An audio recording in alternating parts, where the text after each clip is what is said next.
Chapter 1. The commander of the naval supply station at Epikos was having his morning meal when the Optio in charge of the dawn watch made his report.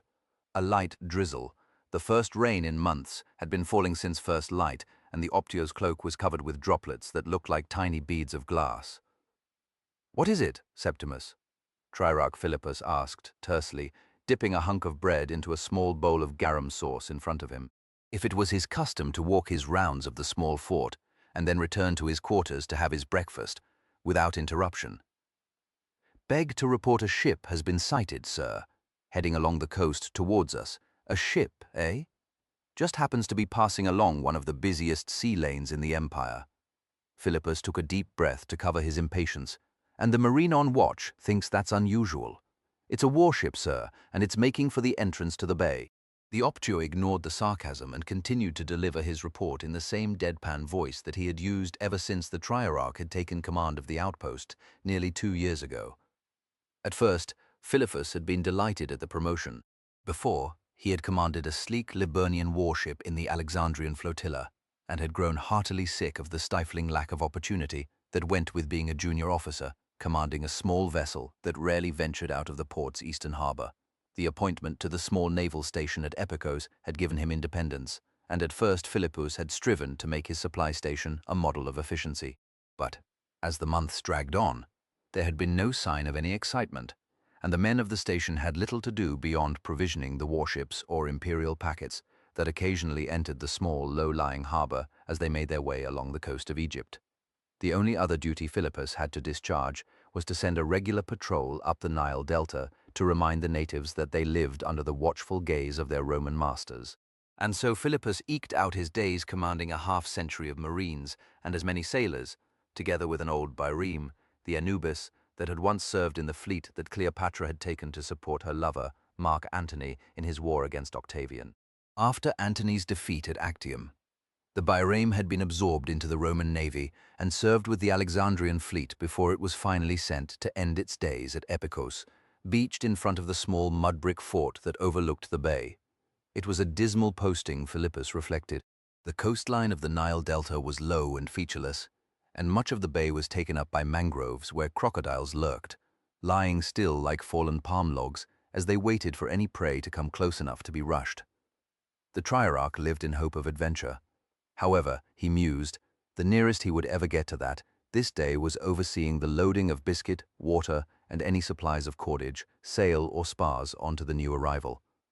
Hardly worth disturbing his breakfast for. A warship, eh? Philippus bit off some bread and chewed. "Well, it's probably on patrol." "I don't think so, sir," said Optio Septimus. "I've checked the station's logbook and no warships are due to put into Epikos for at least a month. Then it's been sent on some detached duty." Philippus continued dismissively. "The captain has made a landfall to pick up water and rations. Shall I order the men to arms, sir?" Philippus looked up sharply. "Why? What's the point?" "Standing orders, sir. If an unknown vessel is sighted, the garrison is to be alerted." "It's not an unknown vessel, is it? It's a warship. We are the only people who operate warships in the Eastern Mediterranean, therefore it's not unknown, and there's no need to trouble the men. Optio." Septimus stood his ground.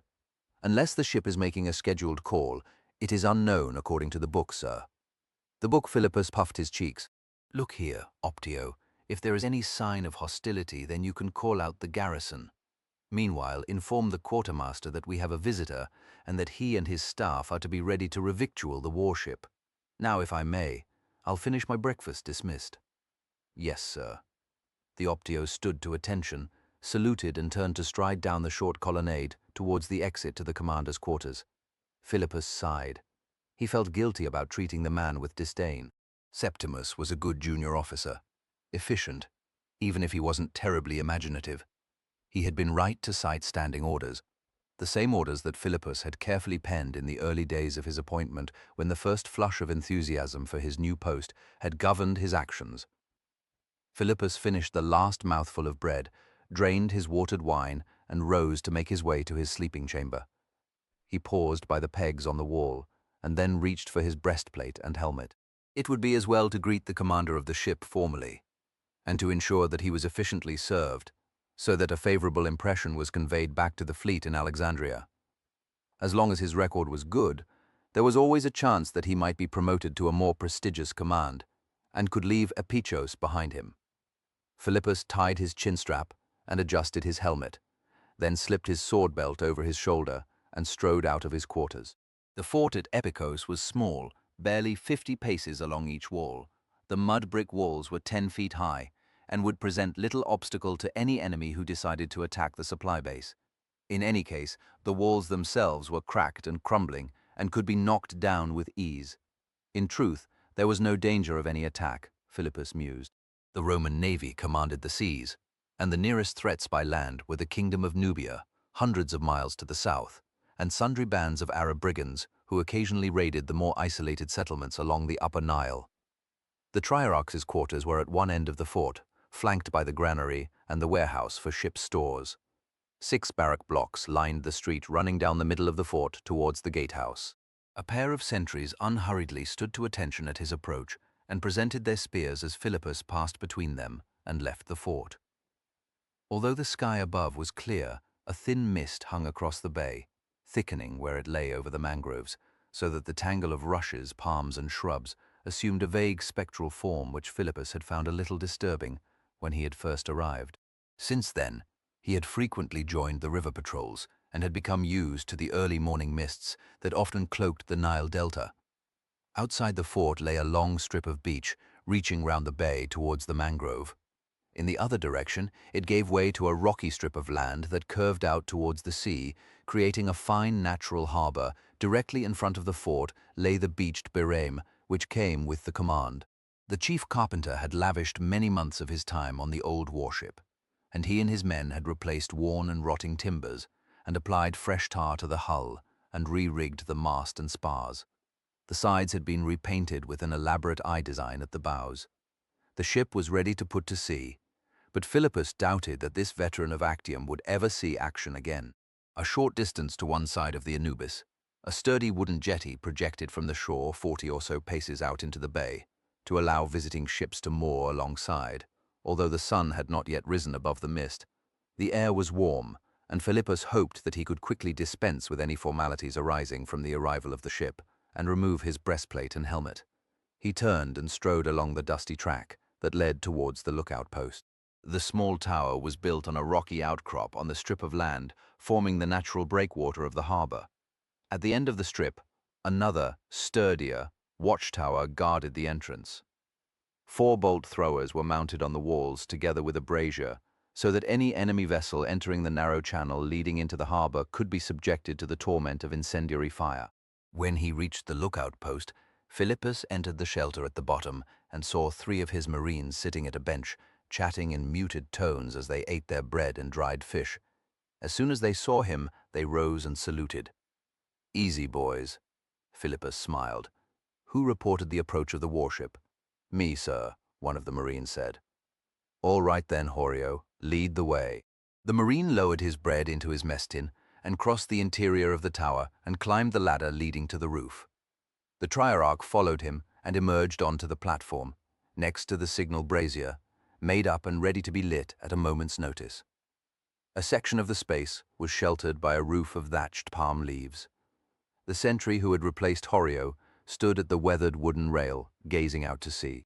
Philippus joined him and Horio and stared towards the ship, approaching the entrance of the bay. The crew were busy furling the sail, a wine-red spread of goatskin decorated with the broad wings of an eagle. A moment later, the sail had been lashed up and oar blades extended from the sides of the vessel and dipped down into the light swell. There was a brief pause before the order to take up the stroke was given, and then the oars rose, swept forward and down, cutting into the water and thrusting the bows of the ship forwards. Philippus turned to Horio. "Which direction did it come from before it made towards land?" "From the west, sir."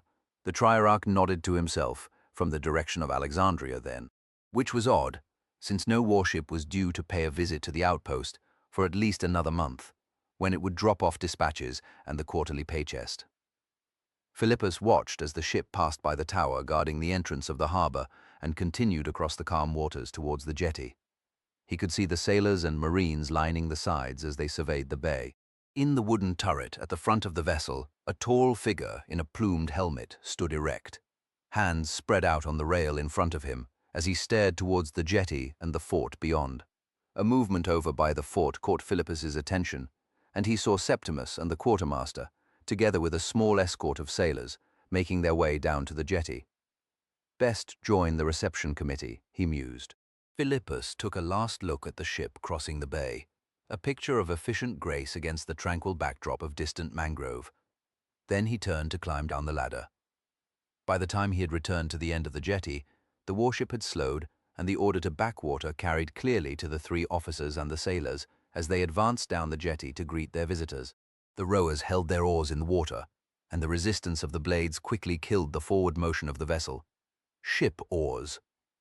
There was a dull rumble of timber as the oars withdrew through the slots on each side of the ship, and it continued to glide round towards the jetty as the men on the tiller steered the Liburnian alongside. Philippus could see the officer in the turret clearly now, tall and broad-shouldered, younger-looking than he expected. He stood impassively as his triarch bellowed the orders for the sailors to make ready their mooring ropes. As the ship edged towards the jetty, ropes snaked through the air from the men in the bows, and Philippus's men caught them and heaved the vessel alongside until the side creaked up against the bundles of woven reeds that protected the jetty's posts. Another line was tossed to the men waiting near the stern, and a moment later, the ship was securely moored. The officer descended from the turret and strode across the deck as his sailors opened the side port and slid a gangway onto the jetty. A squad of Marines had formed up nearby, and the officer gestured towards them as he stepped across onto the jetty. Philippus strode forward to greet him, extending a hand. "I'm the commander of the supply station, Triarch Philippus." The officer took his hand in a powerful grip and nodded curtly. "Centurion Macro, on secondment to the Alexandrian flotilla. We need to talk in your headquarters." Philippus could not help raising his eyebrows in surprise, and he was aware of his subordinates exchanging an uneasy look at his side. "Talk. Has something happened?" "My orders are to discuss the matter with you in private." The officer nodded towards the other men on the jetty. "Not in front of anyone else. Please lead the way." Philippus was taken aback by the younger officer's terse manner. The man was no doubt a recent arrival from Rome, and therefore inclined to treat the local military with a haughty arrogance that was typical of his kind. "Very well, Centurion, this way." Philippus turned and began to make his way along the jetty. "Just a moment," said Centurion Macro. He turned to the Marines waiting on the deck. "With me." They crossed the gangway and formed up behind the Centurion, 20 armed Marines, all burly men with powerful physiques. Philippus frowned. He had been expecting to exchange a few pleasantries and some news before he gave the order for his quartermaster to see to the ship's needs. Not this brusque encounter. What could the officer have to tell him that was so important that it had to be said in private? With a stab of anxiety, Philippus wondered if he had been wrongly implicated in some crime or plot. He gestured to the officer to follow him, and the small column made its way towards the shore. Philippus slowed his pace until he was at the side of the Centurion and addressed him quietly. "Can you tell me what this is about?" "Yes, shortly." The officer glanced at him and smiled slightly. "Nothing that need worry you unduly, Triarch. I just need to ask you some questions." Philippus was not reassured by the reply and kept his silence as they reached the end of the jetty and marched up to the gates of the fort. The sentries stood too as the officers and Marines approached. "I don't imagine you get many ships calling in here," said Centurion Macro. "Not many," Philippus replied, hoping that the other man was revealing a more conversational aspect of his seemingly cold character. "Occasional naval patrols and imperial couriers. Other than that, a few ships with storm damage over the winter months, but that's about it. Epikos has become something of a backwater. I wouldn't be surprised if the governor in Alexandria didn't reduce our establishment one day." The Centurion glanced at him. "Fishing for information about my being here?"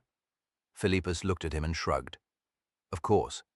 They had entered the fort and Centurion Macro stopped and looked around. The place was quiet. Most of the men were in barracks. The night watch was finishing off their morning meal and were preparing to rest. Some of the other men were sitting on stools outside their barracks, playing at dice or talking quietly. Centurion Macro's eyes keenly took in the details. "A nice, quiet posting you have here, Philippus. Quite out of the way. Even so, I imagine you are well provisioned." Philippus nodded. We have ample grain and ship's stores. Just not much call for it these days. Perfect, Centurion Macro muttered. He turned and nodded to the Optio in command of the party of Marines. Time to proceed, Karim. The Optio nodded and turned to his men. Take 'em. As Philippus watched, 4 of the Marines abruptly drew their swords and moved back towards the sentries on the gate. They just had time to turn at the sound of the men approaching before they were cut down with a savage flurry of blows. They had no chance to even cry out before they were killed. Philippus stared in horror as the bodies slumped to the ground either side of the gateway. He turned, aghast, to Centurion Macro. The man smiled at him. There was a light rasp, a blur of movement, and the Triarch felt a sudden blow in his stomach, as if he had been punched, hard. There was another blow that left him gasping in agony. Philippus looked down and saw the other man's hand clenched round the handle of a knife. An inch of blade showed before it disappeared into the fold of his tunic, just below the bottom of his breastplate. A red stain spread through the cloth, even as Philippus stared down at it in numbed incomprehension. The centurion twisted the blade, tearing through vital organs. Philippus gasped for breath and grasped the knife arm in both hands. What? What are you doing? The centurion withdrew his blade, and Philippus felt a quick rush of blood as it poured out of the wound. He released his grip as he felt his legs buckle, and he collapsed onto his knees, staring up at the centurion in mute horror. Through the gateway, he could see the bodies of the sentries, and beyond, one of the Marines striding into clear view in front of the fort and punching his sword up into the air 3 times. This must have been a pre-arranged signal, Philippus realized, and a moment later there was a cheer from the Liburnian as men who had previously been hidden along the deck swarmed over the side onto the jetty. Philippus saw the quartermaster try to draw his sword, but he was overwhelmed with a glinting series of sword blows, as were the stunned Optio and the sailors. They were dead even before they could draw their weapons. Their assailants rushed along the jetty and up towards the entrance to the fort. Philippus slumped against the wall of the gatehouse and unbuckled his breastplate. He let the armor drop to one side and pressed his hands over the wound with a groan. The officer who had stabbed him stood nearby. He had sheathed his dagger and was shouting orders at his men as they rushed into the fort, cutting down any opponents they could find. Philippus looked on in agony. His Marines and sailors were being butchered in front of his eyes. Those who had been playing dice outside the barracks and others who had emerged at the first sounds of fighting now lay dead. Muffled cries and shouts from the barracks told of those who were being killed inside. At the end of the street, a handful of men who had snatched up their swords tried to stand their ground, but were no match for their skilled opponents who parried their blades aside and struck them down. The centurion looked round the fort and nodded with satisfaction, then turned and gazed down at Philippus. The Triarch cleared his throat. Who are you? What does it matter? The man shrugged. You will be dead soon. Think on that. Philippus shook his head. Already he could see spidery dark shadows at the fringes of his vision. He felt giddy, and his hands were now slick with blood as he failed to stem the flow. He licked his lips. Who? The man untied his chin strap and removed his helmet before squatting down at Philippus's side. His hair was dark and curly, and the light line of a scar marked his brow and cheek. He was powerfully built and well-balanced as he sat poised on his haunches. He looked into the Triarch's eyes steadily. If it is any comfort to give a name to death, then know that it was Ajax, son of Telemachus, who killed you and your men. Ajax, Philippus repeated. He swallowed and muttered, Why? Because you are my enemy. Rome is my enemy. I will kill Romans until I am killed. That is the way of things. Now, prepare yourself. He stood up and drew his sword. Philippus's eyes widened into a frightened stare. He threw up a bloodied hand. No, Ajax frowned. You are already dead. Face it with dignity. Philippus was still for a moment, and then he lowered his hand and turned his head up and to the side, baring his throat. He clenched his eyes shut. Ajax drew back his arm, aimed the point just above the notch in the Triarch's collarbone, and then drove the blade in with a powerful thrust. He ripped the sword free, and a jet of crimson spurted out. Philippus's eyes snapped open. His mouth sagged, and he gurgled briefly before he bled out, limbs trembling. Then he was still. Ajax used the sleeve of the dead man's tunic to wipe his sword clean, and then sheathed it with a metallic snap. Karim, one of his men, a dark-featured Easterner, came trotting forward. "Sir, take 5 men, work through the buildings, kill the wounded and any others that may have been missed. Have the bodies rowed across the bay and dumped in the mangrove. The crocodiles will make short work of them." Karim nodded, then looked above the head of his leader and thrust out his arm. "Look!" Ajax turned and saw a thin trail of smoke rising up into the clear sky beyond the wall of the fort. "That's the watchtower. They've fired their signal beacon." Ajax looked round quickly and waved over 2 of his lieutenants. He addressed a tall, muscular Nubian first. "Hephaestus, take your squad to the lookout post at the double. Kill the men and put the fire out quick as you can. Canthus, take the tower at the head of the bay." Hephaestus nodded and turned to bellow the order to his men to follow him, before running back through the gate. The other man, Canthus, had dark features and had once been an actor in Rome before he was condemned to the arena for seducing the wife of a prominent and vindictive senator. He smiled at Ajax and beckoned the other party to follow him. Ajax stood aside to let them pass, and then strode across to the wooden steps that led up onto the wall of the fort. From there he entered the gatehouse, and a moment later emerged onto the tower platform. He surveyed the supply station and took in the fort, the bay, the small river craft drawn up on the sand a short distance from the mangrove, where a stretch of river led inland.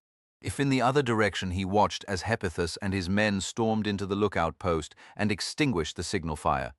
The smoke trail that marked the sky began to disperse. Ajax scratched the stubble on his jaw as he considered his situation.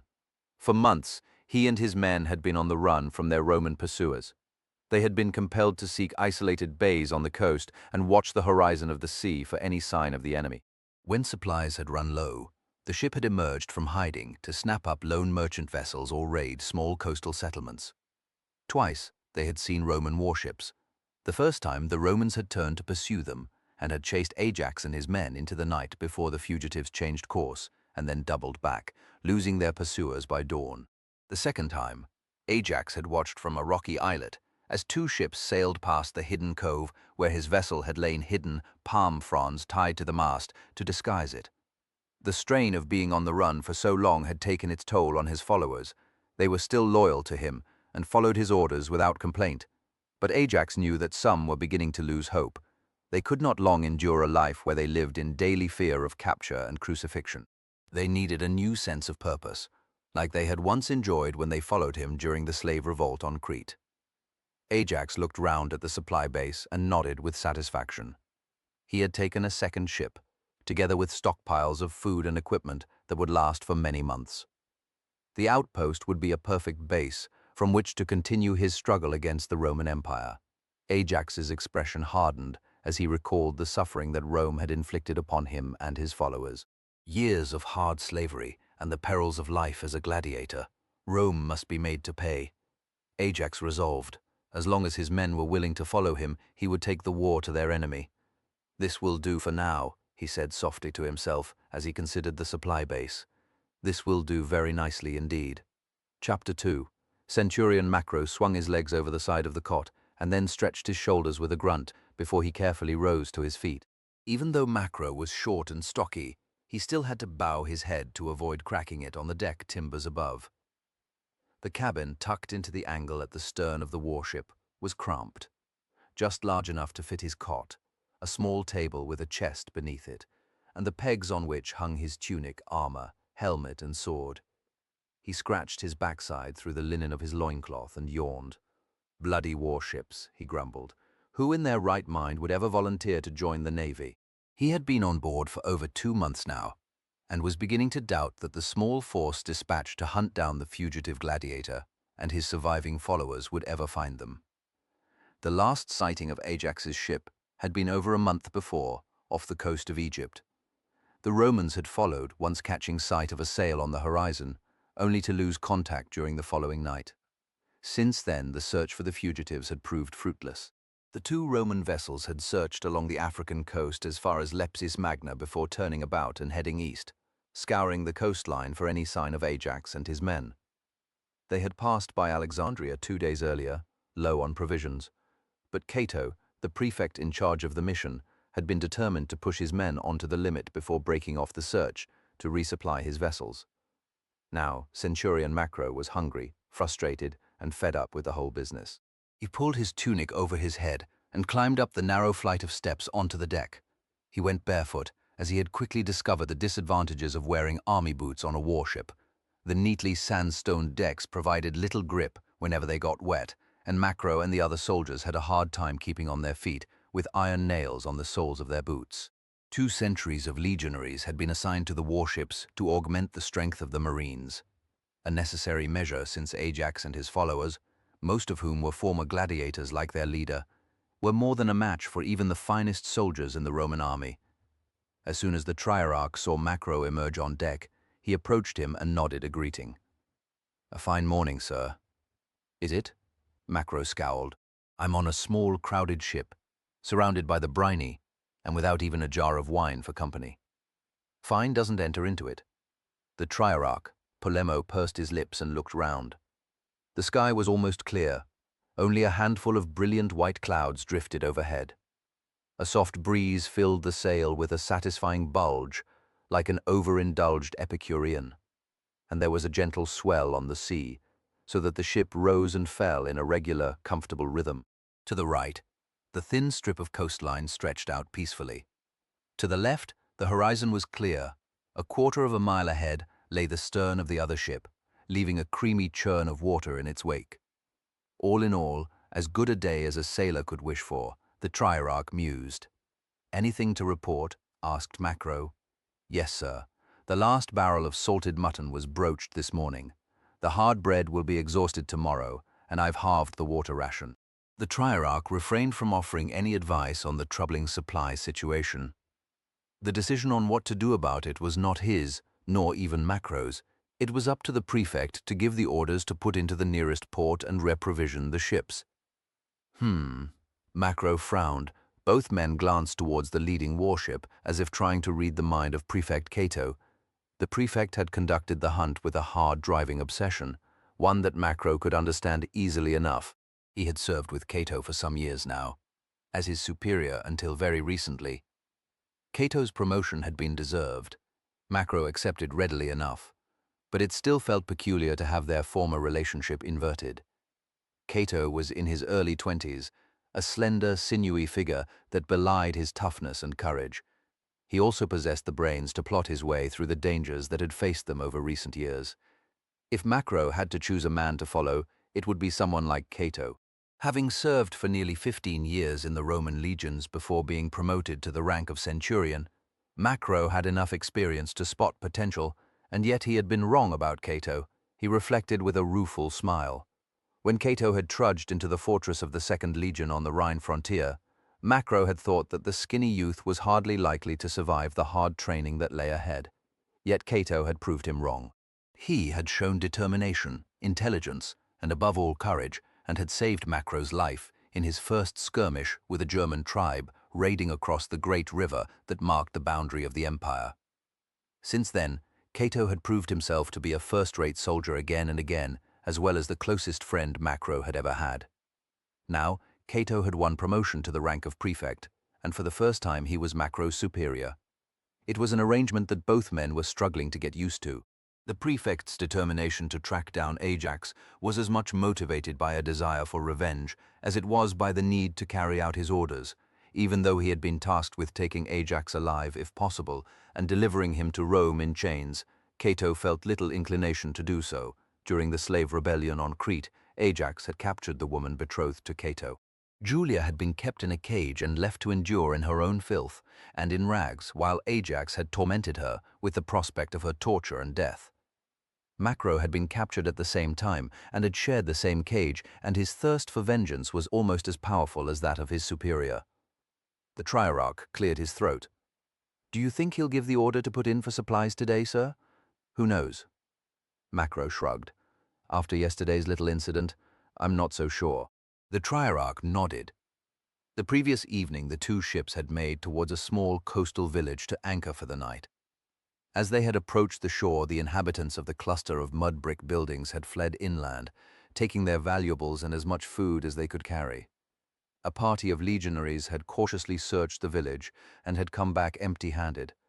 No one had remained behind, and any food had been carefully concealed. The only sign of something out of the ordinary was a number of freshly dug graves and the burned-out remains of a handful of buildings.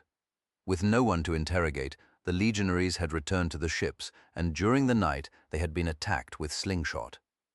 Macro had only been able to see a handful of dark figures against the lighter loom of the beach. The rap of stones on the hulls and decks and the plop of the shot landing in the water had continued all night. 2 of the Marines had been injured before the rest of the men were ordered to keep down.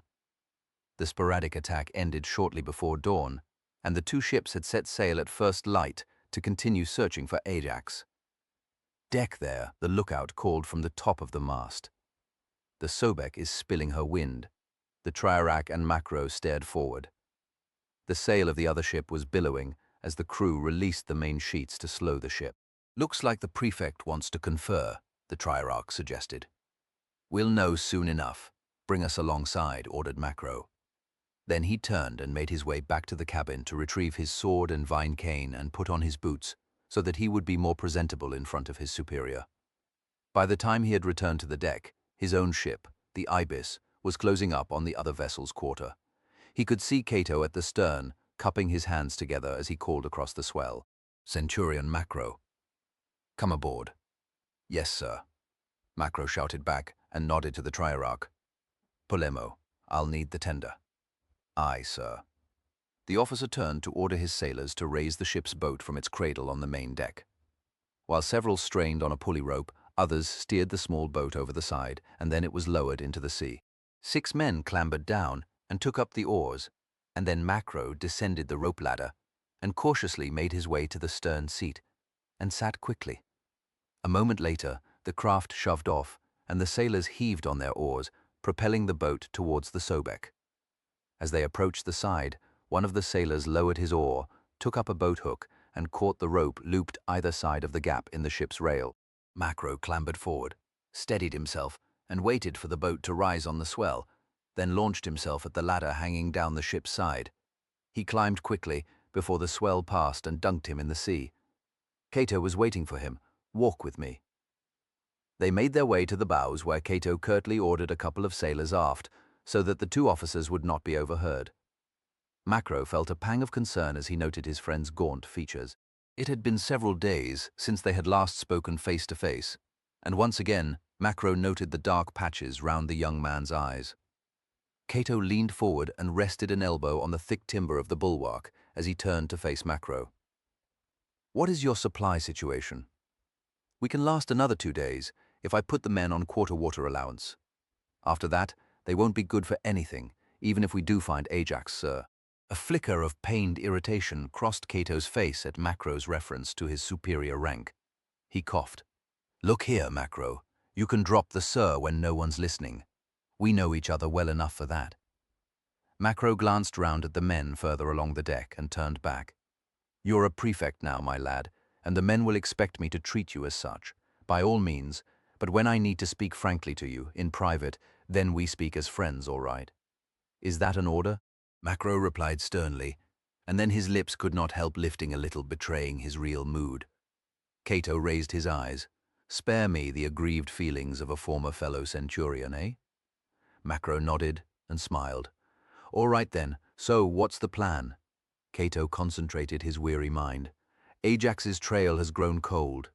The men need a rest. And so do you." Cato ignored the comment and continued, "Both ships are all but out of supplies. We will turn about and make for Alexandria. We're 3 days out, so we'll need to find somewhere to take on water and rations. I just hope we don't meet the same reception we had yesterday." He frowned and shook his head. "That was strange. Perhaps they took us for tax collectors." Macro shrugged. "Can't say that I'm impressed by the hospitality of the natives. Hope we get better treatment in Alexandria. If all the Jeepos are as friendly as that lot, then I shall be glad when the chase is over and we get back to Rome, eh?" "That might not be for some time yet, Macro. Our orders are clear. We are to hunt Ajax down, whatever the cost and however long it takes, and that's what we will do until we are issued new orders. No Roman province, nor even Emperor Claudius, can afford to rest easy while Ajax and his followers are still at large. You've seen at first hand how he inspires his followers. He could raise the standard of rebellion anywhere across the empire, and the slaves would flock to his side. While Ajax lives, he is a grave threat to the empire. If Rome falls, there will be chaos, and everyone who lived under the protection of the legions, free and slave alike, will fall prey to barbarian invaders.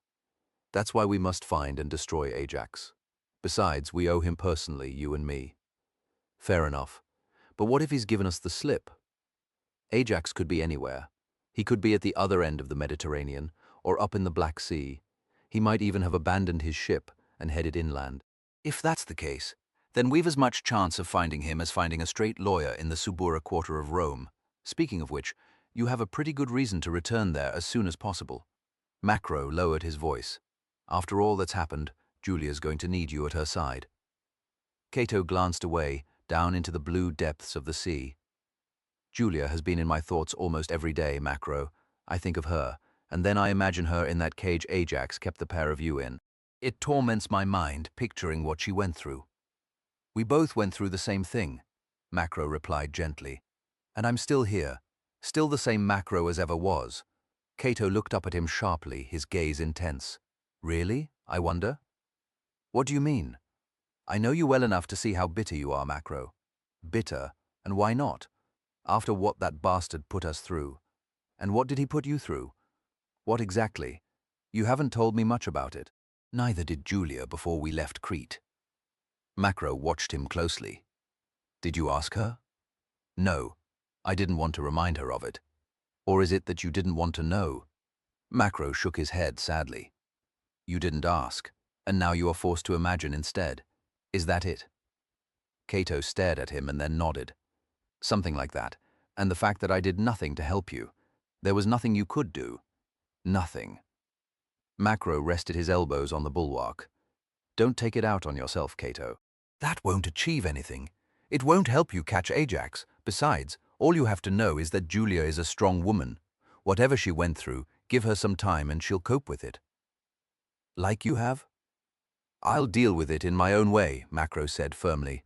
If the gods see fit to place Ajax in my path, then I'll carve his fucking balls off and ram them down his throat before I finish with him. I swear it by every god that I have ever prayed to. Cato raised his eyebrows and gave a dry chuckle. Sounds like you've managed to put it all behind you. Macro frowned. I will, when it's all over. And until then? We don't rest until we've carried out our orders. Good, that's settled. Cato eased himself up. Then I'd better give the orders to turn the ships about and make for Alexandria. Macro stood to attention and saluted. Yes, sir. The moment of companionship was at an end. Cato accepted sadly. They were prefect and centurion once more. He nodded at Macro and raised his voice, as if he was an actor declaiming in front of an audience. Very well, centurion. Return to your ship and take station behind the Sobek. They turned back towards the main deck and had almost reached the base of the mast when the lookout's voice called from above. Sail sighted. Cato halted and tipped his head back. Where away? The lookout thrust his hand out, pointing off the port bow out to sea. Over there, sir. Hull down, 8, maybe 10 miles. Cato turned to Macro with an excited gleam in his eye. Let's hope it's our man. I doubt it, Macro replied, but he might have seen or heard something of Ajax. That's good enough for me. Now back to your ship and make sail. I'll close on him from the sea, you from the direction of the coast. There'll be nowhere for him to run, whoever it turns out to be. Chapter 3. The ship made no attempt to evade the two warships and seemed to wallow, directionless on the sea. As the crew furled the sail and used oars to maneuver closer, Cato could see that the sail was billowing freely. The sheets had been set loose or cut, he decided. The wide beam and high stern were those of a cargo ship, and Cato felt briefly disappointed that he had been cheated of finding his prey. There was no sign of life on the deck, and the steering paddle rocked gently from side to side as the waves sloshed against the hull. To landward, Macro's ship was making the best use of the offshore breeze to close swiftly before using oars, although he would reach the cargo vessel a short time after the Sobek. "Shall I form my lads up, sir?" asked Centurion Proculus, the commander of the legionaries assigned to the prefect's ship. "No, I'll use the Marines. They're trained for boarding actions." Proculus breathed in sharply, offended at having to give way to men he considered his inferiors. Cato ignored him, well used to the tensions between the two services. Besides, the decision was his. He turned to the decurion in charge of the ship's complement of 30 marines. "Diodorus, have your men formed up ready to board?" "Yes, sir. Shall I deploy the corvus?" He nodded to the contraption lashed to the deck in front of the mast. The corvus was a gangway which was raised and lowered by a pulley. A wooden pin at one end allowed it to pivot round over the side of the vessel. At the far end was an iron spike like a crow's beak. When the device was in position above the target vessel's deck, it was released and the spike would slam down, piercing the deck and pinning both ships together while the Marines rushed across and into action. Although there was no sign of life, Cato decided to stick to convention in case there was a trap waiting to be sprung. "Yes, use the corvus. If you need to be reinforced, we can send over the legionaries to settle the issue." Proculus puffed up his chest. "We'll get the Marines out of any trouble, sir. You can depend on us." "Glad to hear it," Diodorus muttered sourly as he made off to issue his orders. As the Sobek closed on the cargo ship, the deck teemed with armed men taking up their positions. When all was in readiness, they stood still, awaiting the order to go into action. The warship's triarch slowed the beat of the sailors, manning the oars, and cautiously brought his vessel up on the stern quarter of the drifting hulk. When he judged that they were making just enough to carry them down the length of the cargo ship, he shouted the order to ship oars. Cato had put on his full armor and climbed into the turret on the foredeck to survey the other vessel as the Sobek glided alongside.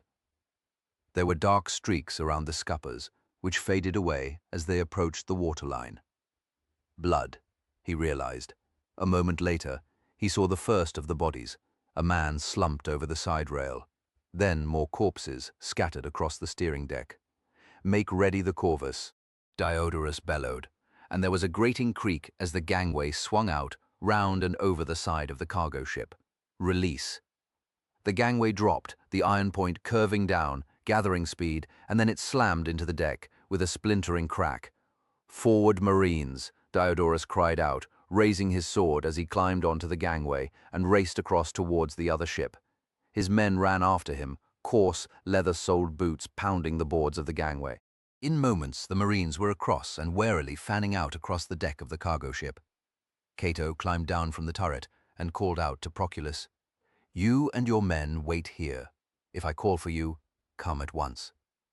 "Yes, sir." There was no sound of fighting, no shouts or cries of alarm from the cargo ship, and Cato left his sword in its scabbard as he strode across the gangway, briefly glancing down at the water washing between the two hulls. Despite being aboard for the best part of 2 months, he still feared and hated the sea. Another good reason to pray that his current quest came to a successful conclusion as soon as possible. When he reached the far end of the gangway, Cato jumped down and looked round slowly. There were bodies strewn across the deck and dark patches of dried blood. The cargo hatches had been dragged aside, and the freight below was a jumbled mess of goods. Shattered amphorae, discarded bales of cloth, and split sacks of rice and spices. Diodorus was squatting beside one of the bodies, and Cato joined him. "There's little sign of corruption." The decurion sniffed and then touched his fingers to the blood on the deck beside the corpse. "Still tacky. They were killed only a day or so ago, certainly no more than 2 days." "If this is the work of Ajax, then we're closer to him than I thought," Cato mused, rising up. "Maybe, sir, but equally it could be the work of pirates." "Really? Then why take so little, if anything, from the hold? There's a fortune in spices down there that doesn't make any sense if the ship was taken by pirates." "Sir," a voice cried out, "this one's alive." Cato and Diodorus hurried towards the marine standing beside the mast. He stood aside and revealed a thin, sunburned figure, naked save for a soiled loincloth. At first, Cato thought the man had thrown his arms up, but then he saw the broad black head of the iron nail that had been driven through his palms into the wood, pinning him upright, high enough so that he could not fully stand on the deck and had to carry his weight on his toes and the balls of his feet. A faint groan issued from the man's mouth, and his breathing was shallow and labored. "Get him down," Cato ordered. He turned towards the Sobek and shouted, "Send the surgeon over," while 2 Marines supported the man's weight. A third grasped the head of the nail and began to work it free. The man gasped and cried out. His eyes, bloodshot and rolling up, flickered open. It seemed to take a long time to get the nail out of the mast, and then the man collapsed into the arms of the Marines. "Lay him down." Cato gestured to the nearest Marine. "Give me your canteen. You and the others, search the ship for any other survivors." He leaned over the man as he pulled the stopper from the canteen, wincing as he saw the cracked and bloody lips. Slipping one hand behind the man's head, Cato eased it up and poured a little water over the face. The lips smacked as they felt the water, and there was a groan of relief as the liquid trickled inside his parched mouth. Cato fed him some more sips and stopped when he choked and coughed, spluttering as he turned his face aside. "Thank you," he croaked weakly. "What happened here?" asked Cato. "Who attacked you?" The man's swollen tongue licked his cracked lips and he winced painfully before he made his reply. "Romans." Cato exchanged a glance with Diodorus. "Romans? Are you certain?" A shadow passed over the deck, and Cato looked up to see the mast of the Ibis as Macro's ship drew alongside. An instant later, there was a dull thud as the ships nudged against each other. Then the sound of boots landing on the deck. Cato looked up and saw his friend. "Over here, Macro." Macro strode over, glancing round at the deck. "Looks like they had quite a battle. More of a massacre, I think, but we found this one alive." Cato gestured towards the torn flesh of the man's hands. Nailed to the mast, Macro let out a low whistle. "Nasty. Why would they do that?" "I can guess. They wanted to leave a witness behind. Someone who might live long enough to report what happened." The surgeon from Cato's ship came trotting up with his haversack of dressings and salves. He knelt down beside the survivor and examined him quickly, feeling his pulse. "He's in a bad way, sir. Doubt. I can do much for him." "All right, then. I need to find out what I can before it's too late." Cato leaned forward and spoke gently into the ear of the man. "Tell me your name, sailor." Menelaus." The voice rasped softly. "Listen to me, Menelaus. You are badly injured. You may not live. If you die, then you will want someone to avenge your death. So tell me, who did this? Romans, you said? What did you mean? Roman pirates?" "No," the man whispered, and then muttered something more, a word Cato could not quite catch. "What's that?" "Sounded like he said worship," Macro suggested. "Doesn't make sense. Worship?" Cato felt an icy thrill as he grasped what the sailor was trying to say. "Warship? That's it, isn't it? You were attacked by a warship?"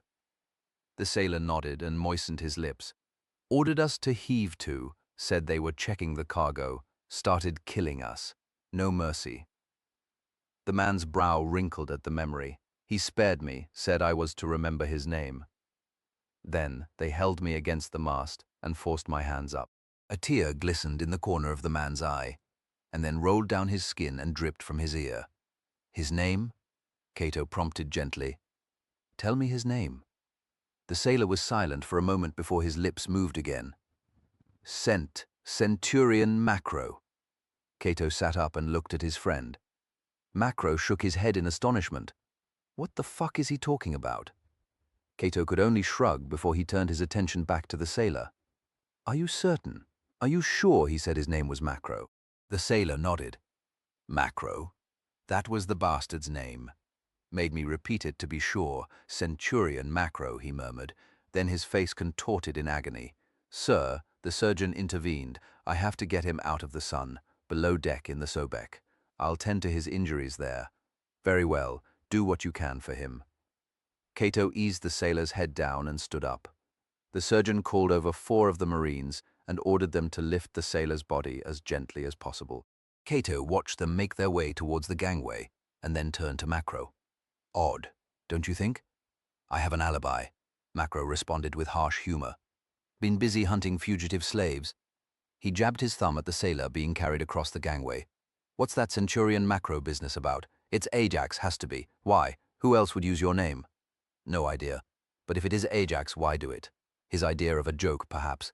That, or something else." "What?" Cato shook his head faintly. "I'm not certain. But there's more to this than there seems. Well, if it is Ajax and his men, then we're back on their trail." "Yes, we are." Cato puffed out his cheeks. The timing isn't great, though. What do you mean? We've run out of supplies. Water's almost gone. We can't continue the pursuit until we've replenished our food and water. We'll take what we can find aboard this ship and then make for Alexandria. Macro stared at him. You can't be serious, sir. Think about it, Macro. If he has a day or more's head start, then he could be over 100 miles away by now. How long do you think it will take us to find him? How many days? If we attempt it, then we run the risk of being in no condition to fight him or being too weak to even make it back to port. I have no choice. We make for Alexandria, then we take on supplies and try to get enough reinforcements to search this area thoroughly. Macro was about to protest once more when Decurion Diodorus approached to make his report. Sir, my men have searched the ship. There are no other survivors. Very well. Tell your men to bring whatever's left of the food and water up on deck and divide it between our two ships. Yes, sir. Diodorus saluted and paced back towards the Marines milling about the cargo hold. Right, you doozy lot. Sheath your swords and down your shields. There's work to do. Macro was staring hard at Cato. He cuffed his nose. What is it? Cato asked wearily. I was thinking, you'd better be right about this. If Ajax gives us the slip again while we return to Alexandria, then the gods know how we'll pick up the trail again. It's been over a month since we last heard any news of him. I know, Cato gestured helplessly with his hands, but we have no choice. We have to go back. Macro pursed his lips. That's your choice, sir. Your order. Yes, it is. 3 days later, the Sobek led the way into Alexandria's great harbor. The vast structure of the lighthouse constructed on the rock of Pharos Island by order of Ptolemy II towered above the two warships. The men aboard had all been seconded from the Roman forces at Alexandria to help crush the slave rebellion on Crete, and so were used to the extraordinary vision of the lighthouse. Cato, too, had seen it before, but nevertheless paused from his pacing up and down the deck to marvel at the scale of Ptolemy's ambition. Besides the lighthouse, there was the vast complex of the Great Library, the tomb of Alexander the Great, and the broad avenue of the Canopus, which ran across the heart of the city. Everything about the city was designed to impress visitors and foster a sense of superiority in its citizens. It was close to midday, and the noon sun forced Cato to squint as he looked up at the lighthouse. A steady column of smoke rose from the fire that blazed permanently at the very top of the tower, proclaiming the presence of the city to ships far out at sea or along the coastline of Egypt. Cato looked down again, clasping his hands behind his back, and resumed his pacing along the main deck of the warship. It had become a habit since the hunt for Ajax had begun. Being cooped up on a small vessel was anathema to Cato's restless spirit, and the routine of walking the deck gave a limited amount of the exercise he craved, as well as time to think. He was deeply frustrated by the enforced delay in pursuing Ajax. However, there was no alternative. Even with the food and water they had gleaned from the cargo ship, the men were starving, and their throats were parched. They were in no condition to fight Ajax's desperate gang of fugitives, most of whom were gladiators, men who had spent years training to do nothing but fight and kill in the arena. The bodies on the cargo ship had been weighted and buried at sea, together with the sailor who had been nailed to the mast and had expired a few hours after he had been taken aboard the Sobek. A small prize crew had been put aboard the cargo ship with orders to make best speed to Alexandria. The warships had gone ahead, driven on by the prefect in his desire to return to the hunt as swiftly as possible. Furl the sail. The triarch, Firman, ordered from the stern. Make ready the oars. Moments later, the Sobek continued towards the naval harbor, lying next to the royal palaces, once the home of pharaohs, but now the quarters of the Roman governor of Egypt and his staff. The oars rose, swept forward and fell in a steady rhythm as the ship glided over the calm waters towards the stone jetties where the Alexandrian fleet was moored. Already Cato could see a sentry rushing from the signal tower at the entrance to the naval harbor to report the arrival of the two ships. Cato made his way aft and descended into the stern cabin. He was a head taller than Macro and was forced to stoop uncomfortably as he put on the cleanest of the two tunics that he had brought with him from Crete. Then he struggled into the vest of scale armor and fastened the harness over the top. The harness was decorated with the silver discs of the medals he had been awarded during his service in the 2nd Legion. The unit had been part of the army that had invaded Britain a few years earlier, when Cato first proved himself as a soldier and won promotion to the rank of centurion. Now he was a prefect, an officer singled out for senior command, but only once his rank was confirmed by the emperor, Cato reflected. And that was not likely to happen if he failed to find and destroy Ajax, the bloodthirsty rebel who had done his best to destroy the province of Crete. He had also managed to capture the Egyptian grain fleet when it had put into Crete on the way to Rome, thereby threatening to starve the people of the capital. For a brief moment, Cato felt a grudging admiration for his enemy. Ajax was the kind of man who understood all the forces in play and made his plans accordingly. Truly, he was as dangerous a foe as Cato had ever faced, and he presented the gravest of threats to Rome itself.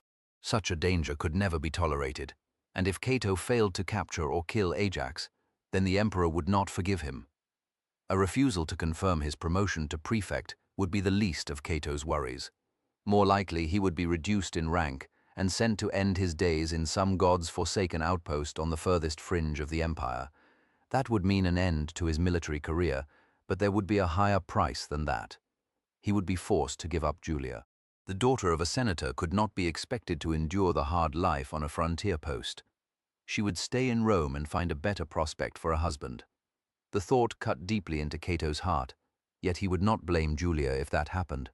Despite his feelings for her, Cato was rational enough to know that love had its limits. The idea of having Julia follow him into exile and growing to resent him for it filled him with dread.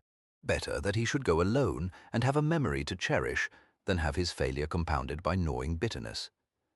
Cato adjusted his harness, then reached for his sword belt and slipped it over his head onto the shoulder. Lastly, he opened the small chest at the foot of his cot and took out the leather scroll case that contained the orders he had been given by Julia's father, Senator Sempronius, to track down Ajax. A separate document stated that he had been promoted to prefect, subject to imperial confirmation. Between the two documents, Cato hoped that he would have sufficient authority to secure the assistance of the governor in carrying out his mission. He was not looking forward to meeting the governor again. The last time Cato had sailed from Crete on Senator Sempronius's behalf to ask for reinforcements to put down the rebellion. If it had been an uneasy confrontation, and only the threat of being co-opted into the ranks of those who would share the blame for the fall of Crete had induced the governor of Egypt to grudgingly provide the necessary men and ships to defeat Ajax. Cato picked up his helmet, took a deep breath and exhaled slowly, then turned to climb back onto the deck, where he could complete his dress without having to crouch down to avoid crushing the crest of his helmet. As he fastened the straps under his chin, Cato watched the Triarch and his men complete the final stage of their approach to the jetty. Mooring cables were tossed ashore to waiting sailors, and the Sobek was eased into position, creaking up against the woven mass of reed fenders. Cato turned to the Triarch. "I want you to go ashore and find the fleet's quartermaster. I want both ships resupplied as soon as possible. There will be no time for any shore leave for the crews. I intend to put back to sea the moment I have reported to the governor, and fresh supplies are on board." The Triarch puffed his cheeks and responded in an undertone. "Sir, the men are exhausted. They've not seen their families for months. A day or two ashore will put heart back into him." "They are to remain on the ship," Cato said firmly. "Any man who attempts to go ashore will be treated as a deserter. Is that understood?" "Yes, sir." "Good." Cato turned away and saw that the Ibis was mooring directly astern. The gangway was already run out, and Macro scrambled onto the jetty and made his way alongside the Sobek to wait for Cato. "Remember what I said," Cato warned the Triarch, and then turned away to go ashore. As soon as he stepped onto the paved surface, it seemed to Cato that the land was shifting unsteadily beneath his boots. He struggled to adjust his sense of balance, and Macro winked at him. "Now that is a strange feeling." "Quite," Cato agreed. "Come on." They set off along the jetty, the heat beating off the stones beneath them.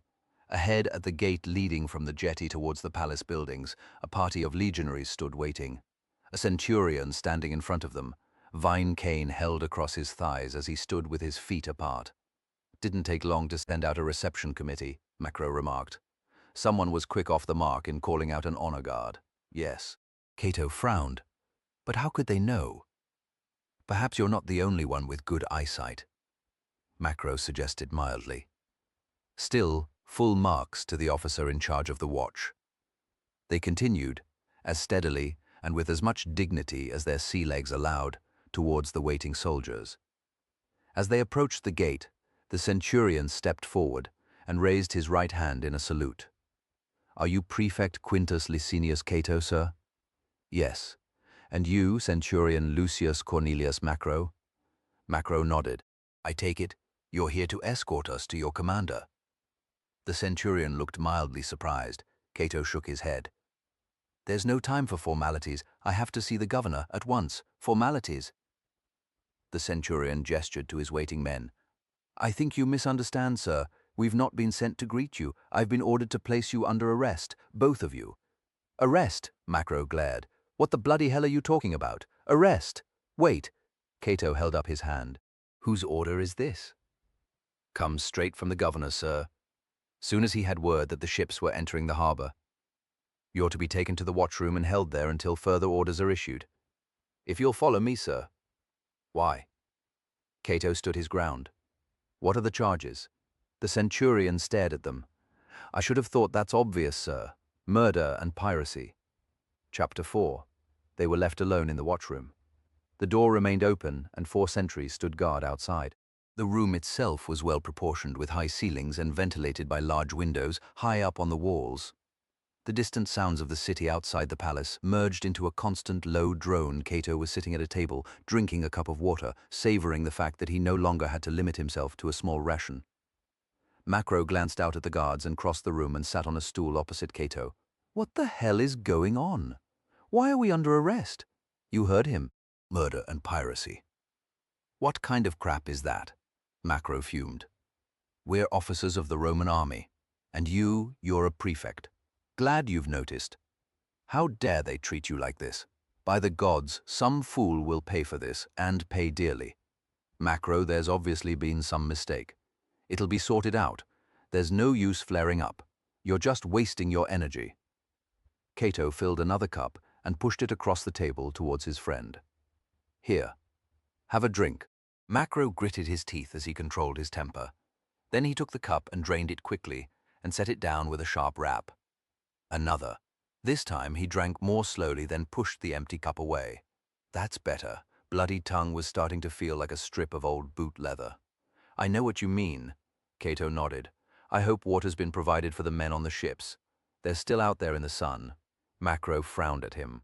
"I think you should be concentrating on our predicament rather than theirs." "Why?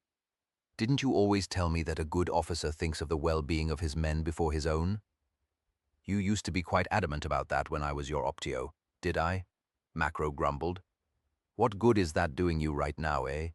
It's taking my mind off being stuck in here with a firebrand who is storming around the place like a caged bull." Macro's weathered and scarred face creased into a smile. "Sorry, I just don't take kindly to being called a murderer and pirate. A killer and plunderer, yes. That goes with the job. To some minds that would seem to be a distinction of degree rather than category." "Macro," Cato replied wryly. "Really?" Macro raised his eyebrows. "Then fuck 'em, I say. I'm no murderer." Cato had become well used to the rather rough and ready nature of Macro's soldier's sophistry and simply shrugged. Their conversation was interrupted by the sound of boots in the corridor outside the watchroom, and a moment later the guards stepped aside to admit the centurion in charge of the arresting party, as well as the governor of the province and a scribe. The centurion stood to one side and bowed his head as he announced, "His Excellency Gaius Petronius, governor of Alexandria and the province of Egypt, and legate of the emperor." Cato and Macro stood up and bowed their heads, as Petronius strode to the center of the room and stopped, hands on hips, a dark expression on his face. He snapped his fingers and pointed at the corner. The scribe hurried over, sat cross-legged, and took a waxed tablet and stylus from his satchel. Petronius rounded on Cato. "I let you take my forces to Crete to quash rebellion, not to spread it about even more widely. You two have a lot to answer for." Petronius glared at them. "You've got the entire Delta region up in arms and not just them. The merchants and traders guilds of the city want your heads. I'm tempted to give due legal process a miss and let the mob tear you to pieces before their mood boils over into open revolt." He folded his arms. "So please, in the name of all the gods, Tell me just what the hell you two think you are up to. Up to, sir? Cato shook his head. I don't understand. Bollocks. I've been getting reports for the best part of a month that you have been terrorizing the coastal villages, landing, demanding supplies, and killing those who refuse to cooperate. I've even heard that you have been stopping ships, torturing their crews for information, and then killing almost everyone on board before you move on. Macro and Cato exchanged a quick look. Oh, don't deny it, the governor raged. I have reports naming you, and a handful of witnesses that you have been kind enough to spare. More than enough evidence to have you nailed to a cross before the day is out. So, he forced himself to control his temper before he continued, I ask you again, what do you think you have been playing at? According to the last dispatch I had from Crete, you had been sent to track down a renegade slave, not to foment yet another rebellion here in Egypt. I'm not sure who poses the greatest threat to peace in the empire, a renegade gladiator or the two moronic thugs sent to track him down. To add insult to injury, you are using my men and my ships to carry out your dirty work. Don't think that has escaped the notice of the mob either. One of my patrols was stoned as it passed through the streets yesterday. I lost an optio and one of the men, all thanks to you two and the heavy-handed way you have gone about hunting down this character, Ajax. But we've done nothing, sir, Macro protested. None of it's true. Tell that to the witnesses. Then they're lying. Someone's put them up to it. We shall see. My prosecutors have been taking statements, gathering evidence. I shall take every possible step to put you two on trial as soon as I can. Then a public execution. That might just be enough to satisfy the mob and calm things down here in Egypt. Macro snorted with derision. You're having me on. It's utter shit, all of it. Trust me, Centurion. That's exactly what is going to happen. What's more, the Emperor, and that snake of his, the Imperial Secretary Narcissus, will approve my action without a moment's hesitation. Cato had been listening to the heated exchange in silence. Now, as understanding dawned, he smiled without humor. What in Hades are you grinning at? Asked the governor. I see no cause for amusement. It's Ajax, sir. He's responsible for all of this. Ajax, of course, he's been covering his tracks. Better than that, he's been stirring up the locals in his wake. What do you mean? We came across a ship, adrift, a few days back. All the crew dead, save one who told us that it was the work of Centurion Macro. Macro snorted, which came as something of a bloody surprise to me, as you can imagine. It also explains why those villagers fled when we landed on the coast the day before, Cato continued. He's been a busy lad, our gladiator. I assume you can prove this, said the governor. Can this survivor of yours testify that the man who attacked his ship was not Macro? Unfortunately not, sir. He died soon afterwards. How convenient. Not for us, it seems. Nonetheless, you produce your other witnesses and see if they can identify either of us as their attackers. That should prove our innocence. The governor was silent for a moment and then nodded. Very well. You have a point. He paced to the door and clicked his fingers at one of the guards standing outside. You go and fetch that temple priest, Hamides. He's being held over at the palace barracks. I want him brought here at once. Don't tell him anything about these two officers. Understand? The guard saluted and turned to stride off down the corridor. Petronius returned to Macro and Cato. I'll know soon enough if you're telling me the truth. One of the temples on the Delta was raided 10 days ago. The priests were killed and the temple's strongbox was taken. Only one person was spared. He turned up at the gates of the city yesterday, babbling about the Roman soldiers who had attacked the temple. He was taken into custody to have his wounds dressed and to be fed and rested before we took a statement. We'll see what he says when he encounters you two. He paused and stared at Macro and Cato for a moment before he continued. However, if you're being straight with me, and this is all the work of Ajax, then it seems we're dealing with a rather more dangerous and resourceful enemy than I thought. Cato nodded. Oh, he's all that and more, utterly ruthless. My guess is that he has ambitions to stir up a fresh revolt here in Egypt. That's the only thing that makes sense. But why? Macro interrupted.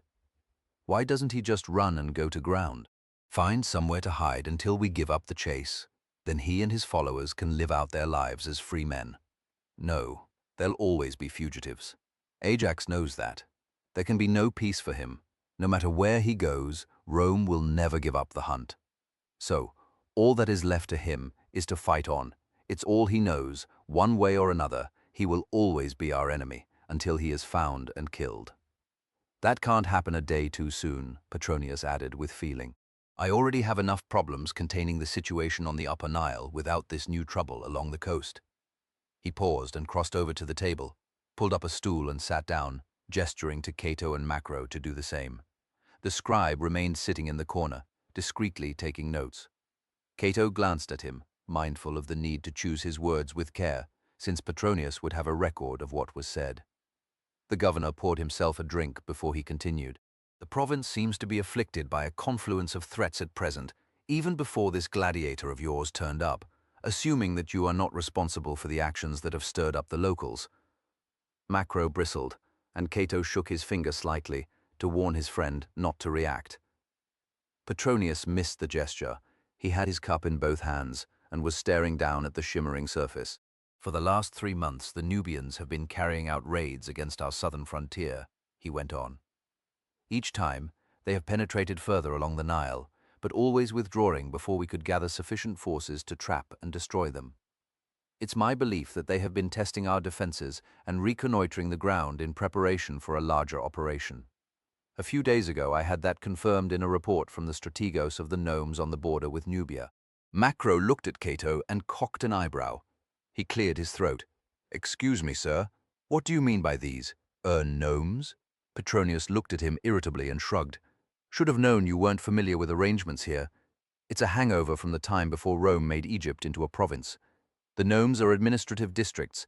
Each one is under the control of a strategos and a local council. They did a good job of collecting the taxes and taking care of local legal matters. So Rome saw no need to change things. Macro grunted. Glad to see the Greeks got something right. Actually, the Greeks adapted the system from the natives. What, the Gipos? Petronius smiled. You really have no idea, do you? About what, sir? This province, Egypt, was a great power once, long before Rome was even a tiny village of farmers scratching a living on the banks of the Tiber. Bollocks. Macro jerked his thumb towards the heart of the city. That lot. It's true, I assure you, though don't ever attempt to get one of the locals to tell you the full story, unless you have a few years to spare. Cato coughed. Sir, about the Nubians. Oh yes, Petronius refocused his thoughts. The strategos at Syene. Anyway, he sent several spies across the frontier to gather intelligence. Most didn't come back. Then at last he heard from one. The man had seen columns of Nubian warriors massing 100 miles or so beyond the cataract. They were led by Prince Talmis. He's the eldest son of the king of Nubia. He's already extended their kingdom into Ethiopia and has quite a reputation as a general. He means to enhance it by attacking this province, I'm certain of it. But why? Cato asked. Have the Nubians been provoked? In a manner of speaking, Petronius admitted. A year ago, the emperor ordered me to send a survey to map the Nile to its source. I advised him that such an expedition would cause friction with the Nubians. They're a touchy people. No doubt. I would imagine they suspected this was a prelude to invasion. Why else would Claudius want the area mapped? The imperial secretary gave me his firm assurance that there are no plans to invade Nubia. The purpose of the expedition was purely scientific. Macro scratched his cheek. And you believed Narcissus, did you, sir? Whether one believes Narcissus or not, once the emperor gives the order, then the thing is done. So I sent the cartographers up the Nile with a small escort and a message of goodwill. Petronius paused. What happened? Asked Macro. Prince Talmis sent their heads back with a message warning us to keep our noses out of Nubian territory. Cato leaned forward. And naturally, you sent out a punitive column. Of course. What else could I do? Rome is not prepared to suffer such an insult to her authority. Our men burned several of their settlements, enslaved over 1,000 of their people, and destroyed whatever irrigation infrastructure they came across. Since then, we've had these raids, and I've had to send reinforcements south to bolster our defenses along the frontier. Under normal circumstances, the garrison of Egypt is perfectly capable of defending the province and keeping order. We have 2 legions, the 3rd based here in Alexandria, and the 22nd at Heliopolis. There's also 9 cohorts of auxiliaries based in forts across the Delta and along the Nile. However, as you well know, I had to lend my good friend Senator Sempronius 3,000 men from the 3rd Legion and 2 auxiliary cohorts to put down the revolt on Crete. He has still to return most of those men. Right now, I have 2 cohorts of legionaries available to hold Alexandria. 1,000 men to control over 500,000. Not an easy job at the best of times. But since this business with Ajax began, if you're telling me the truth, the sailors and merchants have been up in arms demanding protection. That's over and above the usual friction we have between the Jews and the Greeks. Then there's the fellahin, the peasants along the coast, ready to revolt, thanks to these raids on the villages and the sacking of that temple. Oh, and there's one other thing, he added bitterly. The latest readings of the nilometers suggest that we're in for a poor crop. Too little water, Cato surmised. Petronius shook his head. Too much. The Nile's going to flood much higher this year, which means it will take longer to recede and the crops will have to be planted late. The fellahin are going to go hungry and the tax take is going to fall. I have the men to deal with the first problem. But as sure as Vulcan made little knuckle dusters, I'll get it in the neck, once the imperial treasury detects a shortfall in Egypt's tax take. Petronius raised his hands helplessly. So, as you can see, your friend Ajax has arrived on the scene at the very worst of times. Macro's eyes narrowed darkly. Ajax is no friend of mine, sir. Figure of speech, Petronius excused himself lightly. They were interrupted by a rap on the doorframe. All 3 turned as a guard entered the room. Sir, got the gippo from the temple you wanted outside. Petronius winced. Soldier, I really would rather that you and your companions refer to our provincials in less pejorative terms. The man blinked. Sir, Egyptians, not Gypos, eh? Yes, sir. Very well, bring him in. Cato looked around at Macro and took a sharp breath as they waited for the survivor from the temple to be brought in to tell his tale. Chapter 5. Hamades was tall and solidly built. His bruised head had been shaved, but several days without any attention had left it with a dark furs. Somewhat younger than Cato, his eyes were deep-set either side of the wide, curved nose that was typical of the native race. He wore a plain red military tunic, which Cato guessed must have been lent to him. He stood before them barefoot and unbowed. He spoke in Greek fluently. You sent for me, sir, he announced, somehow making the last word sound like a condescension. Indeed, the governor nodded. I'd like you to tell your story to these 2 officers. Why? I've already given a statement, which was taken down by your scribe. It's not necessary, a waste of time. There's no need for the high and mighty act, said Macro with a frown that would have unnerved a less easily subdued man than Hamades. Just be a good lad and give us the details. The priest looked Macro up and down. And who might I be addressing, if I may ask? Macro puffed his chest out. Centurion, enough. Cato intervened. You are here to answer our questions, not ask your own. Really? I thought I was here because I am a witness to Roman aggression against the temple of Isis at Kirkut. The temple is now a ruin, and its servants are carrion meat for the vultures. I am here to see that they have justice, sir. He paused briefly. That is, if those who come from Rome are familiar with the concept. Meanwhile, it seems that I am a prisoner. Macro glanced at Cato and spoke quietly. Quite full of himself, isn't he? If he wants to play us around, then I'm quite happy to take on the role of interrogator. Not yet, Cato replied quietly. Let's see what we can learn by less obtrusive means, eh? He turned to Hamades. The governor has asked us to join his investigation into the incident. We could read the report, but I would prefer to hear it directly from your own lips. It would be of considerable assistance to us in seeking the justice you desire. The young priest stared back, and then nodded. Very well. I am prepared to cooperate on that basis. How good of you, Macro muttered, and Cato shot him a warning look. Tell them what you told me, Hamades, said Petronius. If you please. Very well. He closed his eyes briefly to compose his thoughts. It was the last hour of the day when they came. The high priest had begun the ceremony of Ra's entry into the underworld. The senior priests were by the altar on the river landing. The rest of us were kneeling on the bank of the river, around the sacred barge. That's when I first noticed the sail. A Roman warship had entered the river from the sea and was making for the eastern bank of the tributary. The high priest seemed to pay it no attention and continued with the ceremony, preparing the bushel of wheat to be burned as an offering to Ra, the most wise and merciful. Hamedes briefly clasped his hands together and bowed his head. The ship continued towards the landing.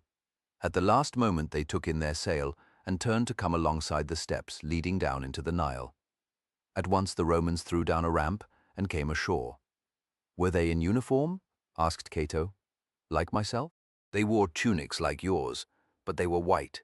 They had swords, shields, and helmets, like those worn by your auxiliaries." "Marines, then," said Macro. "It fits with what we know." Cato nodded. "Carry on. What happened next?" "They surrounded us and forced us to gather around the barge of Ra, most wise and merciful." Hamedes repeated his earlier gesture, except for the high priest. They took him aside, to be questioned by their commander. He came ashore last. "Can you describe him to us?" Cato said evenly, ignoring the glance that Petronius shot towards him. Hamedes frowned. Tall, muscular brown eyes, more Greek-looking than Roman, but then that's to be expected in Egypt. He wore scale armor, a plumed helmet and a blue cloak, and he had a sword, the same kind that all you Romans carry. You saw him up close then? Yes, I was near him when he questioned the high priest, so you would recognize his face again if you were to see him. I am sure of it. Fine. Cato waved a hand. Please continue. Hamedes nodded. He told the priest that he was acting under the orders of the governor at Alexandria. The officer announced that a new edict had been issued confiscating all the gold and silver held in the temples. He demanded that the high priest show him where our vault is. The high priest refused. He was angry. He told the officer that the temple was sacred ground and that the Romans were defiling it. He ordered the officer to take his men and withdraw. Instead, the officer told his men to bring him one of the junior priests. Then he drew his sword and beheaded the man. He asked the high priest where the vault was again and killed another man when he did not get a reply. He continued killing us, one by one, until finally the high priest spoke. He cursed the Roman, then took him to the vault. The Romans made 4 of us carry the caskets of gold and silver coin to his ship. Then, when we had finished, he began to kill the rest, starting with the high priest. Hamedes paused, and when he spoke again there was a tremor in his voice. I saw the blood run down the steps and into the Nile. "Did you try to escape?" asked Cato. "Did you hide, perhaps?" "No. I was too scared to move. I think we all were. Before I realized it, I was the last one alive. He came close to me, closer than we are now, and stared at me in silence for a while. I was sure that he would kill me, so I turned to the west to offer one final prayer to Ra, most wise and merciful." "Yes, thank you," Macro interrupted. "I think we can take that as read. Get on with it." Hamedes glared briefly at Macro. I prayed, then he grabbed my shoulder and pulled me round to face him. He said that Rome had had enough of the insolence of our priests. He said that the emperor had decreed that it was time for the old religions to be erased. If he told me that I had been spared, so that I might spread the message. The officer said that I was to remember his name, and that he was acting according to the orders of your emperor, Claudius. "Most wise and merciful," Macro muttered, and shook his head apologetically as Cato frowned at him. Cato turned back and fixed the priest with a steady eye. "And what was the name of this officer?" "As I told your scribe," Hamedes said to Petronius, and then nodded towards the corner. "He said he was a prefect." "Prefect Quintus Licinius Cato. Are you certain?" "Yes." He made me repeat it. And then he struck me on the head with the guard of his sword. I was knocked cold. When I came to, I was lying on the bodies of the other priests, my robes soaked in their blood. The Romans had gone. They had set fire to the priests' quarters, and they had filled the temple with wood, palm leaves, and oil, and set it alight. The paintings on the wall, the sacred records of the temple, all burned away. It blazed right through the night, and in the morning all that remained was a scorched hulk. Hamedes winced at the memory. I was alone. The temple was gone. All that was left for me to do was come here and seek justice. That, or revenge, I swear, by all the gods of my people, that I will seek out and kill this Roman, this prefect Cato. The man who attacked your temple is no Roman, Cato said firmly. He is a slave, a fugitive, masquerading as a Roman. He has been murdering your people along the Egyptian coast for the best part of a month now. He was a Roman, Hamades replied vehemently. Do you expect me to believe that he isn't? Were his men pretending to be Roman too? Was his ship pretending to be a Roman warship? What kind of fool do you take me for? The warship was real, and those were Roman uniforms he and his men were wearing. The man's name is Ajax. He captured the ship and killed its crew. We have been pursuing him for some months now. Hamades stared at Cato suspiciously. I don't believe you. Petronius nodded towards Cato. Have you ever seen this officer before, or the man sitting beside him? No. Be certain. I am sure of it. I have never met them until now. Then would it surprise you if I was to say that this man is Prefect Cato and his companion is Centurion Macro? Hamades shook his head. What trickery is this? There's no trickery, the governor told him. Well, none here and now at least. This man is Prefect Cato, and what he says is the truth. The one who attacked your temple and butchered your companions was an impostor. He intends to provoke your people into rebellion. He aims to fill their hearts with a desire for revenge, and he has been succeeding admirably. Now you know the truth. I need you to help us, Hamades. The Egyptian still looked bewildered, and Petronius softened his voice. You are a priest. Your people respect you, and your word carries weight with them. I need you to tell them the truth, and not just them, but the Alexandrians as well. What do you propose, sir? I will summon the leaders of the merchants and ship owners' guilds. I'll give them an audience in the palace, and you can tell them what you have learned here. Why should they believe me? You must know how the Alexandrians look down on us. Why would they take the word of an Egyptian? Because I suspect that the ordinary Egyptians despise the Romans even more than the Egyptians are despised by the Greeks. If you take our side, it will give the Greeks something to think about. Better that the truth about Ajax comes from you than from us. Hamades nodded. I understand. I just hope that I am believed. The following evening, Governor Petronius sat on an elaborate formal chair on a dais at the end of the audience chamber. He was flanked by Cato and Macro to one side and two scribes sitting on mats on the other side of the dais. One to take down the words of the governor, another the comments from his guests. As was his custom, Petronius ensured that there would be a record of the meeting, since it might well become part of his defense at a subsequent trial in Rome, should he ever be charged with corruption or incompetence. The audience chamber was lined with towering columns with capitals in the characteristic lotus flower design of Egypt. This was the same audience chamber where the Ptolemies had handed out their decrees to their kingdom. The last of their line, Cleopatra, had played host first to Gaius Julius Caesar and then to Mark Antony in this hall, seated on the same dais as the present governor.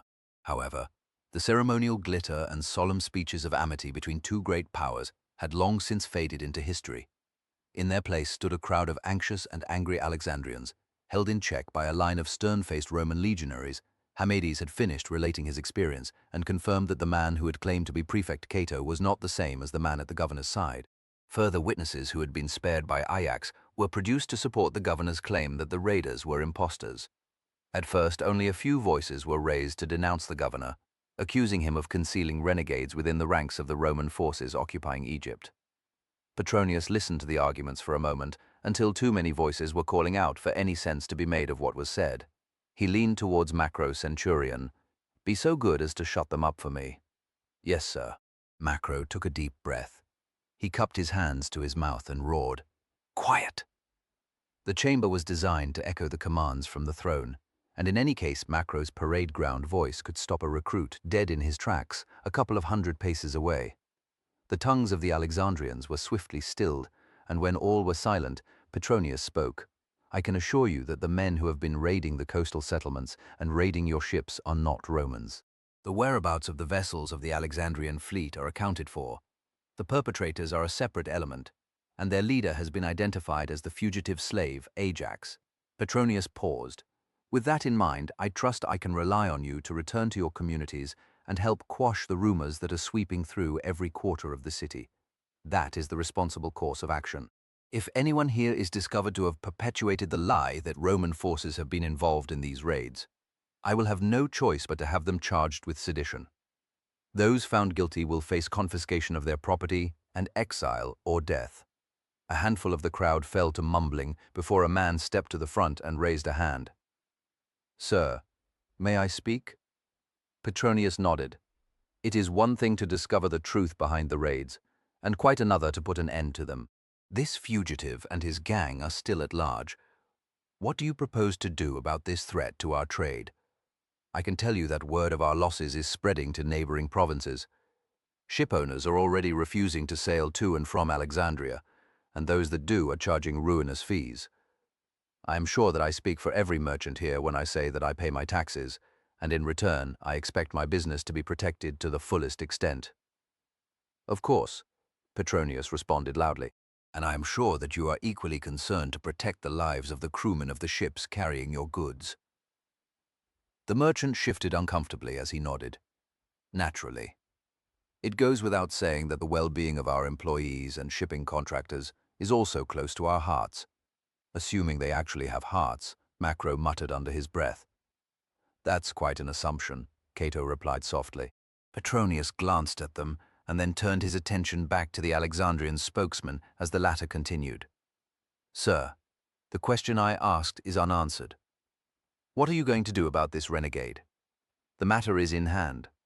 Prefect Cato is leading a special task force with orders to find and destroy the renegade slave. Clearly, the prefect hasn't had much luck so far. A voice called from the crowd. There was an angry chorus of agreement before Petronius held up his hands and demanded that they hear him out. I have utmost confidence in Prefect Cato. He is the best man for the job, and it will only be a matter of days before he completes his mission. How many days? Another merchant asked. It's already been more than a month since the trouble started. Another month will kill my business. There were more shouts against a backdrop of bitter disgruntlement. Quiet there, the prefect called out anxiously. Quiet, I said. Prefect Cato will have every military resource in Alexandria made available to him in order to facilitate the capture or destruction of Ajax. Macro nudged his friend. That's news to me, and me. Cato smiled faintly. Most welcome news. What else could I say? Petronius said irritably as he conferred with the two officers in his private quarters after the audience. You heard 'em. Their mood was almost rebellious. A number of them have influential contacts in Rome. If that isn't bad enough, the last two emperors have handed out Egyptian estates to their favorites, as if they were party snacks. Even Narcissus has a few parcels of land in the delta. The trade in grain and other produce from those estates is being put in jeopardy by Ajax. Narcissus is the kind of man of influence that I'd rather not get on the wrong side of. So, it's vital that Narcissus and his friends know that I'm doing all that I can to keep a lid on the tensions here in Alexandria. But you're not going to actually give us what we need to do the job, are you, sir? Said Macro. No, I can't. I told you, our forces are stretched thinly as it is. I can't afford to send them on some damned wild goose chase. It wouldn't be a wild goose chase if we had more men and more ships, Macro persisted. We could cover the ground more quickly and be there in overwhelming strength when we eventually find Ajax. If you find him, we'll find him, Cato said firmly. You have my word on it. What if he quits the delta? Petronius asked. What if he sails north or west? What then? You'll be wasting time chasing shadows. He won't leave the area. Why should he? He's doing a great job of stirring up local feeling against Rome. He'll stay here as long as he thinks he is undermining our interests in Egypt. Give us the fleet, and we can find him and trap him in short order. Give you the fleet? Petronius smiled mockingly. I'm already having to use the Marines to supplement the city watch. Besides, every available man is needed to counter the Nubians. I need the fleet, Cato insisted. Petronius breathed in sharply and briefly considered the demand. I'll give you 6 more ships, but only for 1 month. That's as long as I can spare them. Cato considered the offer. 8 ships in all should be enough to deal with Ajax and his men, but the limited time was a problem. 1 month might not be enough. That's all you have. After that, I want you and your men to join the command of the legate of the 22nd at Diospolis Magna. I suggest you get moving, Prefect. Chapter 6. It's like hunting for a grain of sand in a sack of salt, Macro complained as he followed Cato and Hermades along the strip of shingle towards a handful of beached fishing boats. Bloody Ajax is all but invisible. We will find him, Cato replied evenly. Whatever it takes, it's not whatever that matters, but whenever. The month is almost up, Cato. If we don't find him in the next 5 days, we will have to give up the search. I am well aware of that, Centurion. Macro pressed his lips together in a thin line. The failure to find Ajax had tested his friend sorely, and Cato had recently developed a strategy of referring to Macro's rank when he grew weary of discussion or did not want to be contradicted. So they continued in silence, walking steadily down the beach towards the fishermen, who were absorbed in the task of plucking the writhing silver fish from their nets and tossing them into baskets. Hamades went first, ready to speak to the natives in their own tongue and reassure them that the three of them posed no threat. The priest had willingly volunteered to join the hunt when Cato had asked him to act as their guide and translator. The temple at Kirkut had been his life, recruited to the priesthood when barely a child. It was the only family he had ever known, and the desire for revenge burned in his veins. Cato and Macro wore only their tunics and belts, with the dagger scabbards tucked out of sight behind their backs. Hamades wore the simple flowing robe of the fellahin. The fishing boats had been sighted by one of the skiffs that Cato had sent in to patrol the Mendesian mouth of the Nile. The rest of the flotilla lay in a shallow cove by the sea. Cato and the others had landed out of sight of the fishermen and removed their armor before approaching them. Due to the predations of Ajax, it had been difficult to gather any intelligence from the smaller Egyptian settlements along the coast. At the first sight of a Roman sail, or men in Roman uniform, the villagers had simply fled. The only news that Cato had gleaned from the locals had come from chance interceptions of the few vessels that had dared to put to sea, and the handful of times when they had been able to approach people without causing them to run and hide, as now. "They've seen us," Macro muttered, as one of the fishermen looked up when they had closed to within 100 paces. At once the man called out to his friends, and they dropped their nets and snatched up their clubs and gutting knives. They were torn between abandoning their catch and running, or staying to confront the three men approaching them. There were 12 of them, Macro counted, odds of 4 to 1, if there was any trouble. The fishermen were thin and sinewy, and were not professional fighters. Even so, the overwhelming advantage in numbers lent them sufficient courage to stand their ground as they warily watched the three men making their way towards them. "Tell them we mean no harm," Cato said to Hamades. "We want to buy their catch and talk." Hamades nodded and called out a light-hearted greeting. The nearest of the fishermen replied sharply, holding out his hand, clearly commanding them to stop. There followed a brief exchange before Hamades spoke softly to Cato. "I've told them who we are.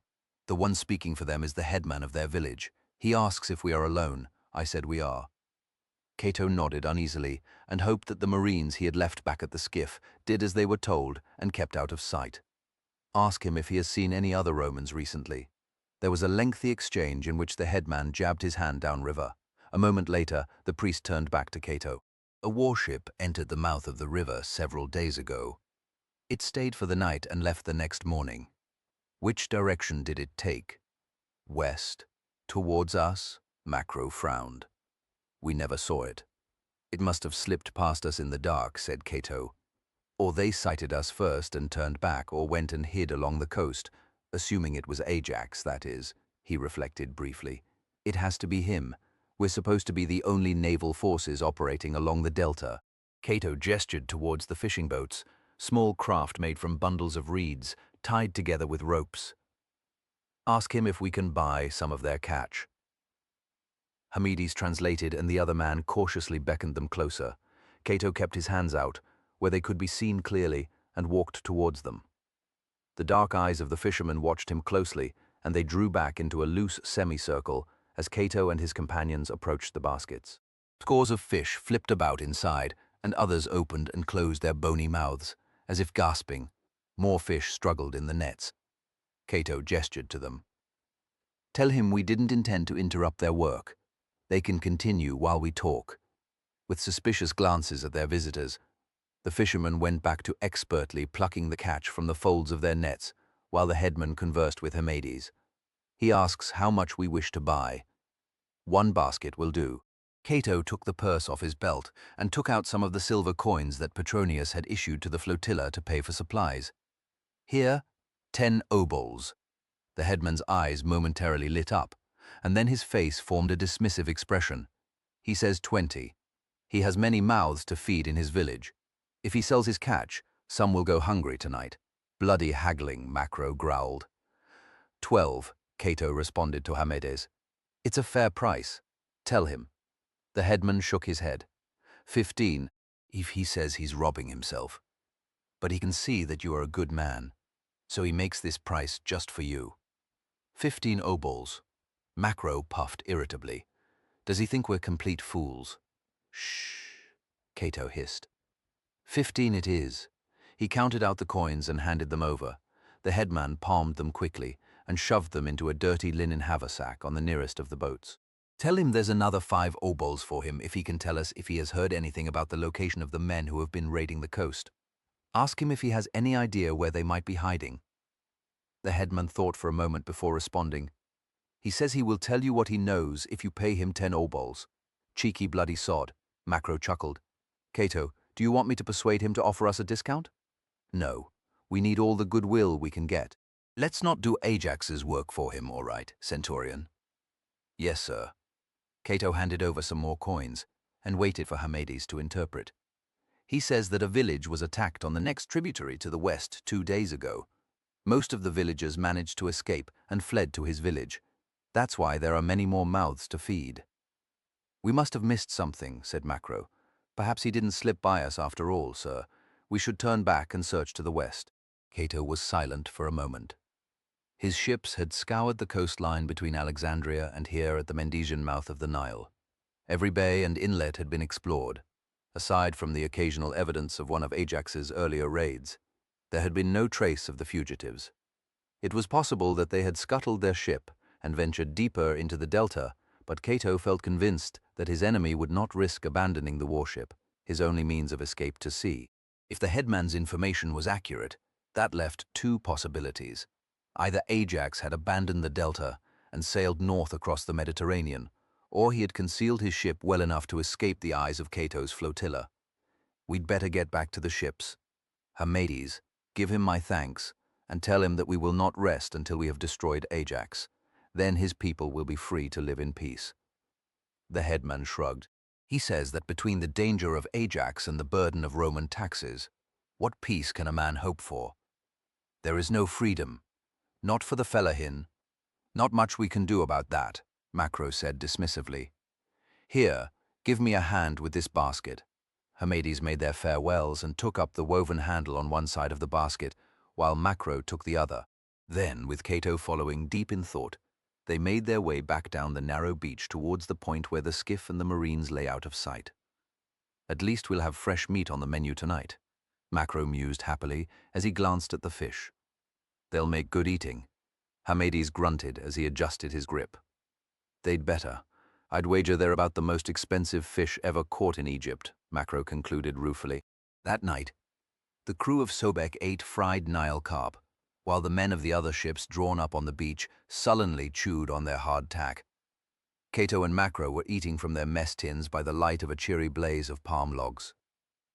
Hamedes sat cross-legged on the far side of the fire, reading a prayer scroll he had borrowed from a temple in Alexandria. The fish, roasted over the fire, had been delicious. Macro reflected happily as he lowered his mess tin and licked his fingers. If he glanced at Cato and saw his face in profile, washed in a warm red glow, in deep concentration. Macro patted his chest and burped. Excuse me. Cato looked round absently. Ah, so you are still with us? Yes, of course. Cato lowered his mess tin, and Macro saw that a good half of the fish remained. He gestured towards it. You finished with that? Cato nodded. Then do you mind if I, help yourself? Macro nodded his thanks and tucked in. Something's not right about what we were told by those fishermen, Cato announced quietly. I'm certain we searched the coast thoroughly, and we didn't find any trace of Ajax or the ship. Obviously we didn't look hard enough, said Macro, between mouthfuls. It's possible, but if I was in Ajax's position, I would pick a base as far to the east of Alexandria as possible, away from the fleet. If you were Ajax, surely you would want to be in striking distance of the main shipping lanes. I'd not want to be within striking range of Alexandria. I'd want to be somewhere well off the main routes, away from settlements, and with a clear escape route to see if I needed to get out quickly. Somewhere well to the east of Alexandria, so we're not going back on our tracks tomorrow. We'll continue to the east. Macro swallowed quickly and set the mess tin down. Why? You heard them today. The most recent attack was to the west, and that's where they saw that ship heading. True, I don't doubt what they say they saw, but I can't convince myself that Ajax is hiding in that direction. It doesn't make sense. Look, Macro, you know the man better than me. Thanks for the reminder. Ajax is as smart as new paint. He's also determined to cause us as much trouble as possible. You and me in particular, given that he blames us for the death of his father. Using our names was a nice touch. You two know him then? Hamades interrupted, lowering his prayer scroll. You knew his father? How so? Macro smiled. Our man Ajax wasn't always a gladiator. In his earlier life he was a pirate, like his father Telemachus. The prefect and I were part of the expedition sent to defeat Telemachus. We did the job. The pirate chief was crucified, and his son was sold into slavery, along with the rest of the prisoners we took. Only it turns out that he was picked to train as a gladiator before some fool bought him as a bodyguard and took him to Crete. Right now, I wish we had nailed the bastard up alongside his father. We could have saved ourselves all this grief and be back in Rome. But we didn't. Cato cut in. And now we must finish the job we started long ago. As I said, Ajax is clever and he's consumed by hate, but I doubt he would throw his life away in some reckless act of revenge. So he will have a plan to clear out of the Nile Delta. If there's a danger, he could be trapped here. That's why I think he is further to the east. Cato unrolled his reed matting and lay down, pulling his cloak over him. In the morning, we sail east to Cassium and then work our way back towards Alexandria. The next day, the fleet put out to sea and steered east under full sail. A stiff breeze was blowing, and the triarch of the Sobek advised Cato to give the order to take in a reef in order to relieve the strain on the sail, mast and rigging. They were close to the deadline that Petronius had set for abandoning the search, and Cato was determined to make the most of the time that remained. He ordered the triarch to remain at full sail and signal the rest of the ships to follow suit. As the sun sank over the horizon, the flotilla reached the small port of Cassium and spent the night taking on water and fresh provisions. At dawn, they set sail, heading back towards Alexandria. It was Cato's intention to search the coastline thoroughly. If Ajax was hiding anywhere, it would be along this stretch of the delta. He was sure of it. The Sobek cleared the harbor mole as the sun glinted above the eastern horizon. Hamades lowered himself onto his knees to face the sun and stretched his arms out, eyes closed as his lips mumbled a prayer. He was not alone. Those of the crew who shared his beliefs followed suit and performed the ritual as quickly as possible before returning to their duties. The sails were set and the sheets hauled in and cleated. The priest, whose rites were more involved, continued for a while longer before he rose to his feet and stretched his shoulders. He caught Cato's eye, and there was the briefest of pauses before he smiled a greeting. I have offered prayers to Isis that you find what you seek today. Thank you. Cato nodded. I think I need all the help I can get. Sail in sight. The lookout's cry interrupted them. Where away? Called the triarch. Dead ahead, sir. Cato hurried forward and was joined by Macro, the triarch and Hamades a moment later. The western horizon was clear. For a while they stared hard. Then Cato thrust out his arm and pointed. Over there. The others followed his direction and, as the Sobek lifted on a swell, there was a tiny gleam of white, then it was gone. The triarch turned and raised his head towards the lookout. Can you make her out? Is it a warship? There was a long pause before the reply came. No, sir. Too small. Looks like some kind of a fast yacht. Yes, sir. I'm sure of it. She's altered course and is making for us. A yacht, Macro scratched his chin. Wonder who's in such a hurry to find us. More to the point, why? Asked Cato. Triarch, alter course towards that vessel. Yes, sir. The warship swung towards the yacht and the two vessels closed quickly. Less than an hour later, a young Roman officer, who Cato recognized as one of Petronius's tribunes, climbed on to the deck of the Sobek and strode towards Cato. Urgent dispatch from the governor, sir. The tribune held out a leather tube with the governor's seal securing the cap. Cato took the tube, broke the seal, and took out a small scroll of papyrus. Moving to the side of the ship, he unrolled it and read through it quickly. Then again, to be quite sure about the contents of the message, he rolled it up and gestured to his friend. "Macro, on me, please." "What is it, sir?" Macro asked, in an undertone, once he had joined Cato. "The Nubians have crossed the frontier. They've invaded Egypt. Petronius has ordered the 22nd to advance up the Nile to Diospolis Magna. He aims to mass all his available forces there before moving against the Nubians, which means he wants us to return to Alexandria at once. I take it." "Yes." Cato clenched his fist round the scroll, crushing it. "It seems that we are obliged to abandon the hunt for Ajax." Macro's heart felt leaden with disappointment, and looking at his superior, he could see that Cato shared his bitterness. Macro cleared his throat. "It's just for now, sir. We'll continue the job once the Nubians are dealt with. We'll find the bastard, don't you worry. He'll pay for what he did to me and to Julia. I swear it, on my life." Cato stared at him and nodded. "As do I." Then he took a deep breath and crossed the deck towards the tribune. "Tell the governor we are making full sail and will return to Alexandria without delay." "Yes, sir."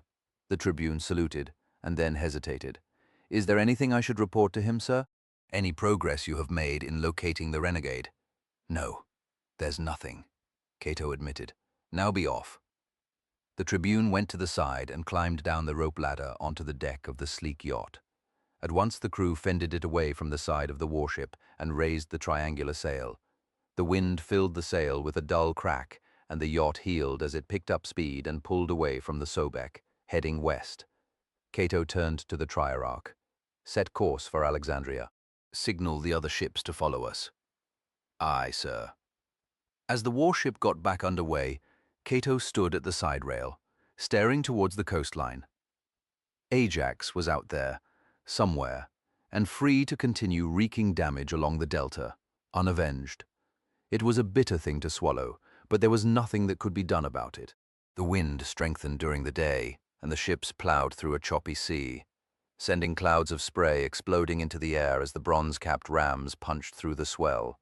The rigging, taut under the strain, hummed as it vibrated, and the yardarms stretching across the deck bowed under the pressure from the sail, all under the anxious eye of the Triarch.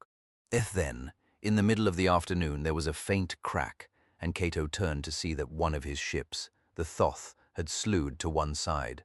The yard had shattered, and the sail collapsed beneath the splintered ends of the length of timber. "Heave to," the Triarch ordered. "Signal the order to all ships." Cato bit back on his frustration as the flotilla rolled gently on the waves. The Triarch hurriedly went below to consult his charts, and then came back on deck to report to Cato. "There's a small naval station only a short distance along the coast, sir, on the Tanitic mouth. The Thoth can put in there under oars to pick up a spare yard and then catch up with us tonight. She's the fastest sailor in the flotilla, sir. It shouldn't take her long." "Very well, pass the word to the Triarch of the Thoth. As soon as it's done, we continue on course." The Triarch nodded and hurried to the stern of the warship, where he picked up a speaking trumpet and bellowed the instructions back to the Ibis, who passed them on to the Thoth. Shortly after, the oars emerged from the hull and began to drive the vessel through the waves towards the shore as the crew on deck cut away the shattered yardarm. The rest of the ships braced up their sails and continued to the west.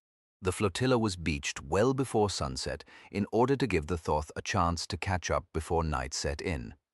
The crews set to work, building their fires for the night and then cooking some of the fresh rations they had taken on at Casium. The sun crept down towards the horizon, and as it touched the palms on the distant headland, Cato came across Hamades, staring out to sea. "I thought you'd be at prayer." Cato smiled, jabbing his thumb towards the setting sun. The priest flashed a guilty smile. "I'm worried about the other ship. It hasn't arrived yet. It hasn't even been sighted." "No. The repairs are probably taking longer than was thought. I don't suppose a small naval station gets many visitors other than—" Cato fell silent. A cold tide of dread seeped up through his guts. He turned and hurried down the beach towards his ship, seeking out the Triarch. "The supply station you sent the ship to. Tell me about it. I've called in there a few times over the years." "Not much to say." The Triarch pursed his lips. They carry stores and supplies. They have a small team of carpenters who can make emergency repairs. The garrison covers the Tanitic mouth and mounts patrols into the delta.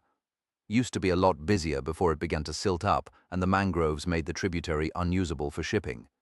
Show me the location on the chart, Cato ordered. While the Triarch hurried up the gangway onto the ship, Macro came over. You look like you've swallowed a turd. What's happening? I'm not sure, Cato replied, trying to stifle his anxiety. It's just a feeling, a possibility. The Triarch returned, clutching a rolled-up map. He knelt in the pool of light cast by the nearest fire and spread the map. His finger traced along the coastline and stopped. Here, sir. That's where the supply station is, Epikos. Chapter 7. The sails had been taken off the ships and the yards lowered to the deck to reduce the chance that they would be spotted from the shore as they approached. The oars were out and the warships were making their way very slowly towards the headland. Cato stood in the foredeck turret, straining his eyes as he stared towards the distant outline of the watchtower, barely discernible against the night sky. Macro had landed with a handful of legionaries over 2 hours earlier. Shortly afterwards, he had sent a boat back to the Sobek to report that there were 3 ships beached on the shore in front of the supply base, one of which was the Thoth.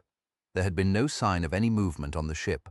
That was proof enough for Cato, and he had given the order for the attack he had planned with Macro to go ahead, as soon as the first hint of dawn appeared on the eastern horizon. Macro would strike first, taking the watchtower on the headland and the lookout post before the sentries could detect the ships approaching from sea and raise the alarm.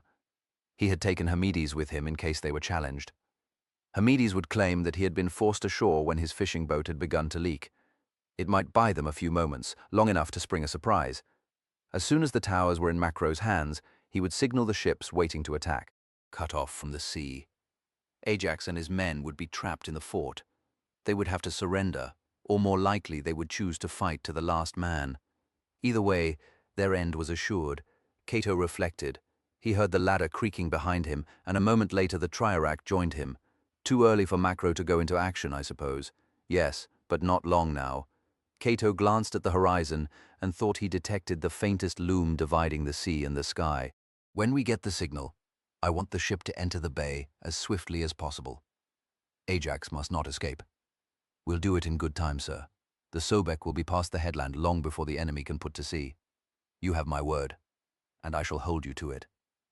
Neither man spoke for a moment before the Triarch asked, Do you think there's a chance that some of the crew of the Thoth were taken prisoner, sir? I doubt it. If I am any judge of Ajax's character, he will not have spared their lives. And that might be a good thing, sir. Those prisoners he took during the rebellion in Crete were often saved for a far worse fate than a quick death. Cato's tone hardened. Your comrades are dead. Set your heart on avenging them. Yes, sir. Cato turned and looked round at the dark masses of the other vessels. There was no sound from them, even though hundreds of marines and legionaries stood and waited on their decks, while hundreds more manned the oars. Aside from the faint rush of water along the hulls and the splash of oar blades, the ships were like shadows as they stole towards the coast. There, sir, the Triarch said quickly. Dawn's breaking. Cato looked. There was a definite glow along the horizon now. He turned towards the watchtower once again. Still nothing, he muttered under his breath. Come on, Macro. It all depends on you, Macro. Lay flat on the ground beside an outcrop of rocks.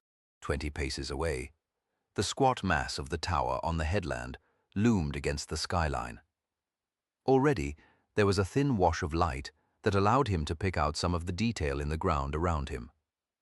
His party had disposed of the sentries in the lookout post and had been about to take their second objective when a small group of men had approached from the direction of the fort. There had just been time to take cover, and a moment later, several figures strode past. There was an exchange of words with the men in the tower, but the sound of the small waves breaking over the rocks on the headland made it impossible to make out what was said. If the party of men didn't leave soon, he would have to risk making his attack against less favorable odds. In addition to Hamides, he had 10 legionaries with him, 10 men against the half-dozen who had approached the tower, and perhaps another 4 or 5 inside. 10 Romans and 1 priest, Macro corrected himself. Still, Hamides was solid enough. and might be useful in a tight spot. Two tenders and their sailors were waiting in a small cove back along the headland, ready to evacuate them if for any reason they failed to take the towers and had to escape in a hurry. Macro eased his hand back and drew his sword, wincing at the faint sound of scraping as the tip cleared the scabbard. He held it tightly as he raised his head, as much as he dared to get a better view of the tower. Beside him, Hamades took a sharp breath and whispered, "We should go, Centurion. There's too many of them. They'll kill us." "Quiet," Macro hissed, "and don't move, or I'll kill you myself." He switched his attention back to the tower, clearly visible against the horizon. It would not be long before the sentries caught sight of the approaching ships and raised the alarm, Macro realized. Then, at last, the men from the fort turned away from the tower and began to retrace their steps along the headland. As they passed Macro's hiding place, his heart began to race as he recognized their leader. "Ajax," he breathed softly through gritted teeth. He felt his muscles tense like iron, and an icy rage gripped his body so that it took all his self-control not to spring from cover and hack the gladiator to bloody pieces. As he lay, trembling with fury, visions, smells, and emotions filled his mind with a raw intensity as he recalled the shaming torments that Ajax had subjected him to. Torments that he had tried to forget and suppress. Things he had never confessed to even his closest friend, Cato, and never would. Macro shut his eyes, blanking out the barely discernible figure of Ajax. He breathed deeply, fighting back against the memories that threatened to overwhelm him. When he opened his eyes again, the gladiator and his companions had disappeared down the track that led to the beach on the inside of the headland. Macro rose into a crouch and turned to the silent shapes lying on the ground behind him. "On me!" he growled softly. He moved forward, keeping low, and there was a faint swishing through the dry grass behind him as his men followed.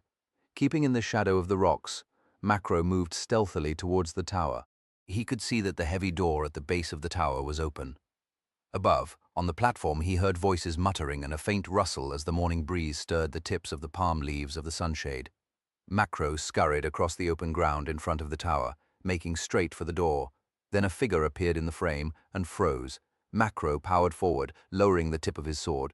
At the last moment, he punched the blade forward, and it ripped into the man's midriff an instant before Macro's shoulder struck him in the chest. He slammed the man back through the door, across the interior of the tower, until he struck one of the posts holding up the floor above.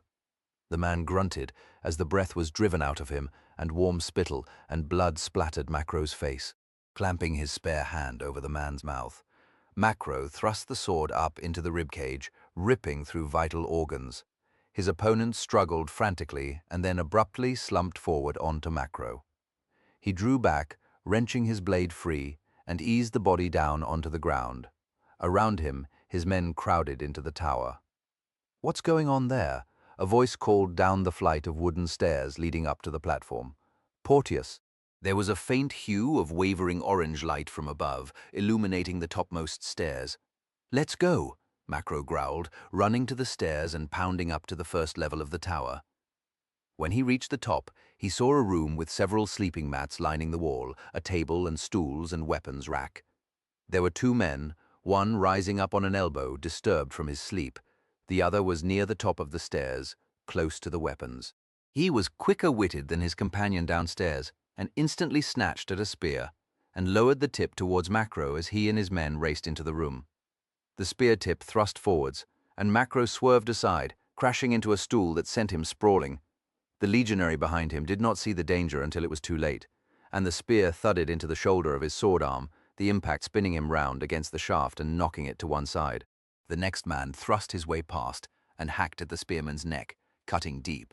With a sharp cry, the renegade collapsed back onto the floor, the butt of the spear clattering beside him. The man on the mattress made to get up, but was cut down before he reached his feet. "The roof," Macro called out as he scrambled to his feet.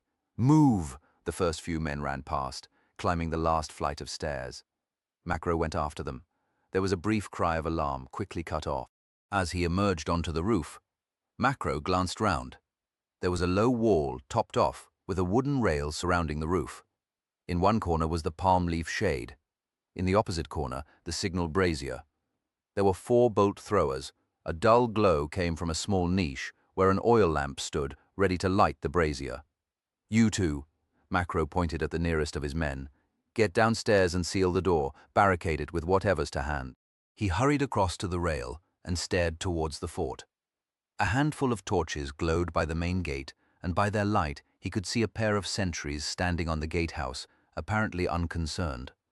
The dark shapes of 3 ships lay beached on the shore in front of the fort. There was no sign of alarm.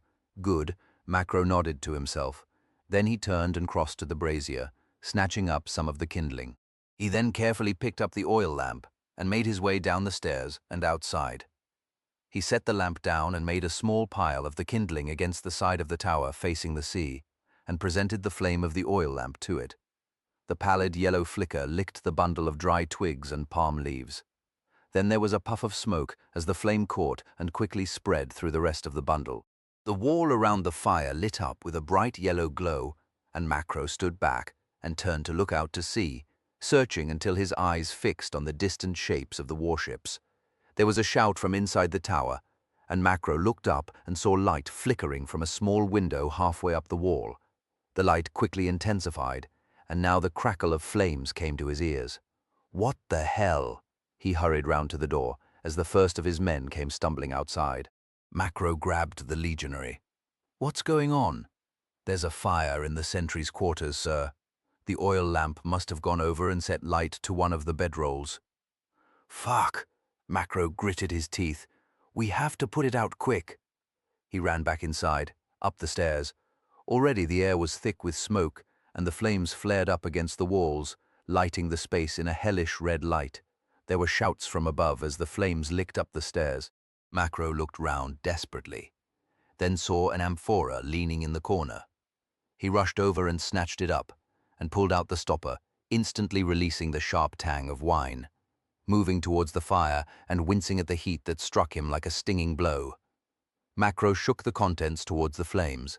The wine landed in gouts, quenching the flames, but not quickly enough. "Bugger this," Macro growled, stepping back. He hefted the amphora, took aim at the wall where the flames were most fierce, and hurled the jar. The heavy pottery exploded, wine splattered on the rough plaster, and drenched the sleeping mat below. Snatching up a cloak from the table, Macro started beating out the flames.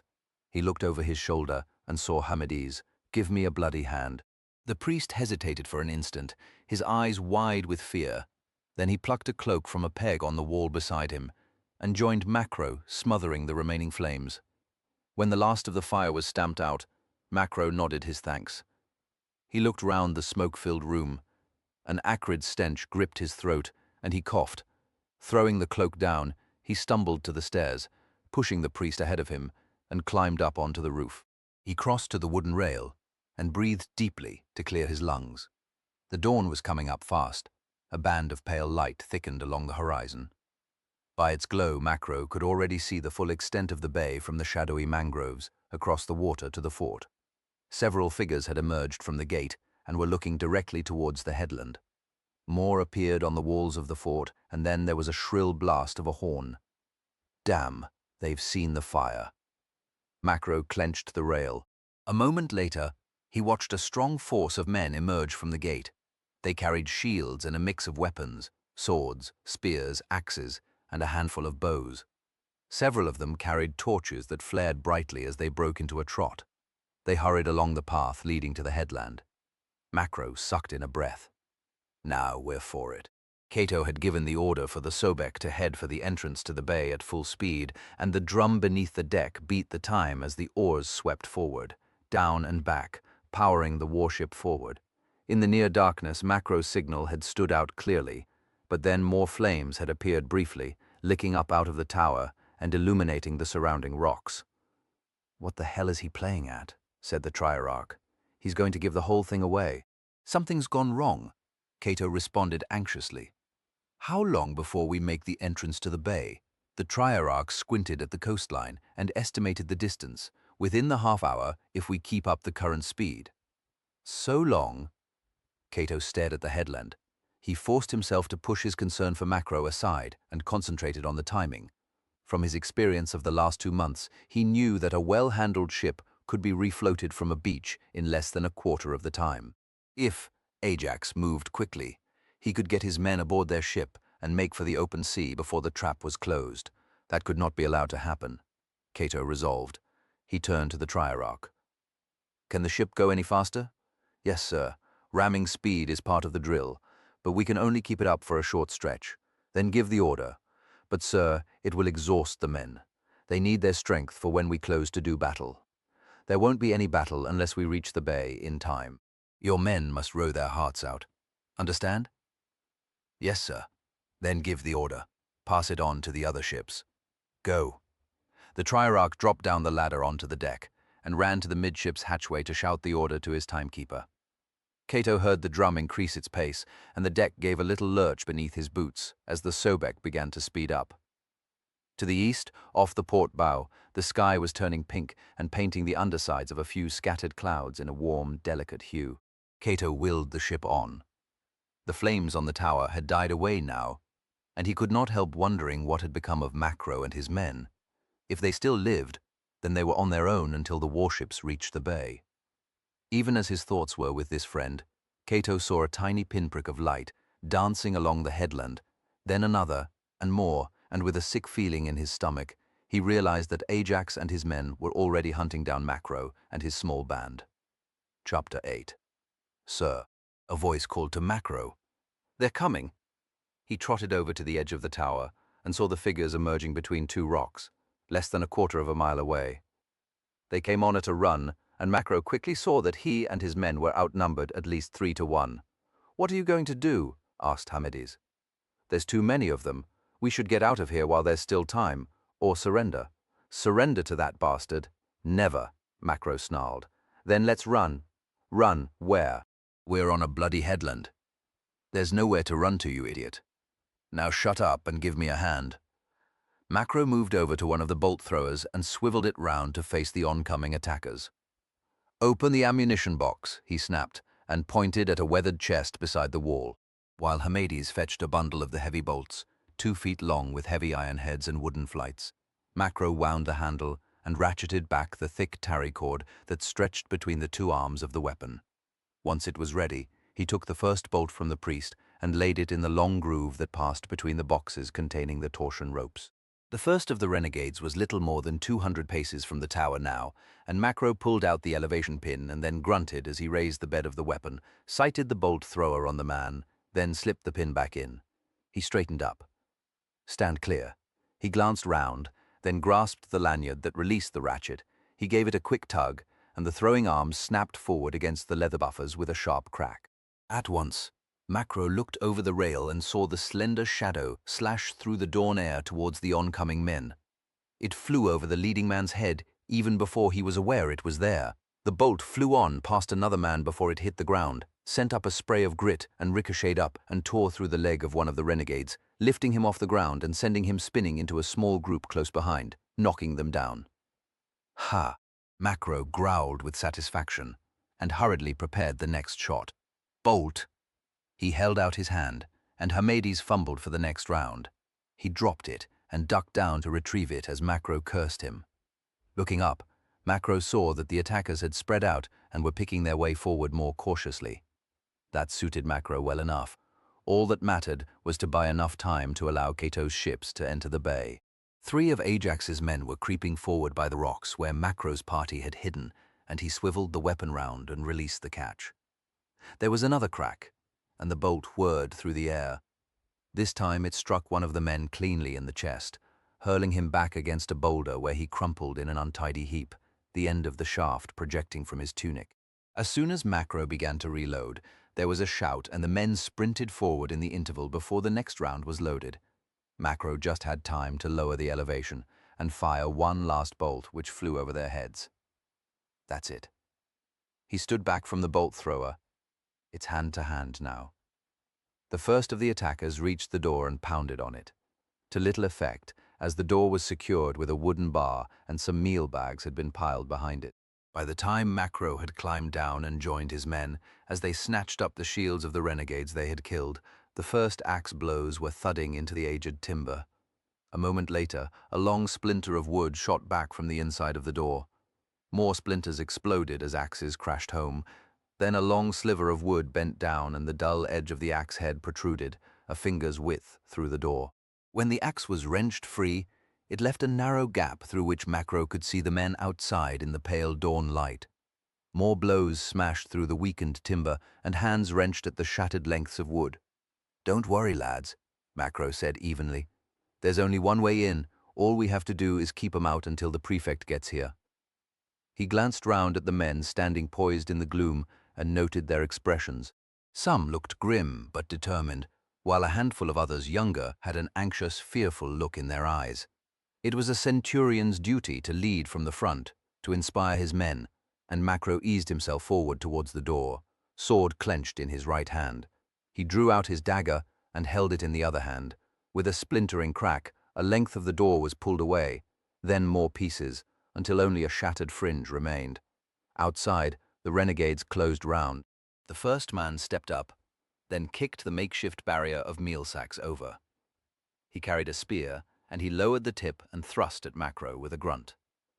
The leaf-shaped head stabbed towards his midriff, and Macro parried it away as he swung to his left. At once he recovered his balance and lunged at the spearman, forcing him back, out of the door. "Form up around the door," Macro shouted. "Take 'em from the side as they come in."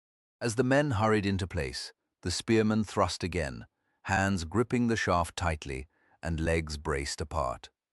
This time he fully concentrated his attention on the centurion, as if they were paired in a duel. He weighed Macro up with an expert eye and feinted. Macro flinched for an instant, and then he grinned. "I don't fool that easy. Try harder." This time the thrust was in earnest, and the point shot forward like a ram.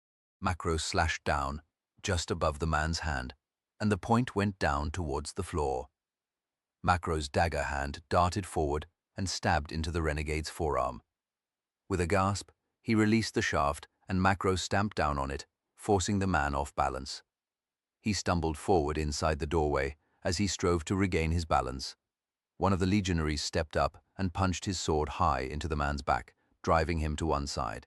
He fell onto his knees and slumped down with a groan as the legionary ripped his blade free. "First blood to us, boys," Macro cried out, then beckoned to the faces watching him from outside. "Come on, who's next?" There was only the briefest hesitation before a burly swordsman swallowed nervously and made to approach the door. Before he could reach it, a voice called out, "Stand aside. Let me through." Macro felt a cold shiver ripple down his spine as he recognized the voice at once. The men in front of him drew aside, creating a small open space before the door. Into it stepped a tall, powerful man in his early 20s, dark hair falling to his shoulders. He carried a short sword in one hand and a small round shield in the other. His body was protected by a black leather cuirass, decorated with silver walls. His lips twisted into a cold smile. Centurion Macro. "Well, what a surprise. I should have guessed you would try to find me. And now that I have, I'm going to kill you," Macro replied through gritted teeth. "Really?" Ajax stepped closer, his eyes fixed on Macro. "Then why not come out here? Let's settle this man to man." Macro felt a burning compulsion to confront the gladiator. The urge coursed through his veins and threatened to cloud his judgment. He clamped his jaw shut and stared back at the man who had tormented him so cruelly barely 3 months before. "What's the matter?" Ajax smirked. "Are you not man enough to face me?" Macro took half a step forward, almost to the threshold of the tower's entrance, and checked himself. "Tell you what, Ajax," he spoke in a flat tone. "Why don't you come in here to settle things?" Ajax chuckled coldly. "A standoff between us then. A shame, since I would have liked the chance to humiliate you in front of your men." Ajax lowered his sword. "It seems that we'll have to do this the hard way." He stepped back and turned to his men. "Shields to the front." A half-dozen renegades stepped up. 3 stood together and overlapped their shields. The others stepped up to guard the flanks, and then Ajax beckoned to some more of his men, and they approached the door. The time for fancy footwork and swordplay was over. Macro realized this was about to become a contest of brute strength, and Ajax and his men were as powerful and tough as they came. "Legionaries on me," Macro called out, grabbing a shield. "Quickly, damn it." His men scrambled to his side, forming up, shield to shield, and swords held level, as they were trained to do for close combat. Ready! Macro barked the order and then called the time as he stepped towards the door. 1, 2. The two sides crunched together just inside the doorframe, and Macro threw his weight behind his shield as he braced his boots against the grain sacks that had collapsed on the floor. His men pressed in close behind him, and Macro could hear the strained breath and grunts of effort all around him as the Romans and the renegades heaved against each other. Those in the front were trapped between the shields and those pushing them from behind. Macro knew that it was a contest between the raw strength of the renegades and the technique of the legions. For a moment, both sides pushed with all their strength, and then Macro felt the sacking beneath his right boot begin to give. He tried to adjust his foot, but the sack had split, and the loose grain gave little traction. Slowly he was eased back from the door, and a gap opened between his shield and that of the man to his left. At once the tip of a sword blade thrust through the gap, mercifully striking nothing but air before it was snatched back. "Watch it," Macro warned the others. Close up, the legionaries heaved forward and pressed the enemy back. "Come on," Ajax yelled. "Push, sweep them aside, lads. Then kill 'em all." Once again the bodies were tightly wedged against each other in the narrow doorway. Macro turned towards one of the men still standing to one side. "You, go for their legs, man. Hack 'em." The legionary nodded and edged his way round the side of the struggle. Then, taking careful aim, he waited until there was a gap and stabbed the point of his sword home into a calf. The renegade bellowed in pain and instinctively edged back, creating a gap in the shield wall presented to the Romans. Macro pushed forward, driving between two of his enemies and thrusting his own blade out at an angle into the side of the man to his right. It was not a lethal blow, just breaking through the skin and catching in the ribs, but the man fell away with a grunt. Just as the Romans drove the last of their enemies away from the door, there was a shout from down the track. General Ajax, in the third rank of his men, glanced back and saw the figure running down the track towards the skirmish. "Here." He pushed his way out and stood, chest heaving from his exertions. "What is it?" "There are warships coming, sir, several of them making straight for the harbor entrance." "How far away?" "A mile, maybe less." Ajax turned back, seeking out Macro as he frowned in frustration. "Damn it, there's no time for this," he snarled. He stared towards Macro in blind hatred before he recovered his poise. "Fall back, boys, fall back. Return to the ships. Fast as you can. We have to get out of here."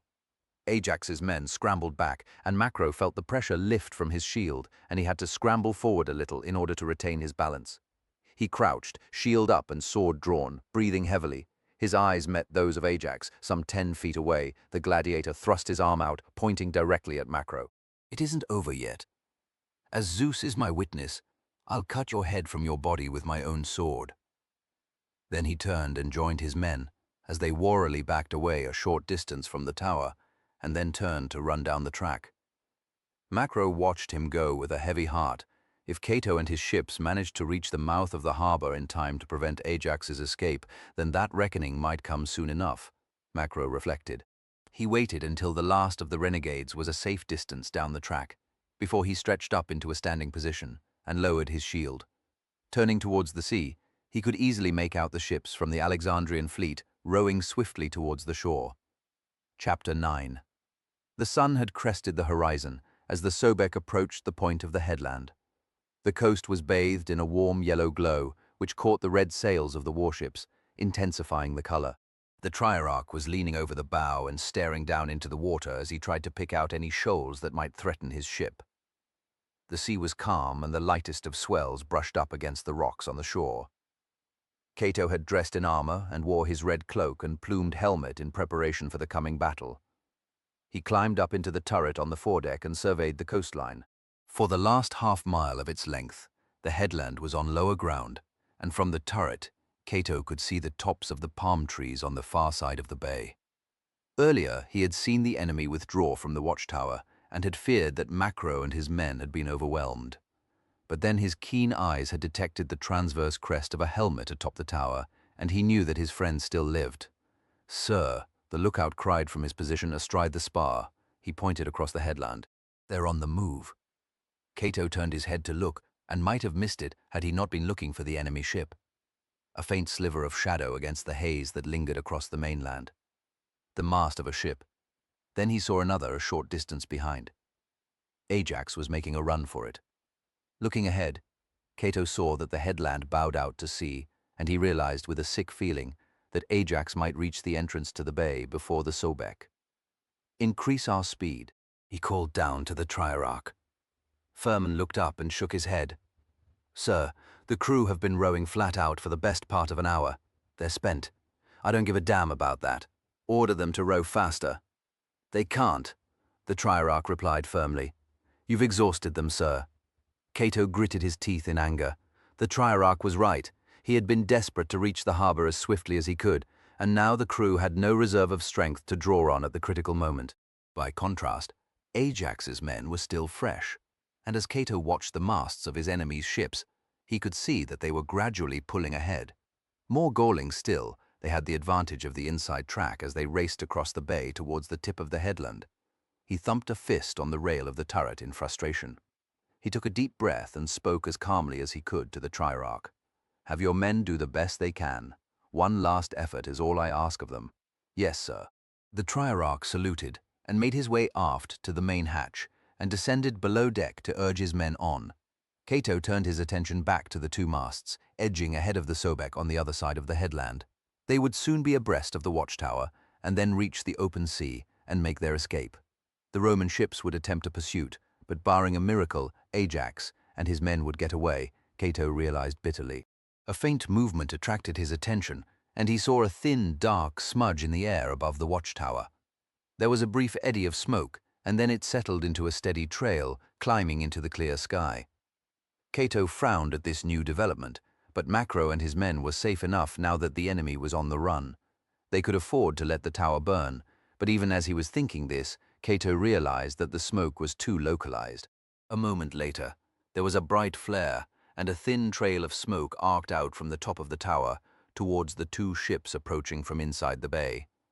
Another trail quickly followed the first, before Cato realized what was happening. Bolt throwers. He smiled to himself. Macros using incendiaries. Clever bastard. Macro kept up a steady stream of flaming bolts as the enemy vessels approached. And then there was a dark swirl of smoke from over the headland, and Cato saw that the ships had changed course, forced to give the headland a wide berth to avoid the weapons shooting at them from the watchtower. One vessel was already alight. Cato gripped the rail of the turret as he continued to watch. Beneath his feet he detected the faintest of lurches as the men at the oars made one last effort. By the time the Triarch had returned to the bows, the point was in sight, and Cato knew that the contest was over. Forced aside by Macro, Ajax and his ships, could not reach the open sea in time to make a clear escape. "We'll have them, sir." The Triarch grinned. "So it seems," Cato replied as calmly as he could manage. "Have the Marines stand to." The headland dipped down to a small sandy spit at the edge of the turquoise sea, and the Sobek continued a short distance beyond before the Triarch ordered the steersman to turn directly into the bay. From the turret, Cato had a clear view of the two vessels making towards him, less than quarter of a mile away. To the right was the ship Ajax had seized when he fled from Crete. The other was the Thoth, from which smoke billowed from a fire raging amidships. Several men were drawing buckets from the sea and attempting to douse the flames that threatened the ship. Even so, the crew stuck to their oars and the ship plowed on, water surging over the ram and down her sides. Cato strained his eyes to see if he could spot Ajax on either ship. There was too much smoke and too many figures dashing around the deck of the Thoth to be certain of picking out a single man, and he concentrated his attention on the other ship. A handful of archers stood in the turret on the foredeck, and more armed men waited on the main deck. Then, as the distance rapidly closed, Cato saw a figure push his way through to the bows, tall and broad and wearing a decorated black cuirass and a brilliantly polished helmet with a black crest of billowing feathers. "Ajax," Cato whispered to himself. His heart hardened pitilessly as he beheld the rebel slave who was the cause of so much death and suffering. Cato thought fitfully of Julia and the humiliation she had suffered at the gladiator's hands. His fists clenched hard as he gave his order to Furman. "We'll take the ship on the right. Let the other one burn." "Aye, sir." The Triarch cupped a hand to his mouth and turned aft. "Steersman, make for the starboard vessel." The steersman leaned into his tiller, and the ship came round and steadied on a course bow to bow with the oncoming vessel. Cato stared at Ajax, and then slipped his hand down to the pommel of his sword. It was a shame that Macro was not at his side to take his share of the long-awaited revenge, thought Cato. He had little doubt that Ajax and his lieutenants would far sooner go down fighting than be captured and suffer a lingering and humiliating death by crucifixion.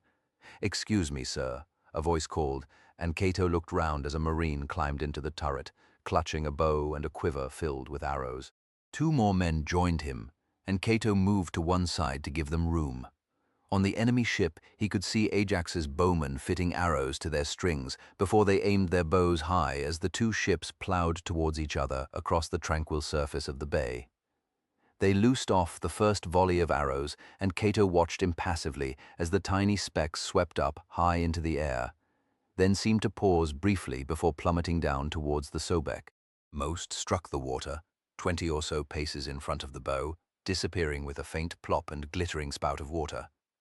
One struck the strake at the front of the ship with a loud crack, and the flights trembled for a moment before they were still. The next shots would be in range. Cato knew. "Shall we shoot back, sir?" asked one of the Marines. "No. Save it for when you can't miss."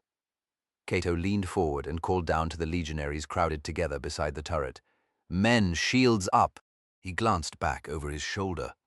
The next Roman ship was rounding the headland, and the rest were close behind as they struggled to keep up with Cato's vessel. The crew of the burning enemy vessel saw that escape was impossible, and they turned away from the approaching warships back across the bay in what seemed a futile bid to escape their pursuers. A series of cracks snapped Cato's attention back to Ajax's ship. The second volley of arrows had struck home, sticking into the foredeck, the bows of the ship, and two of the shields held up by the legionaries. Mercifully, no one had been killed or injured. The oncoming ship was now no more than 100 paces away, and Cato could see Ajax and his men clearly as they readied their weapons. "We'll take them on the starboard side." The triarch called to the steersman, who made a small adjustment so that the Sobek edged fractionally away from the other ship's ram. "Stand by for Colosson." Cato grasped the rail of the turret and braced his feet on the deck. All around him, the other members of the crew hurriedly prepared for the impact. There was a last flurry of arrows from the enemy ship, and a cry of pain as a barbed point tore through the neck of one of the archers standing in the turret. Cato spared the man a quick glance and saw him crumple onto the floor of the turret, blood gushing from a severed artery. There was nothing that could be done for him, and Cato looked forward again. "Ship oars!" Furman bellowed, and there was a frantic clatter and rumble as the crew fed them back into the hull. The flared tip of the ram caught the enemy ship on the bow, and there was a jarring crash as men stumbled forward. Both rams had struck glancing blows, and now the ships began to pass alongside each other. The enemy commander had failed to give the order to ship oars, and with a series of sharp, shattering sounds, the oars on the starboard side were smashed to splinters as the Sobek's bow ground along the length of the enemy ship. "Lower the corvus," Cato shouted down to the decurion of Marines. "Quickly, man." The Marines hurriedly recovered their balance and began to swing the boarding device out and over the enemy deck. The archers in the bow were directed towards the danger by their commander, and they hurriedly loosed off their arrows at the Marines. Unable to defend themselves while they maneuvered the corvus into position, they were vulnerable to enemy missiles, and two were struck down in quick succession as the arrows whirred across the deck. A moment later, Cato saw another man cry out as his arm was pierced through. "Release!" the decurion yelled as soon as the iron point was over the enemy's deck. His men let go of the rope, and it shot up towards the pulley as the gangway asked down. The renegades dived aside to avoid being crushed or impaled, and with a deep thud, the spike pierced the deck. There was a jolt and a groan as the stout wooden peg at the base of the corvus took the strain from the remaining momentum of both ships. "Boarding party away," the decurion called out as he drew his sword and scurried across the gangway towards the enemy deck. His men rushed after him, shields raised and swords drawn and ready. The enemy archers loosed more arrows, most of which struck the wooden hoardings that protected the men as they crossed from the Sobek. A few arrows overshot and missed the ship and crew entirely. Cato turned to the archers in the turret and pointed out their opposite numbers. "Shoot those men down!" The Marines hastily notched their arrows, drew back the strings as they aimed, paused, and then released their fingers, sending their arrows whipping through the air towards Ajax's men. Cato nodded with savage satisfaction as he saw two arrows strike one of the enemy archers and send him sprawling onto his back. Good work. He thumped his fist on the rail. Keep it up. Leaving them to their business, he jumped down onto the deck and snatched up the oval marine shield he had taken from the Sobek stores. He turned to the legionaries, standing ready on the main deck. Follow me. Take prisoners if you can. Cato stepped up onto the gangway and strode forward. There were still a few of the Marines at the far end, waiting for space to jump down onto the deck of the other ship. The air was filled with the sharp ring and rasp of blade on blade, together with the thuds of blows blocked by shields. A few men, their blood up, shouted their challenges. Cato flinched as an iron arrowhead burst through the hoarding at his side, but he continued forward, head hunched down to provide a minimal target to enemy archers, still shooting from the foredeck. He came up against the back of a Marine and glanced past to see that there was no one in front of him. Beyond, the deck of the other vessel was packed with men locked in a vicious melee. "Move on," Cato ordered. "Get into the fight." The Marine glanced back and nodded anxiously before he clambered down from the gangway and pushed his way into the throng. Cato stepped forward and paused briefly to get his bearings. His eyes swept over the seething mass of men, glittering helmets and swords and splatters of blood. Then he saw the black crest of Ajax's helmet close to the mast as the gladiator hacked at the shield of a Marine. The blows drove the man down, then Ajax kicked the shield aside and drove his sword into the Marine's face. An icy tremble of fear gripped Cato's spine, but he forced himself forward onto the deck and began to push his way towards the mast.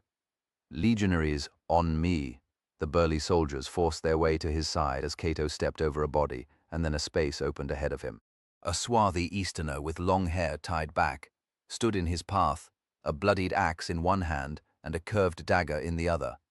As soon as his eyes fixed on Cato, he sprang forward with a snarl, raising his axe. Cato raised his shield and took the blow on the upper rim. The impact drove through the metal trim and cut deep into the wood. The shock of the blow jolted Cato's left shoulder. Before he could strike back, the renegade wrenched the axe free and at the same time swung his left hand round, towards Cato's unguarded side. The blade punched into the scale armor and glanced downward, ripping through a fold in Cato's tunic. "My turn," Cato said through gritted teeth, thrusting his shield forward. The boss caught the man in the ribs, driving the air from his lungs with a gasp. Cato followed it up with a thrust from his sword. Even though he was winded, the renegade nimbly sidestepped the blow and stood, axe raised and knife held ready, as he struggled to breathe. Then one of the other renegades stumbled into his side, and Cato's opponent was knocked off balance. As he tried to regain his footing, Cato charged forward, catching him with his shield and driving him back until his heel caught on a body, and the renegade fell on to the deck.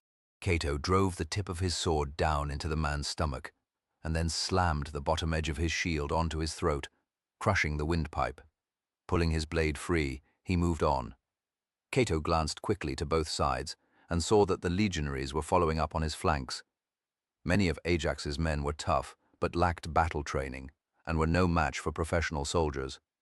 The attackers had cleared the aft of the ship, and now the fight stretched in a rough line across the deck. Step by step, Ajax and his men were being driven back towards the bow. Not one of them threw down his weapons and asked for quarter, Cato noted. He saw the black crest again, no more than 10 feet from where he stood, and stepped forward, blocking a thrust with his shield. The man snatched his sword back and tried again, only to have the legionary to Cato's left smash the blade towards the deck with his sword. Then, swinging the point up in a vicious arc, he stabbed the man in the stomach, cutting deep into his vitals. There was no time to do more than nod his thanks as Cato thrust a man aside with his shield, and then he was face to face with Ajax. The gladiator was wearing a Roman helmet with large cheek guards that obscured much of his face. Dark stubble covered his chin and jowls, and his large dark eyes widened as he lunged forward to attack the Roman officer. The edge of his sword swept down towards Cato's head, and Cato threw the edge of the shield up to block the blow. Just as the gladiator had expected, the descending sword swept out to the side and cut round, glancing off Cato's shoulder. The change in direction had taken some of the power from the blow, but it still struck Cato hard enough to drive him off balance. and numb his arm and fingers so that his grasp of the shield handle loosened. Shit! Cato lowered himself and, leading with his numbed shoulder, he sprang forward into the back of the shield, carrying it against the gladiator. The man was solidly built and rode with the blow as he absorbed the impact.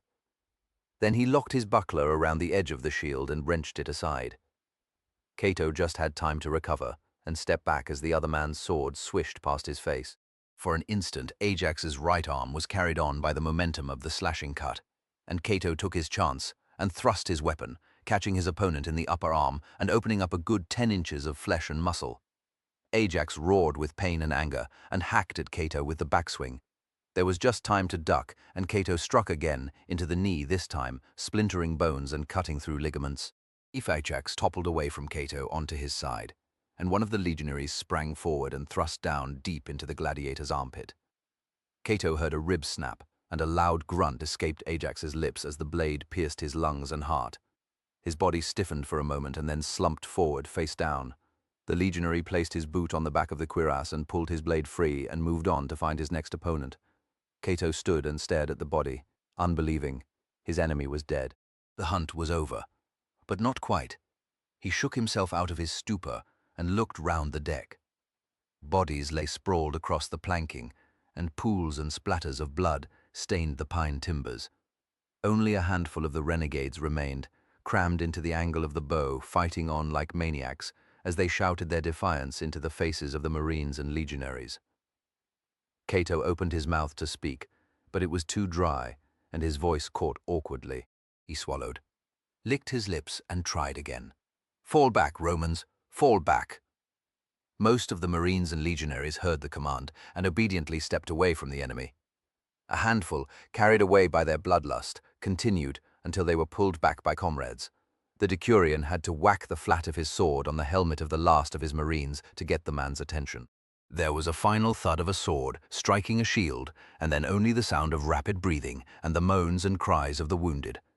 "Clear the way," Cato shouted, and the men between him and the survivors of the ship's crew parted. He pointed his sword at the body of Ajax. "Your leader is dead. Throw down your weapons and surrender." There was a brief pause, and one of the renegades laughed and thrust his sword into the air. "Long live Ajax, death to Rome." His companions took up the chant. Cato watched them coldly, waiting for them to fall silent, but they continued cheering, and he looked towards the decurion. "Finish them." The decurion nodded, adjusted his grip on his shield and sword, and then spat on to the deck. "Marines, advance!" They closed ranks again, grim-faced and merciless, and paced towards the last of the renegades on the ship. The latter stopped cheering and braced themselves for their final moments, determined to kill as many Romans as they could before they were wiped out. It was swiftly over as the Marines advanced, shield to shield, swords poised to stab out as they closed with the enemy. There was an uneven rattle of blows against the wall of shields, a clatter of blades and the cries of the wounded, and one last shout of "Long live Ajax," and then quiet. The Marines, spattered with blood, stood over the tangle of bodies in the bow. Cato sighed wearily as he removed his helmet and mopped his brow. The slave rebellion that had begun in Crete was finally over. There were no loose ends to tie up, save the small matter of taking the other ship that was still ablaze as it made for the mangroves on the far side of the bay. They were cut off from the sea, and there would be no escape for them once the other Roman warships cornered them against the mangroves. His left arm hurt like hell, now that the numbness was beginning to wear off, and Cato wriggled his fingers painfully as he tried to get some feeling back into the limb. He sheathed his sword and stepped back over the bodies towards Ajax. Kneeling down, Cato grasped the gladiator's shoulder and pulled the body over. The head, still in the helmet, lolled limply and faced away from Cato as the corpse sagged on to its back. He untied the chin straps with the fingers of his sword hand, and then, grasping the black crest, he pulled the helmet off. "No." He frowned as he stared down at the face, eyes staring blankly back at him and the mouth slightly open. "No, no." Cato glared at the body, then threw the helmet aside as he rose back to his feet. Around him, the Marines and legionaries stared at the prefect in surprise. Cato raised his hand to his forehead and rubbed it in frustration as he looked down again. The dead man was the same build as Ajax and had the same dark hair. But that was where the resemblance ended. Cato took a deep breath and turned to stare bitterly at the other ship, making for the far side of the bay beneath the swirling haze of smoke. He had been duped. Ajax was still alive. Chapter 10. Cato ordered the Decurion to leave a squad of Marines to take charge of the ship, and then led the rest of the men back aboard the Sobek. As soon as the Corvus was levered up from the deck of the other ship, the Triarch gave the order to fend off and unship the oars. The warship got underway and began its pursuit of the Thoth. Ajax had almost reached the far side of the bay, but there was no clear route to the open sea. 2 of the Roman warships had angled across the bay and blocked his escape. 3 more, besides the Sobek, were in pursuit, and the last ship had hove to on the inshore side of the headland to pick up Macro and his party. Ajax was trapped. His ruse had only delayed his capture or death, Cato decided as he returned to the turret to follow the chase. A moment later, Furman climbed up beside him. "He'll not get away, sir." "I trust not," Cato replied flatly. "That would be difficult medicine to swallow." The Triarch squinted into the rising sun, then shaded his eyes as he followed the course of the ship. "They're still on fire. Why haven't they put it out yet?" "Perhaps they need every spare man on the oars," Cato suggested. They watched in silence for a moment longer before the Triarch shook his head. "In the name of the gods, what does that fool think he's doing? He's heading towards the mangroves at full speed." "They'll run aground for sure." Cato nodded. "Then that's his plan, to escape through the mangrove?" The Triarch shook his head. "Impossible. Why?" Cato turned to him. "Sir, I've patrolled the Delta ever since I joined the Navy. I know it well, and I tell you there is no more difficult terrain than the mangroves. Even if you can fight your way through the reeds and the roots, the mud will suck you down and the air is foul with the stink of decay. If that's not bad enough, then the place is alive with insects and leeches, not to mention the crocodiles. It would be suicide to attempt it. If he doesn't, then they face certain death." Cato looked at the ship, no more than a mile away. "If I was Ajax, I would take the risk. He has nothing to lose. If he escapes, then he can continue to plague Rome. That's what drives him on." As the rowers below deck bent to their oars and the Sobek surged across the bay, Cato watched the renegade ship with a growing sense of unease. Despite what Furman had said, Ajax was determined and resourceful enough to fight his way through the dense tangle of mangrove. "Look." The Triarch stuck his hand out. The mast of the renegade ship shuddered and then abruptly toppled forward across the port beam, taking the rigging and spar with it. Some of the oars had snapped. Others had snagged so that, from afar, the ship looked like a broken insect as it plowed a short distance into the reeds and low-lying trees of the mangrove before coming to rest. Disturbed birds flitted into the air, and the dust and sand that lay like a dull patina on the leaves of the stunted trees stirred into a thin haze about the wreck. The fire flared briefly, then settled into a steady blaze while the smoke swirled into the air. As Cato watched, the tiny figures of the ship's crew picked themselves up off the deck. In moments they had lowered a gangplank into the shallows, and the first of them clambered down from the ship, clutching a loose bundle in one hand and a sword in the other. "They're getting away," said Cato, his heart dulled by despair at the sight of the crew abandoning the burning ship and disappearing into the tangled gloom of trees and rushes. "They cannot be permitted to escape. Do you understand, Furman?" "Yes, sir." He gestured down towards the deck. "The lads are doing their best." Cato glanced over the side at the oars, sweeping forward and driving through the water, and up and forward again in a swift rhythm. He climbed down onto the deck and turned to face the legionaries clustered on the main deck. "Listen here." He waited a moment until they were still, and he had their full attention. "I want 50 men to pursue the enemy making off into the mangrove." Cato pointed towards the enemy ship. "You men were with me on Crete. You know what Ajax and his followers have done. You saw the atrocities with your own eyes. We have to capture or kill him and put an end to his foul work." He turned to their commander, Centurion Rufus. "I only want volunteers.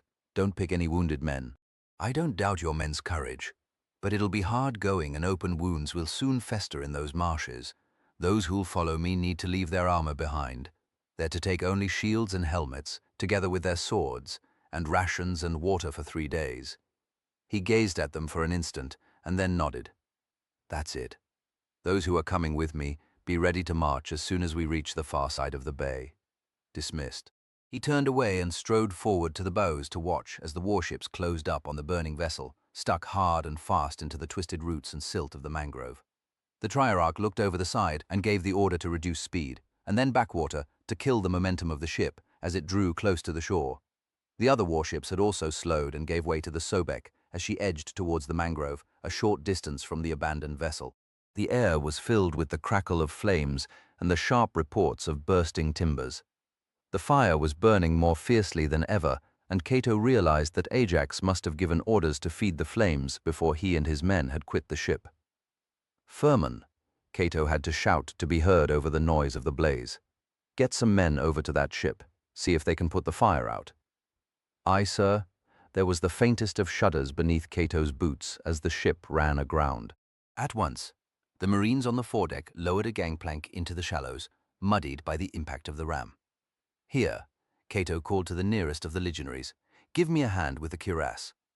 While he raised his arms, the soldier eased the armor off Cato's shoulders and laid it on the deck. Cato nodded his thanks and then helped himself to a canteen, one of the waterskins, and a haversack, hastily stuffed with hard bread and strips of dried beef. He slipped the strap over his shoulder and picked up a shield, then turned to Centurion Rufus. "How many men came forward?" "50, sir, as you requested." "All volunteers, I take it." Cato could not help a slight mocking tone. "You know how it is, sir.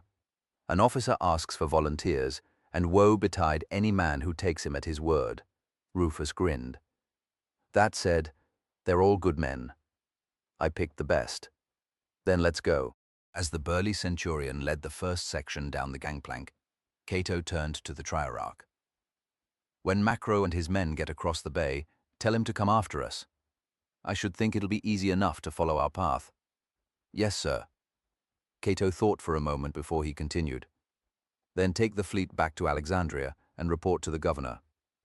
Inform him that I intend to pursue Ajax until I bring him to bay and finish him for good. Then we'll make our way back to Alexandria." "Got that?" Herman nodded. "I'll tell him. And may the gods protect you, sir. I'll pray that Fortuna favors you." "I hope so. She's proved to be a fickle bitch from the moment the hunt for Ajax began." Cato paused and looked at the Triarch gratefully. "Have a safe voyage home." He turned and took his place in the line of soldiers, waiting their turn to descend the gangway. The wooden planks bowed under the boots of the men, making their way down, and Cato had to watch his balance carefully when his turn came.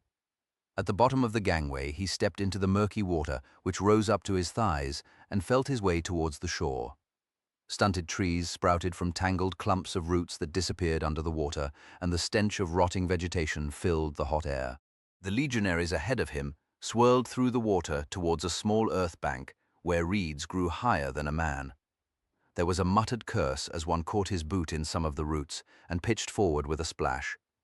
He rose up, dripping and grumbling, picked up his kit and continued towards the reeds. Cato probed his way carefully towards the shore and emerged from the cloudy water. Centurion Rufus nodded to him and then bellowed past Cato towards the remaining men. "Come on, you lazy bastards. Pick it up." He turned to Cato. "I sent the first section on ahead, sir. Told them to try and keep up with Ajax's men, but not to engage them." "Good," Cato approved. "And have the rearguard section make sure that they mark our progress through the mangrove. Centurion Macro will be following us." Cato looked round at the dense vegetation and shallow water stretching out ahead of him. "Besides, we might need to retrace our steps." "True, I'd hate to get lost in this place. There's no knowing how far this extends. We have to catch up with Ajax before he finds a path through it and escapes." Cato settled his waterskin and rations haversack behind his back, and then picked up his shield. The air around him was still and hot, and insects swirled in shafts of light, where the rays of the rising sun pierced the leafy canopy. "Let's get on with it." He gestured to Rufus to join him and strode to the front of the line of legionaries stretching across the small islet. The long grass had been trodden down, and ahead, a rough trail of hacked reeds indicated the way that Ajax had headed. He snatched a breath and caught the odor of rotting plants and stagnant water. "Column, advance." Cato splashed down into the shallows and pushed his way through the reeds that closed in on both sides. Those who had gone before him had crushed some reeds underfoot and hacked away at others, so that the passage of the fugitives was clearly marked. Cato hoped that the fact that Ajax was having to cut his way forward would delay and exhaust his men and make it easier for the pursuers to catch up. As the Romans closed on them, the renegades would be forced to turn and fight or surrender. But there was always the danger that they might try to spring an ambush on the legionaries. Hopefully, Centurion Rufus's leading section would be able to foil any attempt to surprise the main column. It was tough going, and as the sun climbed higher into the sky, its heat blazed down on the line of soldiers struggling through the reeds. The lack of any movement in the air added to their discomfort, and perspiration was soon trickling down from Cato's scalp, so that he had to brush it away from his eyes as he plodded forward. Eventually, Cato could bear the stifling constriction of his helmet no longer, and took it off and tied the straps to his belt. He told Rufus to allow the men to do the same, and passed the word down the line before they continued forward. Behind him, the centurion occasionally tried to swat away the swirling cloud of insects that had been drawn to the men, uttering foul oaths at the mosquitoes. "Keep it down," Cato told him softly. "Sorry, sir. These little bastards are eating me alive. Wonder what they feed on when they can't get Roman?" Rufus swiped at a large mosquito hovering in front of his eyes. "Hop it, you nasty little cunt." Ahead of him, Cato stopped dead and stared down at something a short distance to one side. "There's your answer, Centurion." Rufus waded up to his side to see what Cato had spotted. A body lay in the water, torso collapsed back against the stems of the reeds. The eyes stared blindly at the sun, and a trickle of dried blood from the sagging jaw stained the man's chin. There was a steady drone of insects as they fed on the corpse's sweat and blood. "One of theirs, I think," said Cato, noting the man's light complexion. "Good. That means the lads in the leading section have caught up with the stragglers." Cato's lips wrinkled as a large mosquito alighted on one of the man's eyes. "Here, hold my shield." He handed it to Rufus and then bent forward to examine the body more closely. The water was dark and brackish, and he could just see a vague outline below the surface. Reaching down into the water, his fingers brushed against a blade, and he groped along the metal until he grasped the handle. Straining, he lifted the handle, and the body rose up with it, breaking the surface with an oily swirl of ripples. The point of the sword, and a good deal of the blade, pierced the stomach at an angle close to the ribcage. Centurion Rufus pursed his lips briefly. Suicide. That, or his comrades did this to spare him from capture. "Why, sir." "Look there." Cato pointed with his spare hand as he rolled the body over slightly. There was a large wound in the man's side, like a wide, thin mouth. The water had washed most of the blood away, and now thin tendrils of red oozed over the exposed, wet flesh. He was carrying a wound. He would have held them back. Cato released his hold on the sword handle and let the body sink back into the water. Rufus returned his shield, and the pair of them returned to the narrow passage, beaten through the reeds. The rest of the men had halted behind the two officers and stood knee-deep in the stinking water as they rested on their shields. Rufus thrust his arm out as he saw one of the men raise his canteen and reach for the stopper. "What the fuck are you doing, Legionary Polonius? Did I give you permission to take a drink?" "No, sir." "Then lower that canteen, and don't lay a bloody finger on it until I say so. You drink that, and pretty soon you'll have drained your water skin as well. Then you'll die of thirst." The legionary hurriedly did, as he was ordered, and thrust the strap of the canteen over his shoulder. "That's better." Rufus stared at his men. "We don't know how long it's going to take to catch the enemy. That water in your canteen is all that you have. You try even a sip of this liquid shit we're wading through, and you won't have a dry arse for a month. If you live that long. So you only drink from your canteen, and only when I say so. Is that clear?" The men nodded. "Then pick up your shields and let's move." Cato regarded the centurion with approval. Rufus was clearly old school despite a relatively soft posting to Egypt, where the legions had not had to participate in a major campaign in living memory. His tone, bearing, and the scars on his arms and face marked him out as a professional soldier, much like Macro Cato decided. There was a swirl in the rushes close by, and a splashing as something large lunged towards Cato. He turned and crouched as he ripped out his sword and raised his shield. A hideous dark shape, water glistening on its knotted hide, burst from between the reeds, and a long tooth-lined jaw opened and snapped down on the shoulder of the dead man. Cato froze for an instant, and before he could react, the beast lurched back, dragging the corpse with it. There was a last blur of movement, and a leg jerked lifelessly, and then the monster and the body were gone. Only the disturbed water, swaying reeds, and the rapidly fading sound of splashing remained. Cato swallowed and stared at Rufus wide-eyed. "What the hell was that?" he muttered. "Crocodile," the centurion replied, warily watching the spot where the beast had disappeared, as if it might return at any moment. Crocodile, although Cato had been warned about them, this was the first he had seen up close. Rufus nodded. "They live on the Nile, and here in the Delta." "So I've heard." Cato slowly straightened up. "Not too thick on the ground, I trust." Rufus slapped his cheek. "Not as thickly as the insects, but there are enough of them about to cause a problem. The natives tend to keep away from them. No surprises there. Even so, the crocodiles take the odd peasant or their mules. They don't hunt them." Rufus smiled thinly. "Who would want to? Besides, they're sacred to the natives." "Sacred?" Rufus looked surprised. "You've been aboard the Sobek for 2 months, and you haven't worked that out, sir." "What?" Cato responded irritably. "Sobek is the name of their crocodile god, sir." Cato frowned, cross with himself not to have made the connection. "Well, if any of them get that close to me again, I may be up for a little sacrilege." "I doubt you'd get the chance, sir. They might look cumbersome, but I assure you they can outrun a man on land and outswim him in the water." "Best stay clear of them, sir. Them and the snakes." "Snakes? Venomous snakes, I take it. Deadly. The cobras particularly, sir. Though they prefer drier ground." "That's a small comfort. We have to go." Cato turned to the other men and saw that several of them were still staring nervously in the direction of the fading rustling and splashing. "The column will advance." He turned, lifted his shield with a grunt, and set off again, warily glancing from side to side as he waded through the reeds. The thought of encountering another crocodile unnerved him, but Cato knew that they must press on. Ajax must be caught, whatever the cost. Cato thrust the thought to the forefront of his mind. That was all that mattered. He must lead by example, and he forced himself on, pressing forward through the broken reeds, no matter what lurked there. Chapter 11.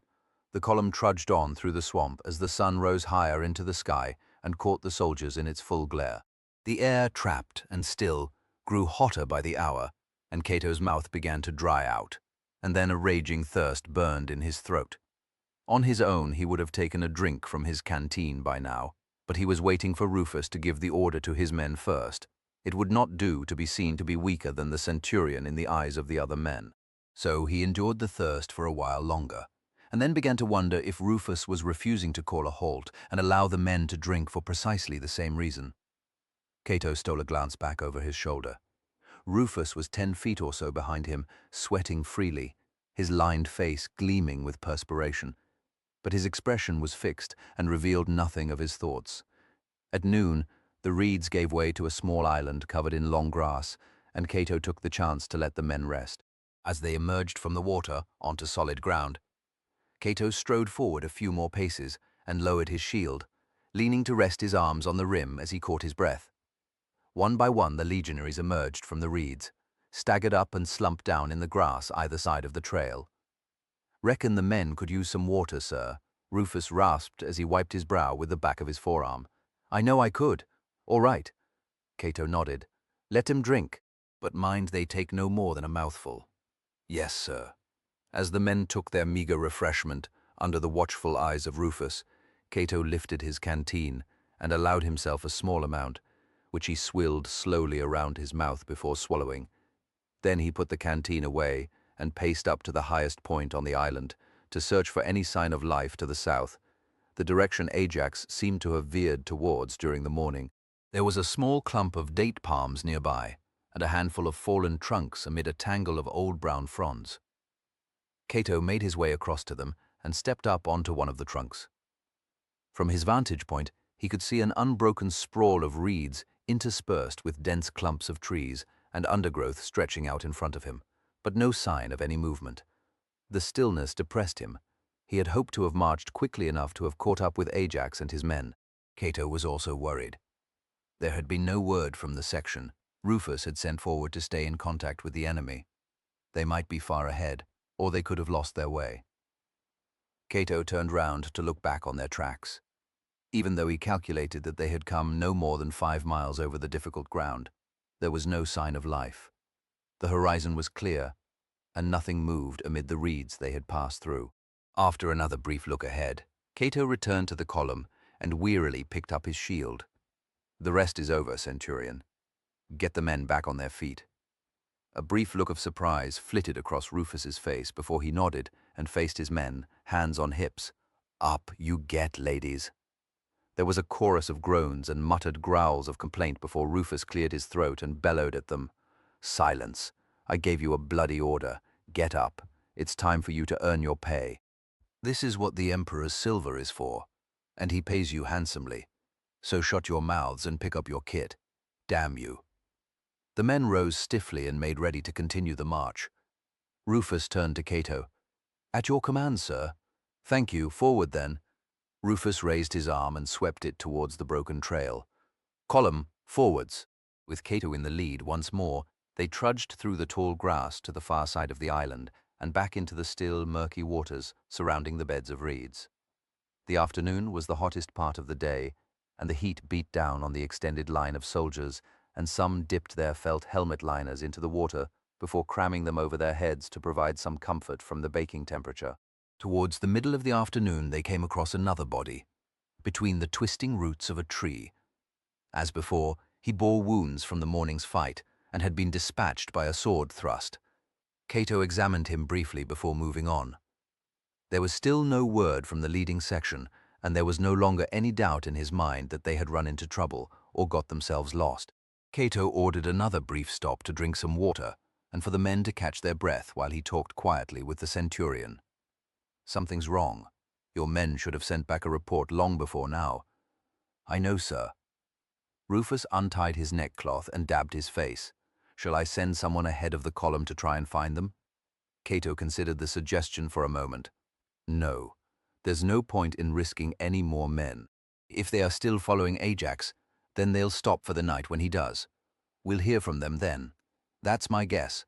And if we don't, then we'll just keep following this path until we run into them, or Ajax and his men, that's all. And what of Centurion Macro, sir? Macro will catch up with us in good time. We can depend on that at least." Cato smiled. He wouldn't miss a good fight.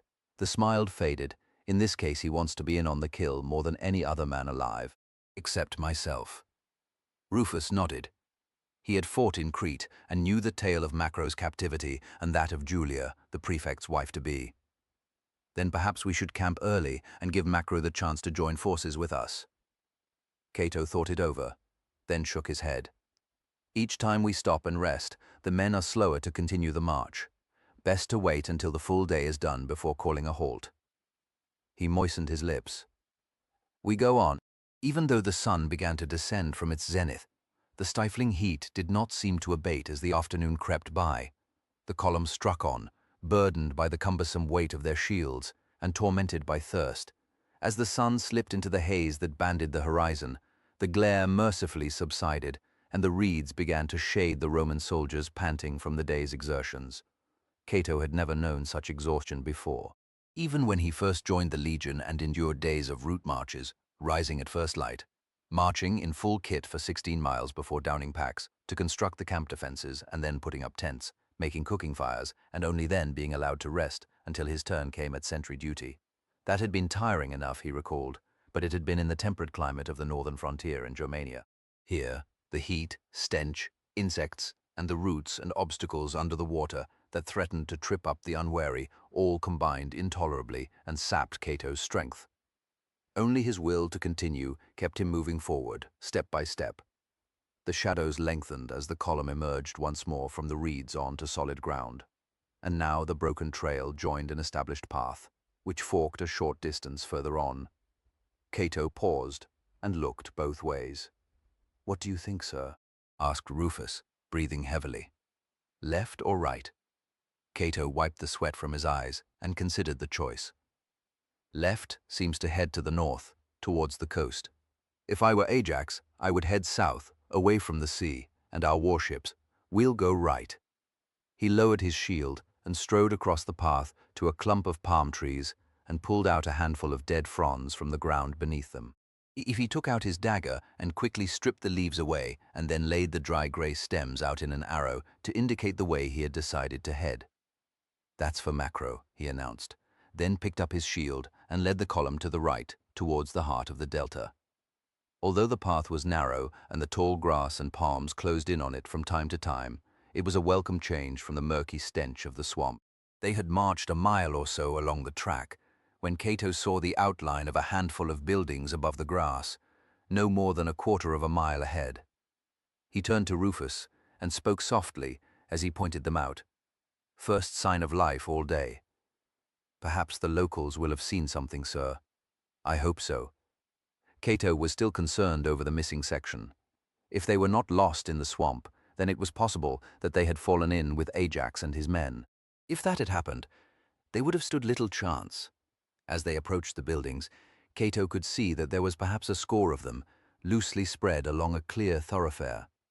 They should be close enough now to detect signs of life, but there was no sound, save the bleating of a few goats, and no sign of any movement.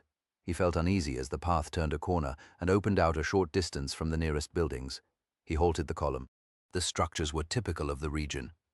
Built from mud bricks and covered with light trestles, supporting palm leaves that provided shade, yet allowed the air to move freely and keep the interiors from becoming unbearably hot. Cato stared along the length of the small village, then he cleared his throat.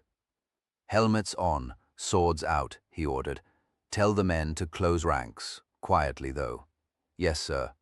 Rufus nodded and made his way down the line to pass on the instructions. The tired legionaries hurriedly pulled on their helmets and fastened the chin straps before drawing their swords and raising their shields. Rufus returned to Cato's side.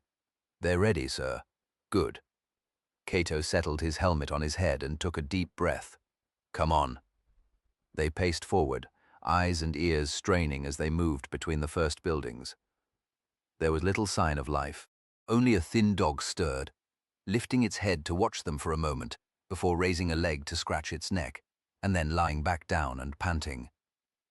Cato paused to look inside the door of one of the nearest buildings, but it was empty. The same was true of the next, and they continued along the route towards the center of the village. Then Rufus growled.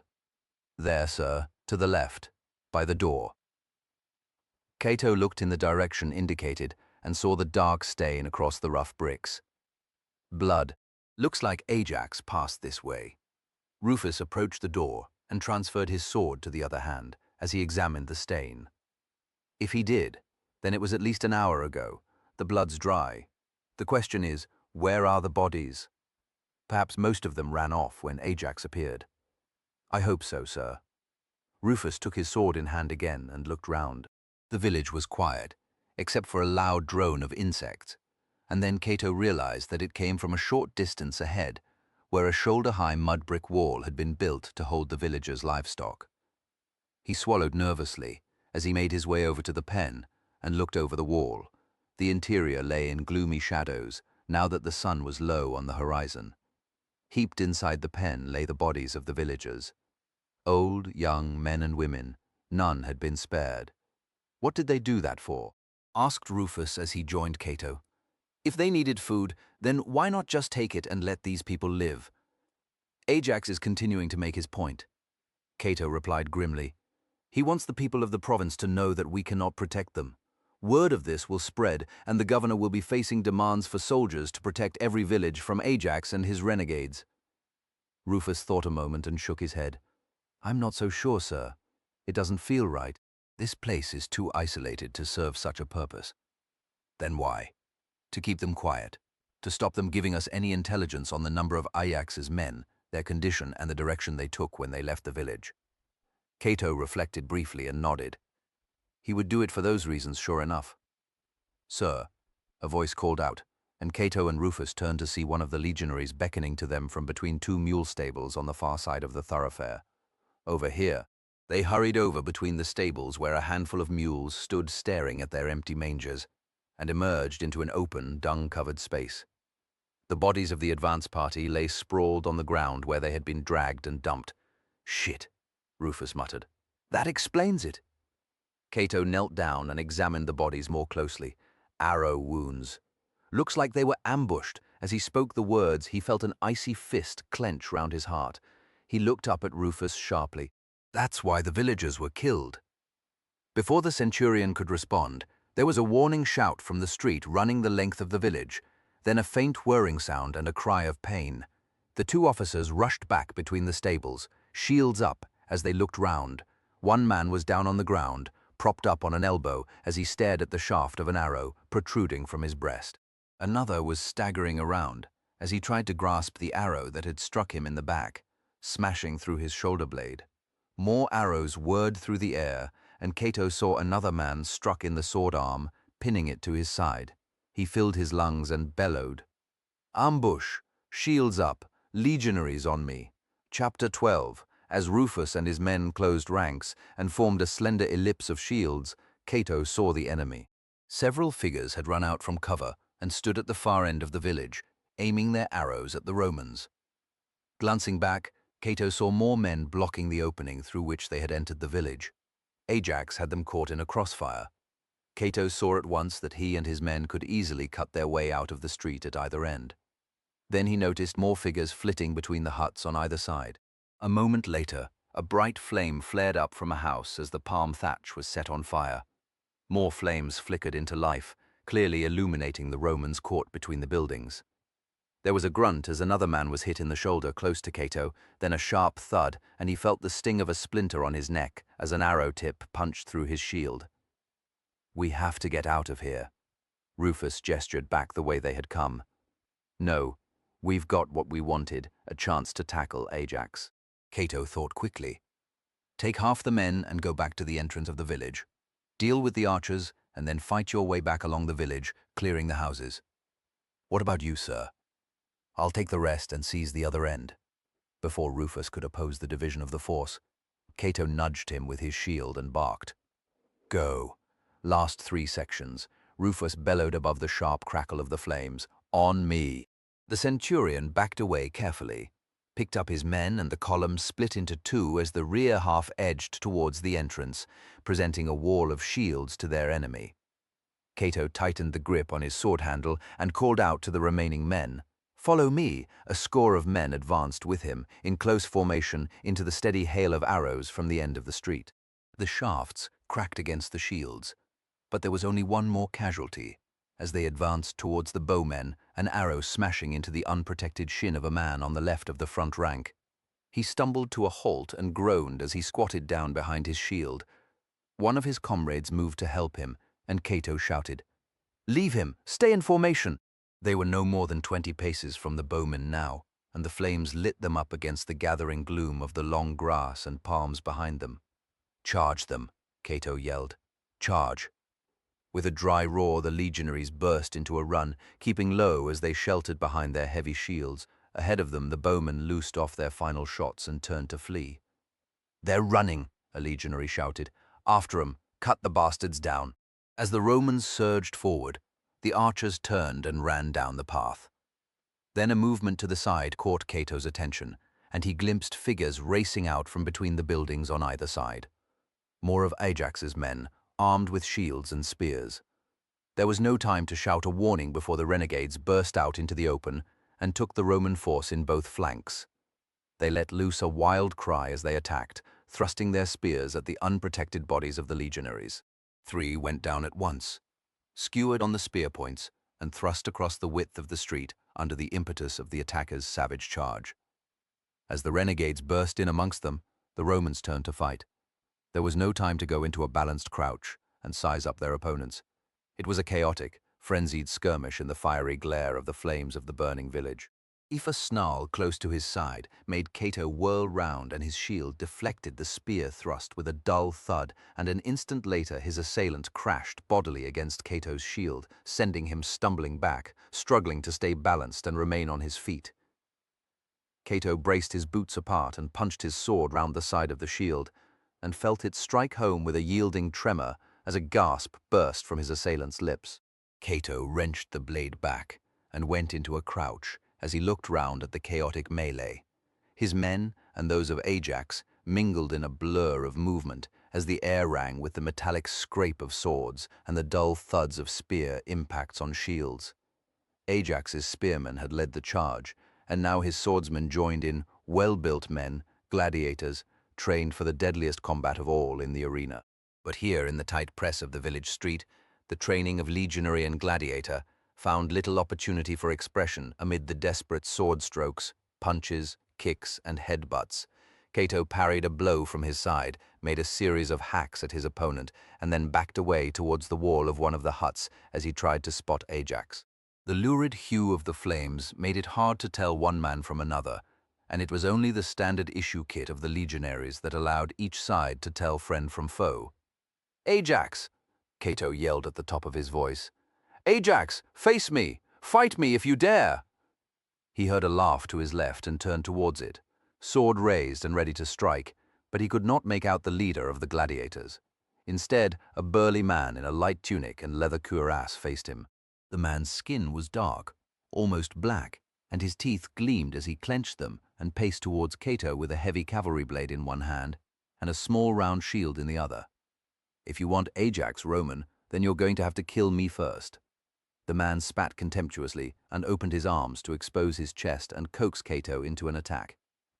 "If that's what it takes," Cato replied coldly. He feinted towards the man's stomach, forcing him to protect himself. The gladiator was no fool and blocked the blow with his buckler, before immediately striking back at Cato, aiming straight for his eyes. Instinctively, Cato ducked his head and raised his shield, momentarily losing sight of his foe. A mistake, as he realized the moment reason retrieved control from instinct. The rim of the buckler snapped round the edge of his shield, and with a roar the gladiator ripped it aside and thrust his blade at Cato's chest. He stumbled back and came up hard against the rough wall behind him. The other man's thrust came to the end of his reach, and the point cut through Cato's tunic and pierced the skin and muscle on his chest before being stopped by his ribs. The impact and sharp pain made Cato gasp. "Ha!" The gladiator's lips spread in a triumphant grin as he advanced a pace, drawing back his sword to strike again, this time a killing blow. As the sword flashed forward, catching a fiery gleam along its polished blade, Cato rolled to one side.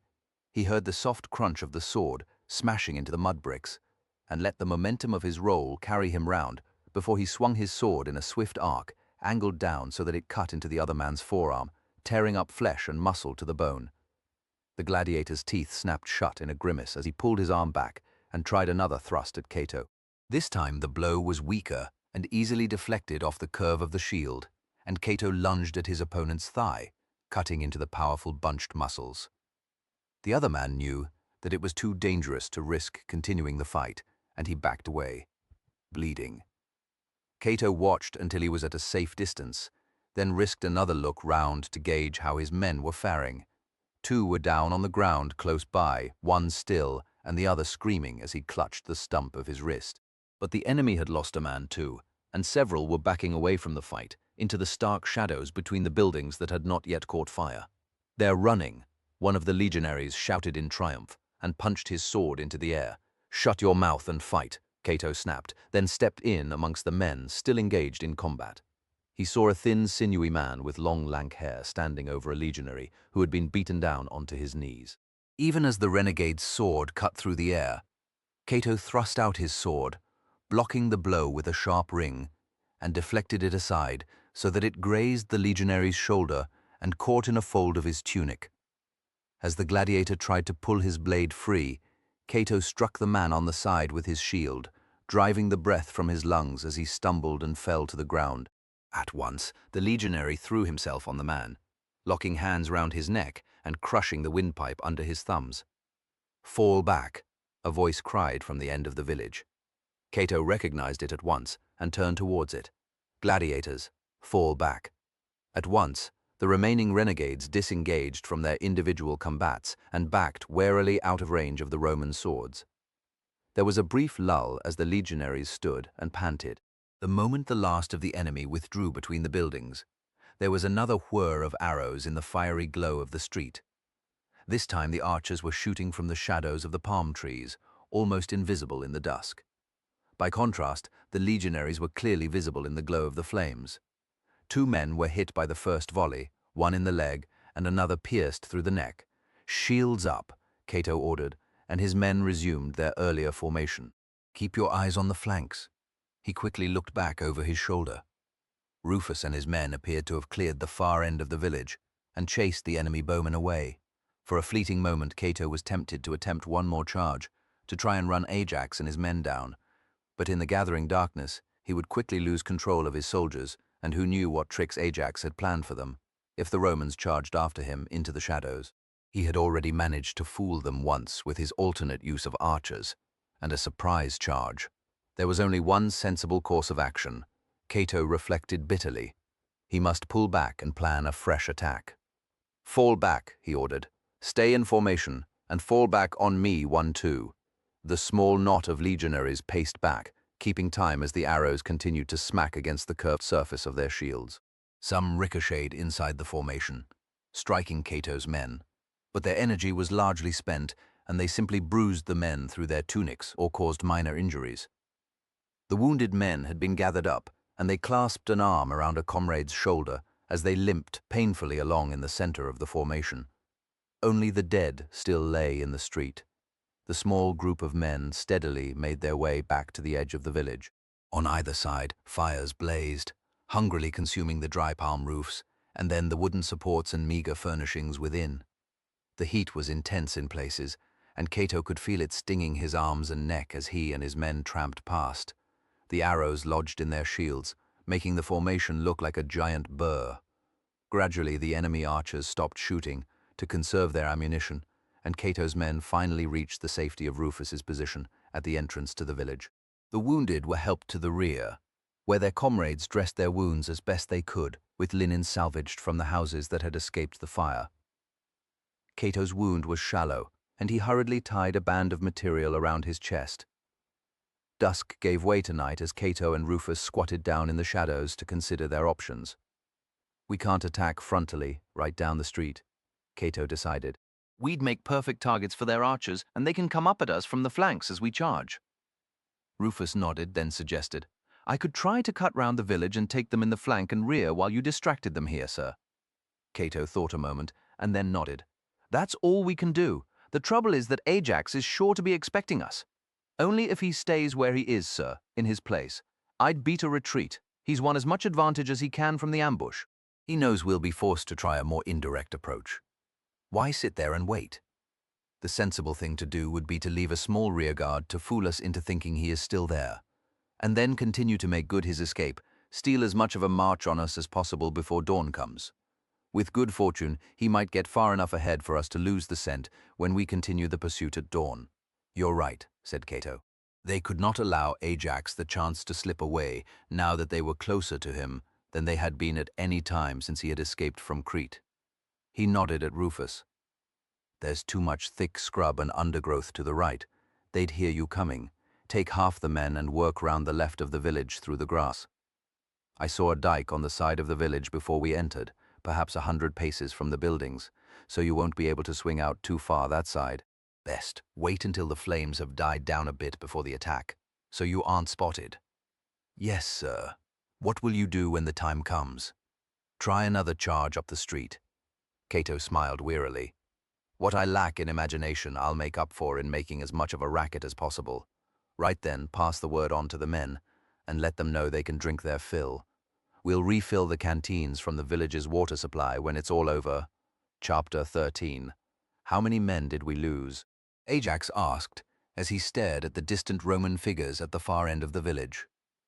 Karim, his closest follower, looked up from the wound he was dressing on Hephaestus's arm. 2 dead, 1 as good as, and 4 wounded, though all of the wounded can still fight.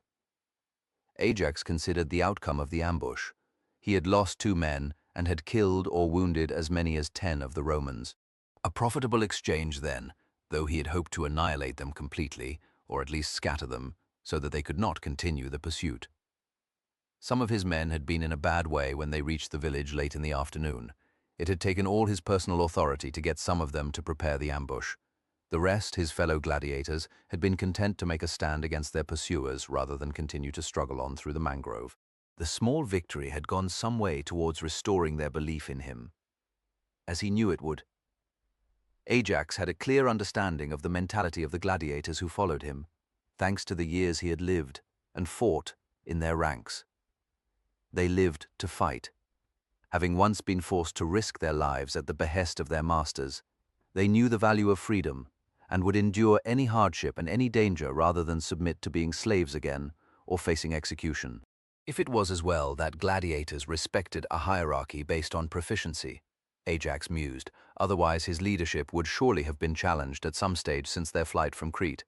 But as long as he was unquestionably the best fighter amongst them, they would continue to respect and follow him and obey his orders, despite his lapse in judgment. Once again, Ajax cursed himself for his complacency. The supply base had been a most useful lair from which to continue their harassment of the Romans. For nearly 2 months they had eaten well and rested, all the time, knowing that they would have to abandon the bay at some point. They should have quit the place long ago, Ajax realized bitterly. They had made themselves too comfortable. They had done what only the greenest of gladiators ever did. They had lowered their guard. The lookouts had failed to do their duty. If he felt a moment's rage course through his veins, the fools had cost their comrades dearly. In the months that the renegades had been at the supply base, he had been able to swell their ranks from amongst the slaves on the ships they had preyed on. At the time of the Roman raid, Ajax's original company of 30 of his closest lieutenants and the survivors of his bodyguard had swelled to over 300 men, enough to crew both ships in the bay, and even the damaged Roman warship that had unwittingly fallen into his hands shortly before the raid. Ajax frowned as he reproached himself again. It was inevitable that the warship would be missed, but not nearly so swiftly. As soon as he became aware that the Romans had found his hideout, Ajax marveled at the speed with which his enemy had guessed the fate of the warship and moved to attack him. The base, all of his ships and all but 50 of his men had been lost in the attack. Clearly the Romans were being led by an outstanding officer. Now he knew, Ajax had recognized the voice challenging him from the street. The prefect Cato, who had brought his rebellion on Crete crashing to defeat at the point where Ajax had been certain that he held every advantage, that rebellion had failed. But there would be another. Ajax had resolved, one day, he and his men would be the cadre around which another army of slaves would rise up to challenge their Roman masters. The Egyptian peasants had suffered under the heel of Roman rule, and Ajax's recent masquerade had exacerbated their discontent. Many would be willing enough to support a revolt. Many, but not all, Ajax thought as he gazed at the burning village. When Ajax had led his exhausted men out of the swamp and into the village, the headman had greeted them nervously. He had wisely offered water and food to the column of armed men. As Ajax's men had thirstily gulped down the water the villagers brought to them, he had seen the place's potential as an ambush site, hemmed in by the dike and reeds on one side, and the tangled mangrove on the other. The village was a natural choke point. Ajax knew that he was being closely followed by a handful of lightly armed Romans and saw the opportunity to be rid of them. 20 men were left behind in hiding, as the rest pretended to move on. The Romans had followed their trail past the place of concealment, and then the trap was sprung. Caught between the men who had been hiding and Ajax, and the main body who turned about and charged back into the village. The legionaries had been quickly cut down. The success of the ambush had prompted Ajax to consider repeating it on a larger scale against the main column of Romans, who would be sure to be following up on their scouts. This time the headman ordered them to leave the village, fearful of the reprisals that the Romans would carry out against his village if they found the bodies of their comrades. Ajax had ordered the villagers to be rounded up and held in the goat pen to prevent any of them escaping to warn the Romans. However, the villagers had begun to wail fearfully and were heedless of his demand for them to be silent, even when he had threatened them with violence. There had been no alternative, Ajax told himself. He had not wished to have the villagers' blood on his hands, but the safety of his men came first. The Romans could not be alerted to the danger. The order was given to his most reliable men, and they entered the animal pen and slaughtered the villagers. Years of training in Roman gladiator schools meant they were accustomed to obeying orders immediately, just as they had become hardened to the suffering of others. If it was over swiftly, and when the last of the dying screams had faded, The village stood still and silent, waiting for the arrival of the Roman column. Karim finished tying off the dressing round the Nubian's arm and nodded at the man to withdraw from their presence. He wiped the blood off his fingers on the rim of his filthy tunic, which stank of sweat and the stagnant odor of the swamp. "What now, General?" Ajax glanced at him, wondering if Karim was mocking him. His followers had always referred to him as their general, and in time Ajax had come to insist on the title. Karim used it in front of other men, but usually he spoke frankly and without deference when they were alone. "We wait for them to make another attack." "What makes you think they will? What choice have they got?" Ajax replied simply. "They are here to hunt us down. They must attack, and soon." "Why?" "Because they fear that we may escape them again." Karim took a sip of water from his canteen and cleared his throat. "Then why don't we escape now while they hesitate? Because we are evenly matched. They have no more men than we do. We can kill these Romans and leave their bones to rot in the swamp. Are all the preparations complete?" Karim nodded. "Canthus has concealed the stakes in the grass and his men are ready. Then let the Romans attack." Ajax smiled grimly as he stared at the enemy. Karim watched him closely for a moment before he spoke again. "There is another reason why you choose to stand and fight, isn't there?" Ajax nodded. "So you heard him too?" "I did." "Then you will know why I must stand my ground and seize the chance to kill that Roman officer. Unfortunately, I did not see the other one with him. Centurion Macro." Ajax nodded and clenched his fists. "To think that I had Macro at my mercy for so many days back on Crete. I could have killed him at any time. I was a fool, Karim. I should have taken justice when it was offered, rather than indulge my desire to torment my enemy." Karim shrugged. "It is always easy to be wise after the event, General." Ajax frowned briefly. "True. All the more reason why I cannot endure the thought of losing this chance to have vengeance, for being sold into slavery, and for the death of my father." Ajax's tone was ice cold. "As long as Prefect Cato and Centurion Macro still live, I'll not be able to rest, not be able to be content." "You shall never have those things while there is still a Rome," Karim responded wearily. "What do you think to achieve, my friend? Is your heart set on killing every Roman in the world? If that were possible, then yes. But it is not possible." Ajax turned to him and flashed a smile. "Give me the time to do it, and we shall see. Besides, do you think that we are alone in our hatred of Rome? Remember what we got out of that fat captain of the last cargo ship? That the Nubians were poised to invade the south of the province. I remember. Then perhaps we should consider throwing in our lot with the Nubians." "Perhaps, but Nubians are an unknown quantity," Karim reflected. "It might not be wise to join them, even if they hate Rome as we do. I would not make that decision lightly." "Nor would I." Karim shook his head pityingly. "The desire for revenge weighs down on you, my general. The burden blinds you to the responsibility you have to others, to me, and to all those who follow you, and all those who might one day follow you, if you can put aside your personal craving for revenge. You must put reason before feeling. That is what it means to be a true leader." Ajax shrugged. "I am a man, even as I am a leader, Karim. I cannot be untrue to the dictates of my heart. Not for you, or any other who chooses to follow me. I must have my revenge. If the gods are kind, I will have it here in this village this night. I will kill those Roman soldiers. I will cut the head off Prefect Cato. But if I take him alive, then I will do to him what he did to my father, and nail him to a cross, and sit and watch as he dies, burning under the sun, begging for water or the deliverance of a quick death. I shall give him neither," Ajax concluded harshly. They were both silent for a moment. Then Ajax stirred, and stared intently down the length of the village to where the legionaries were stirring. As he watched, they formed into a line and presented their shields in the dull glow of the dying flames. At the center stood a tall, slender figure with a plumed helmet.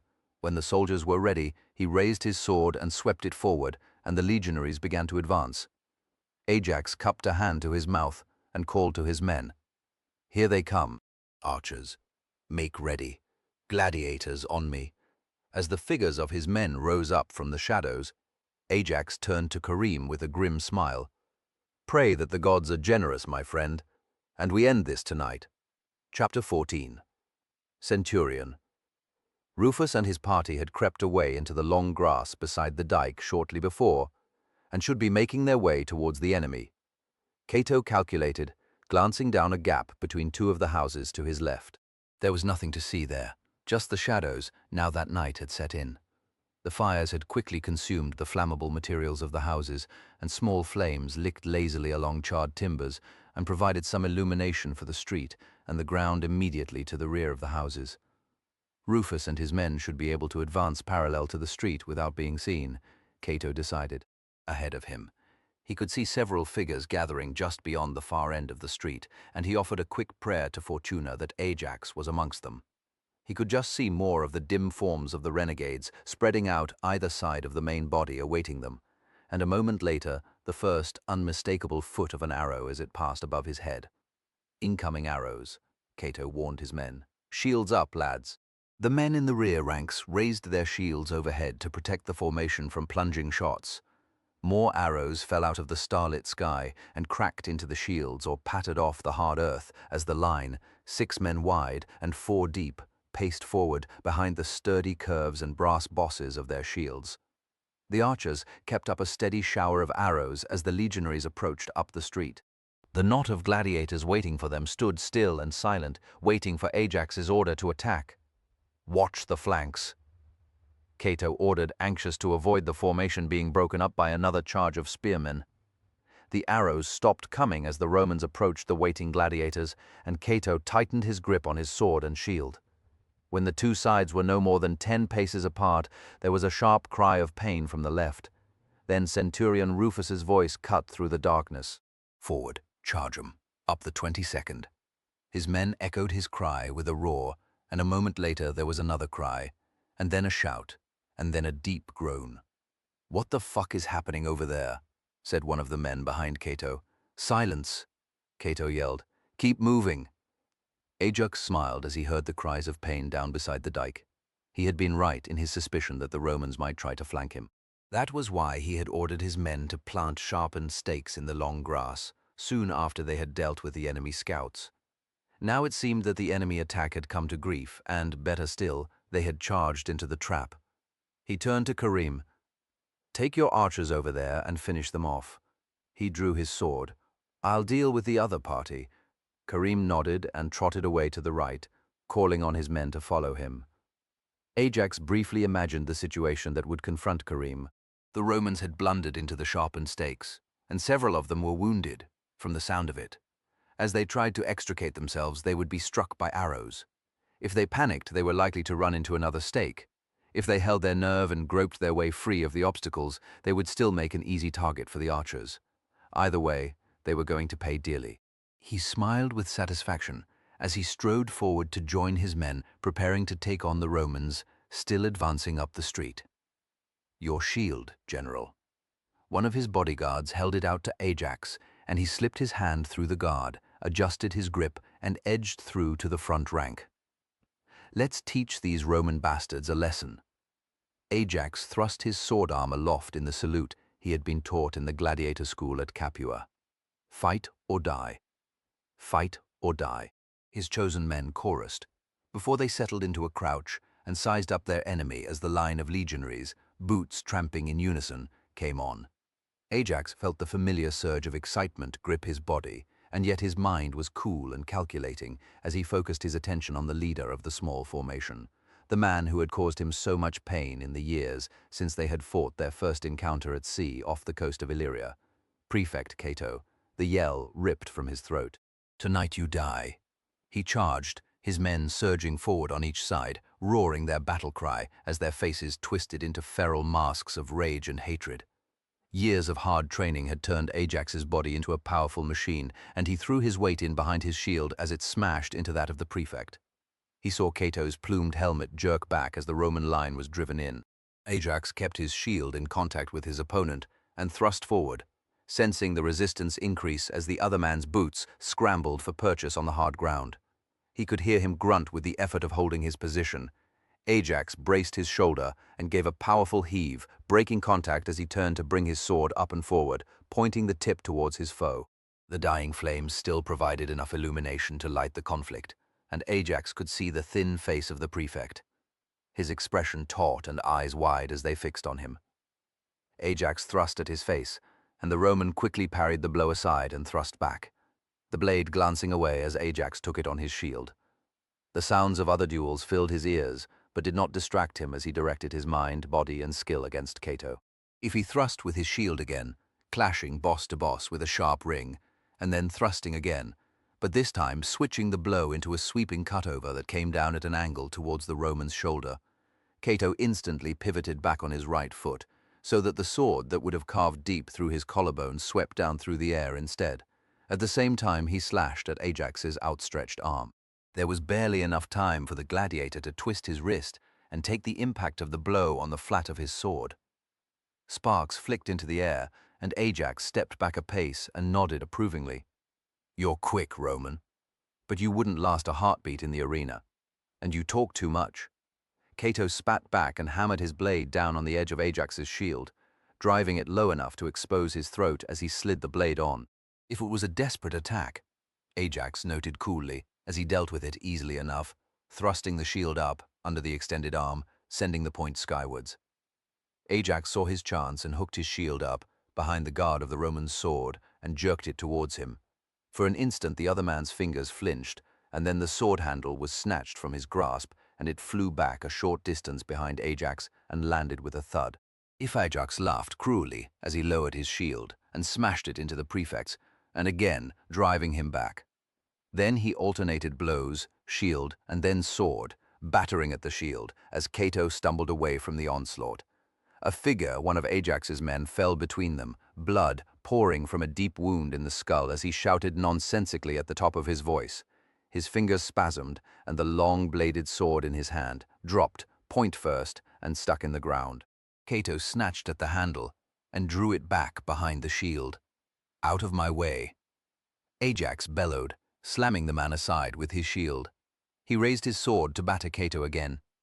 The prefect rode out the next attack, and then Ajax paused and chuckled. "By the gods, I could do this all night." He raised his sword to strike, and Cato lunged forward, clashing shield to shield, as he thrust the blade round in a shallow arc. The point of the sword punched into Ajax's cuirass, slid along the curve at the side, and found the gap between the front and back plates where it lodged, and the last of the force of the blow carried it into his side, tearing open the flesh. At first, Ajax was stunned by the blow, and let out an explosive cry before a brief roar of outrage used up the last of his breath. "The general's injured," a voice cried. "Ajax is hurt." At once, one of his men thrust his way between Ajax and Cato and launched a savage attack on the Roman, driving him back. "Get the general out of here!" "No!" Ajax roared, then grimaced. "No!" Hands grasped his arms and pulled him away from the fight, back up the street to the far end of the village. He made to protest, but had to grit his teeth to fight off the pain in his side.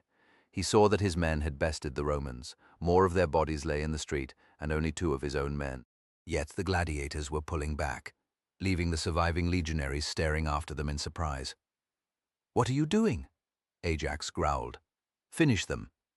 Then Karim was standing in front of him, an anxious expression on his face. "General, one of our men watching the path says there are more Romans coming. We have to pull back. There are too many of them." "No." Ajax shook his head. "I had the bastard. I had him at my mercy." He felt sick with rage, cheated of his revenge. Then the pain hit him again. He knew that he could bear it well enough. He had been taught to endure worse during his training. "Let me go back. Let me fight him," he growled. Karim shook his head. "No, I'll not let you die this night, my general." He turned and nodded at the men clustered about Ajax. "Get him out of here. Head down the path to the river. You know the place. Go."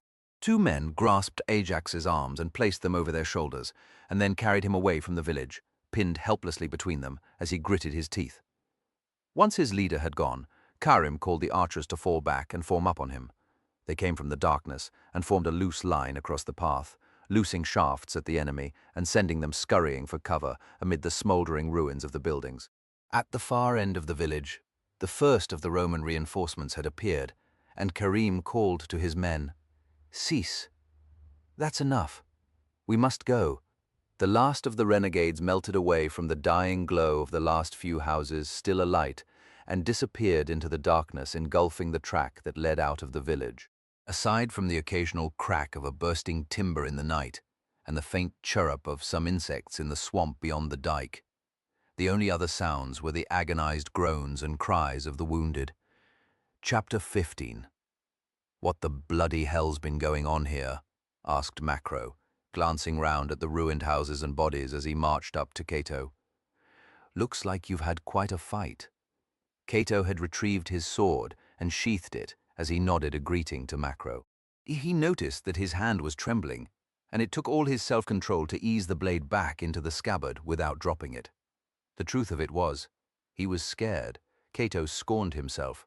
When Ajax had ripped the sword from his hands and driven him back under that powerful rain of sword blows, Cato had been sure that he was a dead man. Nothing could stand between Ajax and his vengeance.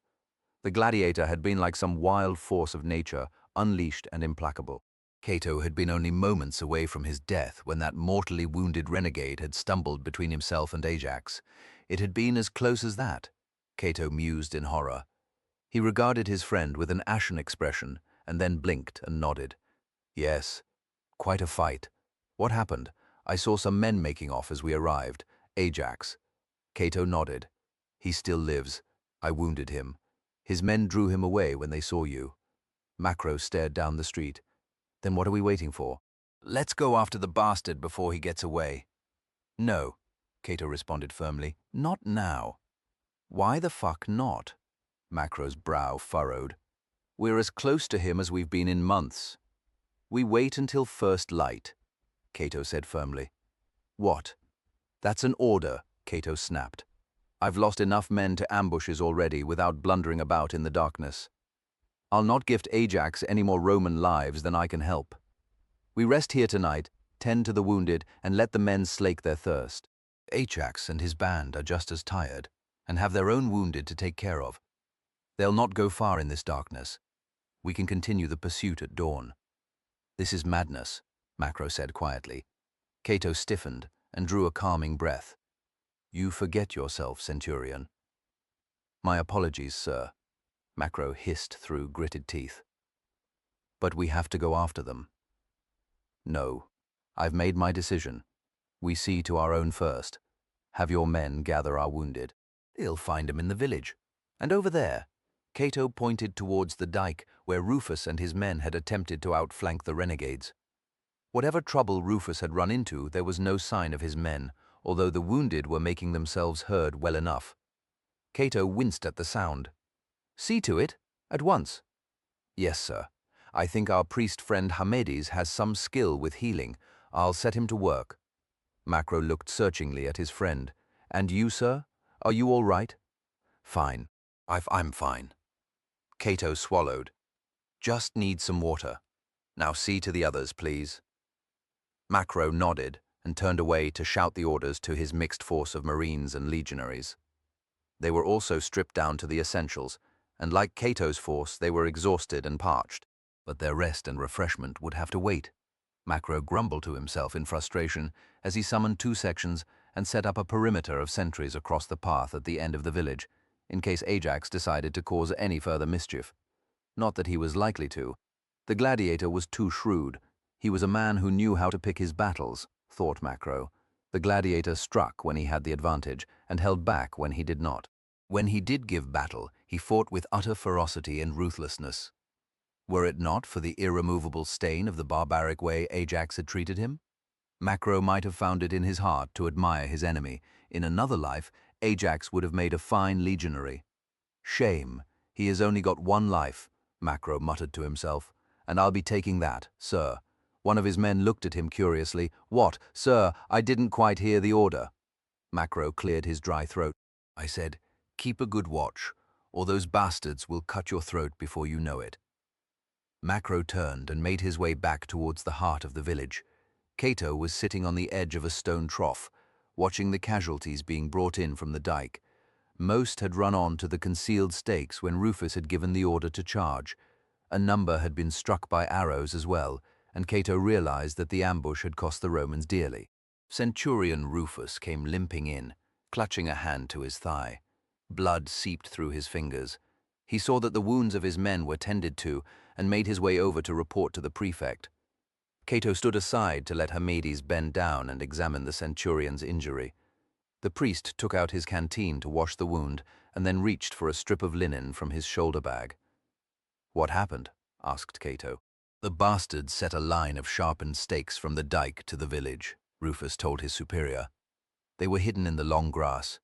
First we knew about it was when one of the men stumbled onto one. The fool couldn't keep his mouth shut, and I wasn't close enough to see what had happened, so I gave the order to charge, while there was still some chance of surprising them. He winced before I knew it. We had run right into the stakes. I got one in the leg almost at once. By the time the men stopped, most of us had been injured. That's when they hit us with arrows." Rufus paused briefly and shook his head. "There was nothing we could do, sir. Some men tried to get out of the way of the arrows and ran into more stakes. I told the boys to stay put and shelter behind their shields as best they could. I figured our best chance was to wait for the enemy to cease shooting and then work our way out of the stakes." Cato frowned, furious with himself for underestimating Ajax. Rufus misinterpreted his expression. "There was nothing else I could do, sir. I swear it. I understand." Cato quickly ran a hand through the matted locks of his hair. "What is the butcher's bill?" 8 dead and 16 wounded. 3 of those won't last the night. 8 are walking wounded. The others will need to be carried out of here." Cato looked down at his boots to hide his face. He had led his men into the trap. If he had been too keen to get to grips with the enemy, men were dead because of him, and he felt shame at their loss. "Very well," he said quietly as he composed himself and looked up. "Make sure you have that leg wound properly seen to, then have the village searched for food and water. The men can eat their fill and rest. We'll continue the pursuit at first light." "Yes, sir. And what about the wounded? We can't leave them here. I'll detail some of the men to bring them up behind us. Hermedes here can help out. That's all for now, Rufus." It was a curt dismissal, and Cato sensed the man's resentment as he saluted and turned to limp back to join the rest of his men. Cato looked at Hermedes. "Ajax killed the people of this village. Are there any rites that you need to perform for the dead?" Hermedes stared blankly back at Cato. "Sir, you're a priest. Do what is necessary for them. Once you've finished treating the injured." "Yes, sir." Hermedes bowed his head. "I'll offer the prayers. There's no time for the full funeral rites. But we must burn the dead. I thought you people believed in burial." Hermedes smiled uncertainly before he replied, "Depends how much time you have." "Very well. Tell Macro to lend you a few men to get the job done." Hermedes nodded and turned to follow in the footsteps of Rufus, making for the wounded lying in the street. As he stared at the legionaries, Cato wondered how many of them would realize that he was to blame, how many would resent him, and be wary of following him into the next fight. He turned at the sound of approaching boots and saw the unmistakable stocky bulk of Macro emerging from the darkness. "Sentries are posted, sir. I've told them to keep a good watch. Don't want anyone catching us unawares. The lads are clapped out, so I'll be changing the watch regularly during the night." Cato forced a smile. "So you won't be getting much rest then, I suppose?" Macro shrugged. "Nothing I'm not used to. And you didn't sleep last night either." "True, but I've put up with worse before. Many times." He gestured towards Cato. "As have you. I don't think I'll be sleeping much tonight either." "You get some rest," said Macro. "I'd feel better knowing your mind was fresh when we continue the pursuit tomorrow." "Why?" Cato asked bitterly. "So that I can lead us into another ambush." "What is this?" Macro frowned and placed his hands on his hips. "Do you think to blame yourself?" Cato looked at him squarely. "It was my fault, Macro. I should have known that Ajax would anticipate our attempt to flank him. I made a bloody mess of it. I was too keen to put an end to him and rushed in." Cato shook his head at the memory of it. "Ajax was waiting for us. He had it all worked out. What did you expect? He's no fool." Macro glanced at his friend and tried to offer a crumb of comfort. "Still, I expect I would have done the same if I had been in your place." I wonder. Mind if I sit? Be my guest. Macro unfastened the straps under his chin and removed the bulky helmet with a sigh of relief. Then he eased himself down on the edge of the trough next to Cato and leaned forward, resting his thick forearms on his knees.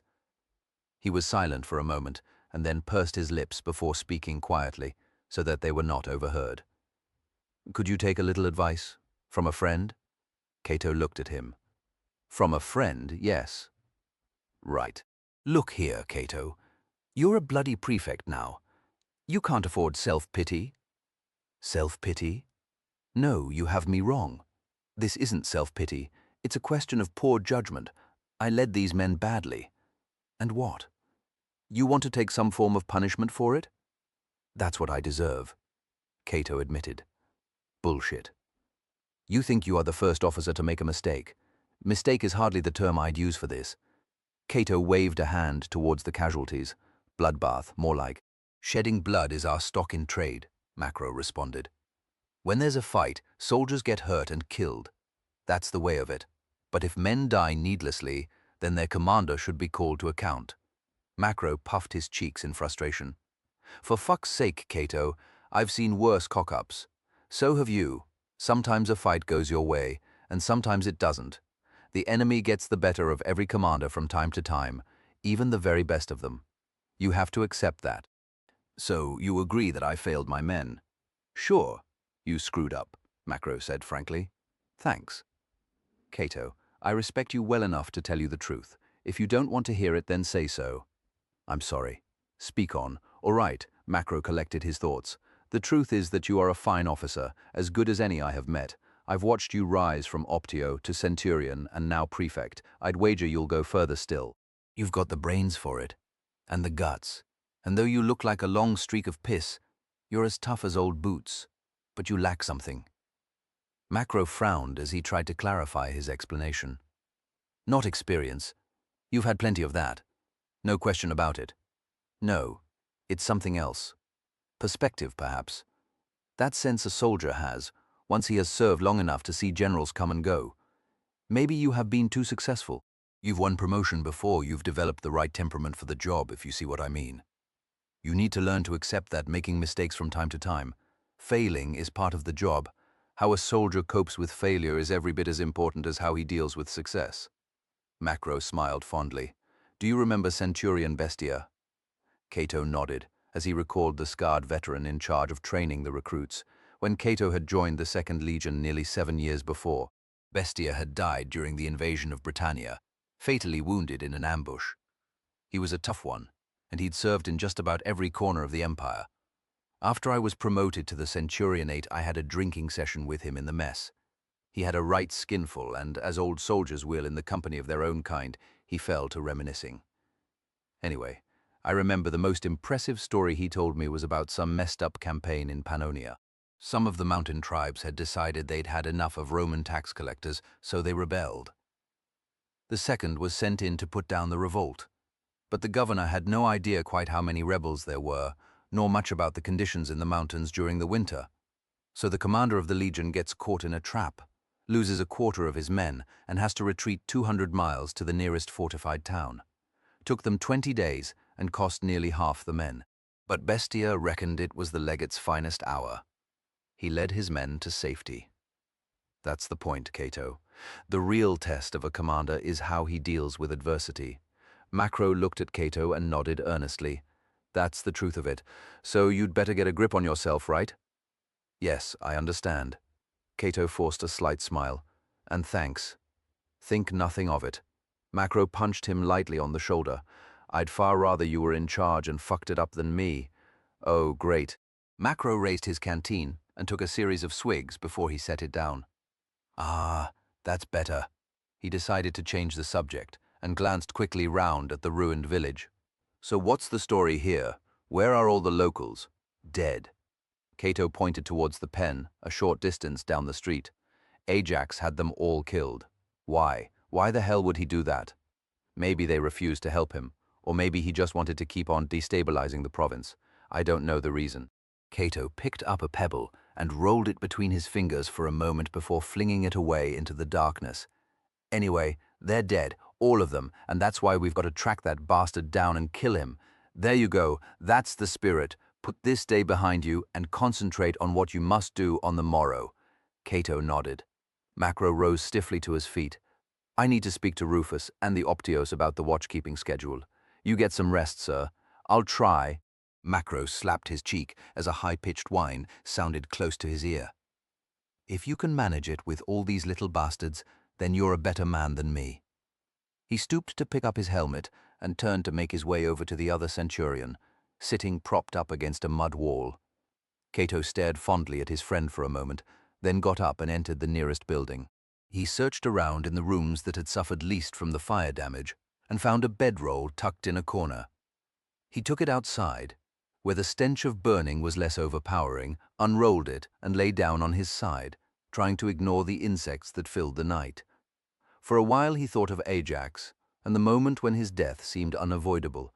Then the dreadful exhaustion of the day's march through the mangroves and swamps carried him off into a deep sleep. Cato woke shortly before dawn, immediately feeling guilty that he had slept while Macro had tended to the watchkeeping. The months aboard the ships had left him in poor condition for a difficult march, and his legs ached abominably. Cato rose to his feet with a groan and stretched his back, feeling the joints crack. "Shit," he muttered, then rubbed his eyes and looked about. Some of the men had already stirred, and a handful were busy constructing litters for the wounded out of wood, salvaged from the ruins. The air was delightfully cool, and a thin mist lay across the low-lying land around the village. The sight of the mist immediately made Cato uneasy. Here was yet more cover for Ajax, and the men under his own command would not be safe until the morning heat drove the mist away. Cato made his way across to the wounded and stood over Centurion Rufus. He nodded at his bandaged leg. "How does it feel?" "It hurts. Not enough to prevent me joining the main column." "I want you to take charge of the wounded," Cato said firmly. "I need a good man to ensure their safety." A brief look of disappointment crossed Rufus's face before he nodded. "As you wish, sir. You can rejoin us once the wounded are seen to safety." Cato looked round. "Where's Macro?" "He went forward to the picket line a bit earlier, sir." Cato nodded, and then turned to stride up the street to the far end of the village. As he passed the animal pen, he saw that it had burned to the ground during the night, and a large tangled pile of charred remains stood within the damaged wall. The air around was still warm, and filled with the stench of burned flesh. Cato quickened his pace and strode out of the village. A short distance along the path, he saw the first two men keeping watch. At the sound of his footsteps, one of them turned to challenge him. "Who goes there?" "Prefect Cato." "Where's Centurion Macro?" "Walking the line, sir. He went to the right, should be back any moment." "Any sign of the enemy on your watch?" "No, sir. Nothing. Been as quiet as the grave." Cato stared into the mist, shrouding the palms that grew alongside the path a short distance off. The long curved fronds of the trees made them look like stooped giants reaching out with their arms. His ears presently heard the sound of boots swishing through the grass beside the path, and Macro strode out of the gloom. "Morning, sir. Rested?" "Yes, thank you. Anything to report?" Macro shook his head. "Nothing. Not a peep out of the renegades. Either they're inhumanly quiet, or they decided to put some distance between us before stopping for the night. I left the Optios with orders to rouse the men at first light. Not long now." "Very good. Oh, the only other thing is, Hamades has taken a jar filled with ashes down to the dike. Seems he had to place the ashes in an irrigation ditch, so they could eventually join the Nile. He said he had your permission." "That's right, as long as he doesn't go too far with Ajax's men about." "He said he'd be careful, sir. It's his funeral," Cato replied, and then shook his head. "Not quite what I meant to say." Macro laughed briefly before he responded. "You don't need to worry about him. He was game for a fight yesterday morning, and he kept up with us across that swamp. Pretty good going for a priest. Not like those idle tossers back in Rome or on the army staffs. He's all right, is Hamades. I'll make a soldier of him yet. I'm not quite sure that's what he has in mind." "You're wrong, sir. After what Ajax did at his temple, that lad isn't going to rest easy until he's had his revenge." "Revenge," Cato sighed. "Seems to be the only thing that motivates us all." "Hamades, Ajax, you and me. Macro's eyes narrowed. If you're thinking that somehow we're all the same when it comes down to it, then you're wrong. Dead wrong. We executed Ajax's father because he was a bloody pirate. Ajax was condemned to slavery for the same reason. I'm telling you, that bastard deserves everything that's coming to him. The only question is which of us gets the chance to kill him. You, me, or even Hamades. There was a cough, and they both turned to see the priest standing a short distance away watching them. Cato was not sure how much Hamades had heard, and cleared his throat awkwardly. You've completed your rites then? Yes, I did what I could under the circumstances. I pray that the gods permit them entry to the afterlife. Yes, well, I'm sure you've done your best for them. Cato looked up and saw that there was a faint loom of pearly grey in the mist. It'll be light soon. We'd best get the men ready to march. The column continued along the path in the pallid dawn. Cato and Macro went ahead with 2 sections of legionaries and Hamades. They stayed close to the head of the main column in case the full force was needed in a hurry. Centurion Rufus followed up with the wounded and an escort of marines. A light breeze had picked up and rustled the leaves of the palms growing in clumps along the path. The mangrove soon gave way to swathes of reeds on either side, but there was no sign that Ajax and his men had left the path, and Cato led his men on, alert for any hint of trouble. As dawn came and the sun rose into the hazy sky, the mist began to lift, and an hour or so later, the reeds gave way to cleared areas where fields of wheat were fed with water from irrigation ditches. In the distance, they caught the gleam of a broad expanse of water. That's one of the Nile tributaries, Hamades explained. We should find a settlement on the bank soon enough. Like that over there? Macro pointed, and Hamades and Cato looked ahead to where smoke smudged into the sky. Macro frowned. That's not cooking smoke. That's a fire. Cato felt his heart sink at the thought of another village laid waste by Ajax and his men. Come on, let's pick up the pace, he ordered, and the advance party lengthened their stride as the path changed direction through the tall grass and date palms and headed straight for the cloud of smoke. As they passed by more fields, they could see the roofs of houses ahead and hear the crackle of flame and then screams and shouts, and Cato felt his guts tighten with bitter hatred for the gladiator.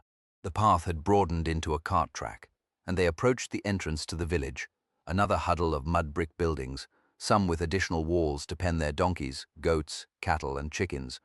A handful of people in the narrow street winding into the village turned at the sound of heavy boots and ran into their houses as soon as they caught sight of the Romans. Good spot for another ambush, Macro commented as he considered the narrow street with alleys leading off it. If Ajax was still here, then those people wouldn't be, Cato pointed out. They emerged into an open space where a few market stalls stood. Beyond, a stretch of bare earth sloped down to the river. The remains of a handful of reed boats lay smouldering on the shore, and a small crowd of natives stood in a cluster, wailing and crying. Cato led his men to the top of the riverbank and halted them before continuing towards the villagers with Macro and Hamades. The small crowd nervously parted before him, and Cato saw several men sprawled on the ground, lying in their own blood, which had poured from gashes in their bodies. Some women, slumped on their knees, leaned over the men, crying inconsolably. Looks like Ajax's work, said Macro, Hamades. Cato gestured towards the crowd, asked them what happened. The priest approached them with open hands, and there was a short exchange before he turned back to Cato. The villagers say that a column of armed men arrived here at dawn and took as many boats as they needed and set fire to the rest. These men tried to stop them and were killed. Must have been Ajax, Cato decided. Ask them which way he went. Hamades turned and spoke briefly before pointing upriver. That way, sir. You can still see them. Cato turned quickly to stare upriver. This stretch of the tributary meandered in a fairly gentle manner to the south, and there, perhaps 2 miles away, he could see a handful of tiny fishing boats on the surface of the river, just about to disappear from sight around a bend in the river. Ask them if there are any other boats here or nearby. None, Hamades translated. What about another village? There is one, half a day's march, downriver. The wrong direction, Macro growled. The bastard's given us the slip again. Chapter 16. This is not a very satisfactory state of affairs, is it, Prefect? Governor Petronius tapped his finger on the report he had demanded of Cato the moment the small convoy had reached Alexandria. Even though Cato had secured some boats as soon as possible to pursue Ajax further up the Nile Delta, he had lost track of him. They stopped at every village to question the locals, and although a small group of reed boats had been discovered abandoned some 40 miles north of Memphis, that was the last hint of the direction Ajax and his band had taken. Cato had continued to Memphis, whose inhabitants were greatly alarmed by the Nubian advance further up the Nile. Cato had commandeered one of the wide, flat-bottomed sailing vessels that plied the great river and set sail for Alexandria to make his report. Cato stood in front of the governor's desk and considered how best to respond to such a rhetorical question. "Sir, the fact is that we discovered Ajax's base of operations and succeeded in putting it out of action. We took his ships and accounted for over 200 of his men. He has between 40 and 50 followers left. However, I fear that he still poses a considerable threat to the empire. I shall, of course, continue to pursue him, but I will need to have your warrant to ensure the cooperation of the province's officials along the Nile. In addition, I will need men to complete the task. A mounted cohort should suffice." Petronius let out a bitter laugh. "A mounted cohort, you say? A modest request, you might think.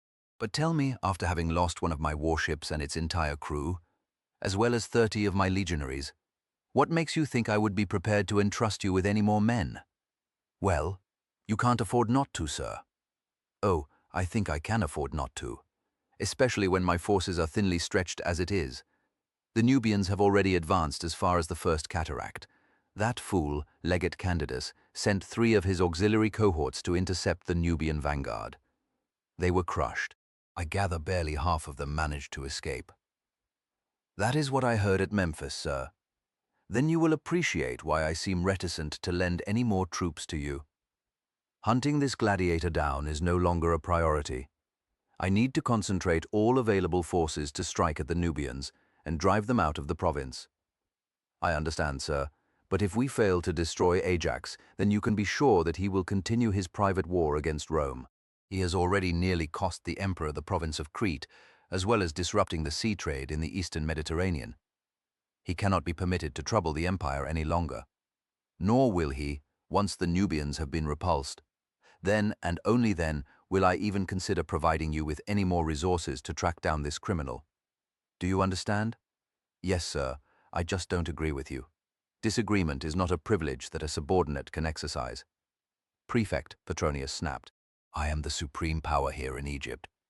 I act in the name of the emperor, and while you are here in my province, you will do as I instruct. That is the end of the matter." He paused and smiled coldly. "Well, not quite." Cato stood still and silent, waiting for the governor to elaborate. Petronius rose from his desk and crossed his study to the opposite wall, where a long map of the Nile had been painted, from the delta all the way into southern Egypt. Beyond the line marking the frontier, the details were few. He reached up and tapped the map. "Candidus is concentrating his forces at Diospolis Magna. In addition to the 22nd Legion, he has 2 infantry cohorts of auxiliaries and 2 cavalry cohorts. That is all that can be spared. I have scraped together every spare man that I can to join the army. Now it seems that Candidus is short of a number of officers. His senior tribune was the officer commanding the auxiliary force defeated by the Nubians. He was killed in the fight. Candidus is also short of the full complement of centurions. Several of them were on detachment to frontier posts, acting as magistrates. They were lost when the Nubians crossed the border." Petronius turned round to face Cato. "It is my decision to attach you and Centurion Macro to the 22nd Legion for the duration of the present emergency." Cato had seen it coming and had already prepared his answer. "I'm sorry, sir, but I have my orders from Governor Sempronius. I am to seek and destroy the slave Ajax and his followers. Until that is achieved, I am not free to carry out any other duties." Petronius's expression hardened. "How dare you address me so haughtily? You upstart little prig. Who the hell do you think you are? You are an over-promoted junior officer. There is not a drop of noble blood in your veins. You have no family or connections in Rome worth a bent sestertius. You are nothing more than Sempronius's little pet. You would do well to remember that. I hold the commission of prefect, sir." "Oh, You may well hold the rank of prefect for now, but your patron won't be able to save you from cocking up one day soon. Then you'll be broken back down to a rank more suited to your lack of years and experience. Be that as it may, for now I am under the orders of Senator Sempronius. You forget yourself, prefect. Petronius smiled. In Egypt, I act in the name of the emperor. There is no higher authority. If I give you a command, it is as if Claudius himself gave it. Is that not true? Cato pursed his lips. The governor was correct. He had the authority to do as he pleased until recalled to Rome. He could overrule the orders of Sempronius if he wished, and there was nothing Cato could do about it. Yes, sir. That's right. Petronius nodded his head. Then the matter is decided. You and Centurion Macro will leave for Diospolis Magna immediately. My chief of staff has already prepared your letters of appointment. You can collect them as you leave my offices. Any questions? Yes, sir. May I take it that once the campaign against the Nubians is over, you will authorize me to renew the hunt for Ajax? As you wish, Petronius shrugged. However, I suspect that it will be some months before the Nubians have been dealt with. Unless the gladiator is a complete fool, he will have fled the province long before then. If not, then I will be sure to consider any request you make. Now, prefect, you are dismissed. So, how did it go? Macro asked, as he slid a cup across the table to Cato and poured him some wine. He had been waiting in a tavern just outside the palace gates on the Canopic Way, the 200-foot-wide avenue that stretched across the heart of the city. Outside, in the midday sun, tens of thousands of Alexandrians discussed their business or conversed with friends, struggling to make themselves heard above the din of street hawkers and the merchants shouting about their wares to passers-by. Cato had brushed past them, ignoring the endless entreaties to examine their cheap souvenirs and antiques. The traders pursued him with promises that he need only look without being hassled. Their promises were as cheap as the goods they sold, and they only relented when Cato snarled at them to leave him alone. Cato slumped down onto the stool opposite Macro and Hamades and quickly drained the cup. He glanced at Hamades. Shouldn't you be trying to find a vacancy in the priesthood of some temple? Hamades snorted with derision. Here, in Alexandria. Why not? Cato gestured along the Canopic Way. There's hardly any shortage of temples in the city. The temples here are run by Greek parasites. They filch money from the gullible to line their purses. I am a priest from the true temples of Egypt. I will not defile myself by serving in Alexandria. Hamades helped himself to a cup of wine. Besides, the Alexandrian priesthoods are a nice little earner, and there aren't any vacancies right now. He shrugged. A priest, Macro muttered, as he took the handle of the wine jug and eased it back over to his side of the table. Anyway, how did it go with the governor? Let's just say that he wasn't too pleased that Ajax got away. So is he going to give us enough men to track the bastard down? Give us men? Cato laughed dryly. Far from it. You and I are being sent to join the fight against the Nubians. Cato pulled the orders he had been given from inside his tunic and tossed them across the table to Macro. Read if you want to. Macro gently pushed the papyrus scroll aside. What the hell is Petronius playing at? He knows how dangerous Ajax is. It's a matter of priorities, apparently. Priorities? Macro frowned. Since when was letting the leader of a slave rebellion remain at large not a priority? Ah, there you have me. Cato clicked his tongue. That's what I said to the governor. But he was adamant that the Nubians had to be dealt with first. He's probably right, Cato conceded. So it's back to the army for both of us. Of course, that may yet serve our purpose. Cato leaned forward and rested his elbows on the table. The last we heard of Ajax was that he was heading up the Nile. He's on the run. He doesn't have many men left. The question is, what would you do in his place? Macro scratched his neck. Look for a new base to operate from. Find new allies. He looked at Cato and cocked an eyebrow. The Nubians? That's my thought. Macro was not so certain. It's a bit of a long shot. Why would he do that? Why not just find a nice quiet route out of the province and bugger off to some far corner of the empire and cause trouble there? Because the Nubians offer him the best chance of doing more damage to Rome. And why would the Nubians take him on? Wouldn't you? You've seen the handiwork of Ajax and his men. They'd be a useful asset to any army. I suppose, Macro responded thoughtfully. Though I doubt Ajax will take kindly to receiving orders rather than giving them. Trust me, Cato. I've had the chance to watch the man at length. He is determined to serve no master but himself. We all have to swallow our pride sometimes. Cato eased himself back. I could be wrong. He might already be on his way out of the province. But I doubt it. Not while we're here. A sudden insight struck him. In fact, I wouldn't be surprised if he was hoping that we would be joining the army sent against the Nubians, all the more reason to join forces with them. He hates us that much. Cato recalled the insane rage in Ajax's expression the night they had fought in the village, and a familiar cold chill rippled down his spine. Yes, yes he does. I'm certain of it, and that is the only advantage we have right now. Hamades cleared his throat. So, sir, when are you leaving for the Upper Nile? Tomorrow. There's a military convoy being loaded at the quay on Lake Mareotis. We've been given berths on one of the barges. We leave at dawn. That soon? Macro thought a moment and shrugged. Why not? If Ajax is waiting for us there, the sooner we deal with the bastard, the better. He turned to Hamades. Looks like we'll be parting company. Here's to you. He raised his cup. As Jeepo guides go, you're all right. Hamades looked at Cato. Is that a compliment, sir, from him? Oh, yes. Cato lifted his cup as well. Thanks for your help. Hamades seemed troubled. The truth is, sir, that I wish to find a place in one of the older temples that still hold to the old faith. Not here with these con men. I want to return to the Upper Nile, where I was raised. His eyes gleamed. And you still need someone who speaks the native tongue to help you find the gladiator and his followers. I might serve you a while yet, before returning to the priesthood. You know I have as much reason to find him as you do. The blood of my brother priests demands justice. Yes. Cato could see the intensity of Hamades' gaze and guess at the feelings that filled his heart and mind and fueled his desire for revenge. He nodded. Very well.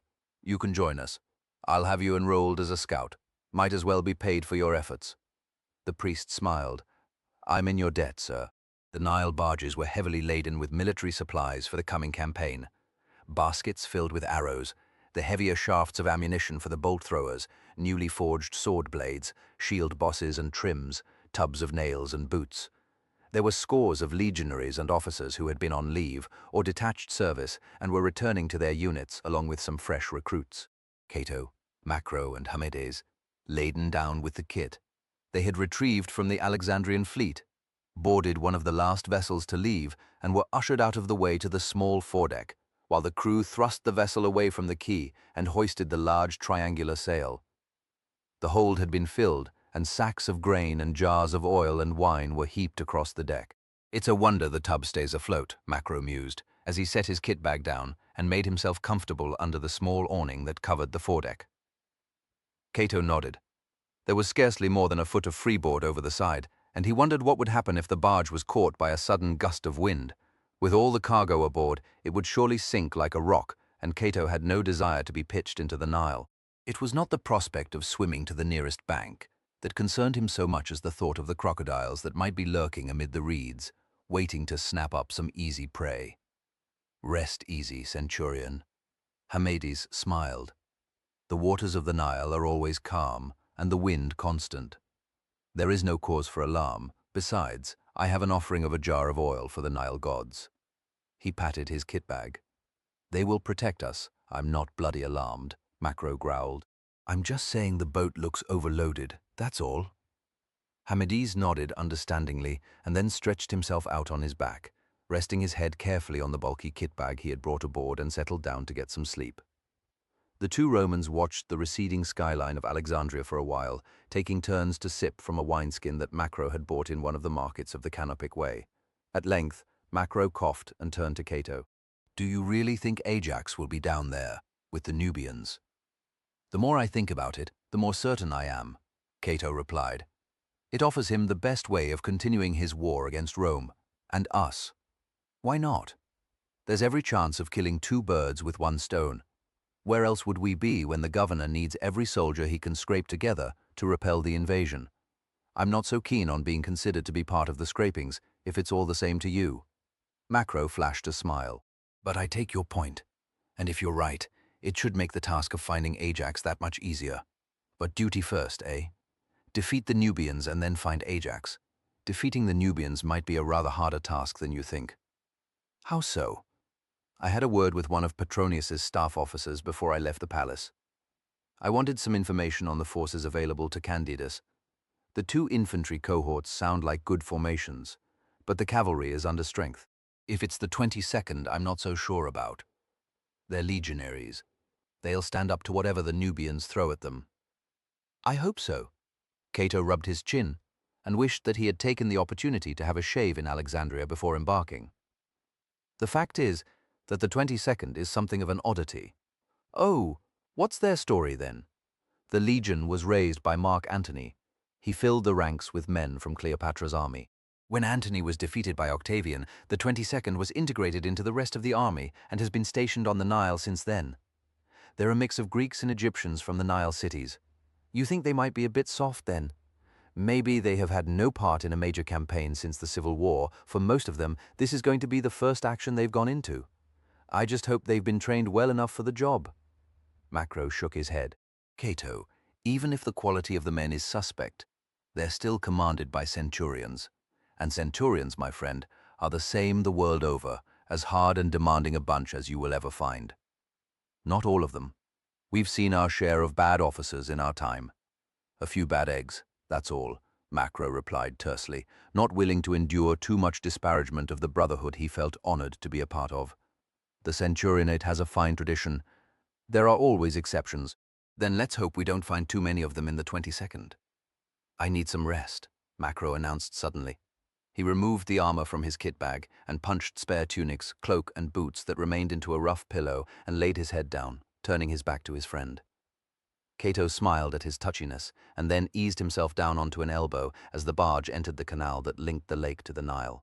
On either side, the banks were lined with reeds and clumps of palm trees, interspersed with small settlements of the ubiquitous mud brick houses. Women were busy taking advantage of the cooler morning temperature to wash clothes in the placid waters, while children played slightly further out, splashing each other, their shrill cries of joy carrying clearly across the canal. As the barges sailed past, they stopped their games to wave, and Cato smiled as he waved back. He had grown so used to the demands and the strains of commanding soldiers that he had forgotten some of the simple pleasures of life, he realized sadly. His childhood seemed all too brief to him at that moment. He brushed the sentiment aside, cross with himself for allowing a moment's idleness to sour his mood. He realized that there would be plenty of time for reflection in the next few days, and resolved that he would focus his thoughts on more useful and pleasing matters, such as the future he planned to have with Julia when he returned to Rome. And so he spent the rest of the morning watching the landscape of Egypt drift by as the convoy made its way upriver towards Diospolis Magna. Occasionally, Macro and Hamedis stirred and exchanged a few words before closing their eyes again. If in the afternoon the convoy left the canal behind and entered the river, the sun beat down on the barges and a steady hot breeze blew over the deck, like the heat from a nearby furnace. At dusk, the barges put into the shore and grounded gently on a grassy stretch of the riverbank. Fires were lit and rations issued, and the insects began to swarm round in whining clouds of dark specks against the light of the flames. Hamedis said he would bed down amongst the sailors, once he had drunk his fill of wine. "Suit yourself," Macro responded, "but I'm not going to lie out here and get bitten to death." Macro called over several of the legionaries and ordered them to erect the tent he and Cato would be sharing. "Quick as you can now, lads." Macro barked as he swatted the mosquitoes away, before these little bastards drain the blood out of me. As soon as the tent was up, Macro ducked inside and laid his bedroll out on the ground. Cato joined him a little later, after a last look up at the brilliant display of stars in the heavens. The glow of the fires lit up the linen walls of the tent, and occasionally the wavering shadows of men passed along the cloth, like the profiles of the paintings he had seen on the province's temples. Cato decided. No air moved through the tent, and it was hot inside. Cato slipped his tunic off and lay sweating in his loincloth. On the other side of the tent, Macro had quickly fallen asleep, even though he had rested most of the day, and his rumbling snores vied with the sounds of chatter and laughter of the men by the fires. Cato smiled and closed his eyes. He might as well make the most of this short, restful interval, he decided. He woke suddenly, not moving, his eyes wide open, staring up at the roof of the tent. Cato was not sure what had broken his sleep, and he was about to stir when he heard the faint sound of movement outside the tent. Then the sound was gone, and with a sigh he turned onto his side and closed his eyes again. At once there was a low rush of sound, like a long, sharp escape of breath. Cato's eyes snapped open as he realized that he and Macro were not alone in the tent. He slowly turned himself back and raised his head to look round. The campfires were still burning and provided a faint, rosy light inside the tent.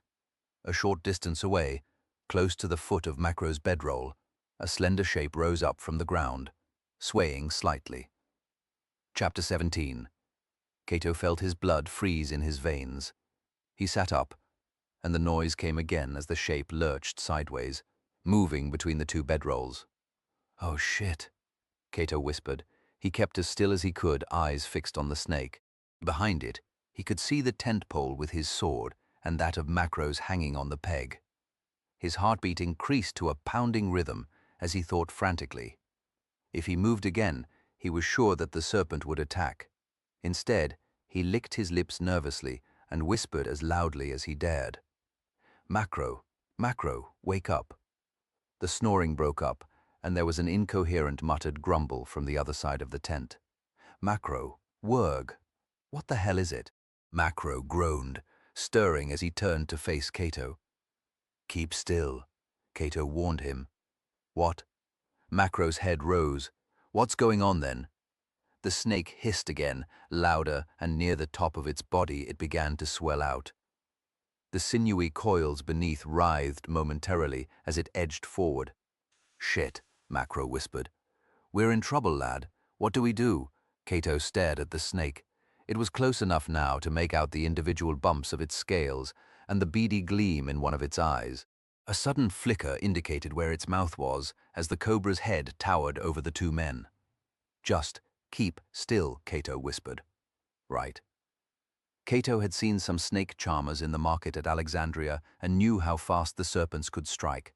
There was no chance of jumping up and dashing past it towards the swords. If either of them tried, they were dead. He reached his left hand slowly towards his tunic, lying rumpled beside the bedroll.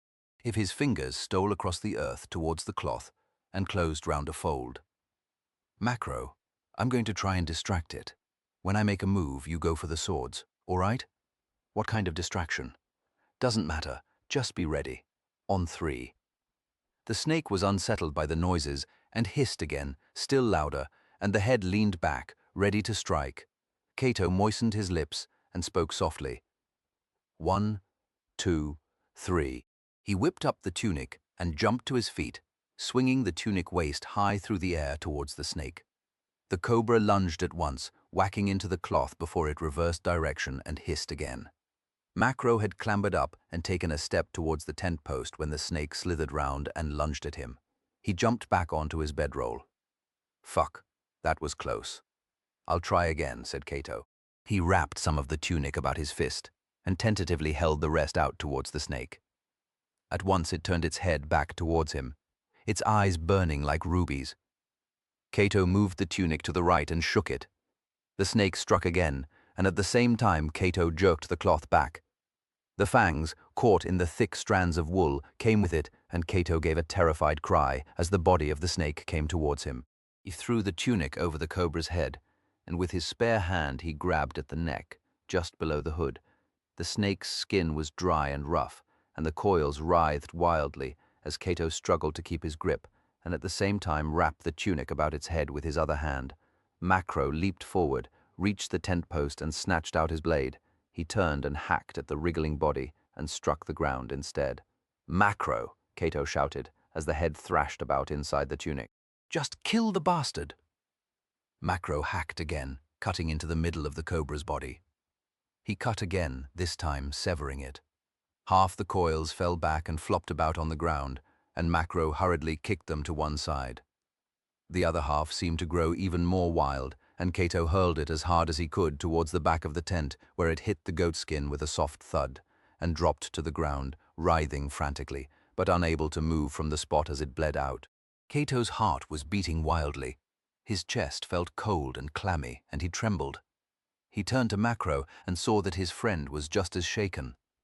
Macro licked his lips and stared at the dying snake as he spoke in a low, earnest tone. "I am really beginning to hate this province. You're the one in charge of the watch, right?" Macro glared at the Optio as the latter quickly rose from amongst the men sitting around the fire. "Yes, sir," the young soldier nodded. "Then you're responsible for this, getting into our bloody tent." Macro shook out the tunic, and the two lengths of the cobra's body flopped onto the ground. The Optio instinctively took a step back, and his face wrinkled in nervous disgust. There were surprised murmurs from the other men as they craned their necks and saw the dead snake. Macro turned and pointed towards the tent. "The prefect is inside. There is supposed to be a guard patrolling outside the tent to ensure nothing happens to him, right? No enemies or other threats get past. I mean, that's standard regulation, even here in Egypt." "Yes, sir? So where is the sentry?" Macro made a show of looking around and giving up and raising his hands. "Well, I'm sorry, sir." The Optio swallowed. "I had a man either end of the camp. I didn't think it would be necessary to post any more than that." "2 men?" Macro shook his head. "The province is in a state of war, and before you say it, I don't care how far away the Nubians are. That's no excuse for sloppy watchkeeping. Let me guess, you're with the 22nd Legion." The Optio nodded. "Oh, great." Macro took a pace closer and held his finger an inch from the Optio's face. "I want a proper watch posted every night. It is your duty to protect the camp and protect your officers, and you have fucked up, my son. The fact is, either the prefect or myself, or even both of us, could have been killed, and the fault would be yours." "But, sir, even if there had been a sentry, the snake could have got into the tent. Shut it. You know what your duty is. I suggest you stick to it, or I'll be disturbing your night by kicking your ass so hard your teeth will fall out." Macro took a step back and prodded the snake's body with his boot. "I'll leave you to get rid of this." He was about to return to the tent when the captain of their barge squatted down by the snake and shook his head. "They don't usually give us any trouble when we camp. Your tent must be pitched near one of their nests." "You mean there could be more of them nearby?" Macro fumed. "No, they're solitary creatures, unless their young are hatching, of course." "Well, thanks for that. I'm bound to get a good night's sleep now, aren't I?" He turned back to the Optio. "Make that 2 sentries outside the tent." "Yes, sir." Macro turned and marched back to the tent and pulled the flap shut behind him. He tossed the tunic back to Cato as he crossed to his bedroll and slumped down. "Bloody Optios from the 22nd. Seems like you were right to be worried about 'em." Cato was sitting cross-legged on his bedroll, deep in thought. He shook his head and glanced round. "Sorry. I said you were right about the 22nd being a bit slack." "Oh, yes." "Hello, Cato." Macro waved his hand. "Still with us?" "Just thinking." Cato ran a hand through his hair. "About the snake.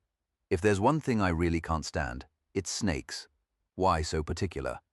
They're just like everything else in this province. Crocodiles, mosquitoes, and snakes, never content unless they're sinking their bloody jaws into someone. Fuck 'em. I'm going to try to get back to sleep." He glanced over at Cato and continued in a more gentle tone. "So should you? Best. Get as much rest as you can before we reach Diospolis Magna." "Yes, you're right." Cato eased himself down and lay still, staring up at the roof of the tent. After a while he shut his eyes and lay there listening intently to every sound of the night. Although Macro lay still and silent on his side, he did not snore, and Cato realized that his friend's mind was as troubled as his own. Macro blinked his eyes open and for a moment frowned. The last thing he remembered was being unable to get to sleep, and lying still for what seemed like hours. Well, sleep had come to him in the end, he mused. Dawn was breaking outside, and a shaft of light pierced the tent through the open flap. Macro turned over and saw that Cato's bedroll was empty. He sat up and stretched his arms, yawning widely before smacking his lips. Rising to his feet, Macro saw a dark, dry patch in the light-colored soil in front of the tent post and immediately recalled the scene the previous night when he had cleaved the cobra in 2 and pursed his lips sourly. Emerging from the tent, Macro saw his friend sitting on a palm log a short distance away. He was staring out across the misty river, the stopper from an amphora in his hands. A short distance away lay the remains of a broken amphora. Up early, or couldn't you sleep? Macro called out as he strode over to join Cato. Not much chance of anyone sleeping when you start snoring.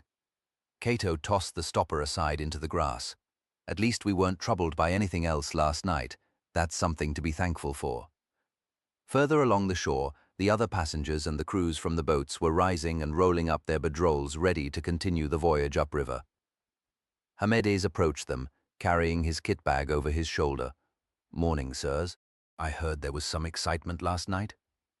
"You could say that," Macro replied. Hamedes tossed his bag down and squatted in front of them. "The Optio told me about the snake just now. Seems you had a close escape. The venom of the Nile cobra can kill a man within the hour. You're very lucky, sir." "Funny, I thought I was unlucky that it happened at all." The priest tilted his head to one side. Perhaps it was an omen, a message from the gods, a warning perhaps. Then again, perhaps it was just a bloody snake which took a wrong turning. Macro stood up and pointed to two of the legionaries standing by the nearest fire. "You and you, get the tent down and stowed. Make sure the bedrolls are put on the same boat." Cato turned to Hamedes and was silent a moment before he spoke. "A message, I think you might be right." "Oh," a brief look of surprise flashed across the priest's face. "Yes," Cato continued. "We seem to have been dogged by bad luck ever since we began our hunt for Ajax here in Egypt. I'm beginning to wonder if we've offended some of the local gods." "You're the man with the expertise here, Hamedes. How do we go about appeasing your gods? Who should we offer prayers to? What sacrifice should we make?" Macro glanced at his friend. "Since when did you come over all religious?" "There's been plenty of times in the last few months when fortune has played us false, Macro. If it could be mere coincidence. But I doubt it. On one or two occasions, perhaps. But as often as we have endured it, then a man is right to suspect that the gods or someone else are playing their hand." Macro puffed his cheeks, not quite sure how to respond. "You really think an offering is necessary, sir?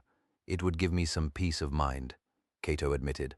"Will you see to it, Hamedes, on our behalf?" "Of course, sir, as soon as you can. I will do what I can. The rites associated with good fortune and warding off bad luck were beyond my remit, sir. I was entrusted with more basic offerings, but I will find out for you when we reach Diospolis Magna and I can consult the priests there." Cato stared at him and then nodded. "Very well, that will have to do." He took a deep breath and stood up. "Meanwhile, let's get the convoy underway again. The sooner we reach our destination, the better." The convoy continued up the river, passing beyond the delta onto the single expanse of water that flowed through the heart of the great desert that stretched west from the Erythraean Sea across the continent and formed the southernmost boundary of the empire. From the river, Cato could see the rocky scarps that rose up beyond the narrow belt of cultivated land, spilling out beyond both banks of the Nile. Between stretches of reeds and palm trees, he saw great numbers of fields tended by peasants and tilled by oxen, drawing heavy plows as they turned over the dark, silted soil that was the source of the province's great wealth. Before the time when Rome had coveted the fertile farmlands of Egypt, such wealth had funded the ambitions of the Ptolemies, and before them the ancient lineage of the old pharaohs dating back to time beyond record. Though they were forgotten, they had lived in an age of marvels. Cato mused as the convoy passed by the trio of pyramids, guarded by a giant sphinx, a short distance downriver from Memphis. Though he had seen them several days earlier, on the way to report to Petronius, Cato still viewed them with awe as he stood on the foredeck, shading his eyes as he stared. They were built on the scale of mountains, it seemed, though geometrically perfect in a manner that nature could never achieve. The sides seemed to be glassy smooth for the most part, and patches of what looked like gold leaf reflected the sun's rays in such dazzling splendor that Cato thought they would have been impossible to behold when in their prime.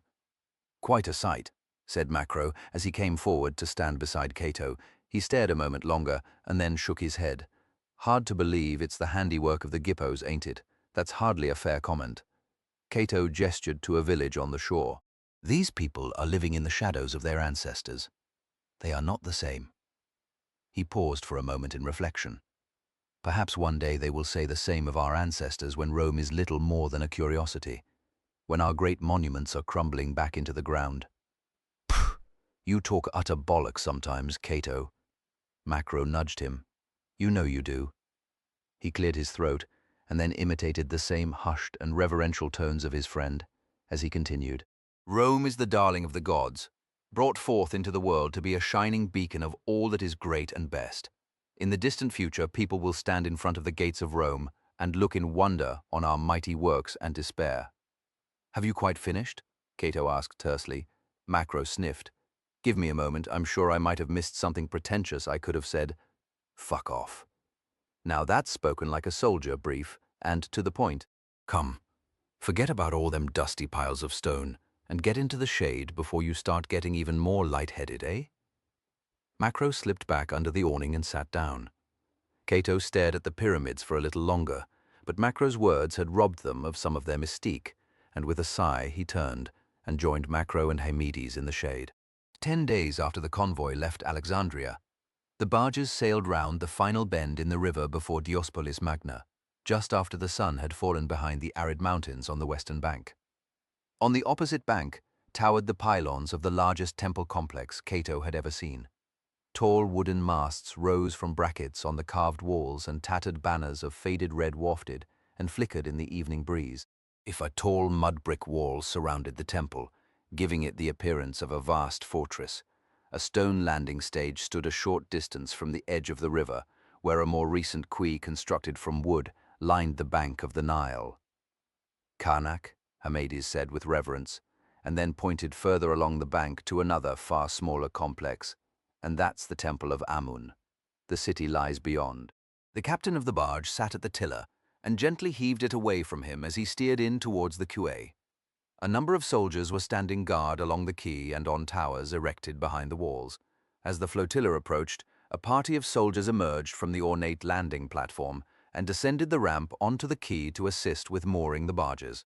The crews tossed ropes across the water to them, and one by one the barges were hauled in and the ropes fastened to worn wooden cleats lining the quay. The 2 Roman officers and the priest gathered their kit bags and stepped ashore. Cato stopped the optio in charge of the mooring party. Where is the army headquarters? Who wants to know? Macro stepped forward to tear a strip off the optio for his insubordination, but Cato raised a hand to stop him. They were wearing only their standard-issue tunics. Their armor and insignia were packed in their kit bags. Prefect Quintus Licinius Cato and Centurion Macro reporting for duty with the 22nd, said Cato and nodded at Haemedes. This is our scout. Ah, my apologies, sir. The optio stiffened to attention. You want the priest's quarters, sir. The optio turned and pointed to the east of the temple complex. Over there, I'll have one of my men guide you. Cato nodded as he cast an eye over the optio and his men. Most were dark-skinned, like the natives. A few had the lighter skins of the Greeks or Romans. Very well. Shortly after, they climbed the ramp to the ceremonial landing stage, and the vista inside the temple complex opened up. Thousands of men were camped inside the wall, their tents aligned in neat rows, stretching out across the compound.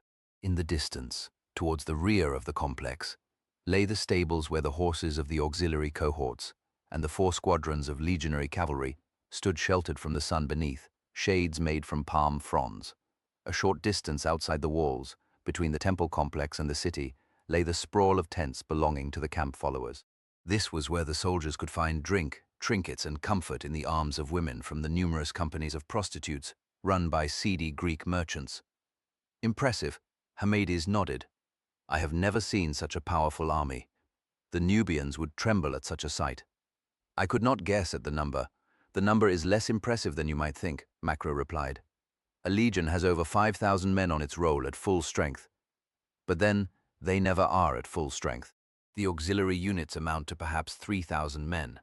At best, Candidus has 8,000 men to counter the Nubians. But surely, sir, the Roman soldiers are the best in the world. How else could they have won such an empire? There are soldiers, and there are soldiers, Cato responded quietly. The legionary assigned to escort them to headquarters led them down a short avenue of sphinxes and through the gates of the first set of pylons, across a courtyard, and between 2 large statues into a hall filled with vast columns. At the far end, they turned right towards another set of pylons stretching to the south. The courtyards here were packed with supply carts and thousands of sacks of grain to supply the army once they marched south to do battle with the Nubians. For Hamedis, the army's preparations for war were something of a novelty, and he kept glancing about him with insatiable curiosity. "Hey," Macro called to the legionary. "You had any word on the enemy?" The man glanced back and shook his head. "Nothing for days, sir. Last I heard was that their mounted troops had been seen as far north as Ombos. Where's that? 100 or so miles upriver." Macro turned to Cato. "Not exactly blazing a path through the underbelly of the province, are they? And Candidus isn't exactly rushing to drive them back either." Cato shrugged. "I'm sure the legate has his reasons. I'd be interested in hearing them." They strode down through the last set of pylons and saw another avenue of sphinxes heading towards the temple of Amun, over a mile away. A short distance from the avenue was a large, low building, surrounded by another mud brick wall. A section of legionaries stood guard at the gate. "This way, sir." Their guide gestured to Cato. The Optio in command of the gate raised a hand as they approached. "Halt, state your business." Officers joining the legionary explained and stood aside as Cato reached inside his tunic and took out his orders and handed them over for the Optio to inspect. He ran his eyes over the papyrus scroll and then saluted. "Welcome to the Jackals, sir." Jackals. The Optio turned and pointed at the standard, rising up above the gate, leading into the priest's quarters. Above the legion's number, a depiction of a canine head in gold stood out against the red cloth of the fall. Cato and Macro briefly examined the standard and exchanged a knowing glance. There wasn't a single battle honor adorning the staff. "I expect you'll want to be entered onto the roll, sir." Cato nodded. "But first I wish to see the legate." "He's not here, sir. You'll have to see the camp prefect instead, Caius Aurelius." "Where is the legate?"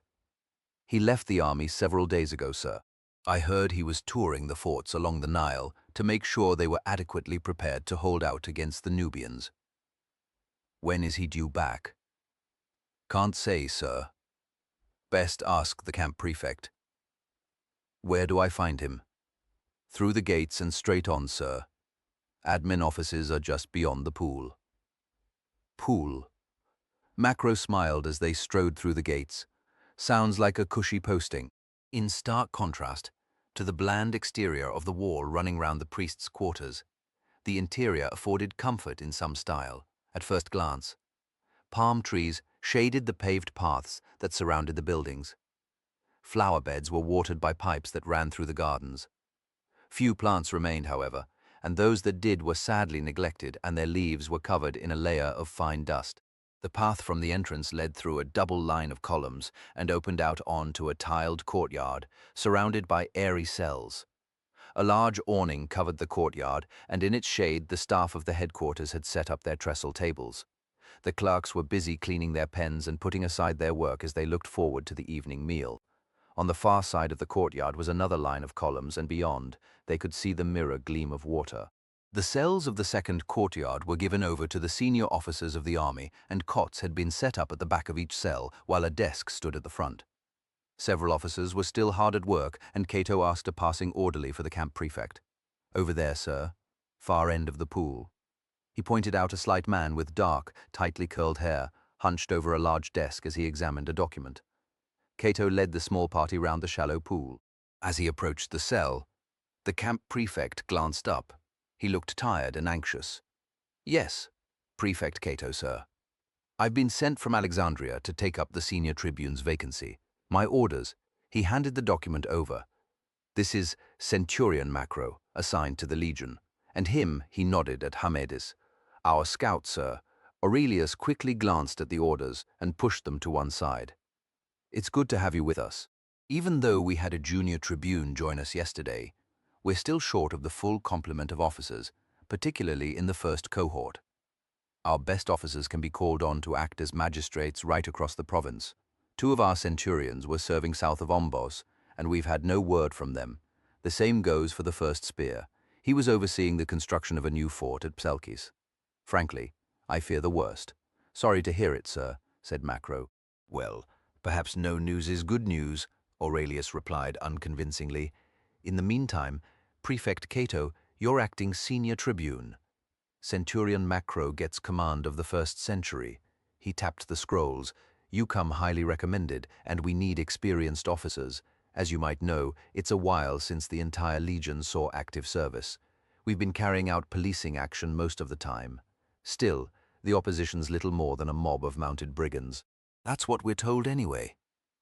As the man spoke in his high voice with its sing-song cadence and rhythm, Cato's earlier fears about the combat readiness of the Legion seemed to be justified. Aurelius was clearly a man far more at home wielding a stylus than a gladius. Cato could only hope that the legate had wider military experience. "Sir, if I may, I'd like to present myself to Legate Candidus at the earliest opportunity when he returns. I need to speak to him about the possibility of an additional threat to this region." "I'm sure you would like to speak to Candidus," the camp prefect replied. "So would I.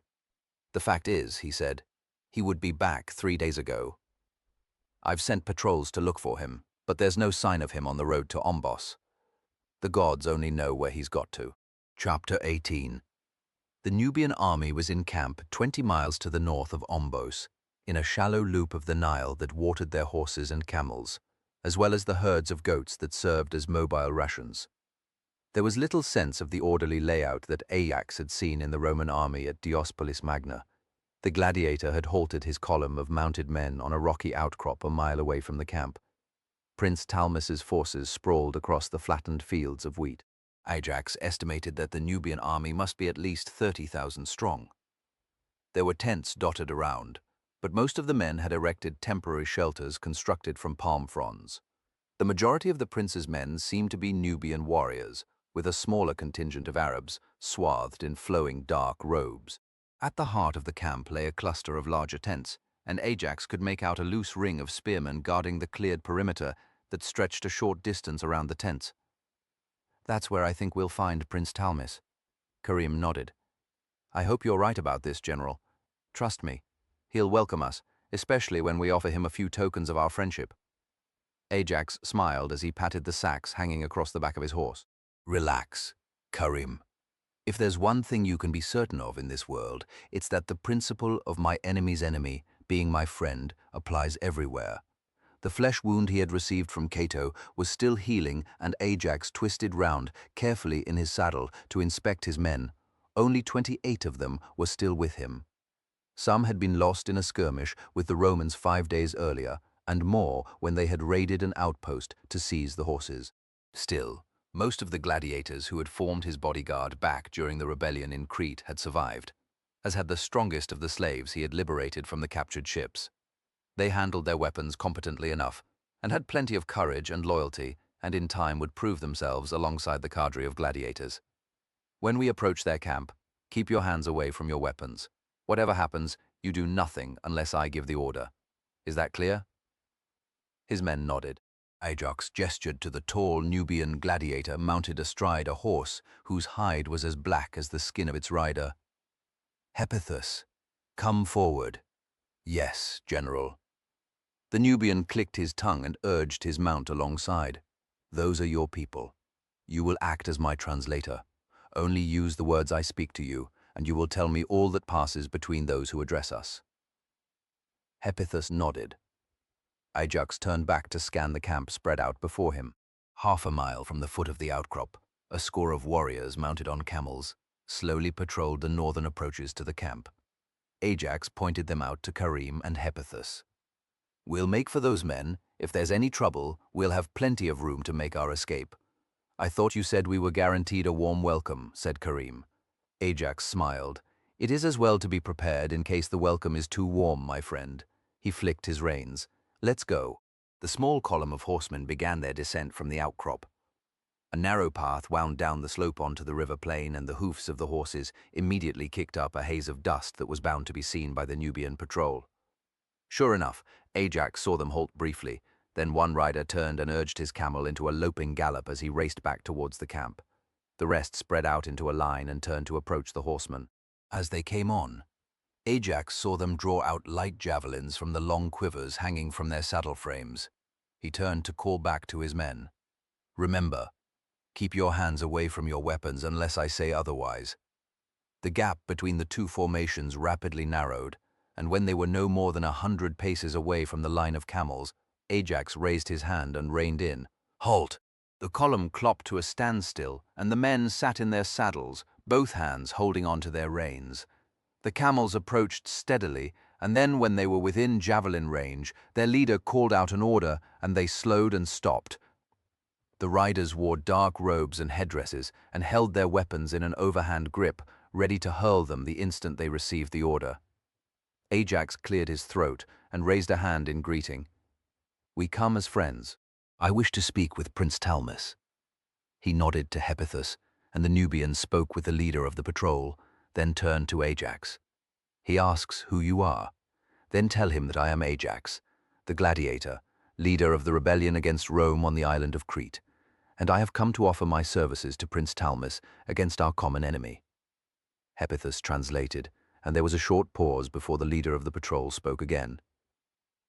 "He wants us to hand our weapons over to his men. Then he will escort us into their camp." Karim edged his mount forward and spoke quietly. "General, it would not be wise to venture any further without the means to defend ourselves." Ajax took a deep breath and shook his head. "We will do as he says. Swords out." There was a chorus of steely rasps as his men drew their weapons and held them ready. The Nubians stirred uneasily and several raised their javelins. "Throw them down," Ajax ordered and tossed his sword to one side. His men followed suit, save Karim, who watched the Nubians warily. "Do as I say," Ajax hissed angrily. "Now." Karim swung his arm down and the sword stuck into the ground close by the heel of his boot. The leader of the patrol shouted an order, and 4 of his men made their camels kneel before they slid from the saddles and ran across to the column of horsemen to gather up the weapons. They hurried back and placed them in their saddle buckets before remounting and urging their camels back onto their feet. There was a brief series of throaty grunts from the camels before all was still again. The patrol leader gestured to Ajax to follow him and turned his camel towards the camp. Half his men followed him, and the rest waited for the horsemen to pass by before taking up the rear. As they entered the camp, the nearest Nubians stood up and watched curiously as they passed by. The odor of manure and wood smoke filled the air, and Ajax cast a professional fighter's eye over the warriors of Prince Talmus's army.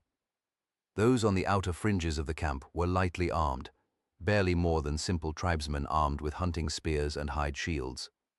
Some had bows or javelins. What they may have lacked in equipment they made up for in numbers. Ajax estimated there must be at least 15,000 of them. The next section of the camp was given over to men with swords and armor. Many wore breastplates over long robes and bronze helmets rimmed with linen to shade their faces and necks. There were several thousand of these armored warriors, and Ajax felt his heart lighten at the prospect of the odds facing the far smaller Roman army camped downriver. Ahead lay the open patch of ground surrounding the complex of tents belonging to Prince Talmus and his generals, Ajax surmised. To their right, in the bend of the river, thousands of horses and camels grazed on the crops of the Egyptian peasants or drank from the river. The leader of the patrol halted as he was approached by several of the spearmen guarding the perimeter around the tents. A few words were exchanged, and the commander of the spearmen stared suspiciously for a moment before he waved the riders through and pointed to a line of tethering posts a short distance from the tents. Ajax's men were escorted by the camel riders and the spearmen, and when they reached the posts, Ajax gave the command for his men to dismount and stand by their horses. One of the spearmen trotted off to the nearest tent, and a moment later an officer, in ornate flowing robes and a gleaming vest of scale armor, emerged. He strode up to Ajax and looked him over with dark, deep-set eyes. "I am told you wish to speak to my prince." He spoke in fluent Greek. "I do." Ajax nodded. "I intend to offer him the services of myself and my warriors." The officer turned his gaze on Ajax's men, noting their powerful physiques and the scars that many bore on their faces and limbs. "Are you deserters?" "We are gladiators." "Slaves then," the officer sneered. "No longer. We took our freedom with our own hands and have been fighting Rome ever since. Rome is our enemy, as it is yours. That is why we offer our service to your prince." "And what can you offer him that his own men can't, I wonder?" "This." Ajax smiled and reached for the sacks tied across the back of his horse. He hauled them down and dropped them heavily on the ground at the feet of the officer. The spearmen tensed and lowered the tips of their spears a fraction, ready to strike. Ajax bent down to untie the tops of the sacks and then reached into the first. He drew out a bundle of red cloth and tossed it to the officer. The latter did not flinch as he caught it and unraveled the material to expose a red standard cut from its jack. It carried the legend Legatus in gold letters, and beneath, smeared with dried blood, Candidus. The officer smiled. "So, slave, you stole the personal banner of the Roman general? Impressive, but my prince needs warriors, not common thieves. We did more than steal his banner, my friend." Ajax reached further into the sack with both hands and drew out a severed head. He raised it by the hair and held it aloft. The skin was mottled, and the eyelids half open over dull eyes. The jaw was slack, and the teeth gleamed behind blackened lips. The warm air was filled with the stink of decaying flesh, and the officer's nose wrinkled. He took a step back. "May I introduce Legate Caius Candidus, lately commander of the Roman army camped at Diospolis Magna. I have his ring hand in the bag as further proof of his identity. The other sack contains the heads of the officers who were riding with him when my men and I attacked the legate and his escort 5 days ago." The interior of the prince's tent was spacious and the ground covered with rugs and cushions. Light entered through slits in the roof held up by several stout posts. Ajax was standing in the middle of the tent, lit from above so that his body was framed with a faint halo as he faced the prince. Talmus lay on a couch to the rear of the tent. He wore a white robe, and bejeweled gold rings adorned his dark fingers. Like Ajax, he was powerfully built, and the outline of his muscled limbs was evident beneath the light folds of his robes. The Nubian prince's face was broad, and a finely trimmed beard ran neatly round his jaw. On a large brass platter between the two men lay the heads of the Roman officers and the ring hand of Candidus. Talmus regarded them for a moment before his gaze moved up to the gladiator standing before him, flanked by 2 watchful spearmen from the prince's bodyguard. "It is customary for visitors to kneel before me." Talmus spoke Greek, like many of the more educated members of his father's court. His tone was neutral, but Ajax was well aware of the veiled threat implied by the words. Nonetheless, he remained standing and put the onus on the prince to continue speaking. "Why do you not kneel to me, gladiator? I can hardly believe that your Roman masters did not teach you the deference demanded of a slave." "I am no longer a slave, your highness," Ajax replied firmly. "Neither are my followers. We are free men by right of arms. We acknowledge no master and have no loyalty to any kingdom. Therefore we kneel to no man." "I see," Talmus replied slowly, and his lips framed a faint smile. "Such hubris is a bold approach when you stand unarmed in the middle of my army's camp. If I wished, I could have you cut down to size. Should you refuse to kneel to me? And what is a man without his legs? If you harmed me, you would have to kill my men also, and that would deprive you of a useful ally in your fight against Rome, not to mention those of your men we would kill before you destroyed us. I think you underestimate my bodyguards, gladiator." "Really?" Ajax smiled. Then, before the men either side of him could react, he turned and snatched the spear from the man to his right, thrust the shaft between the man's legs, and flipped the shaft up so that the guard's leg shot up, and he toppled heavily onto his back. Ajax spun round, spear held in both fists, and blocked the thrust, aimed at his chest by the other man, then slammed the butt into his face. Dazed, the man's fingers released his spear, and it slipped to the ground. Ajax hooked his foot behind the guard's boot and thrust again with the butt of the spear, sending him thudding to the ground. He spun the spear round and stood over the guard, holding the tip of the spear an inch from his throat. He paused, then lowered the spear and grasped the man's hand and hauled him up before thrusting the spear back into the hands of the first guard, who had only just scrambled back on to his feet. "And I think you underestimate gladiators, Highness." Ajax resumed his position between the 2 dazed guards, who eyed him warily. Talmus had sat up quickly as Ajax disarmed his guards, and his hand was resting on the handle of an ornate dagger handle. He released his grip and chuckled. "I should not have doubted you. I had heard rumors that Rome's slave warriors were men to be reckoned with. Now I see the rumors are true. We are not slaves of Rome any longer, your highness," Ajax replied with quiet intensity. "And we choose who we offer our service to. For now, we would serve you as Nubia wages war on Rome." Talmus regarded him silently for a moment and then nodded. "Then you and your men are welcome." There is always a place for fine warriors at my side. He gestured towards the heads on the platter. Now tell me how you came by such a gift. I cannot believe it was a chance encounter. Nor was it, Ajax replied. My men and I had been obliged to flee down the Nile after our last camp was surprised. Word of our presence spread, and we had to keep on the move. One of my men is a Nubian and knows the lands of the Upper Nile well. He advised me that Roman settlements were scarce and that we might have a better chance of evading our pursuers if we moved further to the south. As we passed Diospolis Magna in the hills to the east, I saw the Roman army gathering there. I had heard that war was brewing between Rome and Nubia, and I thought that I might be welcomed as an ally if I brought useful intelligence to you, Highness. So we observed the Roman camp for some days, noting their numbers and equipment. Then, fortune smiled on us. We saw the Roman commander and 2 aides ride out of his camp, with a squadron of legionary cavalry as escort. They took the Nile road to the south, and we followed them. When they camped for the night, my gladiators attacked. I slew the legate with my own hand. You did not think to take him hostage and demand a ransom? No. I had an unfortunate experience with my last 2 Roman hostages. They escaped me, so I resolved not to take any more. Candidus did not even give you the opportunity to take him prisoner then. I did not give him the opportunity to ask it. I see. Talmus stroked his heavy jaw for a moment as he regarded the man standing before him. Ajax returned his gaze with unwavering eyes, without displaying any sign of nervousness or uncertainty. At length the prince stopped, stroking his chin, and opened his hand. Before I make any alliance with another man, I make a point of understanding precisely what it is that impels them to seek an alliance in the first place.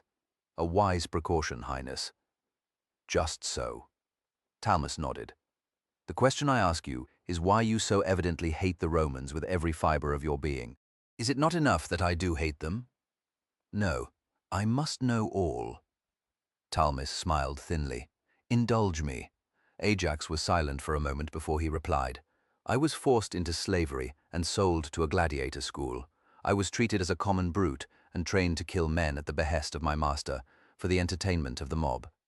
It is not a condition with which I was comfortable, Highness. I was born free, and I will die free, and I will never again be a slave. So you would make slavery your enemy? Then you would make an enemy of me, for I have slaves by the 1,000. My enemy is not slavery, Ajax countered. My enemy is Rome. Then you are an ambitious man indeed. Talmus smiled. Your ambitions exceed your means, gladiator. You cannot afford such an enemy as Rome. That is the privilege of kings and princes, not slaves, gladiators, or common free men. Yet, I choose to make Rome my enemy, Highness. If a man is not free to choose his enemies, then he is not free at all. Talmus raised his eyebrows. That is a peculiarly extreme definition of liberty. I suspect that there is a less abstract motive for your hatred of Rome, or perhaps your hatred for specific Romans. Am I not right? Ajax was still for a moment, and then nodded. Then tell me what really drives your hatred. I would rather not, Highness, Ajax replied quietly. The wounds are deep. Is it not sufficient that I swear to serve you loyally, whatever the ultimate reason? It is not sufficient for me, the prince replied firmly. In exchange for accepting you into my service, I demand that you keep no secrets from me, and if you ever deceive me, I will have your heart cut out. He paused briefly to let the threat sink in. So tell me, gladiator, what has driven you to offer your services? Ajax drew a deep breath and sighed. Very well, then. Know that before I was a slave, I was a pirate. An ignoble and parasitical pursuit, some might argue. And well they might. Ajax pursed his lips and continued. The truth is that we were a brotherhood, loyal to each other and motivated by lust for booty. Many of us had women and children. We were bound to each other in the same way that other people are. Life was good. We took what we needed and perhaps more than we needed on occasion. Then came the day when the Romans decided to hunt us down and exterminate us, like vermin, as I would have done, if you had preyed on my kingdom. Ajax looked pained. I know that and accept it. But whatever you may make of me and my brothers, it is still the case that they were family and friends, and they were all that I had ever had. The Romans destroyed it all. They burned our ships, sacked our settlement, massacred our men, women, and children. Ajax swallowed bitterly. My own father they nailed to a cross and left to die. They enslaved me and the other survivors. And you blame Rome for this? Rome in general, and those Roman officers who killed my father in particular, Macro and Cato. I had years to nurse my grievance, and then fate thrust us together during the recent slave rebellion on Crete. Ajax clenched his teeth. Again, they frustrated me. They broke the rebellion, and since then they have been hunting for me and the handful of men who are all that remain of the army of slaves that I led against Rome. And this is why you come here. You wish me to provide you with a haven safe from those who hunt you. Prince Talmas's lips rose in a faint sneer. Far from offering me the benefit of your service, it is my protection that you seek. No, Highness. All I seek is revenge. I do not care how I attain that, only that I live to see it happen, or die a free man in the pursuit of revenge. Then it seems to me that you are better off hunting down those 2 Roman officers of yours rather than supporting my cause. I need soldiers, not grudge-bearers who use my army for shelter. I do not seek shelter, Highness. I will serve you and do all that I can to further your cause. For now I ask that you give me a column of your men to command, and I will visit death and destruction upon our common enemy. I know how to fight, and I know how to lead men. Trust me, and I will prove my words. Besides, I have more to offer you than myself and my men here in your camp, something that may well provide you with an advantage in the war with Rome. And what would that be? Talmas asked with an amused smile. He leaned forward. What advantage could a fugitive slave offer me? Ajax resisted the urge to smile. He had a most useful bargaining counter, and once Prince Talmas knew of it, Ajax was certain the prince would accept the alliance. I have a spy in the Roman army. I have infiltrated one of my men, and he will tell us all that we need to know about the strength of the Roman army and its dispositions. Prince Talmas nodded slowly. That is good. Very good. Well then, Ajax, it seems that we might be of use to each other after all. I will appoint you as one of my officers and give you men to command. I already had it in mind to teach the Romans an early lesson, and you will be the man to deliver it. Chapter 19. Macro shook his head. Not the prettiest of sights.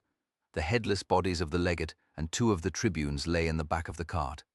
A cloud of insects buzzed over the bloated corpses and gorged on the blackened tendrils of gristle and bone on the stumps of their necks and the right wrist of Candidus.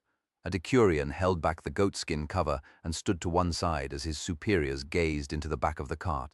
Cato and Macro had been discussing their appointments with Aurelius, when a clerk had intervened to tell them that the patrol sent to look for the legate had found his body, and those of his escort.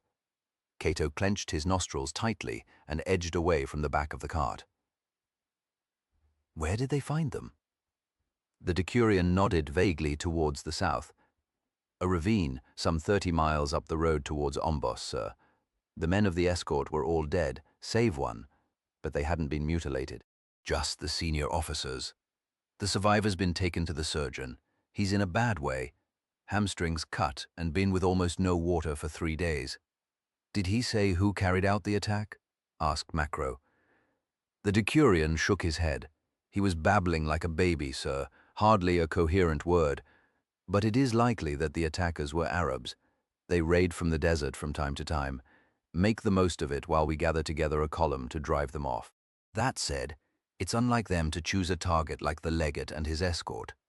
Not much in the way of rich pickings after a hard fight. I take it that you didn't find any bodies besides those of our men. No, sir. But then the Arabs never leave their dead behind if they can help it. Makes the natives nervous if they think the Arabs are like some kind of evil spirits who can strike and disappear at will. Then could it be the Nubians? Asked Cato. It's possible, sir. But the last report I heard was that they were still camped close to the cataract. But they could have stolen a march on us, or sent a raiding column forward to gather intelligence and harass our outposts. I still think the Arabs are the most likely culprits. He paused a moment. They might have taken the heads and the ring hand to the Nubians to prove their deed and gain some reward. Or it's possible that Prince Talmas has recruited Arab mercenaries to serve in his army. The Arabs then. Aurelius intervened. Once the Nubians are dealt with, We shall send a punitive expedition to deal with them, harshly. He gestured to the decurion. Cover them up, take them to the legate's quarters, have their personal effects removed for return to their families, and then tell the surgeon's staff to prepare the bodies for cremation. Yes, sir. The decurion pulled the goatskin back over the corpses and climbed up onto the driver's bench.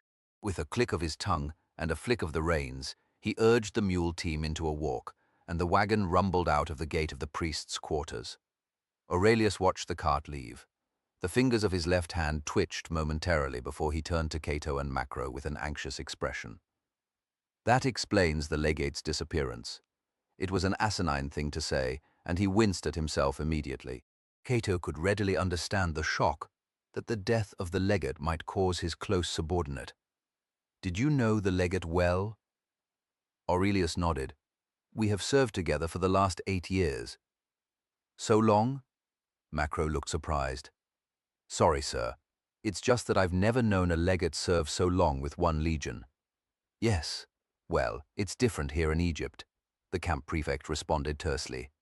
Candidus was appointed by Emperor Tiberius at the end of his reign. The commanders of the Egyptian legions and the governor are appointed from the equestrian class. The senators are not permitted to hold high office here. For that matter, they're not even allowed to enter the province without the express permission of the emperor. So the appointments tend to last much longer in Egypt. What about you, sir? You can't have been camp prefect all that time. No, indeed. I've held the rank for the last 3 years, first spear centurion before that. Macro glanced at Cato, unable to conceal his shock. The senior centurion of the legion was traditionally its toughest, bravest, and most experienced officer.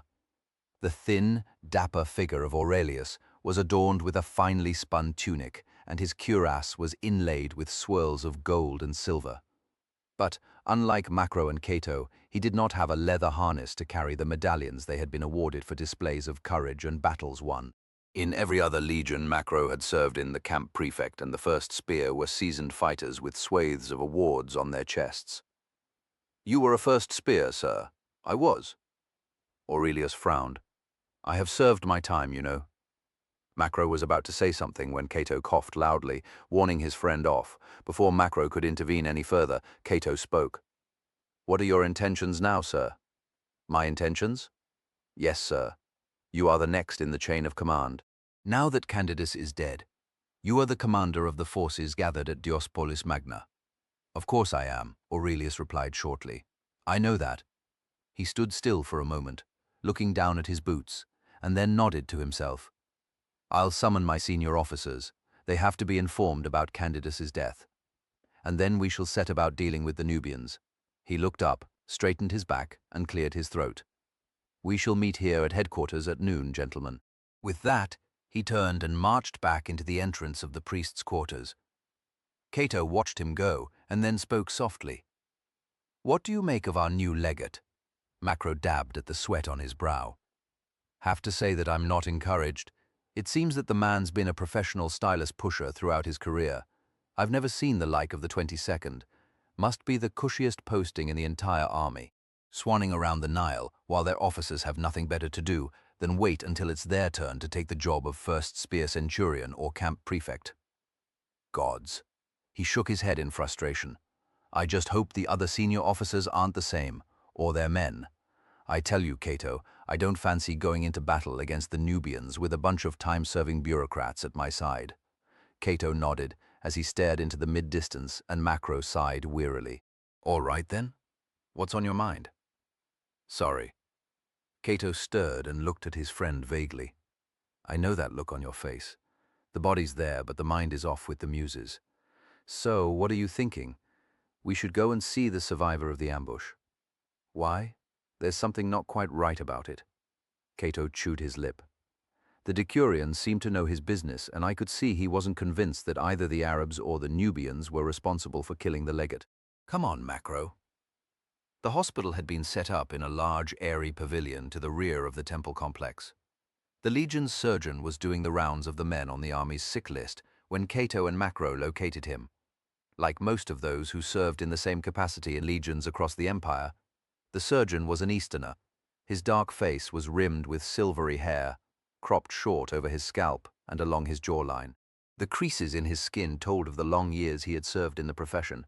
He regarded the two Roman officers coolly as he heard Cato's request to see the wounded man who had been brought into the hospital shortly before. "He's resting. The man is exhausted and cannot be questioned. It won't take long. I just need to find out one thing. Then he can rest." "No," the surgeon replied firmly. "I will send word to you when he is in a fit state to talk." He paused to look at them. "I do not know your faces. You must be new appointments to the Jackals." Cato nodded. "Senior Tribune, Cato and First Spear Centurion Macro." "Senior Tribune?" The surgeon looked surprised, then bowed his head. "My apologies, sir. I took you for a more junior officer." Macro stifled a smile. Cato ignored him as he confronted the surgeon. "And you are?" "Chief Surgeon Archelaus, sir." "Look here, Archelaus. I must speak with your patient, urgently." "I appreciate that, sir. But it is my professional view that it would be detrimental to his recovery, his survival, even if he is put under any further distress." Cato had exhausted his cordiality and hardened his tone. "I have no time for this. I order you to let me see the patient at once." As chief surgeon, Archelaus carried the notional rank of centurion and was outranked by the legion's senior tribune. An order had been given, and there was little he could do but obey. He bowed his head reluctantly. "If you'd follow me, sir." He turned and led them through the pavilion's colonnade and into the more sheltered part of the structure where the priests had held their banquets in the years when Karnak was at the height of its influence. Unlike much of the rest of the temple complex, the walls were covered with painted symbols. Overhead, the ceiling was dark blue and covered with five-pointed representations of stars in yellow. Linen screens had been erected around the most severe cases in the hospital, and they kept out the worst of the hot wind and dust. "Here is your man." Archelaus indicated a man laying naked, except for his loincloth, on a low cot in the middle of the pavilion's banquet hall. One of the orderlies sat beside the patient, gently daubing an ointment onto the sunburnt flesh. Cato could see the blisters on the legionary's face. He had lighter skin than most of the other men, and Cato guessed that he must be Alexandrian, as well as the burns on his face and limbs. The man's thighs were bandaged, and there was a dressing on the side of his chest, beneath the blisters and ointment on his face. It was clear that the soldier was strikingly handsome, with fine bones beneath his skin. "What's his name?" asked Cato. "Optio Carausius." Cato looked round, saw a stool, and drew it across to the side of the cot.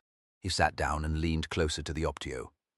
The man's breathing was light and ragged, and his brow was creased. Perspiration pricked out in the hairline, and his dark hair was plastered to his scalp in thick, dark ringlets. "He has a fever," Cato observed. "Yes, sir. His wounds were not cleaned until he reached the hospital. I fear they are poisoned. However, he may recover."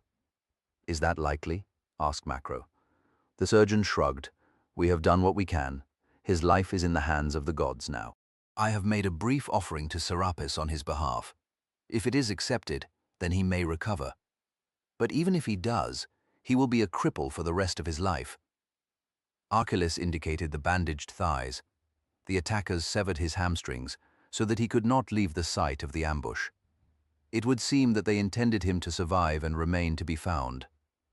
Cato glanced at Macro. "Something we've encountered before." Macro frowned. Then his expression altered, and he stared at Cato. "Are you saying it's him, Ajax? He did this?" "It could be. We pursued him upriver as far as Memphis before the trail went cold. He could have continued along the Nile as far as here, and he's certainly bold enough to attack the legate and his party, and good enough to come off best. He's even left someone to tell the tale. Only this time, he won't be able to pin it on us," Macro sneered. "But why take the heads? He's a mad, cruel bastard, I know, but he's not done that before." Perhaps the Decurion was on the right track with regard to the Arabs. It's possible that Ajax took the heads as proof of the dead, to offer them to the Nubians. Cato turned back to the Optio and leaned closer to him. He spoke softly. "Carausius, can you hear me?" The soldier did not stir, so Cato gently laid a hand on his shoulder and spoke again. "Carausius, you must tell me who attacked you." With a faint groan, the man turned his head away from Cato and mumbled, "What's that?" Macro moved round to the other side of the cot and leaned over. What did you say? Speak again. Archelaus intervened. Centurion, go easy on him. Cato ignored the surgeon and shook the Optio's shoulder gently. Tell us, who attacked you? The Optio's eyes flickered open, clenched shut, and then opened again, darting around as he tried to speak through cracked lips. We didn't have a chance, he whispered. They fought like demons came at us out of the dusk. His voice fell away into an incoherent mumble. Cato waited briefly, and then tried again. Who? The legionary slowly rolled his head towards Cato and licked his lips. No name. Just said he was a gladiator. He paused, wincing at a sudden wave of pain. Then, as it passed, his eyes focused again. A gladiator? What else? Asked Cato. Come on, tell us. Told me to be sure that Cato and Macro knew it was him. Thank you, Carausius. Rest now. Cato leaned back and looked across at Macro. Now we know. Macro nodded. And he sends us a direct challenge. Whatever we may think of Ajax, you have to admit that he has balls of steel. Archelaus cleared his throat. It seems you have what you need. Would you mind continuing your discussion elsewhere now? Cato stood up and beckoned to Macro, and the two left the banqueting hall and stepped out of the pavilion into the bright glare of the sun. The harsh light forced them to squint until their eyes began to adjust. On the upside, at least we know Ajax is nearby, said Macro. True, but not very comforting. And if he does join the Nubians, then I fear our situation has taken a turn for the worse. The prefects of the 4 auxiliary cohorts, together with the centurions of the 22nd Legion and the remaining tribunes, sat on benches at one end of the colonnaded pool at the army's headquarters. Word of Candidus's death had got round the camp, and the men were conversing in low, anxious tones. Cato and Macro sat slightly apart, and the latter regarded the other officers with a critical eye. Too many old men, and too many who look unfit. Cato said nothing, but he knew that his friend was right. The long years of untroubled garrison duty had made the men of the 22nd soft. A large number of the officers were running to fat. There were clear gaps between the front and back plates of their cuirasses, which could not accommodate their heavy torsos. Their fleshy jowls and veined noses betrayed their fondness for drink. There were others who looked more like the centurions Cato was familiar with from the other legions he had served with since he had joined the army, powerfully built men who shared the steady, unflappable demeanor of the centurionate. They at least looked as if they would serve well enough when the campaign got underway. However, Macro was right that rather too many of them looked as if they were nearing the end of their careers. It was sad to see how a legion's combat readiness could be so badly eroded by the benefits of a prolonged peace. There was a loud stamp of boots as the sentries at the entrance to the colonnade stood to attention, and an Optio barked out. Commanding officer present. The officers rose and stood stiffly as Aurelius strode down the length of the pool, his reflection wavering in its surface as a light gust of hot air wafted over the water. He took up his position behind a campaign table and stared round at his officers in a theatrical manner, as if seeing them for the first time. Be seated, gentlemen. The officers eased themselves back down and sat quietly, waiting for his address to begin. Aurelius carried a slate tablet in his hand, and he laid it down on the table before him, and glanced at the notes he had made in the wax surface. Macro watched with a twinge of unease. He preferred commanders who addressed their men without notes, as if their words came from their hearts. Aurelius had revealed himself as one of those officers who lacked belief in their own authority and needed prompts to carry them through such occasions. It was not a good sign, Macro decided. Aurelius looked up and cleared his throat. As all of you no doubt have heard, the legate is dead. He and his escort were wiped out a few days ago as they were on the road to Ombos. Whether this was at the hands of Arab brigands or a Nubian patrol, we do not yet know. He paused and swallowed. As camp prefect of the 22nd Legion, and therefore the senior officer present, command of the army falls to me.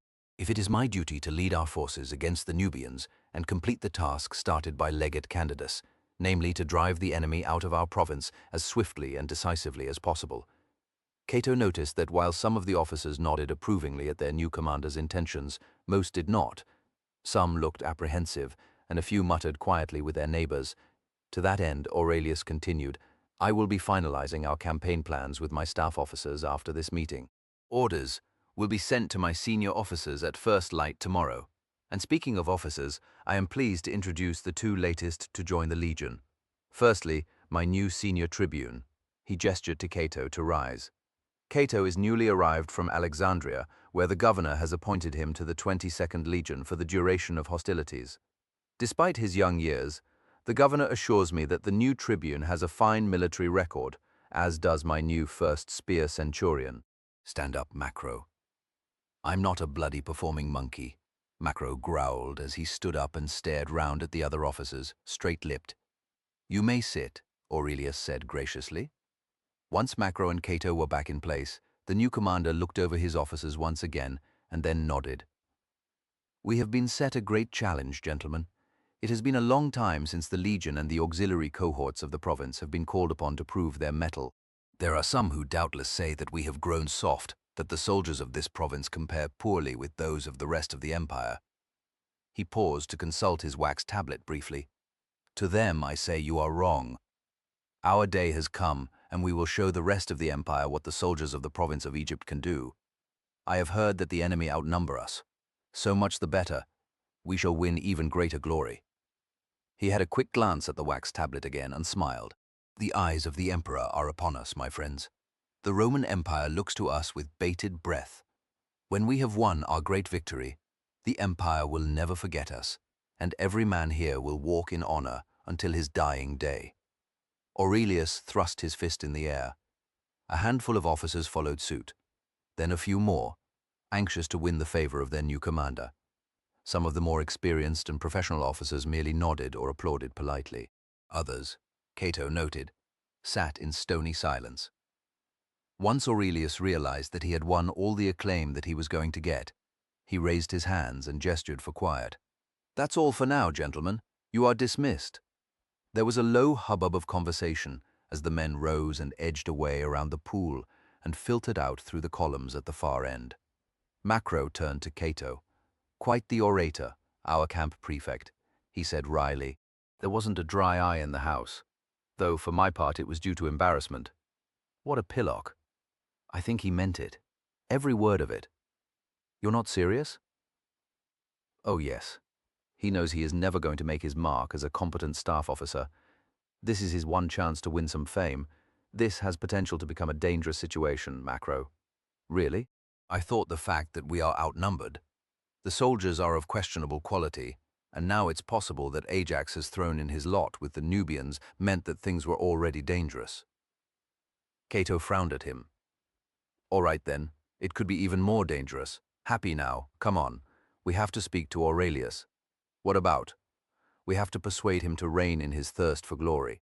Cato made his way round the end of the pool towards the table where Aurelius was talking to a handful of other officers, some of whom Cato had seen at headquarters since he and Macro had arrived. Aurelius turned towards them as they approached and smiled warmly. What did you think of my small oration? Inspiring, Cato responded warily. I know. I have been waiting for the chance to make such a speech, Aurelius continued in a pleased tone. I confess that I was much influenced by a book I read in the Great Library some months back. Battle Addresses of History's Great Commanders, a minor work by Livius, but beautifully written. Just the stuff to stir a man's blood, eh? He tapped Cato on the chest. I haven't had the chance to read it, sir, Cato replied evenly. Perhaps I will once the campaign is over. Speaking of which, I would welcome the opportunity to discuss your plans for the campaign. I assume you will be following normal practice and therefore include both myself and the first spear centurion in drawing up the army's orders, sir. A brief look of irritation clouded Aurelius's expression. There is no need, Tribune Cato. The plans were drawn up by the legate and his closest advisers. Now they are dead. Only I remain from the ranks of those he trusted with his scheme for defeating the Nubians. Aurelius paused briefly. Of course, I may see fit to amend some details, but I have my own advisers. He indicated the four men standing to his other side. So I will not need to trouble you for any advice. It's no trouble, sir. We would be glad to offer you the benefit of our considerable experience. Your considerable experience? Aurelius smiled faintly. Tribune, These men and I were, in all likelihood, serving the Emperor when you were but an infant suckling at your mother's tit. We can manage with the experience we already have between us. But I thank you for your offer all the same." His eyes brightened as another thought struck him. "However, I have every wish to put your abilities, and those of good Centurion Macro, to use. I would be obliged if you would take charge of the training regime of the Legion. The men are already fine soldiers, but a little exercise and some sword practice will hone their spirits to the appropriate edge, I should think." Macro here has the stern look of a drill instructor, and the voice of one too, I should imagine. Let your experience be of use to the 22nd Legion in that manner, eh? Leave the operational planning to those who have served in Egypt and know the ground well. "It ain't as simple as that, sir," Macro responded. "We have good reason to believe that the Nubians have been joined by the fugitive slave that Prefect, Tribune Cato and I had been hunting before we were reassigned to the Legion." "Oh, and how did you come by this snippet of intelligence?" "We questioned the survivor of the ambush, sir. He told us that a gladiator led the attack and left a survivor to tell the tale." "Nonsense," Aurelius said firmly. "The man is delirious. You heard the Decurion say so earlier this morning." "He seemed lucid enough when we spoke to him, sir," said Cato. "If Ajax serves with the Nubians, then I think it is vital that we who have faced Ajax before and know his methods should be involved in any plans that are made for the coming campaign." Aurelius shook his head. "I think the fact that you have failed to track down and capture this man is eloquent testimony of your failure to comprehend his methods. Tribune, perhaps it is time a fresh mind was set to the task. Meanwhile, I would like you and Centurion Macro to take care of the training. If I want a full report on your training scheme and an accurate projection of the number of men who will be fit to serve once the campaign begins, I would like that report on my desk as soon as possible."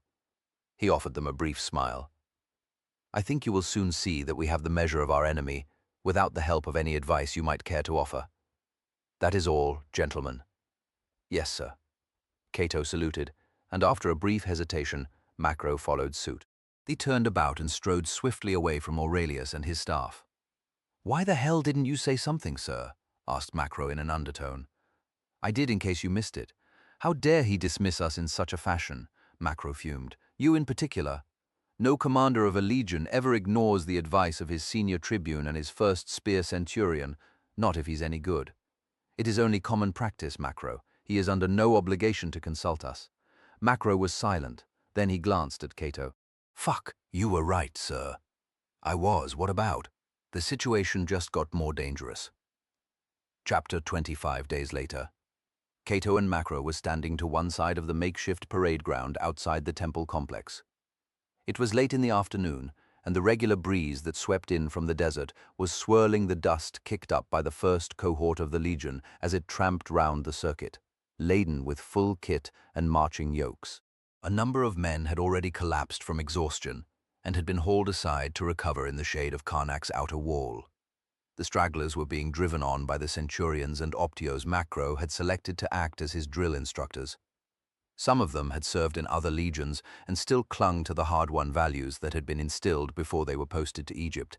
They shouted abuse and threats at the legionaries and used their sticks freely to spur the men on. Macro regarded the scene fondly. "Like old times, nothing I like better than getting the men ready for battle." "Nothing?" asked Cato with an amused expression. "All right. There's wine, and there's women too. I'm not that picky. Find me a boozy, belligerent Amazon, and I'll die a happy man." Cato laughed, and then turned his attention back to the exhausted men as they paced past the two officers. "What is the condition of the first cohort?" Macro rubbed his chin. "Most of the men are sound enough. They struggled on the first 2 days, but they've rediscovered their marching boots. They're ready for the campaign. Battle drill is another matter." "Oh? The sword skills are there. They've had regular weapons practice at least. The trouble is that some of the formations are shaky. When I tried each sentry on forming a testudo, there were gaps wide enough to drive a battering ram through. Looked more like an upended colander than a bloody tortoise. They're getting better, though, now that I've turned my best officers on them." "What about the others?" asked Cato. "Are some of the officers still claiming to be excused duties?" Macro nodded sourly. "When I told him to join the men this morning, They refused. I gave them the order, and at once that fat git, Escher, went straight to Aurelius and asked that he and the others be excused. Macro discreetly pointed out the officers sitting in the shade of a small shrine at the far end of the parade ground. They came straight back with their permission in writing. A slave stood to one side, cooling them with a large fan made from woven palm leaves, while some women from the camp followers sat on their laps and laughed playfully as the officers fondled them. Macro sniffed. Smug bastards. Quite, Cato agreed. It does the men no good to see their officers sitting it out. And that includes us. I think we need to set an example, Macro. What did you have in mind, sir? Have all the officers issued marching kit tomorrow morning, whether they are excused from drilling or not, you and me included, and also find Hamedes and have him join us. Hamedes, Macro smiled. I haven't seen him for days, bloody little drill dodger. He asked me for permission to visit the local temples. If he says he knows some of the priests here and is looking for a position once the campaign is over, and he's doing this while on the payroll as a scout, I take it, naturally. Then he'll have to earn his pay. I'll march him on to the parade ground myself tomorrow morning. Macro rubbed his hands at the prospect. What kind of drill did you have in mind? A route march down the Nile for the first cohort. We'll have the Legion's senior officers and Hamedes at the head of the column where the men can see us. And be sure to let the drill instructors know that the officers are not to be given any slack. Macro stared at him with an amused expression. What do you hope to achieve? Think of it as an experiment in winnowing. Let's see if we can separate the chaff from the men. Cato folded his arms and turned his attention back to the men of the cohort again. What about the other cohorts? A similar picture. The cohorts led by good officers will be ready as soon as they've had a few more days of hard drilling. The problem units are the 7th and 9th cohorts. They're commanded by cronies of Aurelius. Then add them to tomorrow's route march. The other cohorts can be exercised over the following days. Yes, sir. Macro grinned briefly. What about the auxiliary units? While Macro had been put in charge of drilling the Legion, Aurelius had ordered him to leave the drilling of the auxiliary cohorts to their prefects. Cato still had oversight of the process. He took a weary breath. Both of the infantry cohorts are in fair shape. Their prefects are looking for a chance to prove themselves and win advancement, so they've kept their men on their toes. The Syrian mounted cohort is first class. They know how to look after their horses and they maneuver well. The Alexandrian mounted cohort is a different matter. They have something of a superior attitude, and their prefect seems to think they are the direct descendants of Alexander's companion cavalry. They drink hard and the discipline is a little sloppy. No question of their elan, though. I just hope that they last the distance when the army marches. Then they'll have a chance to live up to their self-regard, or they'll discover that they're a bunch of gutless worms and bolt from the battlefield. Cato shrugged uncomfortably. Both men were silent for a moment before Macro continued. Any luck with the new legate on the planning front? No, he still refuses to consult me. I've asked him when he intends to lead the army out of Diospolis Magna, and he just says we will take the field when the situation is propitious. Propitious, Macro mused. He refused to clarify when I asked him. The thing is, he had better give the order soon, or the enemy will have free run of all the province between here and the cataract. They've already advanced on Ombos. The last report from the garrison there was that the Nubians were about to place them under siege. Even then, Aurelius refused to move. Sounds like our glory-hunting commander is developing cold feet. Perhaps Cato did not feel comfortable criticizing his commander. In truth, he had begun to discover the vulnerability of his position over the last few days. His promotion had elevated him to a position where he should share some responsibility in determining the course of a campaign. Before the suppression of the revolt on Crete, he and Macro had been junior enough simply to be told where to go and who to fight. The strategy was largely determined by other men of higher rank, and officers like Macro and Cato were left to execute their orders. Now, Cato had both rank and experience of command, yet he was still regarded as too fresh-faced, or worse, regarded as too ambitious. How else could someone of his years have advanced to his rank without being ruthless in his ambition? It was a question that those who perceived him as a rival would ask in order to justify their lack of cooperation. It was a double-edged burden, Cato decided, especially as he had never actively pursued elevation to his present rank, if it had been conferred on him by those who had valued his achievements in the past. The envy of men like Aurelius would prevent him from providing the best service he could to Rome, and at the same time they would willingly do him down to maintain their own prestige. With the death of Candidus, Aurelius was the most powerful man along the Nile south of Memphis. If Aurelius was against him, then the only course through which he might pursue a complaint was through Governor Petronius in Alexandria. Cato had no patrons in the province.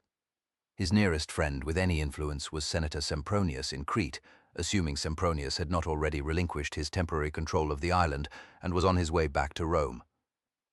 Cato was on his own, he realized.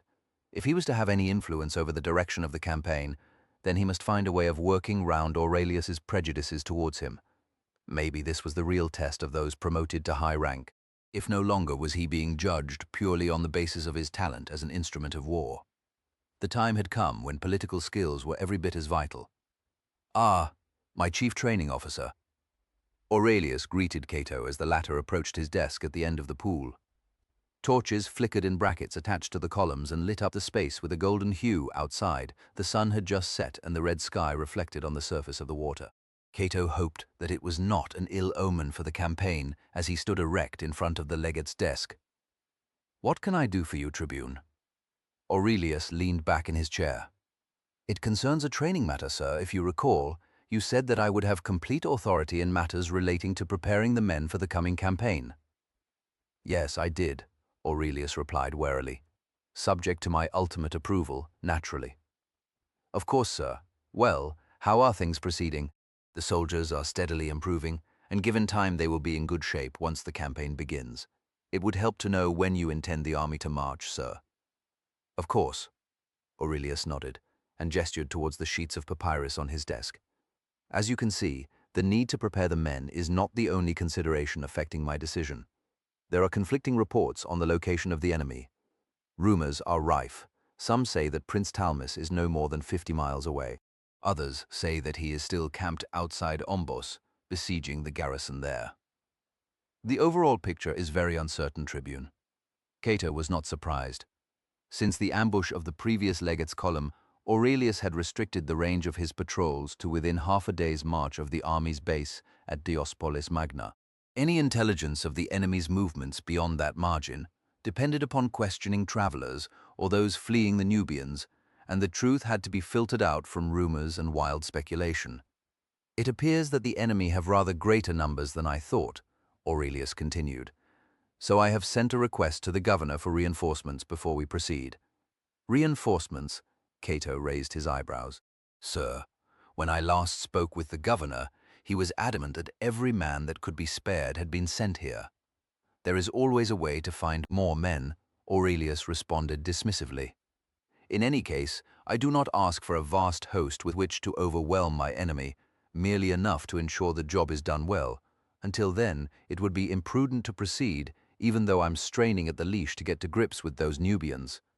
Cato briefly wondered if he had ever met so supine a hunting dog. If he thrust the thought aside and cleared his throat. "Sir, it is possible that the enemy are also using this time to call on reinforcements. In any case, the longer they remain on Roman soil, the greater the damage they do to the province. The natives are bound to feel resentment that they have been left to the mercy of the invader, all part of the exigencies of war, alas." Cato could see that this line of argument would not be productive, and so switched his tactics. He nodded thoughtfully before he continued. "Something occurs to me, sir." "Oh. While I understand your prudence in delaying the opening of the campaign, other men far removed from this theater of war will wonder at the delay, only because they lack full understanding of the circumstances," Aurelius countered. "Yes, sir, but that will not stop them muttering. My chief fear is that Governor Petronius will anticipate the musings of such men and be concerned lest he be thought to have sanctioned your inaction as he might see it. When your request for reinforcements arrives, I fear that it may spur the governor's anxiety that the campaign is not being fought to a swift conclusion. Anxiety was ever the enemy of sound judgment, sir. What if the governor felt impelled to replace you with a commander less inclined to prudence? Some hothead who would lead the army in a wild dash straight at the enemy, with little thought." Aurelius stared directly at Cato. "That could lead to disaster. I see what you mean. And there's no shortage of ambitious men in Alexandria who will regard me with envy now that the fates have elevated me to command of the army." He nodded. Men like that thug Decius Fulvius. He's always looked down on me. The thought of that fool being placed in charge of the campaign is frightening. Yes, sir. If it is your duty to make sure that the governor has no excuse to send such a man to take command of the army.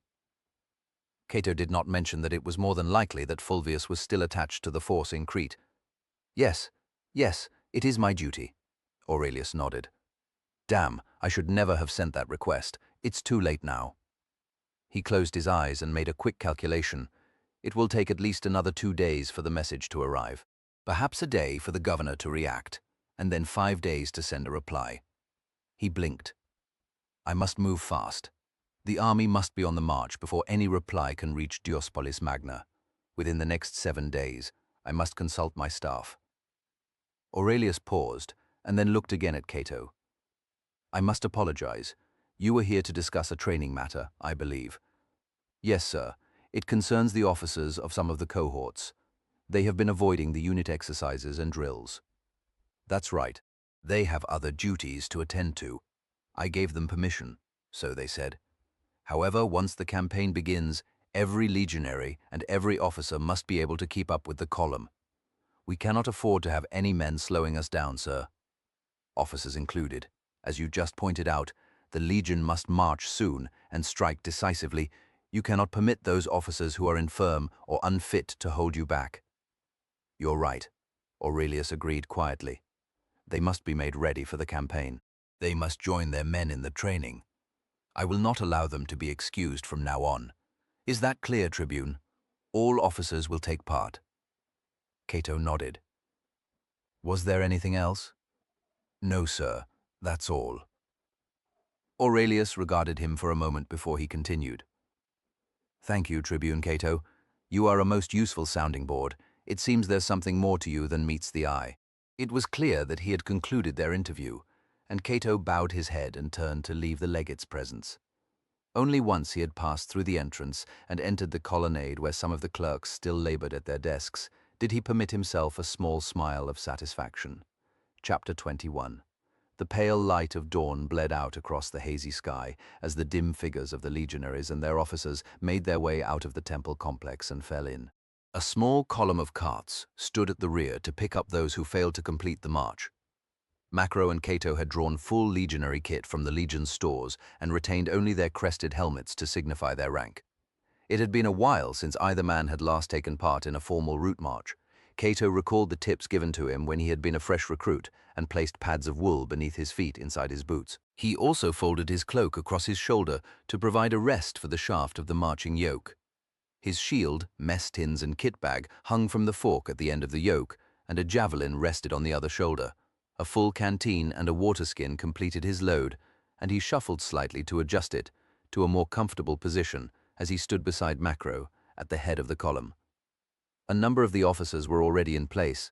The more rotund or elderly men regarded Macro sourly, while their more professional comrades tried not to reveal their amusement over their discomfort. Happy-looking bunch, aren't they? Macro grinned. Let's see how they look after the first 5 miles. Forget them, Cato muttered. Worry about me. If I don't get through it, then the whole point of the exercise is lost. You'll do. Tough as old boots, that's what you are, thanks to everything I've taught you. I'd hate to disappoint you, and I'd hate to have to use my vine cane on your back if you begin to falter. Macro looked down at the short, knotted staff he carried, instead of a javelin, the same as the rest of the drill instructors who would be marching with the column. Those were your orders, sir. No special treatment for officers. Cato nodded. Though you might consider taking the sting out of the blow if you can, in my case. Ah, if I did it for you, then I'd feel obliged to do it for some of those fat fucks standing over there as well. Macro gestured to the officers taking up their positions. And speaking of slackers, where's Hermedes got to? Cato turned and looked towards the temple. There he is. The priest walked quickly towards them and stopped close by with a nervous grin. Do you Romans always march loaded down like mules, sir? You'll be silent unless spoken to, Macro replied harshly. You're in the army now, lad. Until this is over, you can forget being a priest. Hermedes had also been issued with full kit, and Macro looked him over to ensure that everything was in place and correctly fastened. Not bad. he mused. The armor fits well. Did you get some help putting it on? Hamedis hesitated before he nodded. One of the supply clerks showed me, sir. Very well. Fall in with the officers where I can keep an eye on you. Yes, sir. Hamedis smiled, then thought better of it, and turned and strode off, taking up position a respectful distance behind the rest of the officers. Cato nodded at him. For a priest, he has a pleasing disposition towards soldiering. That he does, Macro agreed, and he'll be tested to the full in the days to come. The last of the legionaries came trotting across to join their centuries, and when they were in place, Macro hefted his yoke onto his shoulder and strode down the column. He breathed in deeply and began to address the column. Today's jaunt will take us 8 miles down the Nile and back. Nothing that should present a challenge to real soldiers. I am delighted to see my brother officers joining us today. A few men laughed in the ranks, and there was a brief catcall before one of the optios, standing beside the column, turned to try and spot the perpetrator. Failing, he roared out, "Keep your fucking mouths shut, or I'll have you on a charge." Macro waited until there was complete silence again. Officers and men of the legions are all expected to complete route marches. It is a minimum standard, and applies to all, regardless of rank. There is no excuse for any man here failing to finish the march. He paused, and then strode back to the front of the column, a short distance ahead of Cato and the other officers. "Column, prepare to march. March." Macro paced forward, followed by the rest, 4 ranks abreast. He led them across the training ground and down the rough track that joined the Nile Road. Even this early in the morning, the farmers and merchants who were making their way into Diospolis Magna to sell their wares were on the road, and they hurriedly pulled aside as the legionaries turned right and began to head north along the road that followed the course of the Nile. If a few boats were already out, the skiffs of fishermen rowing across the current to inspect their nets, and the larger broad-beamed vessels that carried goods up and down the great river. On the far bank was a thin strip of green vegetation, and then the rocky mass of the lifeless mountains rising above the desert. An hour after the column had set off, the sun had risen over the horizon, and the pale yellow disk hung in the haze like an eye surveying the ribbon of water and crops that threaded its way across the great desert of northern Africa. Cato had settled into an easy rhythm, and an early ache that had started at the bottom of his back had faded away, and he was starting to feel confident about completing the march. Sweat pricked out from his scalp, saturating his felt helmet liner, and every so often a trickle escaped, coursing down his brow, and he blinked it away rather than transferring the javelin to his shield hand so that he could mop his brow. Glancing round, he saw that some of the officers were already struggling to keep up with the pace. The nearest, a centurion from the first cohort, was puffing out his full cheeks as he labored under his kit. One of Macro's training optios fell into step beside him. "Come on, sir. Put some bloody effort in. I've seen old men march better than that." The centurion clamped his lips together and struggled on. Cato turned back, feeling slightly guilty over his plan to break men like that centurion. However, if the man made it through the day, then there was obviously more to him than met the eye, though given his girth, Cato thought wryly that would be something of a challenge. Up ahead, Macro led the way, striding steadily down the road without the slightest sign of tiring. The heat from the rising sun began to burn the haze and light mist away from the banks of the Nile, and the marching men were exposed to its direct rays. The temperature began to rise swiftly and added to the discomfort of the dust kicked up by the passage of thousands of iron-nailed army boots. Every so often, the road passed through small villages, and little gangs of children would work their way along the column, begging for money in their chirping voices, hurriedly moving on from those soldiers who spat curses or swung a boot at them. Cato just ignored them, concentrating on placing one boot in front of the other as he followed in Macro's tracks. As the sun rose higher, the heat became intense, searing the landscape in its harsh glare. Cato felt the sweat on his back soak through his tunic and plaster it to his skin. Occasionally, a cold trickle dribbled down from his armpits and traced its way over his ribs until it caught in a fold of his tunic. His mouth was dry, and it was hard to resist the impulse to call ahead to Macro and suggest that he permit the men a short rest to take some water. After the second hour, there was a groan and a clatter, and Cato looked back to see that one of the officers had collapsed on the road. A companion stopped, and leaned down to help his friend before an Optio pounced, cracking his staff down on the officer's shield. "What the fuck are you doing? Don't stop, sir. Keep moving." "You can't leave him there," the Centurion protested. "Move." The Optio bellowed into his face and raised his staff. The Centurion hurriedly straightened up and moved on. The Optio remained by the fallen officer and gestured for the legionaries to march round the fallen man. "Keep moving. Don't stop and gawp." "What? You've never seen an officer fall on his face before. Move."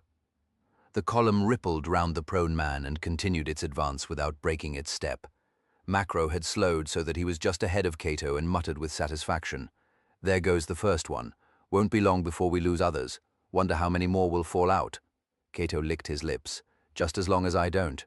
Don't worry. Like I said, I won't let you." "Thanks, friend." "No need to get sarky, sir. This was your idea, remember? Next time I have a good idea, tell me to mind my own business, eh?" Macro smiled but growled, "Shut up and save your breath." Late in the morning, the column passed through a long grove of tall date palms, and Macro called a halt and ordered the men to down packs. Cato stepped to the side of the road and let the yoke drop into the grass. He leaned forward, hands resting on his knees, and panted for breath. Macro, sweating and breathing heavily, but otherwise himself, shook his head pityingly. "You're going soft. That's what promotion does to a man." "Bollocks." Cato reached for his canteen, pulled out the stopper, and raised it to his lips. 2 mouthfuls. Macro pointed a finger at him as he strode past to have a word with his instructors. "Not a drop more." Cato nodded and drank what he was allowed, letting the second mouthful swill round his parched mouth before he swallowed. He looked back along the column. Scores of men lay stretched on their backs, gasping. Amongst the officers, he noticed a few absences, the faces of men he had hoped would fail to complete the march. The rest looked grim and determined. As Macro returned to the front of the column, he stopped beside Cato and took a sip from his canteen. 4 officers and 18 of the men have dropped out so far. Not at all bad, considering the heat, but then these men are used to it. 8 miles done. I make it. Time for a short rest, and then we'll turn back towards the camp. Macro was silent for a moment before he raised a hand to shield his eyes and squinted briefly up at the sun before he took his second sip and capped his canteen. "That will be the real test of the men. The heat in the afternoon will be crushing. Can't say I'm relishing the prospect. How are you holding up, sir?" "I'm managing." In truth, Cato's feet were throbbing with pain from the prolonged march on a hard surface, and he felt slightly dizzy from his exertions and the heat, but he forced himself to stand upright and look Macro squarely in the eye. "And you?" "No problems," Macro replied as he took in his friend's blanched face. "If I were you, I'd sit down and rest your legs while you have the chance." "Not before you do." Macro shook his head. "Suit yourself." He paced slowly along the column, looking down at the officers and men of the first cohort. They were mostly the product of a blending of the Greek and Egyptian races, darkly featured yet not quite as dark as the natives of the Upper Nile. In general, they had a somewhat smaller build than the legionaries of the northern frontier of the empire where Macro had served most of his time. However, they looked tough enough, and they had stayed the distance so far. But then they should, Macro reflected. The first cohort was supposed to be the best in every legion. Twice the size of other cohorts, it was entrusted with the defense of the right flank when the legion went into battle. Still, it would be interesting to see how many remained in the column when it returned to camp. The men of the 7th and 9th cohorts had fared as well as their comrades, and only a handful had dropped out. Cato had been right to make a point of including the officers. Macro accepted. It had certainly perked the men up, a useful bonus over and above the opportunity to weed out those who were not fit enough for active commands. As he made his way back down the line to the small group of officers resting beside the road, Macro saw Hamedes sitting to one side. Macro had always assumed that priests were a soft bunch of wasters and was surprised that Hamedes had kept up with the column. "How are your feet coping?" The priest stood up as he was addressed and smiled infectiously. "A most welcome excursion, sir. Though I have to wonder that men who have to carry so much on their backs have any strength left to conquer and hold an empire." Macro smiled back and tapped him on the chest. "That's the secret of our success," he responded conspiratorially. It's because we have the strength left that we win. Macro took a step back and glanced over the priest. You've done well, lad. I'll make a legionary of you yet. The young man's face was still for a moment before his smile returned. An honor, to be sure, yet I am a man with spiritual rather than martial ambitions. When the campaign is over, I fully intend to return to the priesthood. We'll see, my instinct is that you are getting something of a taste for this life. Why else would you stick with us, eh? Macro clapped him on the shoulder and returned to the head of the column. He picked up his yoke and heaved it up onto his shoulder with a grunt before turning to face back along the column. The rest breaks over. On your feet. There was a chorus of groans and swearing that made Macro smile. Then the men stood up and raised their yokes as the Optios strode down the line, bawling out those who responded too slowly to the order. Each sentry formed up and stood ready, waiting for the order to resume the march. Macro waited until they were still and silent, then bellowed down the line, "Column, advance!" They shuffled forward, gradually picking up the pace.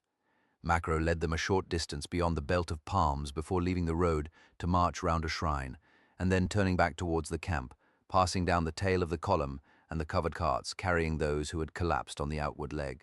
Midday passed and the afternoon breeze picked up, bringing with it the lightest of dust from the desert.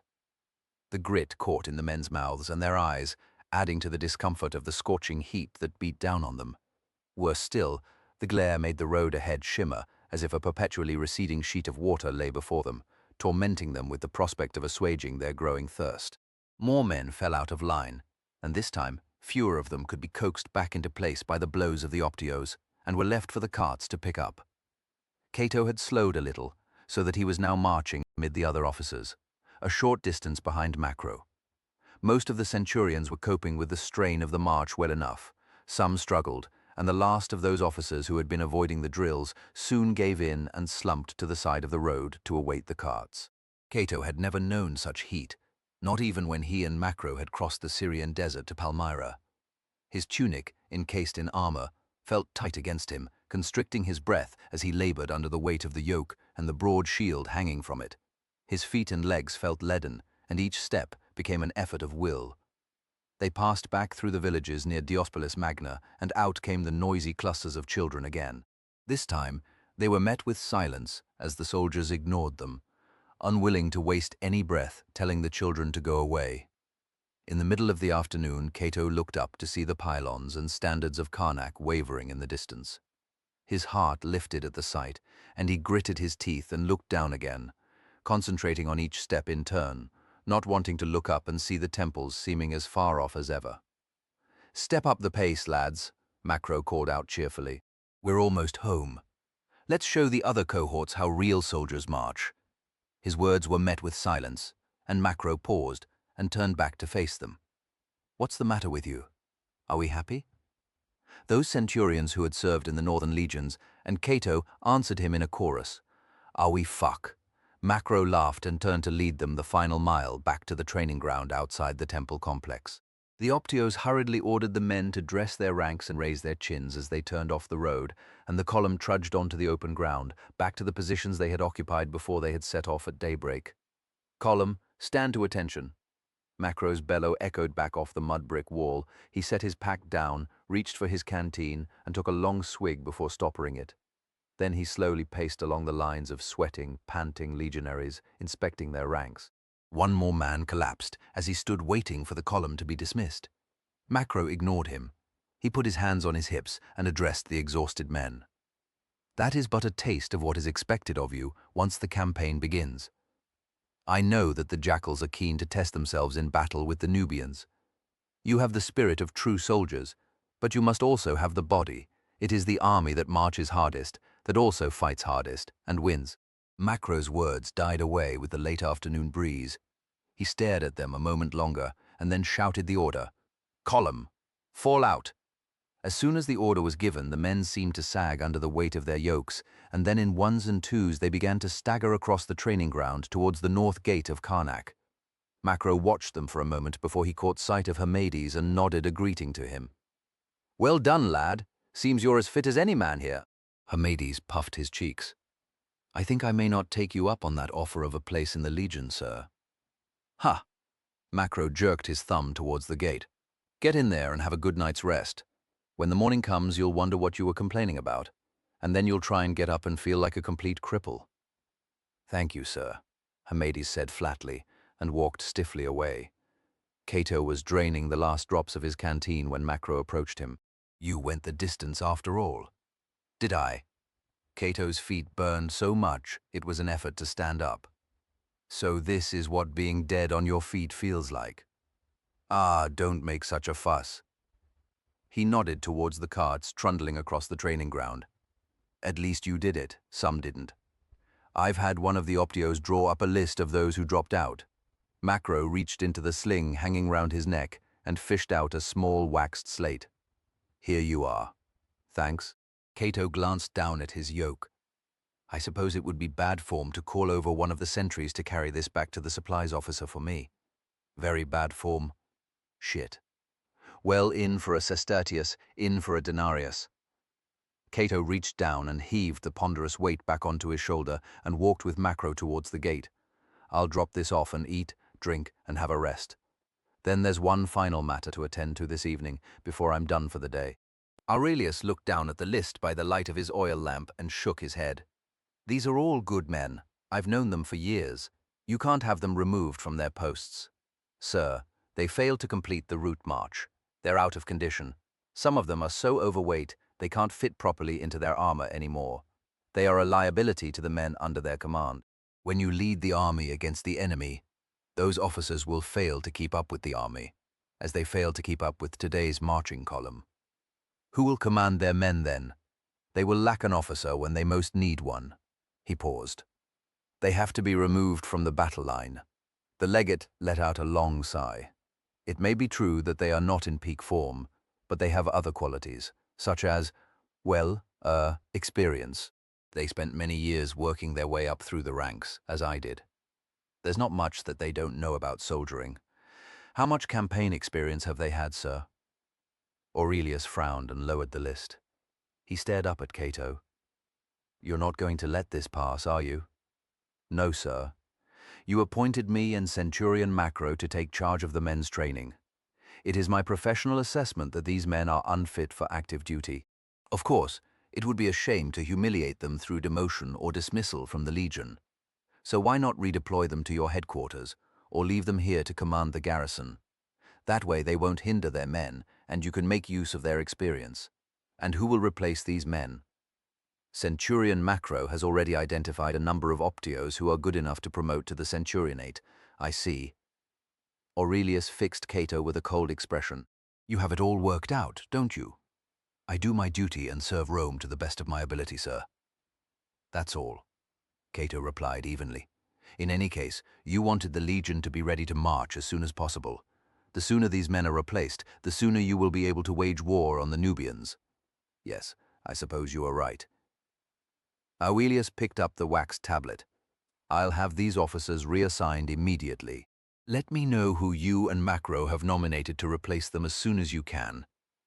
Cato nodded. "Will that be all?" Aurelius asked.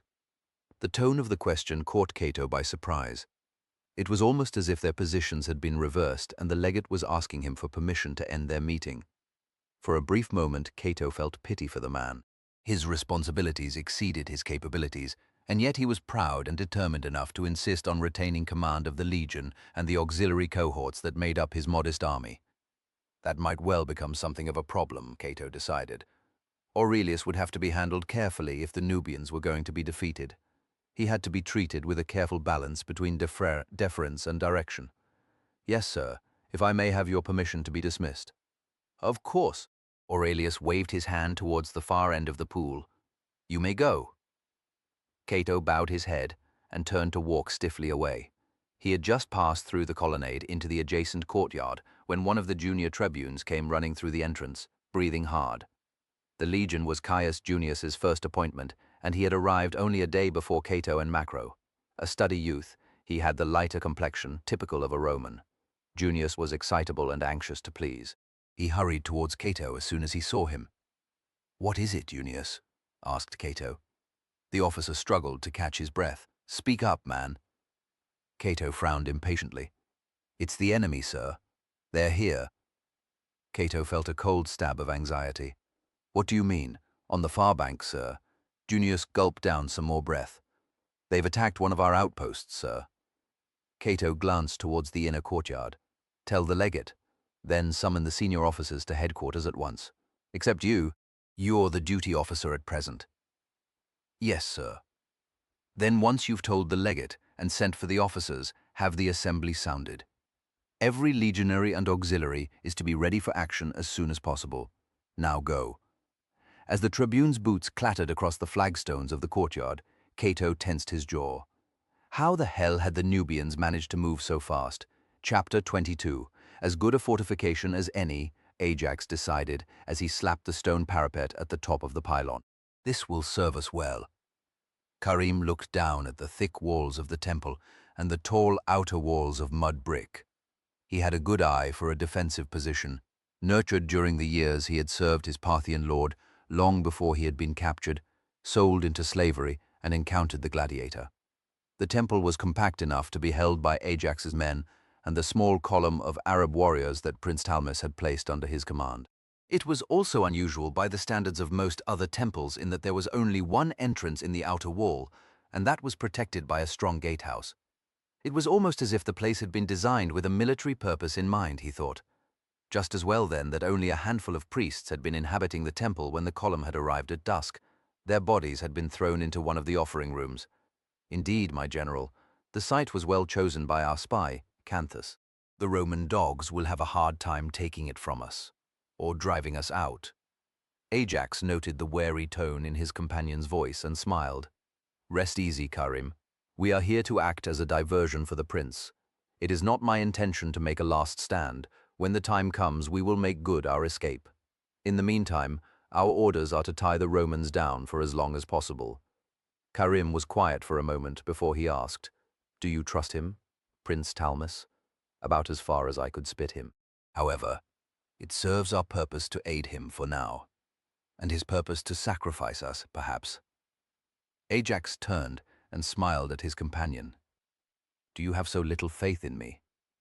Do you think that I am blind to the possible dangers of serving the Nubians? Karim bowed his head. My apologies, General. I did not doubt you. Only the word of the prince. What is there to doubt? He has promised us nothing but the chance to wage war on Rome, and what spoils of war we may choose to take. I care little for the latter, though I'm sure most of the men will be pleased to help themselves to gold and any trinkets they take a fancy to. No doubt Talmus considers that we were cheaply bought, but the chance to strike a heavy blow against Rome is all the treasure I seek. Before we were 20 fugitives. Now the prince has given me these 500 men. Ajax gestured down into the outer court of the temple, where the black-robed warriors were tethering their camels in the twilight. The nasal groans of the beasts carried up to the top of the pylon, almost drowning out the shouts of a couple of men fighting over the ornate robes of a priest, looted from the temple. Karim stared at them for a moment. Let us hope they show more discipline when the time comes to face the enemy. That test comes tonight, said Ajax. He turned and stared towards the Nile. The distant outline of a small fort and signal tower was visible on a mound a little over 2 miles away. There had been no sign that the garrison had spotted Ajax and his column as they had approached from the west out of the desert. On the far bank, a short distance downriver, the Roman army would still be ignorant of their presence, and even when the alarm was sounded, it would be some hours before they could land a strong force on this side of the Nile. Ajax smiled. His spy inside the Roman camp had already proved his worth. Ajax had details of the strength of the Roman army, and even better, information about its senior officers. It was good to know that the 2 Roman officers he hated with all his heart were close at hand.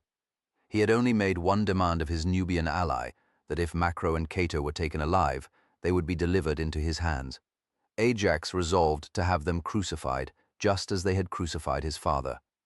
The prospect filled his heart with satisfaction. He indulged the feeling for a moment before pushing the thought from his mind. Thoughts of revenge must give way to the need for swift action, Ajax reminded himself. Karim, I will leave you with 300 men. I want you to complete the fortification of the temple and post some patrols out towards the river. He pointed to a small village that was within long arrow shot of the temple. Destroy that, once you have searched it, for any food. The Parthian nodded. You have your orders. I should be back with the other men sometime after the 3rd or 4th hour of the night. Be sure that your sentries and the patrols know that. I would not be killed by an arrow shot by my own men." "That would be regrettable," Karim replied. Deadpan Ajax laughed and slapped him on the arm. Until later, my friend night had fallen, and the warm air was filled with the shrill cry of cicadas, rising and falling as the wind took them. The last of the evening breeze stirred the leaves of the palm trees, making a constant rustle that served to disguise the sound of footsteps as Ajax and his men cautiously approached the fort. The walls rose above them, black against the velvet indigo of the starry night. He had decided to lead the attack with the men of his bodyguard. They would enter the fort and then open the gates for the rest of the assault force, hidden amid small fields of wheat and irrigation ditches that stretched out around the mound. The inhabitants of the houses closest to the fort had already been silenced, so that none lived to raise the alarm. Ajax felt the familiar swift flow of blood in his veins as he braced himself for action. He quietly drew his sword and turned to his men to whisper, "Let's go." He rose into a crouch and began to make his way up the gentle slope towards the fort. Near the crest, he could see the small outcrop of rock that supported a section of the wall. Here, the wall was no more than 10 feet high, just as Ajax had been promised by his spy. Staying low, he and his men moved closer. Then Ajax saw a movement on the wall as a sentry, with a faint sheen of starlight on the curve of his helmet and the blade of his spear, paced slowly by on his round.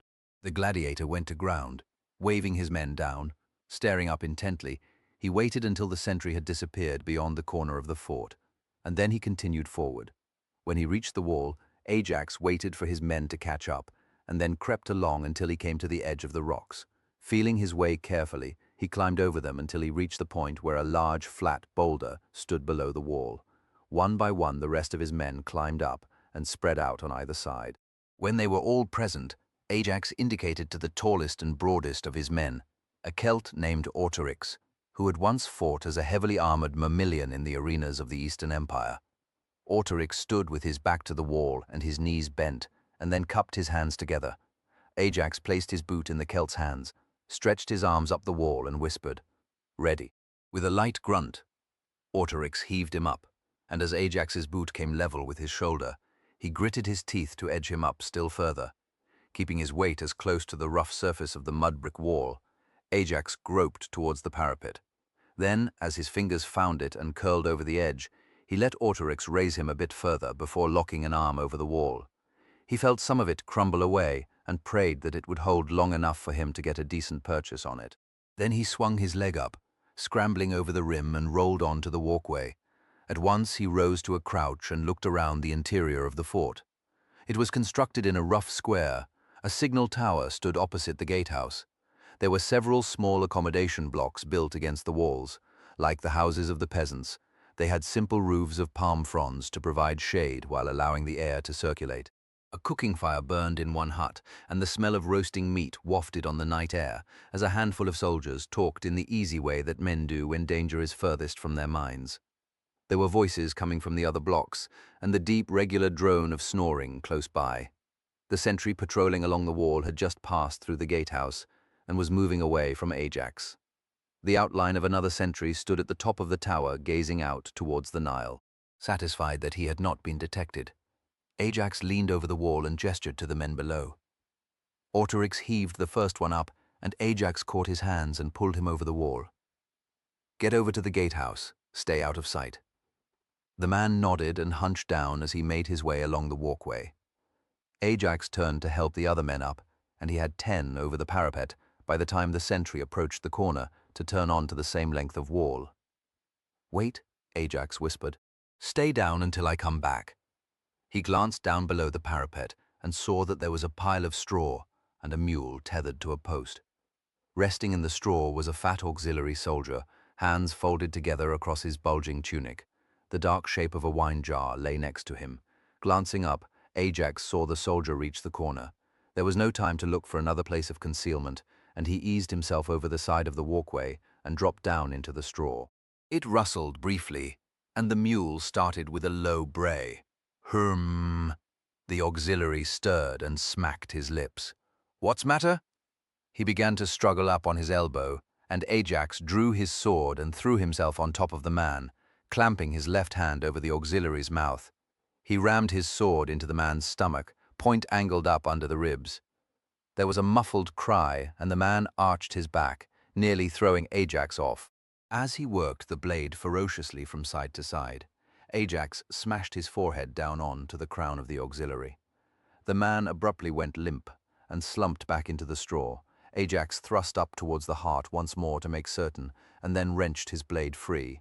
He could hear the footsteps of the sentry approaching. Ajax hurriedly eased the body back into a reposed position and threw some straw over the bloodstain on the tunic.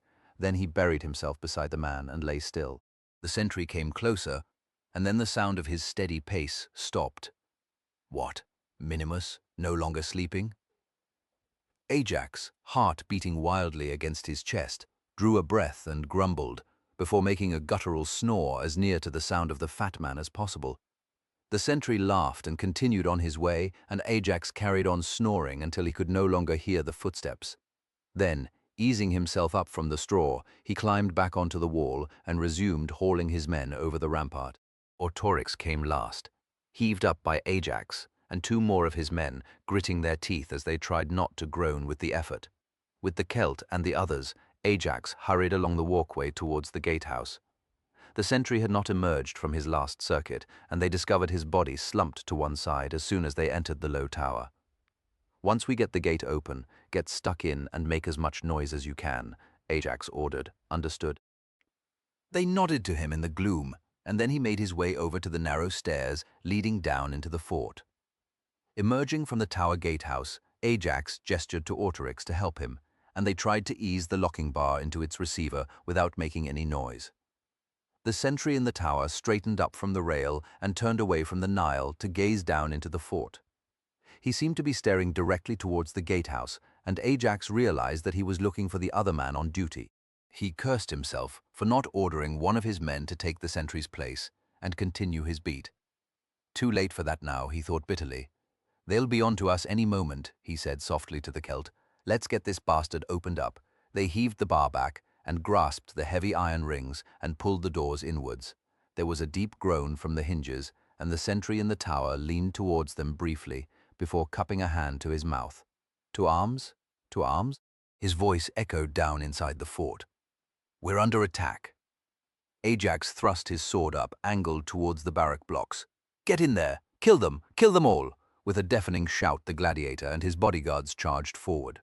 Behind them in the darkness, another cry went up, and hundreds of shadows leaped from cover and ran up the slope towards the open gates. Ajax raced ahead of his men, making for the line of small buildings to the right. Already the defenders were stumbling out into the night, clutching the first weapon that came to hand, a mixture of swords and spears.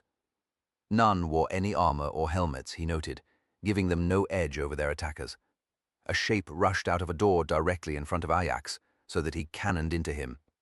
Instinctively, he stabbed his blade high into the man's chest as they collided, and the soldier fell away with a pained cry as Ajax stumbled over him. He regained his balance, just in time to parry the spear thrust aimed at his throat by another auxiliary who had turned at the sound of his comrade's cry. The auxiliary swung the butt of his spear round and punched it towards Ajax, glancing off the side of his head and grazing his scalp. The pain enraged the gladiator, and he charged forward, inside the reach of the spear, and caught him by the throat with his left hand, crushing his fingers into the soldier's windpipe. The auxiliary dropped his spear and clawed at Ajax's hand, and then he spasmed as the sword blade punched into his guts repeatedly. Thrusting him aside, Ajax glanced round and saw that his bodyguards were cutting down the defenders across the interior of the fort.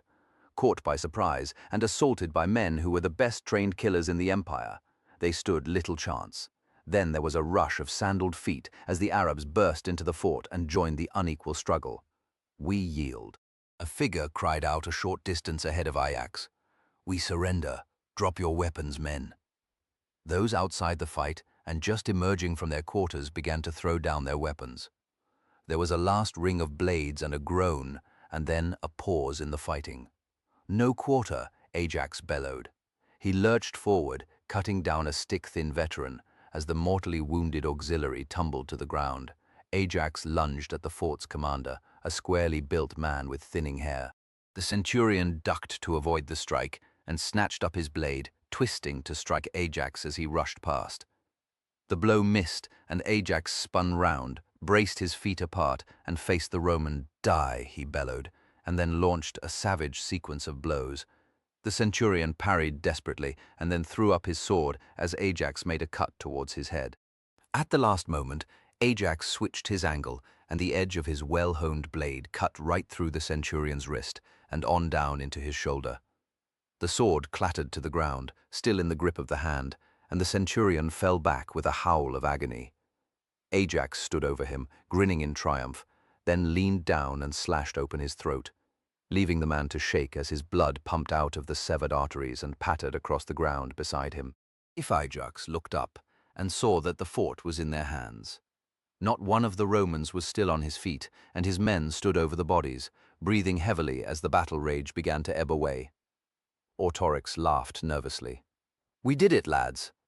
He punched his sword into the night sky and bellowed the war cry of his Gallic forefathers. The others followed suit, and then one of them called out Ajax's name, and his companions took up the chant. Around them, the Arabs bent over the corpses of the Romans and hurried inside the barrack blocks, searching for loot. Ajax nodded at his men with satisfaction. "Good work. Now let's finish the job, torch the place." As the column headed away from the fort, back towards the temple, Ajax paused to view his handiwork. Bright flames licked up from inside the walls, illuminating the small knoll upon which the fort stood, and casting a wavering glow over the fields and palms for a short distance around. The timbers of the signal tower were consumed by a tracery of flames, and then there was a soft burst of crackles as the thatched roof caught fire and went up in a fierce but short-lived explosion of light. Moments later, one of the tower legs gave way, and the structure lurched to one side, then slowly toppled into the heart of the fort with a burst of sparks. The sound of its crash reached Ajax's ears an instant later. "A fine sight," Autorix muttered happily at his side. "Warms the heart." So it does. Ajax could not help smiling at the comment and patted the giant on his shoulder. "That'll be hard to miss from the other side of the Nile," said Autorix. "Yes, I think we can safely say that we have announced our arrival. Now let's see what the Romans do about it." Chapter 23. The legate and his senior officers made their way through the camp to the landing stage in front of the temple complex by the light of the torches held by the legate's escort. All around them, the men of the 22nd and the cohorts attached to the legion were emerging from their tents, armor and weapons in hand. Those who were the first to dress and fasten their straps hurried to their stations as each unit formed up and waited for orders. As they made their way up the ramp between the line of sphinxes, Cato could clearly see the flames leaping up from a distant site, hovering a small distance above the rippling sparkles of the reflection in the Nile. "Is that the outpost?" he asked, Tribune Junius. "Yes, sir." "Tell me what you know about it," Cato snapped. Junius looked at him in surprise. "Look, I've only been here a few days," Cato explained. "I haven't had a chance to familiarize myself with the area. Sorry, sir, I don't know much.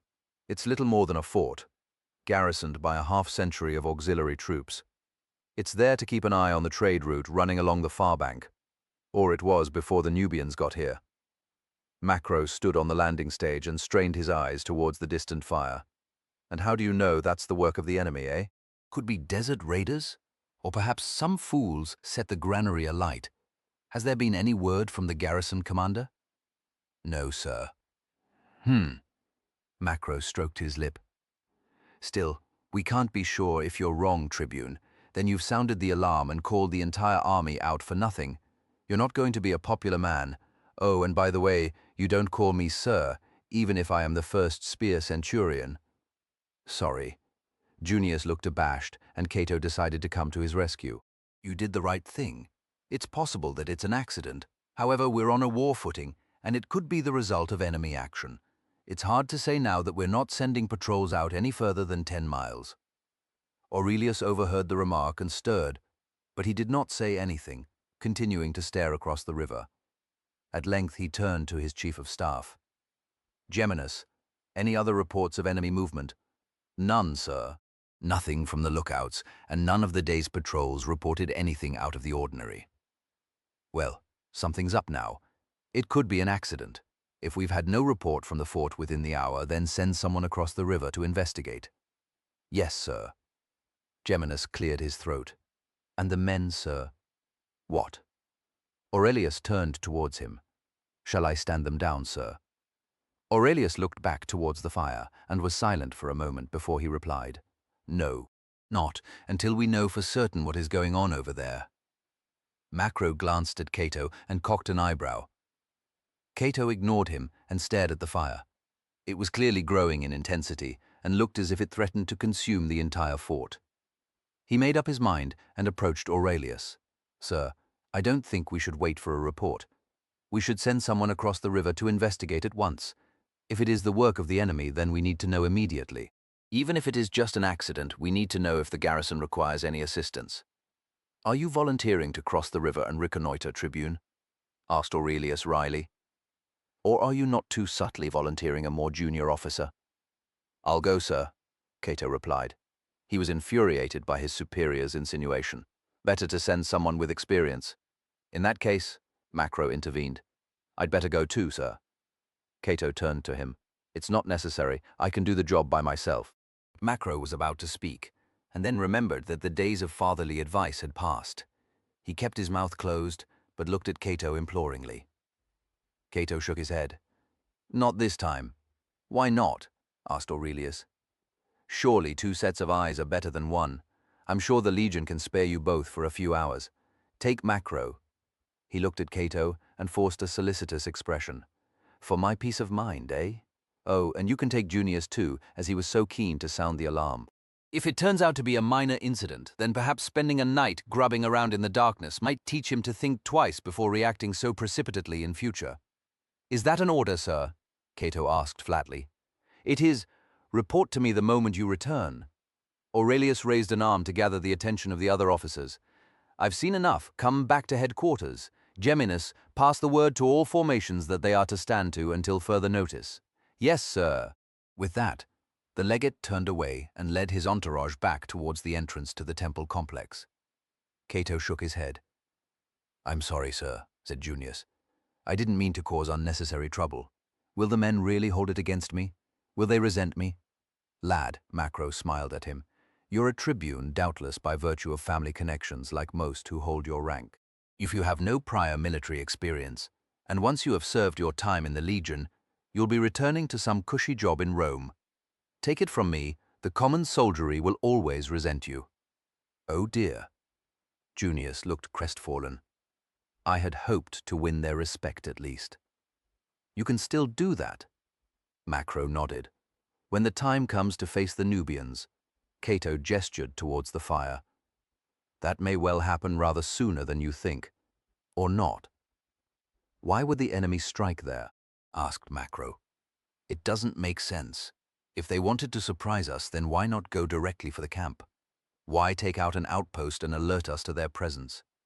I tell you, it's a false alarm, and when I get my hands on the fool who caused that fire, I'll be sure to give him a roasting. A figure emerged from the ramp and hurried towards Cato. It was Hamides. Sir, I overheard the exchange with the legate, the priest said apologetically. I wish to go with you. If there is any trouble, I will fight at your side. If you give me the chance. No, I don't need you. I have enough men already. Go back to the camp and wait for us there. Hamides looked hurt. Sir, I have sworn an oath to Osiris to serve at your side until you are victorious. I'm sure Osiris will understand, Cato replied placatingly. Now return to camp. That's an order. Hamides frowned and then turned away and disappeared into the darkness. No question of it. The lad's keen, Macro said in an amused tone, even after a day's hard marching. I have no quarrel with his attitude, as long as it doesn't start becoming irritating. Cato strode over to the steps leading down to the wooden quay. Come on, let's get on with it. Well, Macro shrugged, there's no pleasing some people. Cato pulled a section of legionaries from the first cohort and boarded the nearest of the barges, shaking the crew out of their slumber as they lay on deck. The captain gave the order for his 2 crewmen to fend the barge off and into the current. He was about to raise the sail, but Cato stopped him. No, there's a chance that the sail might be seen. Use the oars. It'll take longer, the captain protested, and it'll be tiring work. You'll use the oars, Cato insisted, and went forward to sit just in front of the mast. Macro and Junius joined him, and the legionaries sat on the deck, keeping clear of the two sailors who unshipped the long oars and began to stroke the barge out into the black water of the Nile. They rowed across the current and slowed down to creep forward once they approached the far bank. Ahead, the fire was starting to die down, and an odd glow outlined the walls of the fort, dark and gaunt against the wavering light. Cato turned and called softly back to the captain. "Get your boat as close to it as you can, if we have to leave in a hurry. I don't want to run any further than I have to."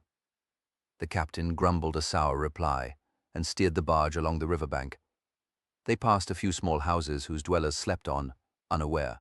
Once the barge was as near to level with the fort as Cato could judge in the darkness, he ordered the captain to steer in, aiming for a narrow stretch of earthen bank. Having seen one crocodile strike from the concealment of reeds, Cato was fearful of repeating the experience. The barge grounded softly and gently jolted the soldiers. Cato stood up, took off his sword belt, and removed his helmet and scale vest. Macro stared at him. "And what do you think you're doing, sir?" "We're not going into a fight, just scouting." Cato picked up his sword belt and slipped the strap over his head. "What are you waiting for?" With a sigh, Macro followed suit, and a moment later, so did Junius. Cato turned to him.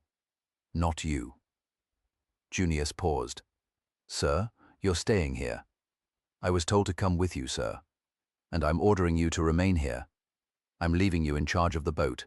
Make sure that the captain doesn't get cold feet. If we come running, I want the men ready to hold the bank until we reach the boat.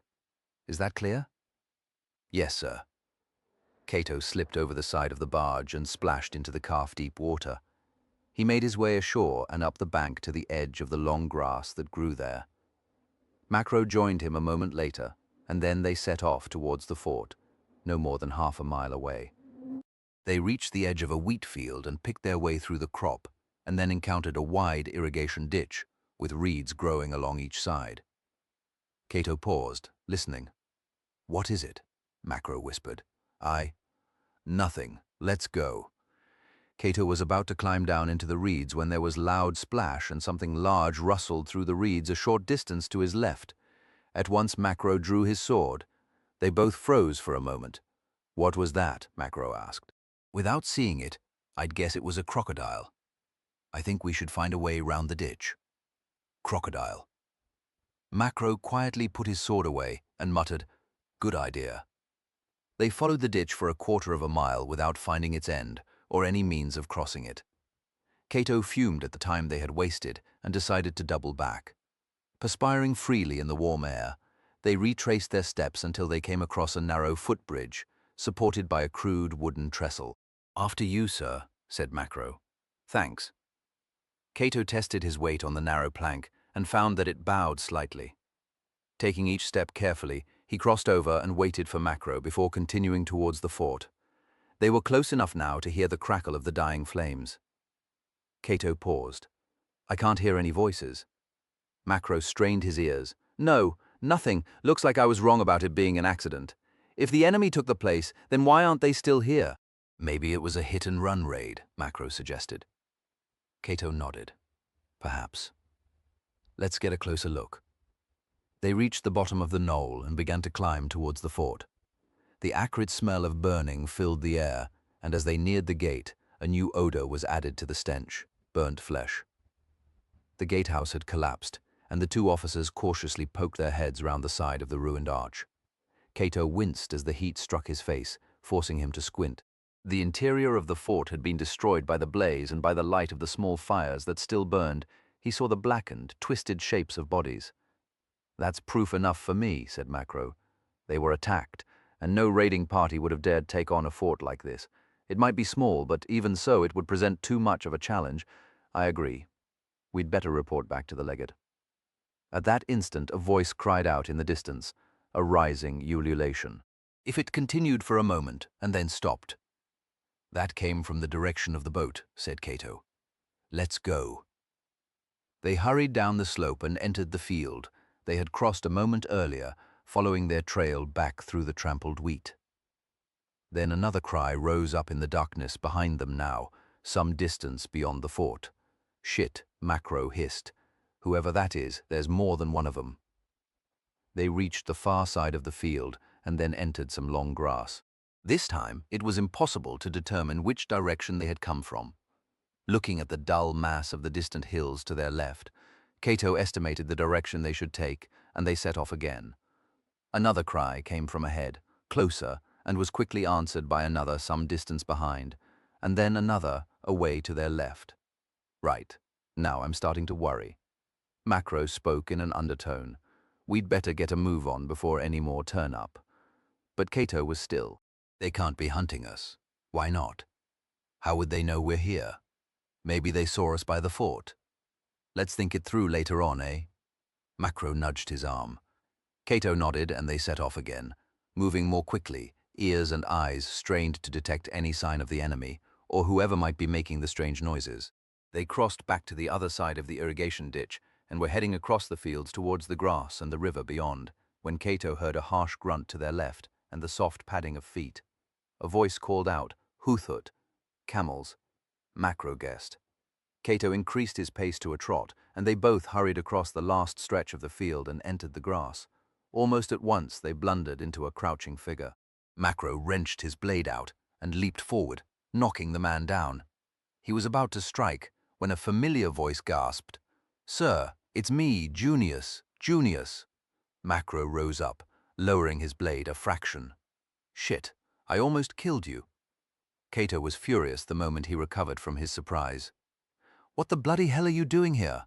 I told you to stay with the boat. Sorry, sir. I heard someone calling out a while back. I thought it best to investigate. You don't think—" "You do as you are ordered."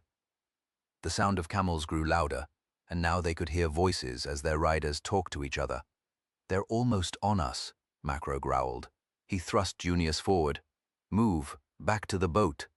The three officers ran on through the long grass, making for the river, Junius stumbling in the lead, Macro next, holding his sword ready, and then Cato constantly glancing over his shoulders for signs of the camel riders searching for them. Then they emerged from the grass, and the broad black expanse of the Nile lay before them. Macro glanced both ways, and then thrust his arm to the left. "There's the boat. Come on." Cato came out of the grass and saw it, no more than 200 paces away. As they broke into a run along the riverbank, the swish of grass sounded and their pursuers closed in. They had run half the distance when Junius stumbled and sprawled forward with a loud cry of alarm. Macro bent down, grasped the scruff of his tunic, and yanked the large youth back onto his feet. "Just give us away. Why don't you?" "Idiot. Sorry." Macro kept his fist bunched in the man's tunic and hurried him on. Cato brought up the rear. The tribune's cry had alerted the men, and they let out a shout as they spotted their prey running along the riverbank. Glancing to his left, Cato could see several of them riding through the grass as they made to run down the Romans. Cato realized there was nothing to be gained from trying to be quiet anymore, and he yelled out towards the boat, "Legionaries, on me!" The soldiers snatched up their shields and clambered over the side and began to struggle up the bank, just as Junius and Macro reached the top and half ran, half slid down towards the water. Cato was a short distance behind them when a camel lurched out in front of him. He dodged round, ducked beneath the long curve of its neck, and ran on. The rider shouted in alarm and drew his sword with a dry rasp. But he had reacted too late, and Cato was already stumbling down towards the boat, the legionaries falling back with him as they presented their shields to the other riders who had appeared on top of the bank. One of them leaped down from his saddle, landed heavily, and then rushed down the slope, crashing into the shield of a legionary. He gave a sharp grunt as the Roman thrust his sword into the rider's gut and then wrenched it free. Beyond, Macro heaved Junius aboard and then rolled over the side onto the deck. Cato clambered aboard and bellowed to the legionaries to follow him. The barge captain and his men were already easing the barge away from the riverbank with one of the long oars. The legionaries turned and splashed into the shallows and scrambled aboard. There was a crack on the deck close by Cato, and he instinctively ducked before he had the presence of mind to shout out a warning. "Watch out!" Another arrow whirred through the air close overhead. The barge lurched free of the silty riverbed, and was caught by the flow of the water and started to drift downriver. The crew hurriedly placed the oars into the rowlocks and strained to get the craft away from the bank. An arrow splashed into the water close by, then another struck the deck. Moments later there was a soft whack, and one of the legionaries gave a cry as he collapsed onto the deck, while his shield landed awkwardly and tumbled over the side. Cato saw an arrow shaft projecting from just below the man's neck. The soldier reached for it with both hands, making a ghastly gurgling noise. His boots scraped across the deck for a moment, before his struggles eased and stopped, and he lay in a slowly expanding pool of his own blood. More arrows splashed into the water behind them before the enemy realized their target was out of range and ceased shooting. Macro let out a sigh of relief, then turned on Junius. Next time the senior tribune gives you an order, you obey it to the letter. Do you understand, you fuckwit? Yes, I'll do as you say. Good. Macro turned to Cato. You all right? I'm fine. Cato turned to look back to the western bank. No doubt about it now. Looks like the legate has been saved a job. The Nubians have decided to bring the war to us. Chapter 24. This is going to be tricky, said Macro, as he stood on the foredeck of the felucca with Cato and surveyed the west bank of the Nile the following morning. The enemy had several patrols watching the movements of the Romans on the opposite side of the river. They'll see us coming and be ready to give us some grief wherever we land. Cato nodded. The enemy would be able to head off any attempt to cross the river. The problem was made worse by the lack of boats with which to make the crossing. The moment that the people of Diospolis Magna had heard of the enemy's presence so close to the city, many of them had fled. The wealthier inhabitants had hired every available boat and had set off downriver with as much of their portable wealth as possible. By the time Aurelius took action to stop the flight, there were only a handful of barges and feluccas left, enough to carry 500 men at a time. The Roman officers on the felucca had already seen at least that number of men waiting for them on the west bank. Any attempt at a landing would be in the face of superior numbers. The first men over the river were going to have to hold their ground while the boats returned with reinforcements. It would be tricky indeed, Cato agreed, with a wry smile at Macro's understatement. Tricky or not, it has to be done, Aurelius announced from the main deck, where he sat on a padded stool. One of the headquarters slaves stood behind him, holding a sunshade over the legate. A handful of other officers stood on the deck in the open sun, sweating profusely in the heat. Although there was a strong breeze blowing, the hot air it carried across the river merely added to the discomfort. Aurelius pondered a moment before continuing. Before the army can advance, we have to remove the threat posed by this enemy column. Macro stared at the nearest of the Arab patrols. 6 men on camels keeping level with the boat as it sailed slowly upriver, safely beyond bowshot. He was frustrated by the legate's failure to get stuck into the enemy. His patience, limited at the best of times, was being sorely tested by the vacillation of his superior. Sir, we don't know how many of them there are over there. It could be a relatively small force. We should focus our attention on dealing with the main army. If in my view it is dangerous to keep handing the initiative over to the Nubians, we should press on and deal with Prince Talmis, sir. Cato glanced quickly at Aurelius, but the legate did not take issue with this challenge to his authority. He leaned forward and rested his elbows on his knees, staring at the deck in thought. I'm not so sure that is wise. It would be dangerous to leave our base in Diospolis Magna while the enemy is lurking nearby. What if they cross the Nile and attack? They could take the city, destroy our stores, and then march on our rear. We would be trapped between the two enemy forces. If we are defeated, then there will be nothing standing between the Nubians and the Delta. Governor Petronius will not be able to stop their advance. Aurelius looked up at Macro. If we lose control of the Nile, then the wheat supply will be cut off. Alexandria would starve, not to mention the mob in Rome who depend on the grain from Egypt. No, the risk is too great. We must deal with the enemy forces one at a time. He nodded towards the Arabs, starting with them. Macro stirred, about to protest, but Cato addressed him in an undertone. He's right. We have to take care of our flank first. Macro pressed his lips together for a moment before he replied. At this rate, the campaign will drag on for months. What about Ajax? Why give him time to escape us again? Is that what you want? Of course not. but we must deal with one threat at a time. Macro was silent for a moment before he growled. Then we'd better get on with it, hadn't we? The legate cleared his throat. If you two have finished? Cato and Macro faced him, and Aurelius glared at them briefly before he continued.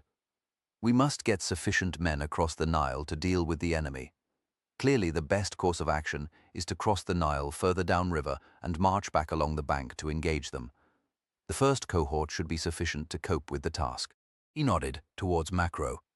It is the strongest unit in the legion and should easily defeat the enemy column. Once Centurion Macro has driven the enemy off, I shall send the Syrian cavalry cohort across to screen our flank as the main column marches on Prince Talmis. He paused. Any questions? The officers surrounding him remained silent. Cato looked at the Arab patrol, keeping pace with the boat, then turned back to face the legate and responded as diplomatically as he could. Sir, while I agree with your plan, there is one aspect of it that causes me some disquiet.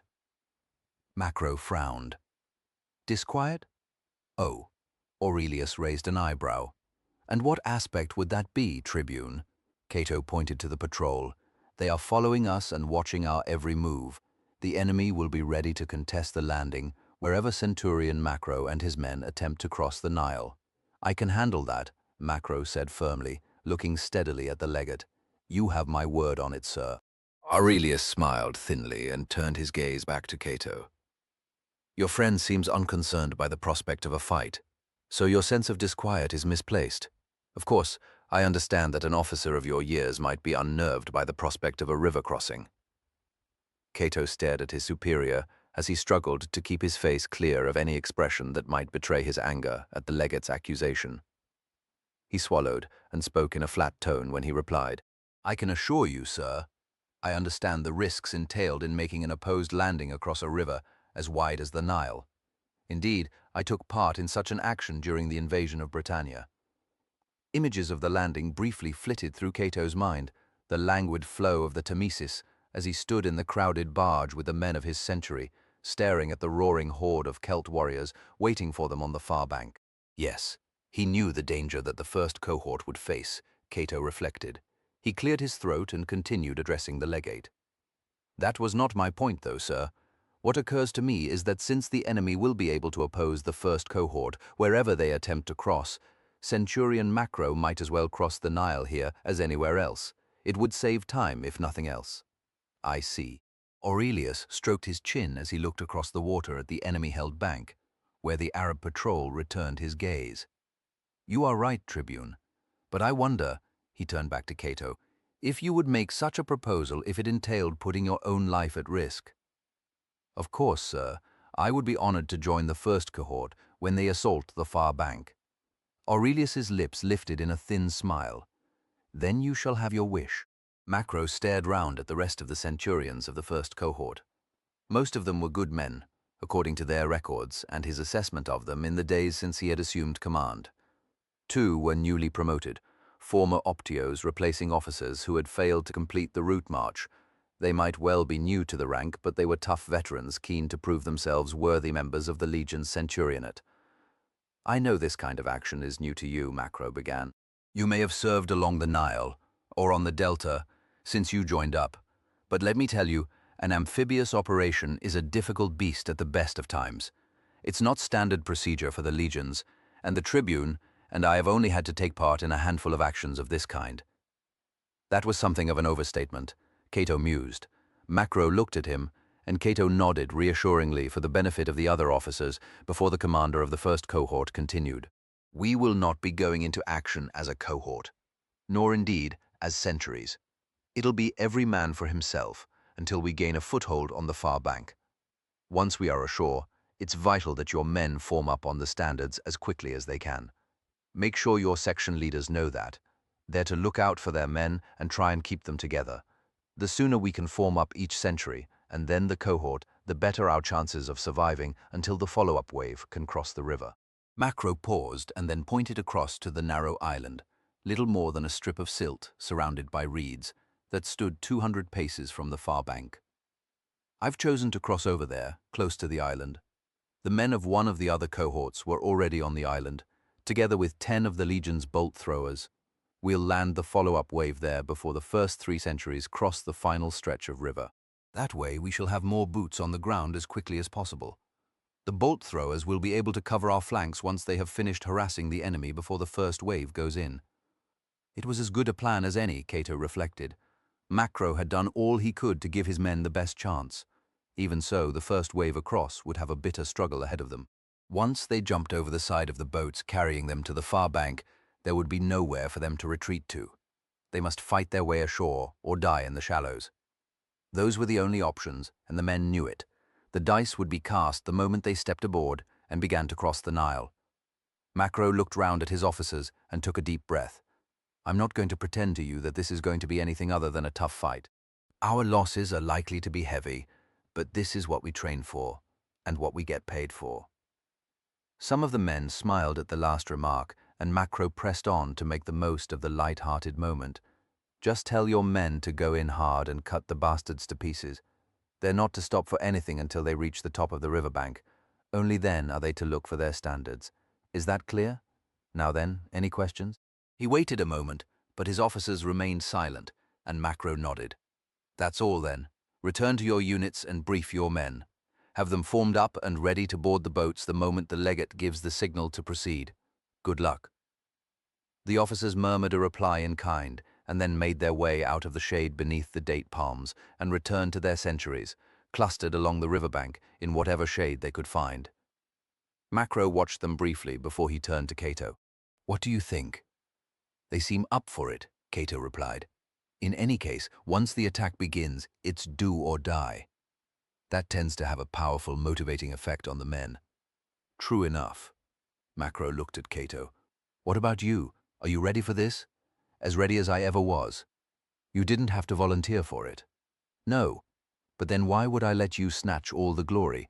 Macro shook his head. Since when did you ever do anything for the glory of it? You always have to have some damn practical reason or other for volunteering. Is that so? Cato pursed his lips. Then let's say that it'll do the men good to see one of the senior officers fighting alongside them. That. And I have to make sure that no harm comes to you. I'm not going to be the man who has to take back the sad news to your mother. That would take someone of extraordinary courage and foolhardiness. Not me. Macro laughed and slapped Cato on the shoulder. For your sake, then, I'll try to stay alive, eh? The sun had declined from its zenith as the fleet of small craft set off from the east bank of the Nile. Half the men of the first cohort sat or stood in the boats, nervously watching as the crews raised the sails and got underway. Watching them, Cato could understand their mood. Weighed down by their armor, the men would sink to the bottom of the river if they fell over the side. The thought of drowning momentarily filled Cato with terror as he vividly imagined his helplessness, encumbered by heavy kit, struggling to free himself as his breath ran out and his lungs burned, and then the final gasp that would fill his throat with choking water and the last desperate flailing of his limbs before he died. He shook the image off and looked at Hamedes sitting on the central thwart opposite him. It was hard to believe that he had ever been a priest, thought Cato. The Egyptian wore a scale armor vest, bronze helmet, and rested a large shield against his knees. His face was set in a determined expression as he stared down. He looked every inch a fighter, and Cato wondered if the young man would consider enlisting once the campaign was over, because he lacked Roman citizenship.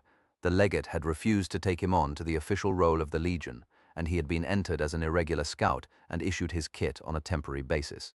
Hamedes suddenly looked up and met Cato's gaze and smiled uncertainly.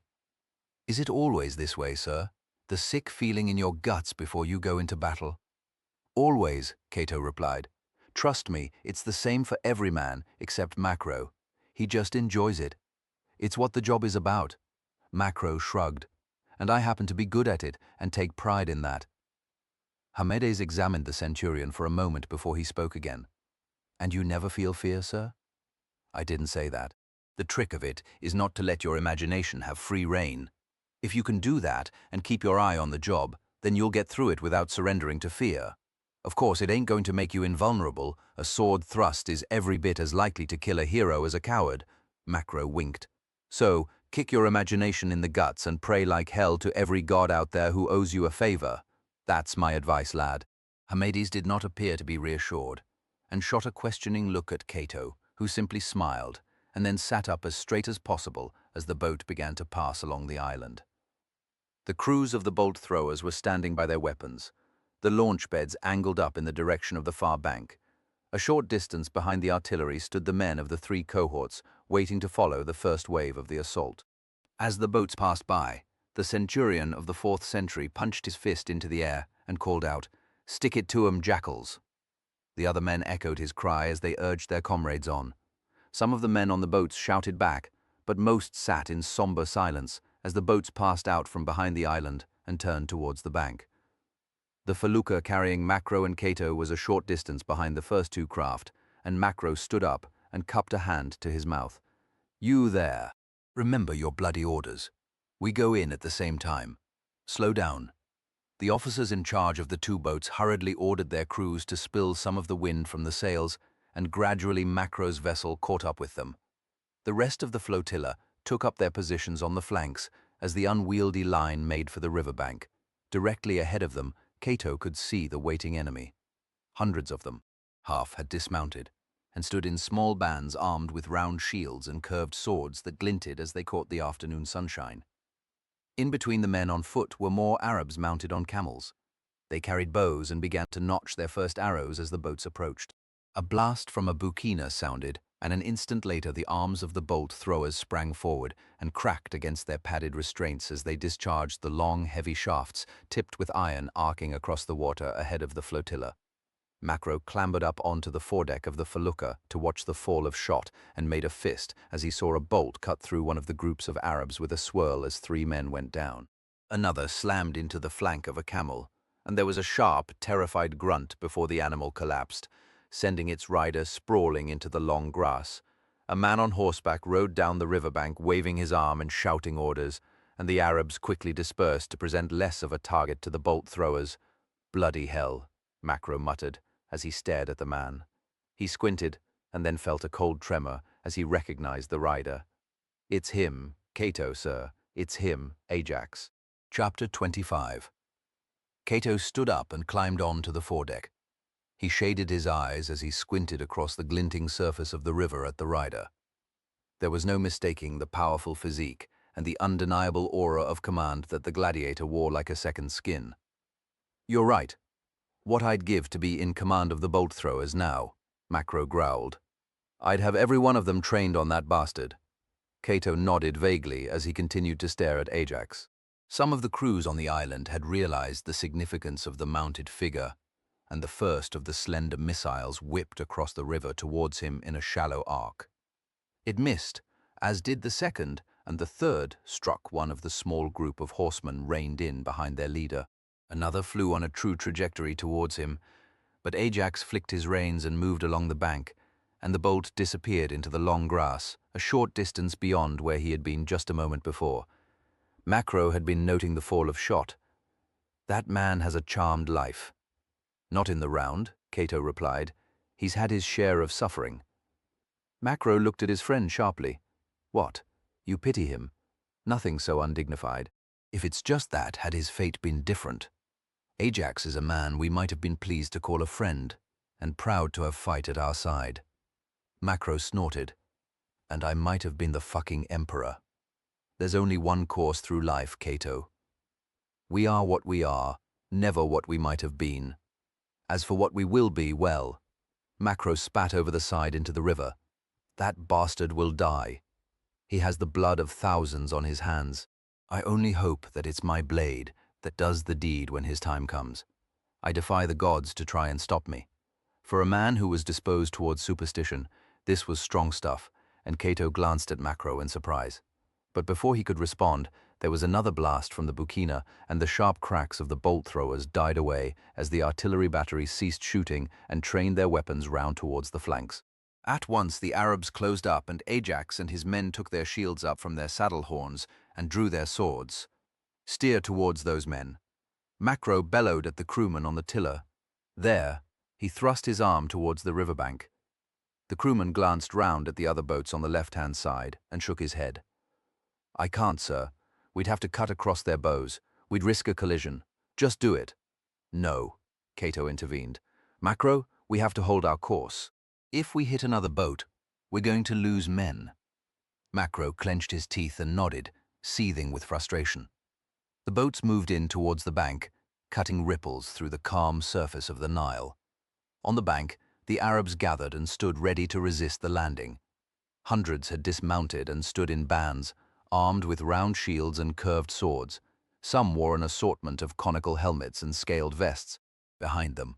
Others sat atop their camels and prepared to shoot their bows or hurl light javelins. "Prepare to receive arrows," Macro shouted across to the other boats. The legionaries presented their shields towards the riverbank and hunched down behind them.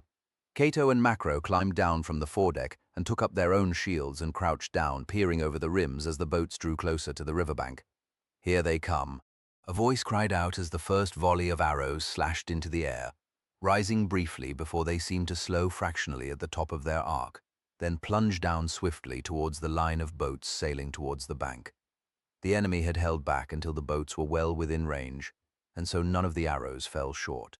If there was a brief whir before the splintering thud of an arrow striking the foredeck, the clatter as more ricocheted off the curved surface of the legionaries' shields, and the plink of those shafts that missed their targets and plunged into the river. Cato glanced round at the men in the boat. There were no casualties amongst the soldiers. The two crewmen, however, looked terrified. As well they might, Cato thought. They wore simple tunics and lengths of cloth wrapped round their heads, and had no protection from the arrows. The second wave of missiles shot out across the Nile in a more ragged volley as the more proficient archers notched, aimed and loosed their arrows ahead of their comrades. Then the rain of missiles merged into a continuous stream, and the air around Cato was thick with the sound of the lethal iron heads splintering wood and punching into the shields. Some inevitably found their way through the shields, or were deflected by them and struck the men. The cohort's standard-bearer, squatting down in the center of the boat behind Cato and Macro, let out a sharp cry as a shaft pierced his bicep, and he lost his grip of the standard. If it began to topple towards the side of the felucca, and one of the legionaries, fearful of the shame that would fall upon the cohort if the standard was lost, dropped his shield and grabbed the shaft of the standard just in time to stop it falling over the side. "Good lad," Macro called out to him. "Take over from the signifer." "Yes, sir."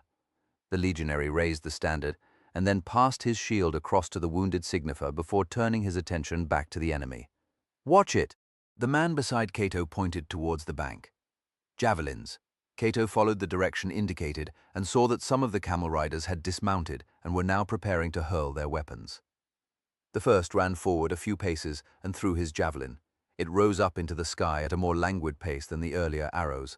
More followed as the first dipped down towards the boat to the right of Cato.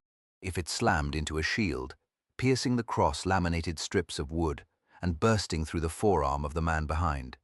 He let out a cry, then held the rim of his shield and wrenched his arm free of the head of the javelin with a roar of pain and anger. A loud thud wrenched Cato's attention back, and he saw the shaft of a javelin quivering in the foredeck. "Close," Macro muttered. If there was a groan from the rear of the felucca, and Cato glanced over his shoulder and saw that the helmsman had been struck in the midriff by an arrow. He stared down in shock until the blood began to blossom in the dirty cloth around the shaft. He let go of the tiller and grasped the arrow, pulling at it and then screaming in agony as he blacked out. At once, the boat began to come up into the wind, angling round towards the vessel to their left. "Shit," Cato muttered, seeing the danger at once. He turned swiftly to Macro. "Hold my shield." His friend grasped the handle with his spare hand, and Cato thrust his way back through the legionaries crowded into the boat, trying to ignore the continuing barrage of arrows and javelins. Above him, the leech of the triangular sail began to flutter. The other crewman sat on the floor of the boat, pressing into the side of a legionary, his face a mask of frozen terror as he clutched the mainsheet in his hands as if it was a lifeline. Cato ignored him and pressed on. He reached for the end of the tiller and forced it round so that the craft began to turn away from the nearest boat. For a moment, Cato thought the collision might be avoided, but the felucca was turning too slowly. On the deck of the other boat, faces turned towards the looming menace, and then the beam of the felucca struck the side of the other boat. Both sails shimmered violently, and the shock of the impact threw the men against each other. On the other boat, an optio had been crouching on the foredeck, ready to lead his men ashore the moment his boat grounded. Instead, he lost his balance, tumbled to the side, and slid overboard with a splash, and did not resurface.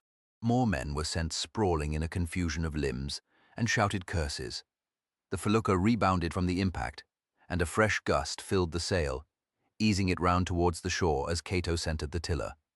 There was no chance to help the men of the other boat, nor spare them more than a moment's thought. No more than 30 feet from the riverbank, the crewman released the mainsheet, and the triangular sail billowed freely for a moment before it flapped in the light breeze. The momentum of the felucca carried it on, and the craft had only lost a little speed when the boat lurched to an abrupt halt in the silt, where a strip of reeds ran along the bank.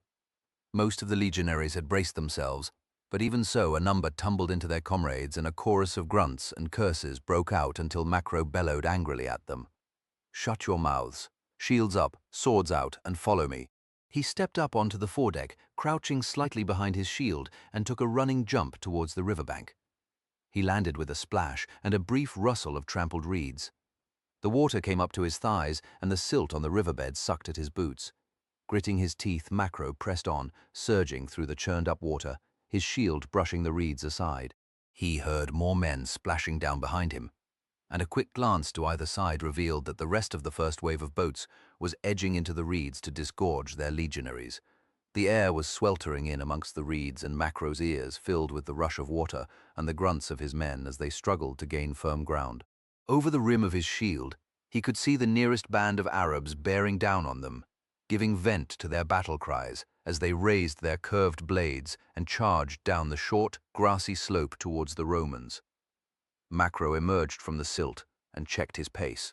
More men rustled free of the reeds on either side, and then a moment later, Cato was at his side, breathing heavily and eyes wide beneath the rim of his helmet as he braced his boots and raised the tip of his sword towards the oncoming enemy. The Romans were strung out in a ragged battle line along the riverbank, and a moment later the dark-robed Arabs plunged in amongst the legionaries, and the air was filled with the clatter and thud of shields striking and the sharp clash of metal as blade met blade. Keeping his shield up, Macro took the first blows without striking back as he readied his sword, holding the handle tightly and drawing it back, ready to thrust. He heard the growl of an enemy on the other side of the shield and could smell the sour odor of camels that had impregnated the man's robes. He waited for the next blow, a cut down on to the metal trim of the shield, and then punched forwards, following up with a quick pace and another thrust which slammed into the body of the Arab. The man grunted as the breath was driven from his lungs. At once Macro swung his shield aside and stabbed with his sword. The Arab wore no armor, and the point cut through the man's robes and lost none of its impetus before it struck his ribs. As Macro made to withdraw the blade, the Arab twisted to one side, snagging the sword and almost wresting it from Macro's hand. "No, you don't," Macro snarled, wrenching the handle. "Bloody rags these people dress in, ain't bloody fair." With a ripping noise, the blade came free, and the Arab stumbled back, winded and bleeding. He glared at Macro, raised his shield and sword, and fought to recover his breath. Then he attacked again. Macro deflected the blow with his shield, cut down on the man's wrist, and then stabbed him in the throat. His foe collapsed onto his knees, dropping his sword as he clasped his neck, vainly trying to stem the blood pumping from the fatal wound. Macro stepped back a pace to quickly take stock of the situation. To his right, Cato was dueling a large Arab in a gleaming scale cuirass. A heavy curved blade, wider at the tip, slashed away at Cato's shield, driving him back until one of the legionaries struck at the Arab's leg, cutting through muscles and tendons. The man's leg gave way under him. He fell back, and Cato stepped up and struck a savage blow to the man's helmet, knocking him cold. Along the bank of the Nile, Macro could see that his men were steadily fighting their way up from the reeds. Above them, 50 paces to his left, Ajax sat on his horse, urging his men on as he punched his sword into the air. Macro turned towards a group of men who had landed from the same boat. "On me! Form up on me!" The legionaries hurried into a wedge behind their centurion, and Cato, seeing them, joined the small formation. "Let's go," Macro called out, pacing diagonally across the bank towards Ajax. Only a handful of the enemy stood before them, and some of these hurried away from the cluster of Romans to find easier opponents still floundering at the water's edge. Others, braver, threw themselves on Macro's small band and paid the price for their single-handed pursuit of glory. Then, as the wedge neared the top of the bank, the gladiator turned and saw the danger. He bellowed an order to the nearest group of camel archers who stood waiting, weapons poised as they could not shoot for fear of hitting their comrades. Ajax thrust his sword towards Macro and the others and shouted his command in Greek, "Shoot 'em down! Kill them!" His meaning was clear and needed no translation. The archers raised their bows, aimed down the bank, and loosed the arrows at close range. Cato winced as a barbed head burst through the inside of his shield, close to his face. To his right, a man cried out as a shaft pierced his leg, chipping bone and cutting through muscle just below the knee. He staggered to a halt and crouched helplessly, unable to either continue the advance or shelter behind his shield and deal with the injury. "Cut it out, man," Cato yelled at him. "Cut it out and move on, or stay here and die." The small formation closed up and continued forward into the storm of arrows, leaving their comrade behind. The shattering cracks and splitting of wood filled Cato's ears in a deafening cacophony as he paced forward at Macro's shoulder, hunched down behind his shield to protect his legs as best as he could. But being tall, his helmet and crest projected a little above the rim of the shield, and an arrow tore through the crest, wrenching the helmet, and then another shot glanced off the top of it, knocking his head slightly to one side and making him briefly dizzy. Cato shook his head and staggered on, fearing that he might stumble and fall and be at the mercy of the enemy archers. But the dizziness cleared, and he clenched his jaw and followed Macro up and onto the bank. The enemy loosed their last arrows before dropping their bows across their saddle horns and drawing their swords. They snatched up their reins and urged their camels towards the Romans. The beasts let out raw, throaty grunts as they charged with a loping gait. "Hold!"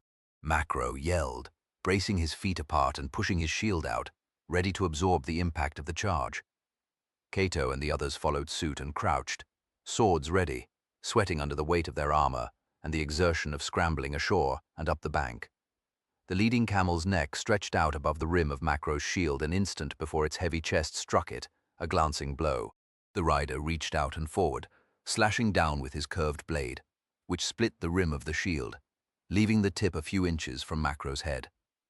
The Arab was at the limit of his reach, and Macro rose up and hacked into the neck of the camel instead. The beast's jaw fell open and the tongue shot out as it gave a deep bleat of agony, then swerved aside, away from the small knot of Roman soldiers and straight across the path of the other riders. The camel staggered and collapsed onto its knees. Another animal stumbled into its flank, nearly unseating its rider. The rest stopped abruptly or tried to swerve aside. Their riders shouted angrily, struggling to regain control of their mounts, as dust swirled about the long, spindly legs of the camels. Macro instantly sized up the situation. "Jackals at 'em!" He ran round the stricken camel as its rider tried to recover his balance and threw himself into the confusion of the riders and beasts beyond. Keeping his shield up, Macro hacked at the dark skin of a bare leg that appeared in front of him. Then, as the rider yelled and steered his mount away, Macro turned and saw another man above him, black against the glaring sun. If squinting, he could not see the blade he knew was slashing down towards him and could only throw up his sword arm to try and block the blow. There was a resounding clang of metal on metal, and then the shock of the impact driving down Macro's arm, wrenching his strong wrists and the powerful muscles bunched around his elbow and shoulder joints. The Arab's blade struck the transverse crest of his helmet, breaking through the bronze strip and finally striking the iron reinforcement ridge that crossed his helmet from side to side. The blow would have killed him outright had he failed to block it, but the impact dazed him, blinding his vision with white sparks. He staggered, weaving from side to side, still holding his shield up while his sword arm hung limply at his side. A wave of nausea seized him, and Macro feared that he might pass out. "The fuck I will," he growled to himself. He shook his head, and his vision began to clear. A fresh blow glanced off his shield, and then he heard a shocked gasp. Glancing to his side, he saw that Cato was between himself and the camel, and had punched his sword up into its rider's guts. The Arab wheeled his camel away and clasped a hand to his wound as he rode out of the small cluster of men locked in combat. One of the legionaries was down, a long slash in his sword arm that had opened up flesh and muscle to reveal the bone beneath. But the enemy had lost 2 men, lying still in the dust, and more were wounded, and now they fell back, away from the heavily armored infantrymen. 2 men started after the enemy, but Macro called them back angrily and then turned his attention back to Ajax. The gladiator was trying to rally the camel archers, but they were losing the fight along the riverbank. The legionaries were pushing their way up the slope and spilling out into the fields of wheat beyond. Ajax unleashed his rage at his men, bellowing at them to stand and fight. Though they shared no common tongue, there was no mistaking his will, yet his men avoided his eye as they flowed back across the fields. "Let's go at him," Cato breathed heavily, "while we have the chance." Macro turned to the other men. "Come on!" The 2 officers led the small party of legionaries towards the gladiator and the handful of mounted men who remained with him. Ajax was staring bitterly after his fleeing allies, and was only alerted to the danger when one of his men called out to him and pointed towards the Romans quickly closing in on them. Ajax turned in his saddle and glared for a moment, before his expression changed to one of a man in a torment of frustration. He reached for his sword handle, and his hand hovered there briefly before he took up his reins and urged his horse away from the riverbank. Cato felt a leaden pain in his heart at the prospect of Ajax evading them, and he yelled out towards the horsemen, "Stand and fight! Cowards, fight us!" Ajax's horse high-stepped as his master locked eyes with Cato. Then Ajax kicked his heels in, and he and his men galloped away across the field amid the fleeing forms of their Arab allies. Cato ran as hard as he could after them, crunching over the trampled wheat. But they made good their escape, and he drew up, gasping for breath, as he watched them head for the pale walls of a distant temple. "Bastard," Macro panted as he stopped beside Cato. "Bastard didn't have the balls to stand and face us." Cato licked his dry lips and fought for breath. His armor felt like a vice around his body, crushing him under the burden of its weight and the heat which prickled like that from an open oven. He took a deep breath and swallowed. Closing his eyes, Cato spoke through clenched teeth. "He tasks us to the limit of our endurance." Cato's eyes flickered open. He drew himself up, looked along the riverbank to see the legionaries wearily forming up around their standards. He let out an impatient breath. "We'd better send word to the legate. Tell him we have secured the bank." "I'll see to it," said Macro, "and have the rest of your men and the artillery landed as quickly as possible." Cato gestured towards the temple and continued harshly, "If they think that they'll be safe in there, they're in for a surprise. They'll be caught, trapped. This time, there'll be no escape." Chapter 26. There was a dull thud as another ballista bolt tore into the mud bricks of the outer wall, and a small cloud of dust shivered into the air. Ajax squinted down from the top of the pylon, and by the failing light he saw that the interior of the wall was cracked and crumbling from top to bottom. The sun had already set, and the sky was a deep violet, pricked by the steely glitter of the early evening stars. The Romans were already building fires around the perimeter of the temple wall to ensure that there would be some light to detect any attempt by the defenders to escape. After they had forced a way across the Nile, they had brought up 3 more cohorts of legionaries and some cavalry, as well as the battery of bolt throwers from the island. Ajax had been surprised by the speed with which the Romans had moved to surround the temple complex, and the first of the bolt throwers had begun to shoot the moment it had been set up opposite the curtain wall. Then, as the rest of the weapons were hauled forward by cart, the bombardment had intensified late into the afternoon and early evening. 2 more bolts slammed into the mud bricks. "They'll have a breach in the outer wall before the first hour of the night is over," Karim muttered.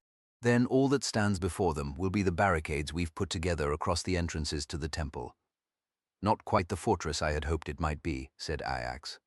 The heavy tall timber doors of the main gate between the first pair of pylons had been reinforced with palm logs cut from the trees that grew a short distance away. The narrow side entrances had also been blocked up with makeshift palisades, and parties of Arab warriors, armed with swords and spears, stood behind the defenses, grimly determined to keep the Romans out for as long as possible. After all, Ajax reflected, that was the purpose of the raid down the western bank of the Nile, to delay the enemy advance and give Prince Talmis a free hand to devastate the Roman province along the upper Nile. Ajax and his column were supposed to tie the Romans down for several days, but the enemy had reacted far more swiftly and resolutely than Ajax expected. As things stood, his position was looking decidedly perilous. There was another impact on the wall near the breach, and this time the shaft burst through before clattering against the solid stone of the temple. "Perhaps we should try to break out before it's too late, General," Karim suggested cautiously. Ajax smiled. "You think it was a bad decision to make a stand here, my friend?" Karim pursed his lips. "It is not for me to say. You command, I follow." "That's right. I have my reasons for remaining here." Ajax pointed towards a cluster of Roman officers standing on a small mound. "They are there, the two men in this world that I most want to kill. You are certain it was them? I saw them with my own eyes. I heard them call for me." Ajax gritted his teeth. "I would have charged them down in an instant, had there been a chance to face them individually." He stared at the distant figures of the enemy officers, their helmet crests and polished breastplates gleaming in the light of a nearby fire as the flames fiercely consumed the dried palm leaves that served as kindling. "You can be sure that when the Romans attack, those two will be leading their men, and I shall be waiting for them." He turned to Karim. "Perhaps it is as well that we are trapped here in the temple. There is no retreat for us now. We hold out as long as we can, and the chance to face my enemies will come. They will die on my sword, both of them, and we shall die with them," Karim added quietly. "You, me, those who have followed you since the first days of the revolt, and our Arab allies, is that the best way to defy Rome, General?" Ajax slowly ran a hand through his thick curls. His hair had grown longer than he liked. If he preferred a short crop, enough to absorb the sweat on his scalp, so that it did not course down his brow when he was fighting. He sighed. "I begin to grow weary of defying Rome, of being forced to run and always looking back for sign of my pursuers. There comes a time when the prey must turn and face the hunter. Then there is a last chance to die with purpose, with dignity. Perhaps that time has come. If so, then I shall kill as many Romans as I can while I still breathe. If the gods are kind, then I shall kill Macro and Cato as well." Ajax looked at his friend and clasped his arm.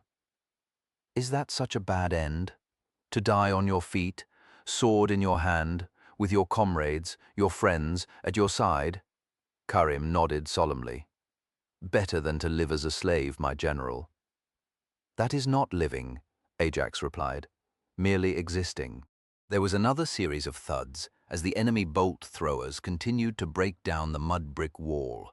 Then a rumble as a large section gave way and collapsed into the temple compound in a swirl of dust. There was a short pause before a brassy note sounded from the Roman lines. The bolt throwers ceased shooting, and then the signal blew again, and a column of legionaries quickly formed up, just out of bowshot from the temple. 8 men abreast and 20 or so ranks deep. This would be the legion's first cohort, Ajax knew, the most powerful unit at the disposal of the commander of the Roman army. A handful of officers broke away from the group who had been surveying the temple's defenses and joined the column. Thanks to his spy in the Roman army, Ajax knew that Macro was the commander of the first cohort, and he found himself praying fervently that Cato would be joining him in the attack on the temple. Ajax turned to Karim. "Pass the word. The breach is made, and the Romans are coming. Have the archers make ready to give our friends a warm welcome." Karim nodded. "Yes, my general." As Karim hurried down the steps leading from the top of the pylon, Ajax beckoned the Arabs, standing a deferential distance from their commander at the far end of the platform. They came over, and he pointed out the Roman column. Their leader nodded his understanding, his lips parting to reveal gleaming teeth. A moment later, Karim's voice carried up to Ajax, and then there were more shouts as his orders were conveyed to the Arabs by the Nubian officers, versed in Greek and Arab tongues as well as their own. As the enemy's buccinas sounded again, and the column tramped out of the gloom towards the breach, Ajax looked down to see his men scaling the makeshift ladders to bring them up onto the roof of the temple.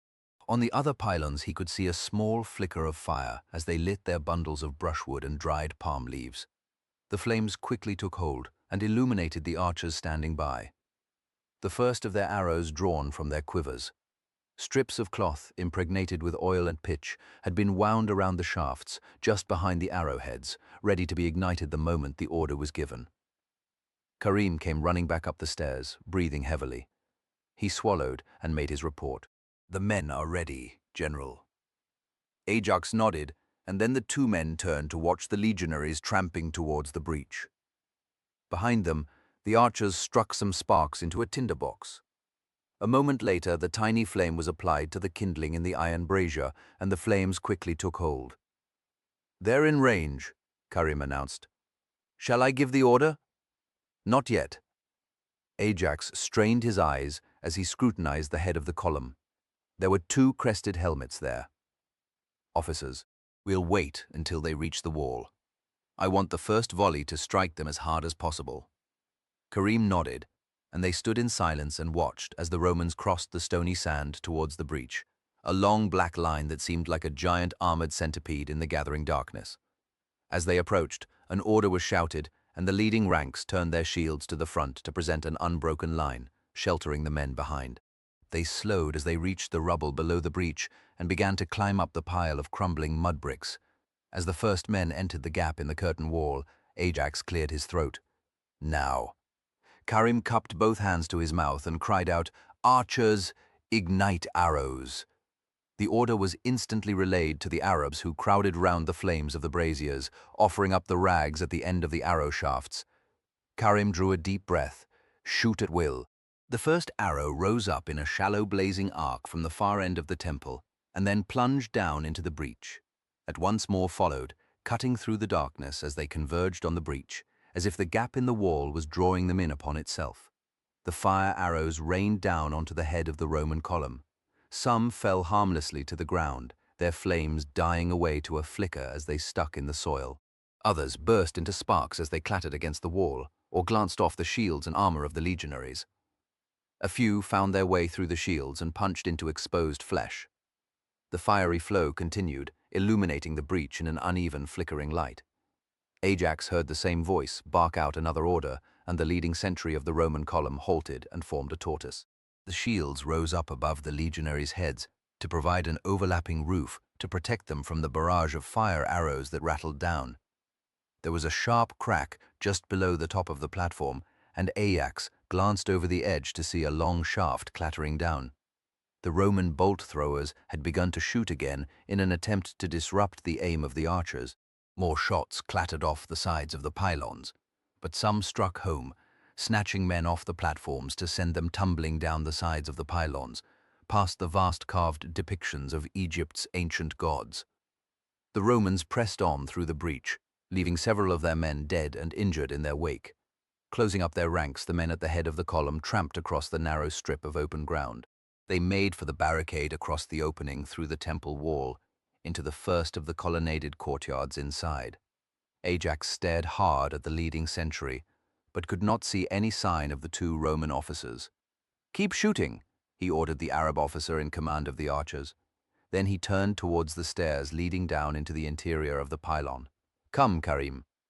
They hurried down the steep flight of steps lit at each level by the wan glow of an oil lamp.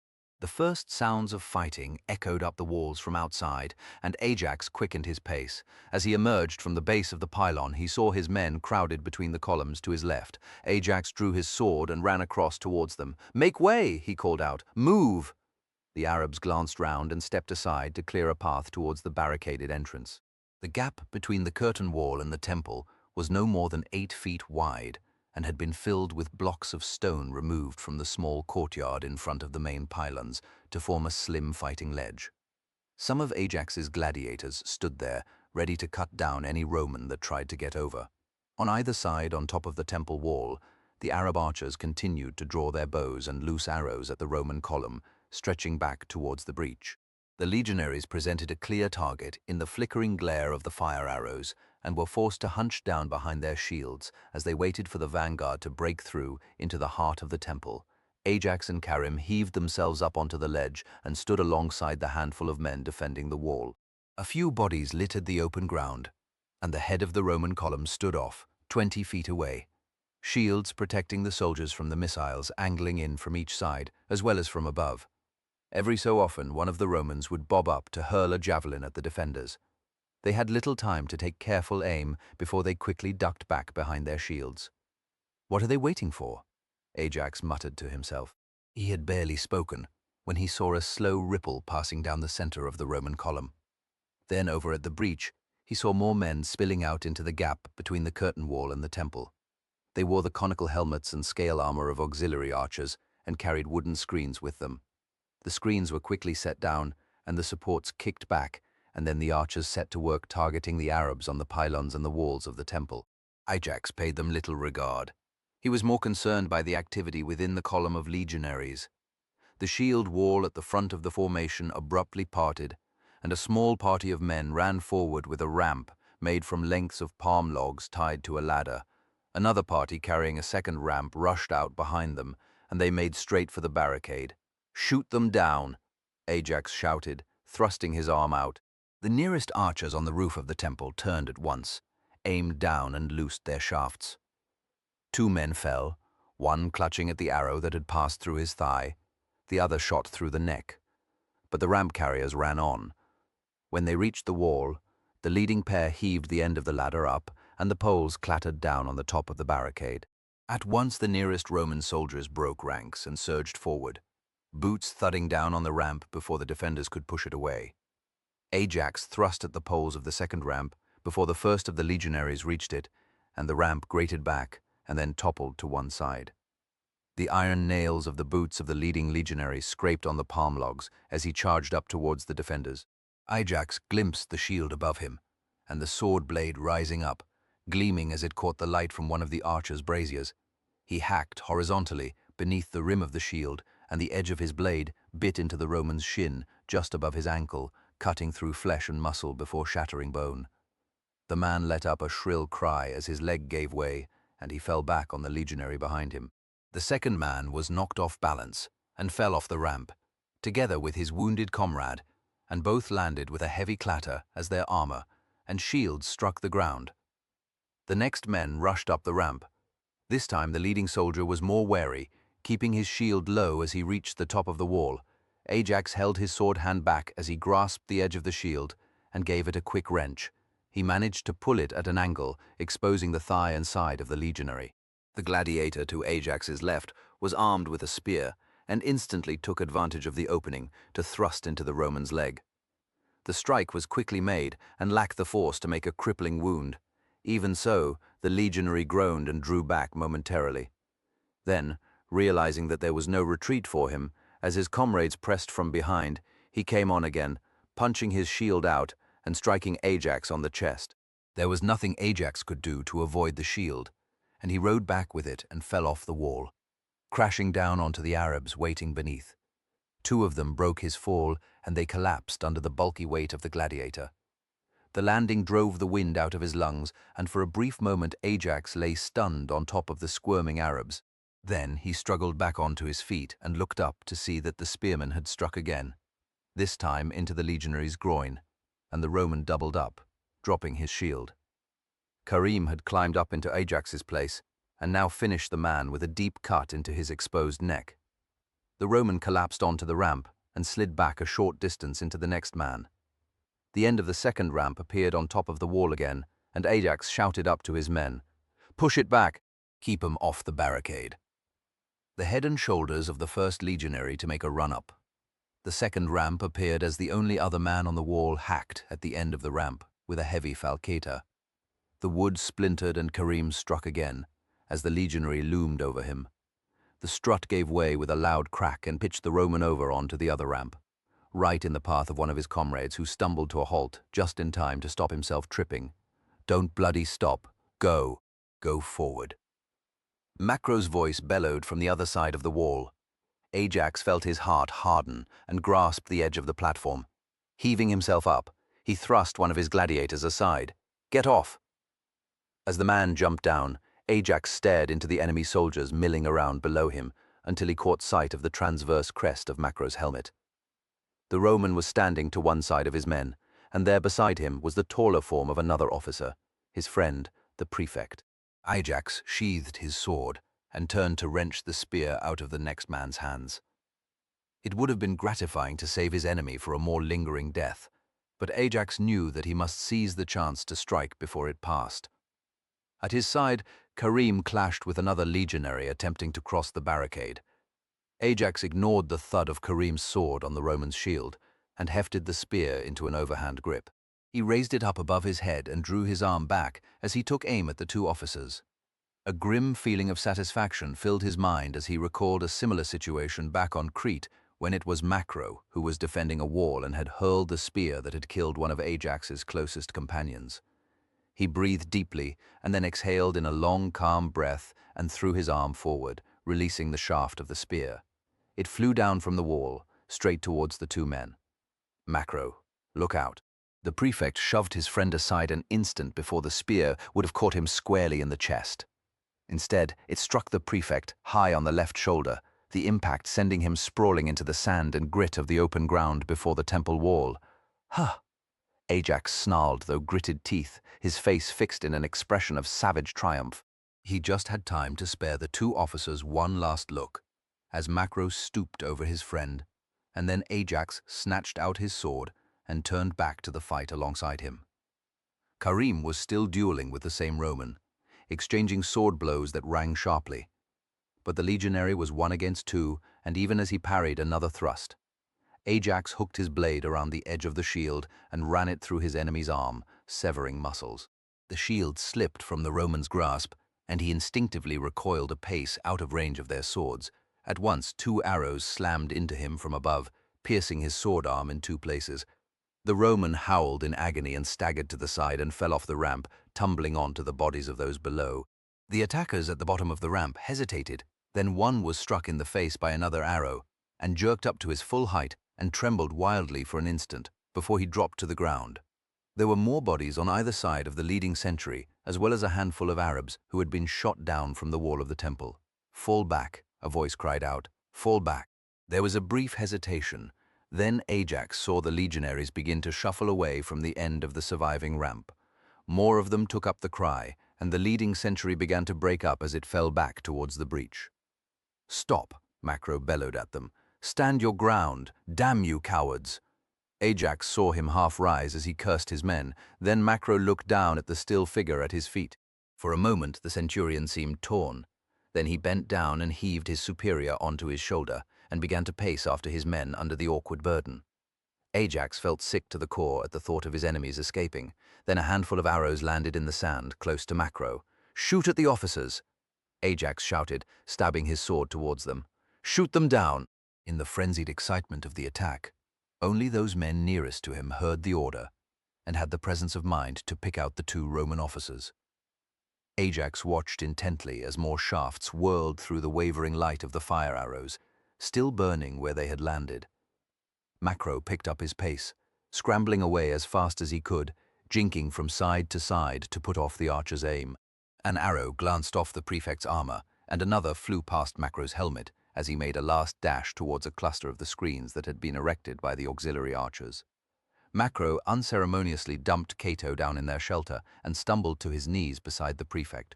"Shit," Ajax muttered furiously, clenching his spare fist. If he continued to glare at the archers' screens, as Macro dragged his friend in to make him as safe as possible from the Arab archers, whose arrows struck the screen or buried their iron heads into the dusty ground instead. Most of the men from the 1st century had already reached the safety of the breach, or were also taking shelter behind the screens. As Ajax watched, the Romans continued to withdraw, the prefect protected by several archers holding their screens up as Macro, and some of his men carried Cato to safety. As the last of the Romans fell back through the breach, Ajax ground his teeth. "We should save our arrows, sir," said Karim. Ajax cleared his mind of rage and nodded. "Give the order. Cease shooting," Karim called out to each side. "Cease shooting."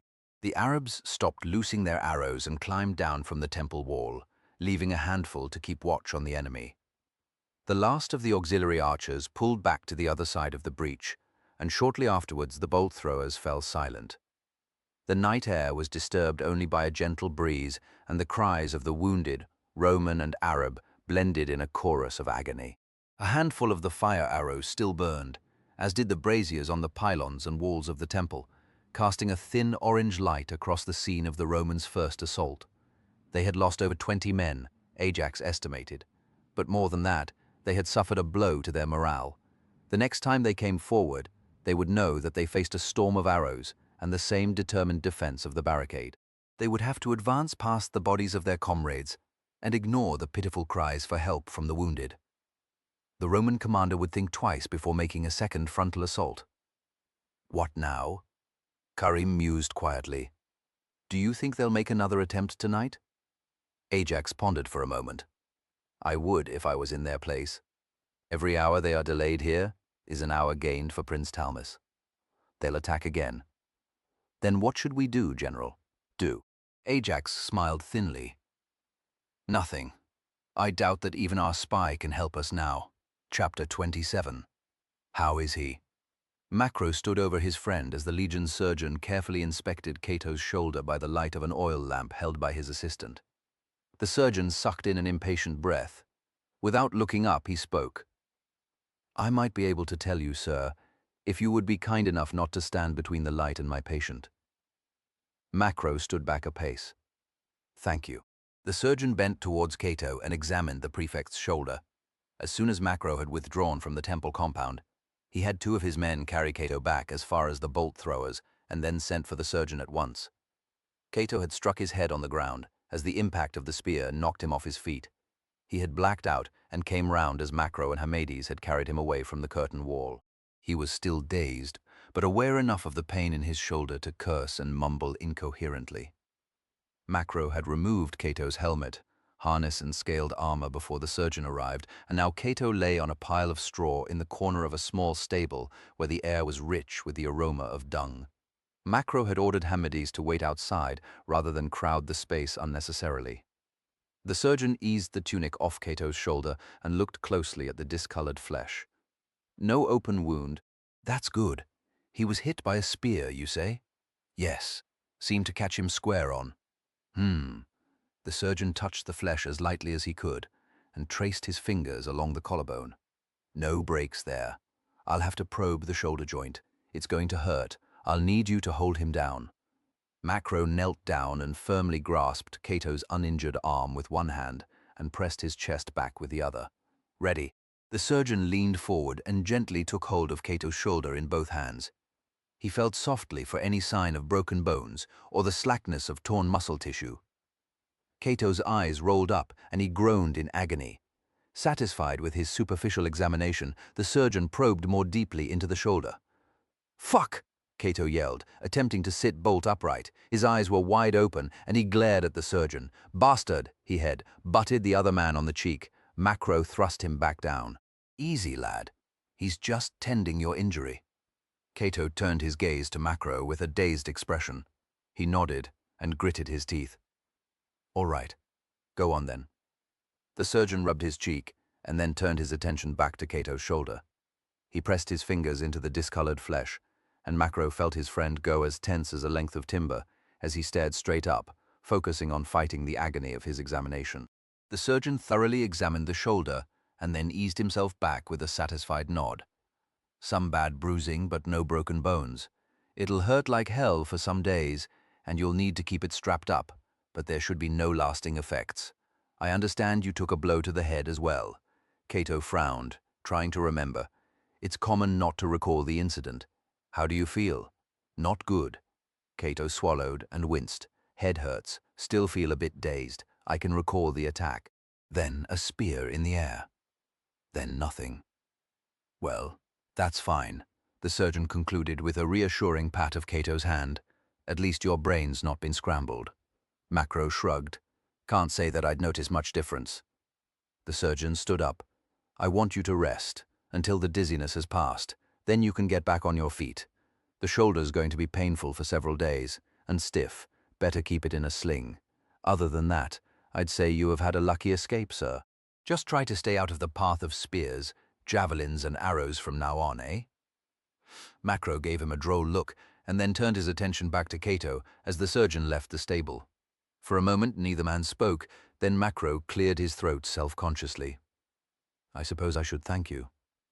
Thank me? Macro frowned. Of course, you saved me from that spear. I did? You don't remember it then? Cato closed his eyes briefly and then shook his head. All right, said Macro eagerly. Forget about it. I'd better go. The legate will want to know what to do next.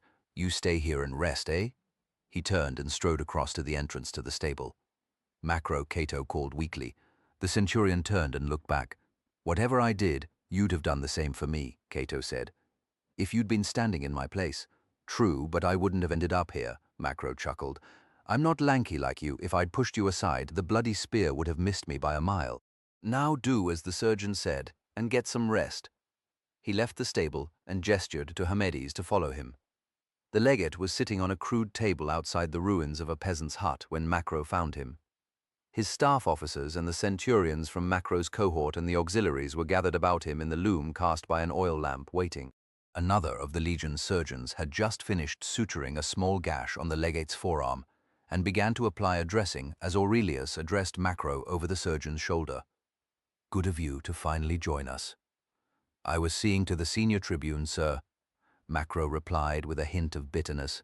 He was struck by a spear during the attack. How bad is the wound? Aurelius asked, with a trace of anxiety. He was lucky, sir. The tribune's a bit battered, but he'll recover. Good. We need every man. Aurelius nodded down towards the dressing being tied round his arm. I took a wound myself. An arrow tore open my arm. The surgeon glanced up with a surprised expression and shook his head as he finished tying off the ends of the dressing. He straightened up and stood off a respectful distance. It's only a flesh wound, sir, but I'd advise you to keep it clean all the same. Aurelius nodded and waved the surgeon away. He smiled warmly at Macro. A bloody business, that first attack, eh? I came forward to watch your progress from the breach. That's when I was wounded. He gestured proudly at the dressing with his other hand. Macro did not miss the tone of elation in his voice, the elation of a man who has finally received his first wound after many years of peaceful service without the least chance to prove himself as a soldier. Still, the legate went on, it's only a brief setback. We'll take the place with the next attack. I'm certain of it. Macro regarded his superior thoughtfully. Aurelius was in a dangerously cheerful mood. Macro had served in the legions long enough to know the symptoms.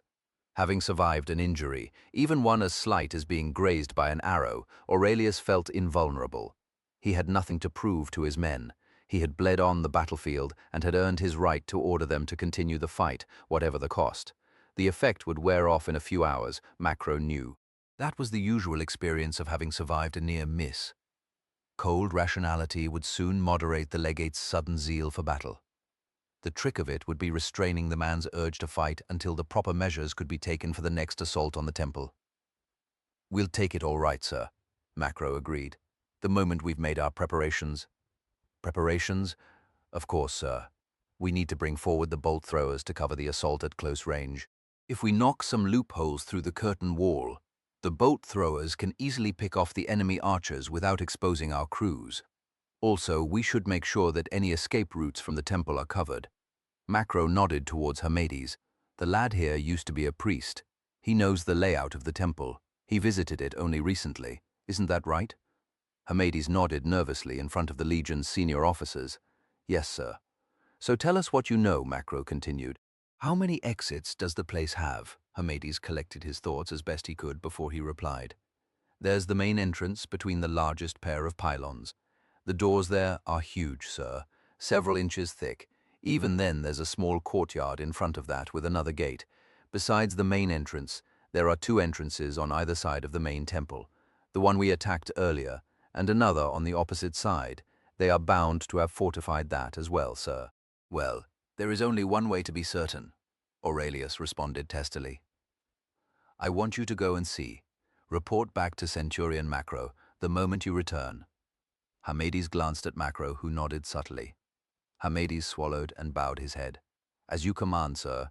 He walked hesitantly towards the temple and was soon swallowed up in the darkness. Aurelius turned back to Macro. While Cato is out of action, you are my second in command. You're an experienced soldier, so we'll do as you suggest. Get the bolt throwers forward. Do whatever else you have to make sure the next attack succeeds. Is that clear? Yes, sir. Macro nodded. And make certain there is no way for the enemy to escape.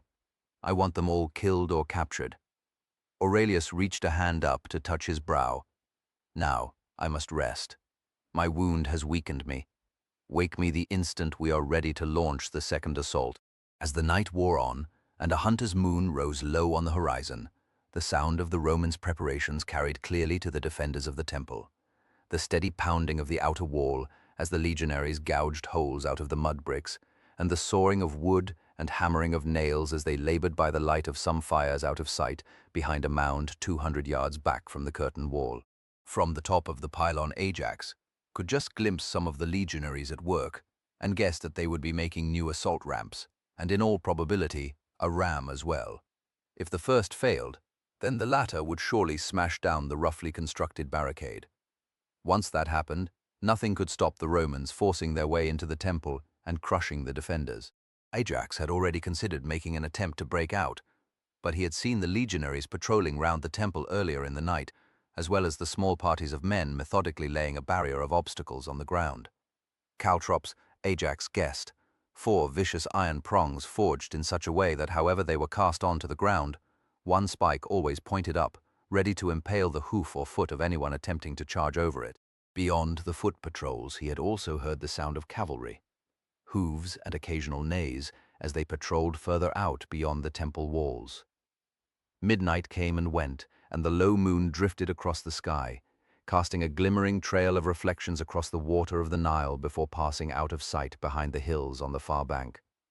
Ajax knew that he was trapped. The remainder of the men who had survived the rebellion on Crete, and the Arab warriors entrusted to him by Prince Talmus, all of them were doomed. The sentiment that filled his heart was not fear nor failure, only a profound sense of frustration that he had not caused more damage to Roman interests in his brief life. He hoped that his spear had fatally wounded the prefect, and raged that Macro still lived and might well outlive the final assault on the temple. The thought of dying with his thirst for revenge, only half satisfied, sickened Ajax. Not that his men would know it. His expression was impassive as he stared towards the Roman lines. To his fighters, he was as fearless and resolute as ever, and they were readily inspired by his example. An hour after midnight, there was a hurried slap of sandals on the steps inside the pylon, and a moment later, the dark form of Karim stood panting at his side. "What is it?" "General, please come with me now." Ajax caught the urgency in the other man's voice and turned to face him. "What is it?" "It's simpler if you follow me, sir." Karim looked meaningfully at the other men on the pylon. Some of the Arabs and their officer were in earshot. "Very well." Ajax nodded and followed his companion down the stairs. Once they had descended the first 3 flights, he spoke softly. "What's happened?" Karim glanced back over his shoulder. "It's our man, General. He's here in the temple." "Canthus?" Ajax was surprised. He could not think why the spy had taken such a risk to enter the temple, and stifled a surge of anger. The spy had provided useful information about the Roman army and its senior officers, passed on to Prince Talmus's scouts waiting outside Diospolis Magna. His identity had to be kept safe. Whatever the spy's reason for crossing the lines, it had better be good. Karim nodded. "Came over the northern barricade. He said he must speak with you." "Where is he?" "I took him to one of the offering rooms, to keep him out of sight." "Good." Ajax approved. Even if the temple fell, Canthus might yet provide some advantage to Prince Talmus, if his identity remained a secret. They crossed the courtyard and entered the colonnaded hall leading to the shrine. It was dark inside, and only the flame burning in the shrine at the far end lit their way. 2 small chambers stood each side of the shrine holding the sacred barge. If it had been a very long time since the priests of the temple had received the kind of rich offerings to the gods that had once been commonplace. Now the hall and the chambers smelled musky and abandoned. A dark shape appeared in the doorway of the offering chamber to the left of the shrine. "General," a voice whispered. "Canthus." Ajax approached him, his expression hard. "What are you doing here?" "General, you have to get out of this trap while there is still the chance. If you stay here, you will die. If that is what the gods will, then I will show those Romans how a real man dies, with dignity and honor." There was a brief silence before Karim spoke. "They will not allow that. They will kill you only once you are a broken man, when you can be disposed of in the most humiliating manner possible. That will be the legacy you leave behind for the Empire's slaves, General." Ajax knew it was the truth, and he nodded wearily. "Then I must not be taken alive. I shall die here. If not by a Roman sword, then by my own hand or by yours, my friend." "No," Karim interrupted. "While there is a chance of you continuing our fight against Rome, you must live. With Ajax at large, no Roman can sleep easily. That is what matters. That is all that can give hope to those who are still in chains, General. You must live. You must escape. He's right, said Canthus, and I'm the only one who can get you out through the Roman lines. There is a way, and if we are challenged, they will recognize me. Escape? Ajax shook his head. You would have me shame myself. There is more at stake than your pride, Karim insisted.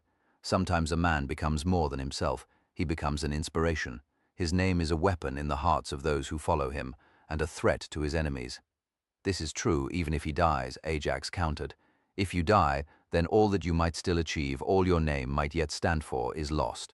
Ajax lowered his head and thought for a moment. Earlier that evening, he had set his mind to meeting his death here in this obscure temple on the fringe of trackless wasteland. He was tired of running from Rome. Yet as Karim said, there was more to be wrung out of the situation. He looked up at the dark figure of Canthus. What is your plan? There was still an hour or so before first light when the small party of men flitted across the gap between the temple and the curtain wall. On the far side of the temple, they could hear the uproar as Hephaestus led a strong force of the defenders in an attack on the Romans guarding the breach and the bolt throwers, and their crews beyond. The Nubian had volunteered to remain behind and cover his leader's escape, and Ajax silently pledged to honor his companion's memory with the lives of 10 Romans as swiftly as possible. The ropes that Canthus had used to scale the wall were still in place, and one by one the handful of gladiators and the best of the Arab warriors that Ajax had chosen to come with them climbed carefully up the mud-brick wall, keeping flat as they heaved themselves over the top of the wall, and then quietly descended to the ground outside. As the last man dropped into the shadows, Ajax tugged the sleeve of Canthus's Roman tunic. What now? There's a dry irrigation ditch in that field.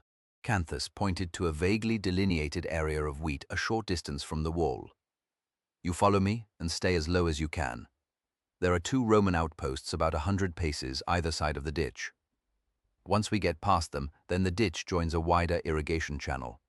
There's water in it, so we'll have to go slowly. A quarter of a mile further on, there's a cavalry picket. They were bedded down for the night when I passed them on the way into the temple. The horse line is a short distance from the channel, and there are 3 sentries. If we are challenged, I'll answer. I have the password for tonight. We'll be on them before they realize what's up. Then you take the horses and go, sir. You're not coming? Canthus shook his head. Provided I get back to the right side of the temple before I'm missed, I should be all right. My cover stories worked well enough up to now. No reason to suppose they'll discover who I really am. I may be of more service to you and our allies for a while yet. There was a dull gleam as the man grinned. Best performance of my life, this. If only the other actors in Rome could see me now and give me due recognition. Recognition. Be glad they aren't here. Ajax smiled back, then punched the spy's shoulder lightly. Let's go. Canthus led the way as the string of dark figures crouched low to the ground and crept towards the edge of the field. Behind them, the sounds of fighting from the far side of the temple began to die away as Hephaestus recalled his men and retreated inside the temple. Entering the field, Ajax moved as stealthily as possible to avoid rustling through the stalks of wheat. They moved forward with painful slowness, and all the time Ajax feared that dawn would be upon them before they were safely away from the enemy lines. At last, Canthus edged down into the empty ditch, and they began to make better progress. The sound of voices caused Ajax to stop. But then someone laughed, and the conversation dropped into a low, unconcerned tone, and Ajax moved on. The ditch gradually deepened, and then sloped down into a channel of water that stretched away before them. Canthus went first, easing himself into the water, and then wading forward, taking care not to splash. The others followed his lead, staying close to the reeds that grew along the edge of the channel. Abruptly, Canthus held up his hand to signal the others to stop. The faint rush of ripples washing into the reeds faded away, and then all was quiet, except the faint scrape of a horse's hoof and a brief whinny. Ajax turned and beckoned to Karim, and the 2 of them edged up alongside Canthus. This is it, said the spy. All right then. Ajax drew his sword. We'll deal with the sentries. Once they're down, the men can take care of the rest while they sleep. Clear. The others nodded and drew their weapons, and then Ajax led the way out of the water, up through the screen of reeds. He stopped to look over the ground. The horse line was away to the right, the animals tethered to a rope tied between two palms.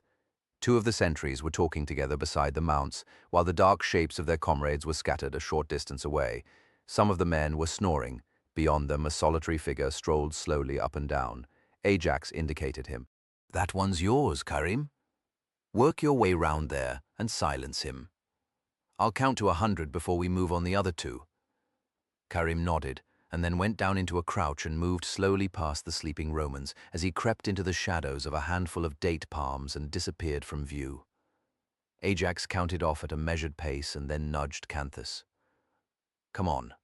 They eased themselves up and out of the reeds, emerging onto a rough track that ran alongside the channel. Ajax rose to his full height and started to make his way towards the sentries by the horse line. They were still talking and did not detect the new arrivals until almost the last moment. Then the first of them spun round and lowered his spear at the two figures emerging from the darkness. "Halt! Who goes there?" "Friends," Canthus called back. "Then give me the password." Up the blues, Canthus called back and strode on, hand clenched round his sword handle. "Pass, friend," the Roman responded. Ajax kept up with Canthus as the two of them continued along the track. They were close now, and while the cut of Canthus's tunic was unmistakably military, Ajax did not look like a Roman soldier. The two continued to stride forward. At the last moment, one of the sentries craned his neck and squinted into the shadows. "Who are you?" Ajax did not break his stride as he approached the Roman. At the last moment he sprang forward, lunging with his sword. The point plunged into the sentry's torso, and the man folded up with a groan. His companion was stunned into stillness for an instant. Then, as he began to lower his spear, Canthus parried it aside and thrust his sword into the man's throat. He collapsed to his knees and bled out quickly before toppling aside. Ajax hurriedly finished his man off and turned towards the last sentry. He had heard something and stood on the other side of the small encampment, spear grasped in both hands. Before he could call out, a shadow sprang up from the ground behind him, and there was a brief grunt as Karim brought him down. Ajax stared, poised to dash across to Karim's aid. But then the Parthian rose and lifted his sword. All done. Canthus breathed deeply with relief. He turned back towards the channel and let out a low whistle. At once a score of shadows emerged from the reeds and padded towards them. When they had gathered round Ajax, he gestured towards the shapes of the men sleeping, but on the ground a sufficient distance from the date palms to avoid any scorpions or snakes dropping on them during the night. "Kill them, and kill them quietly," Ajax ordered. "Go." His men crept amongst the sleeping Romans, kneeling down to smother their mouths with one hand while using the other to cut their throats. Here and there, a victim struggled briefly, and one managed to let out a gurgling cry before being swiftly silenced. When the last of the Romans was dealt with, Ajax led his men to the horse line. The saddles were arranged neatly to one side and took little time to fit onto the horses. A short time after the killing had begun, Ajax and his men were mounted and only Canthus remained on foot. "You're certain that you wish to remain behind?" asked Ajax. "Yes, General. If they discover that you're a spy, and they are bound to sooner or later, then you can expect no mercy. I shall be careful. Besides, I am enjoying the deception. I have never played a role like this before." Canthus's smile faded, and he nodded towards the east, where the first glimmer of the coming day was rising into the haze above the Nile. "You'd better go." He reached up and clasped Ajax's hand. "May Fortuna ride with you, my general." Ajax nodded his gratitude, then released the man's hand, took up his reins, and set his mount towards the hills to the west, intending to ride out into the wilderness, away from the Roman forces surrounding the temple. After that, they would head up the Nile and find somewhere to cross the river and rejoin Prince Talmus and his army. He had done as the prince wished. The column had distracted the enemy's attention and inflicted heavy casualties. With luck, the Romans would be anxious about a threat from either bank and divide their already weak forces. Even so, the column had been lost, and Ajax was anticipating a frosty reception from his ally. Nudging his heels in, he urged his horse into a trot as they left the spy behind them, surrounded by the bodies of the Roman cavalry squadron. Canthus watched them briefly, then turned and hurried back towards the temple to rejoin the Roman force before he was missed. Chapter 28. The small column of horsemen had only traveled half a mile or so across cultivated fields before they abruptly gave out onto a sandy wasteland where the peasants' irrigation system stopped. There was no cover here, and Ajax reined in as he examined the open ground stretching out before him. To his right, the sandstone cliffs and mountains rose up into a barrier that stretched out into the desert in one direction and bordered a stretch of the Nile in the other. The highest rocks were already aglow as they caught the first rays of the rising sun, and a thin light spread across the landscape, still embraced by the shadows of the failing night. Ajax clicked his tongue and beckoned his men to follow him as his horse walked out into the desert. At once he felt exposed. There was no place to hide out here, and it was vital that they made best use of what little darkness was left. He increased the horse's pace into a gentle canter, and his men followed suit, kicking up a small cloud of dust as they headed out across the sand. "I don't like this, General," said Karim, as he glanced towards the mass of the temple, rising up above the grey smears of fields and the spectral forms of clumps of palm trees. "They must surely see us at any moment, and if they do, they'll assume that we are one of their cavalry patrols. What if they don't?" Ajax shrugged. "Then we'll see just how good these horses are." The light strengthened and spread its warm loom across the arid wilderness. To their left, a Roman trumpet sounded, and there was a brief delay before a distant series of cracks announced the opening of the second assault on the temple. Ajax felt a heavy sense of guilt that he had left Hephaestus and the rest of his men behind to defend the temple, even though their sacrifice would buy him time to continue the struggle against Rome. With luck, they would sell their lives dearly. He would avenge them in time. Karim pulled in his reins and pointed ahead. A quarter of a mile away, 3 mounted men appeared from behind a low dune, heading straight for Ajax and his column. "What do we do?" "Nothing," Ajax replied calmly. "There's every chance they will take us for their own." Karim glanced at the black robes of the 8 Arabs who were riding with them. Only at a distance. Ajax gently steered his horse to one side so that they would not pass close by, but soon saw that the enemy horsemen were making directly for them. "Shit. We have to do something," Karim urged. "We have to stop them raising the alarm." Ajax thought quickly and turned to issue his orders. "Have the Arabs make their bows ready. If we get the chance, we'll take them down before they can react." Karim nodded and reined his horse in, falling back alongside the Arabs to convey the command to their officer. As the two parties closed on each other, Ajax tried to calculate their chances of escaping. There was still at least a mile to go before the cliffs opened out onto the desert. If the Romans reacted swiftly enough, they could cut him off from the upper Nile. The 3 horsemen approached without any sign of wariness. Their leader raised his hand in greeting when he was no more than 50 paces away in the half-light, and then harshly reined his horse in and called out, "Who are you, auxiliary horse?" Ajax called back, nudging his mount to continue advancing. He could sense the Romans' hesitation and the hurried exchange with the other 2 men. Any moment they would guess the truth. "Karim," Ajax shouted, "now." A word of command was barked, and a faint hiss cut through the air as the arrow shot towards the 3 Romans in a shallow arc. The leader was struck in the chest, and his horse took an arrow in the neck, causing it to rear up and throw its rider. Another arrow struck one of the riders in the thigh, and the other shafts went wide.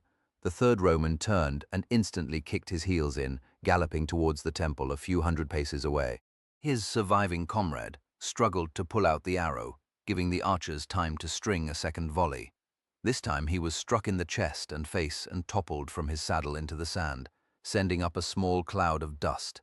"Get that one!" Karim bellowed, pointing to the man leaning low over the neck of his mount as it galloped to safety. More arrows flew after him, but the target was moving swiftly and the range lengthening. Karim drew his sword and spurred his horse forward to give chase. "Leave him," Ajax ordered. "It's too late for that. We must ride."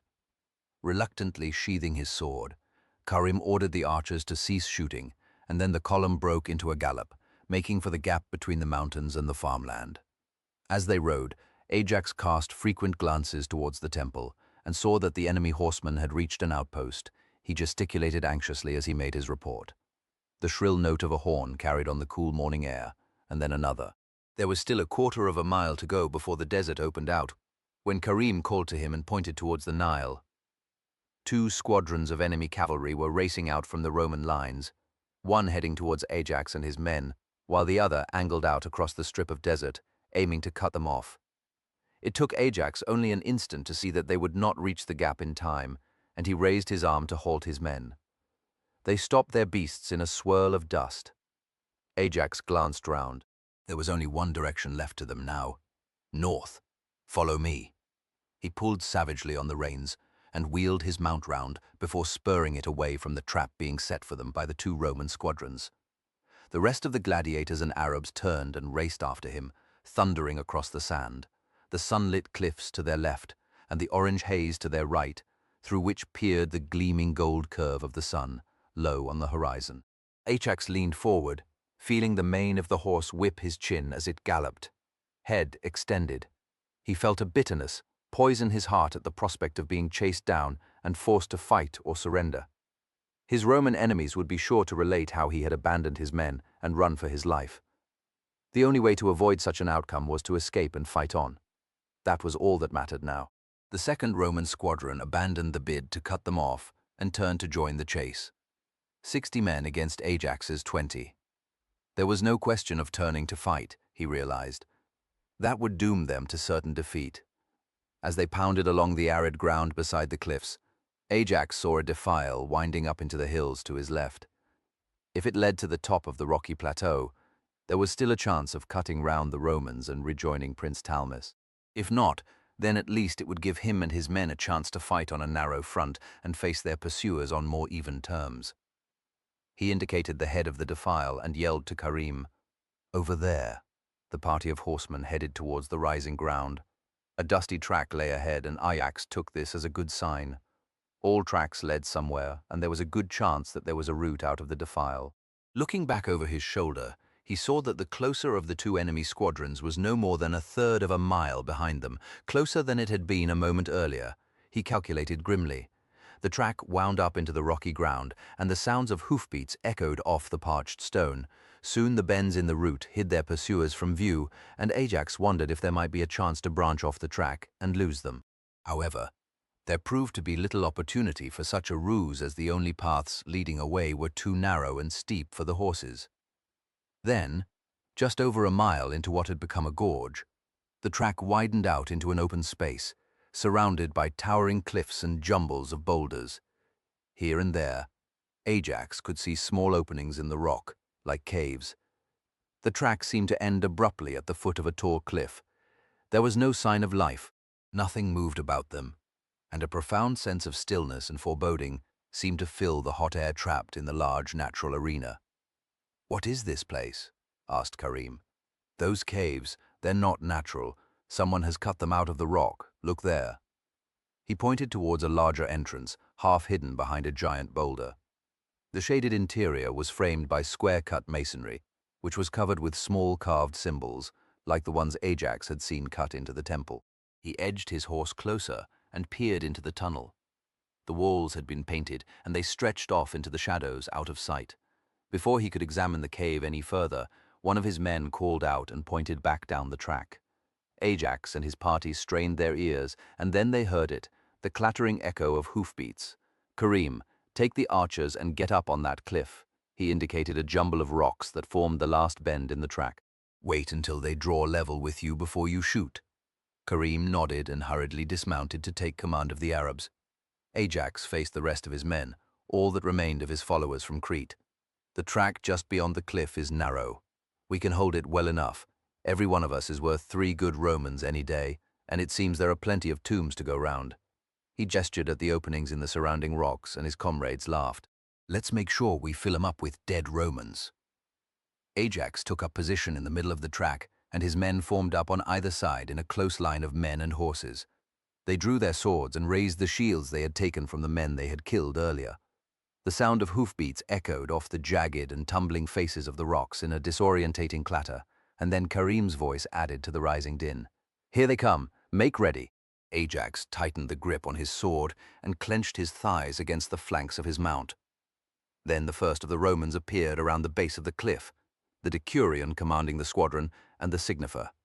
As soon as he caught sight of the waiting horsemen, less than 100 paces away, He threw up his arm and reined in.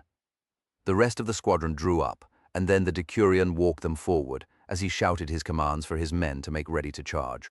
They readied their lances and hefted their shields up from their saddle horns, slipping their hands into the straps before taking the reins back into their left hands.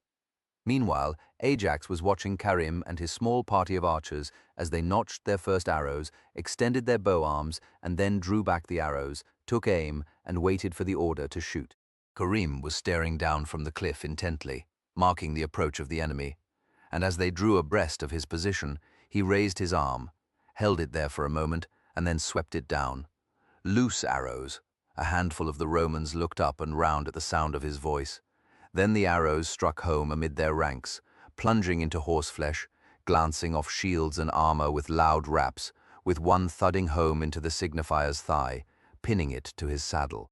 The Arabs immediately fitted more arrows to unleash on the Romans, and the walls of rock echoed with the shrill whinnies of terrified horses, the cries of their riders, and the impact of arrows. Ajax watched as several of the Romans writhed on the ground, and the rest milled in confusion, trying to shelter themselves and their mounts from the arrows. It was time to strike, he decided, taking a deep breath. Forwards! He nudged his horse in the flanks, and it obediently advanced. The other men rippled into motion on either side, and then Ajax increased the pace to a trot. There was no point in charging the Romans. He wanted his men to arrive in one wave to maximize their effect. The arrows continued to plunge down, creating more havoc in the enemy ranks, and for a moment Ajax feared that the Arabs might become too carried away with the effect of their handiwork and keeping shooting even as he and his comrades entered the fray. However, at the last moment, Karim shouted to his men, and they obediently lowered their bows. The mounted gladiators swept into the disordered Romans, getting up close where their shields could be used to strike their opponents and their swords would be more effective than the unwieldy lances. Ajax slashed at the shoulder of the first man who stood in his path. The edge of the blade failed to cut through his chainmail, but the force of the impact still broke bones beneath, and the horseman cried out as he swayed in his saddle. Ajax urged his mount on, striking at the man's neck with a backhanded blow. He did not have time to swing with any force, but the blade still found a way under his guard and cut through skin and the spine. As the rider slumped forward, Ajax recovered his sword and steered his mount towards the decurion, who sat in his saddle, close to the wounded signifer, protecting the standard. The air about Ajax was filled with dust and the clash and thud as men cursed each other or cried out in pain. A quick glance was enough to tell him that his men were having the better of the fight. If only one of the gladiators had been injured, run through his side with a lance, but it only seemed to have enraged him as he hacked and slashed at the Romans around him with savage fury. A flicker of light and shadow alerted Ajax to the danger from his side, and he threw up his shield in time to block the head of a lance as a Roman made an overhead thrust. The point flicked up, just missing the top of his head. At the same time, Ajax swiveled in his saddle and swung his sword in a wide arc with ferocious force. The blade cut right through the Roman's wrist, and the lance clattered to the ground, the severed hand flopping into the dust alongside. "Fall back," the decurion shouted. "Back!" One by one, the Romans who were not engaged turned their mounts and galloped down the defile. The rest did their best to free themselves and flee. The decurion thrust the signifer away and stood his ground to cover the retreat of his men. It was a brave gesture, Ajax conceded, but a costly one. Two of the gladiators came up on either side of his horse. The decurion blocked the first attack with his shield and then hurriedly parried a thrust from the other side. As he turned back in his saddle to face the first threat, the gladiator raised his sword high and level and plunged it into the decurion's face. Blood spurted from inside the helmet, and the officer flung both arms out before his torso flopped back against the saddle horns. Karim's archers shot several more arrows at the fleeing Romans until they had passed out of sight around the next bend in the gorge. Ajax breathed hard as he looked round. Half the squadron had been killed or wounded, mostly by arrows. One of the gladiators lay dead amongst them, the end of a broken lance piercing his chest. Two men had been wounded. The first had been run through. The battle rage was slowly draining from the man's face, and now he looked down and saw the ragged tear in his leather cuirass and the blood spreading quickly through the folds of the tunic beneath. It was clear to Ajax that the wound was fatal as soon as he saw it. The other casualty had been injured in the leg, a long gash in the back of his thigh that had ripped apart his hamstrings, crippling him. "Help them down," Ajax ordered the nearest of his men. "Get them to some shade, inside the entrance to the tomb there.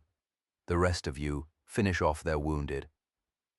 Karim came slithering down the steep slope beside the cliff and dropped amid a fall of shingle onto the floor of the gorge.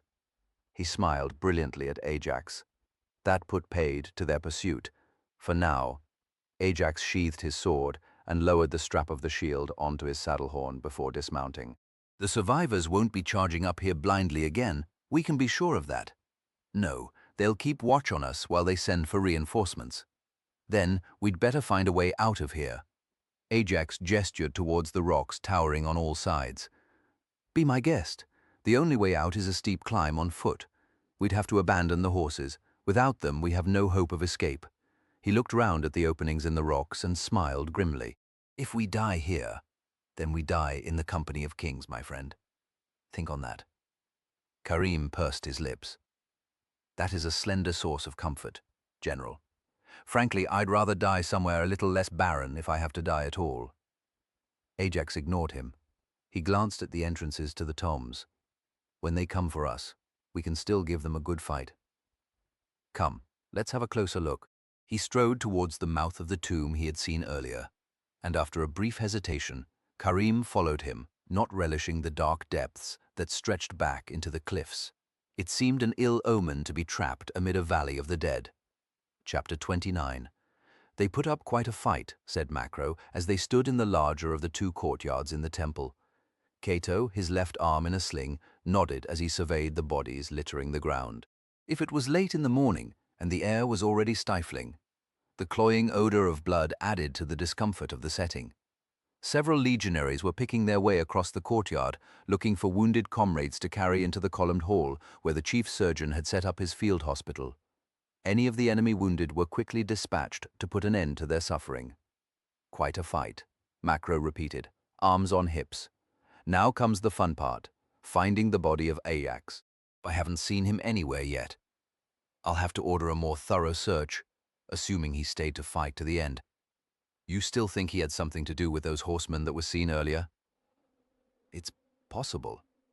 Macro shook his head. "I think we would have noticed if he had ridden out of here, right through our patrols. It's not his style. Not from what I recall of him." Macro's expression darkened as he briefly recalled his period of captivity. "Ajax would rather make a stand than run off and leave his men to die. Trust me.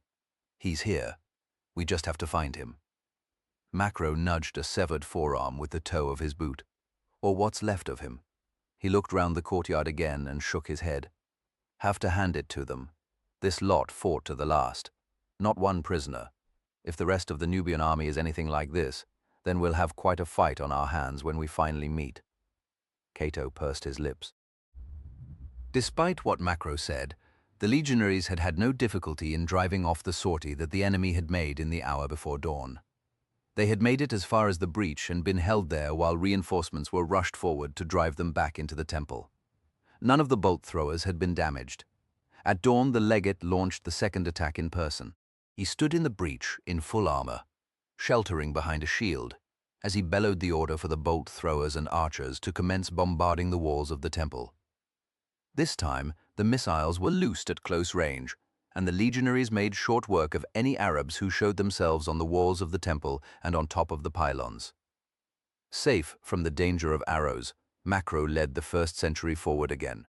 If a section of auxiliary archers advanced with them, ready to shoot any defender who risked rising up behind the barricade to try and dislodge the assault ramps. The legionaries trotted up the ramp and fell on the defenders behind, cutting a path through their ranks until they emerged into the courtyard. After that, it had merely been a question of finding and cutting down the small groups of survivors who made their last stand in the temple's more easily defended chambers. The last group, led by one of Ajax's gladiators, an African, held out for over an hour in the main pylon, gradually being forced back up the narrow staircase and onto the platform. The gladiator, mortally wounded, had thrown himself off the top of the pylon rather than be taken alive.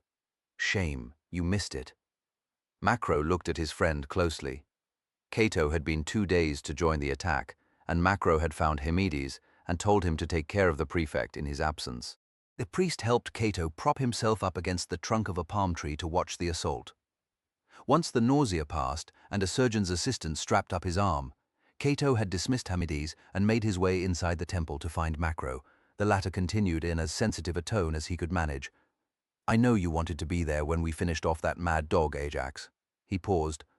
"It's funny, I always imagined that it would end in a straight fight between him and either you or me. I didn't think he would be cut down in some bloody skirmish like this, just one of the faceless dead." "We haven't found his body yet," Cato replied quietly. "Until we do, it's tempting fate to assume it's all over." Macro snorted. "You always have to see the dour side of events." They were interrupted by a blast of notes echoing down into the courtyard, and both officers turned and craned their necks to squint up towards the top of the main pair of pylons. 3 butiners were sounding off. Behind them, the standard of the 22nd Legion, with its gold-embroidered head of a jackal, was fluttering over the temple. To one side, 4 men were struggling to erect a trophy, made up from the weapons and equipment taken from the enemy dead. Aurelius stood, proudly looking on. Well, Macro scratched his bristling cheek. At least he's happy. Now he has a great victory to go along with his battle wound. Nothing can stop him. The man thinks he's a modern Alexander the Great. Cato stared silently at the legate for a moment. "Let's hope the mood passes quickly, then. Taking the temple is one thing. Defeating Prince Talmis is quite another. The last thing we need is a commander who underestimates his enemy." Macro nodded. The buchinas sounded again, and the legate approached the edge of the platform and raised his arms up to draw the attention of the men below. There was a brief, expectant pause before he spoke, straining his voice to make sure that his words carried the length of the temple. "Men of the 22nd, my fellow jackals, comrades, today we have won the first of our battles against the Nubian prince who dares to defile the Roman province of Egypt with his presence. His men lie dead at our feet, and their arms are now our trophies." Aurelius made an extravagant gesture towards the arrangement rising up above the pylon. "This is but a poor token of the riches and glory that will be ours once we have crushed the main enemy army. As long as there are Roman soldiers in Egypt, the men of the 22nd and the name of their commander will be remembered with pride and honor. Think on that and keep it in your hearts as we march from this place to do battle with the invader." He punched the air, and there was a silence before one of the tribunes on the platform drew his sword and thrust it into the air and chanted, "Aurelius, Aurelius, Aurelius." The other officers joined in, and then the cry was picked up by the men down in the courtyards of the temple. Macro turned to Cato. "Not the best orator I've heard, but he has the timeless gift of keeping it mercifully brief." Cato smiled. "A pity the same can't be said for most politicians I've seen in Rome." His smile faded. "We'll have to make sure he doesn't fall prey to putting posterity before common sense." "I'll leave that to you then, sir," Macro replied. "It would be better that such advice came from his acting senior tribune than from his acting first spear centurion." Cato shot him a sour look. "Thanks. Goes with the rank," Macro shrugged. "Besides, you're a smooth talker.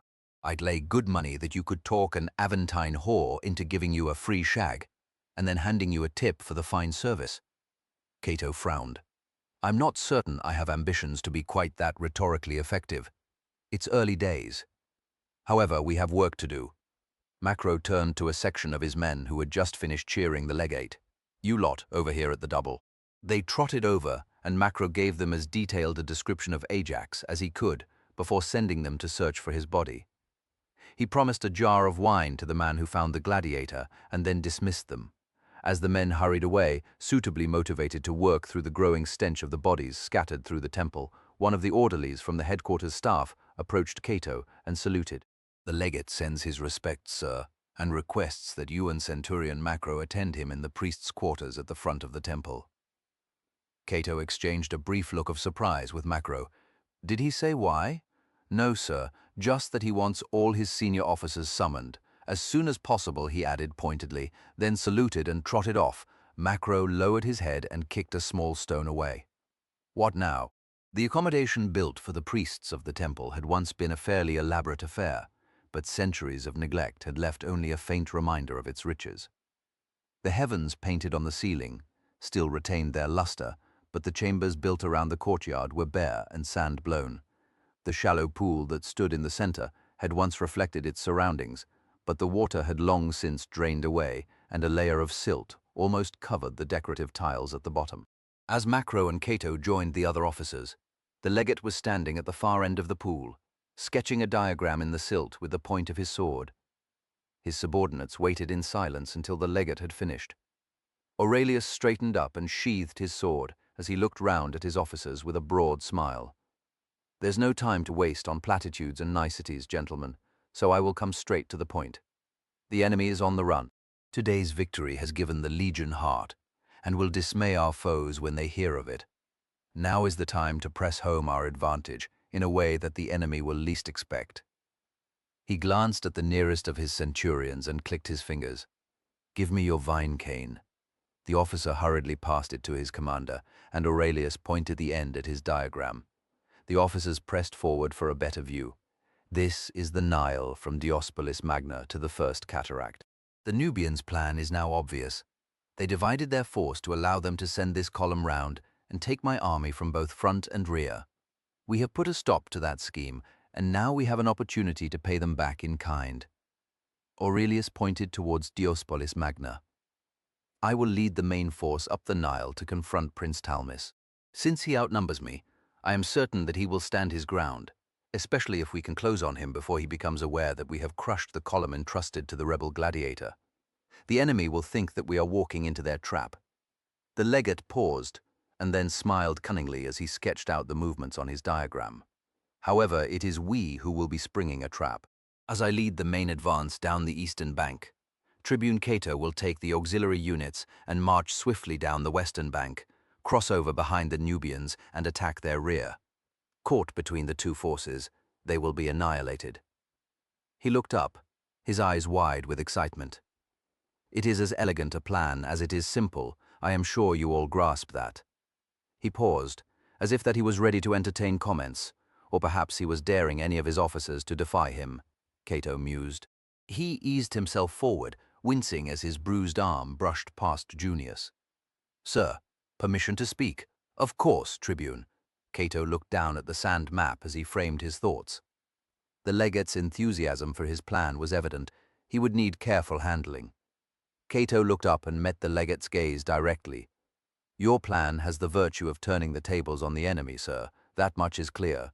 Under different circumstances, it would undoubtedly produce the result you desire. However, the enemy outnumber us by more than 3-1. I respectfully suggest that we keep the army concentrated in one column if we are to have the best chance of gaining a decisive victory. If you divide our forces, each column will be weaker than the subtraction of the parts, as it were." Cato stepped forward and pointed at the diagram of the Nile. "Besides, where would you have my column cross the river back to the eastern bank, sir? We have barely enough boats to get 500 men across at a time.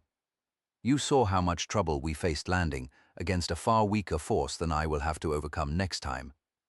We have too few men to risk dividing the army. Our best chance is a bold strike up the eastern bank of the Nile. Find the Nubian army and force a battle. The quality of our troops should give us the advantage. We can break the enemy's spirit before they have a chance to make their superior numbers felt," Cato concluded. There was a tense silence, and Cato swallowed. "That's my advice, sir." "Duly noted." The legate said flatly. He stared at Cato for a moment before he continued. "I am pleased that you share my confidence in our men. The jackals and the auxiliaries have proved they are up to standard. Their mettle is beyond doubt. That is precisely why we can afford to divide the army. Each column will be more than able to look after itself. Moreover, the enemy will not think for a moment that we would dare to divide our army. They know they have the advantage in numbers, and they expect us to go on the defensive and hand the initiative to them." Aurelius paused as a thought struck him. He smiled faintly as he resumed. "Which is exactly what I have been encouraging them to think. Prince Talmis has fallen into my trap. That is why he foolishly sent his column down this bank of the river. He never expected us to respond so swiftly, or so effectively." Cato coughed. "Then perhaps we should learn from his mistake, sir." Aurelius shook his head. "I don't think you grasp the subtleties of the situation, Tribune." Cato raised his eyebrows. "Subtleties, sir?" I'm always ready to let my subordinates learn from my experience, Aurelius replied graciously. Our enemy has been induced into thinking that we are too cautious to act decisively. He thinks that he can dictate when and where he will give battle. Therefore, he has become complacent. It is that complacency which we will exploit. The very last thing he expects us to do now is for us to attack him from two directions. Surprise will be on our side, and it will enhance the advantage we already have in terms of the quality and morale of our men. Aurelius paused and smiled at Cato. Now do you grasp my strategy, Tribune? Cato stared back at him, his mind reeling with the myriad risks that the legate was prepared to take. The auxiliary column would surely be detected long before it ever crossed back to the eastern bank. Prince Talmis would have all the time he needed to choose which Roman column he crushed first. The Nubians also had lighter forces and could march more swiftly than their opponents. Either column could be defeated long before they closed the trap. If there was a further issue, Cato reflected, less than a quarter of the army had taken part in the assault on the temple. The rest was still in camp on the far bank. They had missed out on the attack and therefore would still be as green as grass when it came to facing the enemy for the first time. Cato well knew that it was hard to predict the behavior of men facing battle for the first time. Some would fight like heroes. Most would anxiously follow their training and obey orders but be disposed to follow the example of others. Other men would stand in line, hearts pounding in terror, and then their nerve would break and they would run. If enough of them did that, the contagion would spread through their comrades like wildfire and the army would be doomed. He took a deep breath. Sir, it is my considered opinion that the risks outweigh the advantages. It might be different with a battle-hardened army. I strongly suggest that you reconsider your plan. The legate regarded him curiously. Tribune Cato, you have fought in a number of campaigns, haven't you? Yes, sir. I will not ask you to bore us with the details, but you have faced Celts, Germans, pirates, Parthians, and rebel gladiators. True. Yes, sir. Then why be so timorous in the face of the Nubians? Surely they are the least of the many foes you have faced. Why fear them? Cato felt his pulse quicken. The confrontation had taken a dangerous turn once again. His commander had all but accused him of cowardice. If they had been facing each other in private, Cato could have confronted the accusation directly, but he was aware of the tension that now gripped the officers surrounding him and the legate.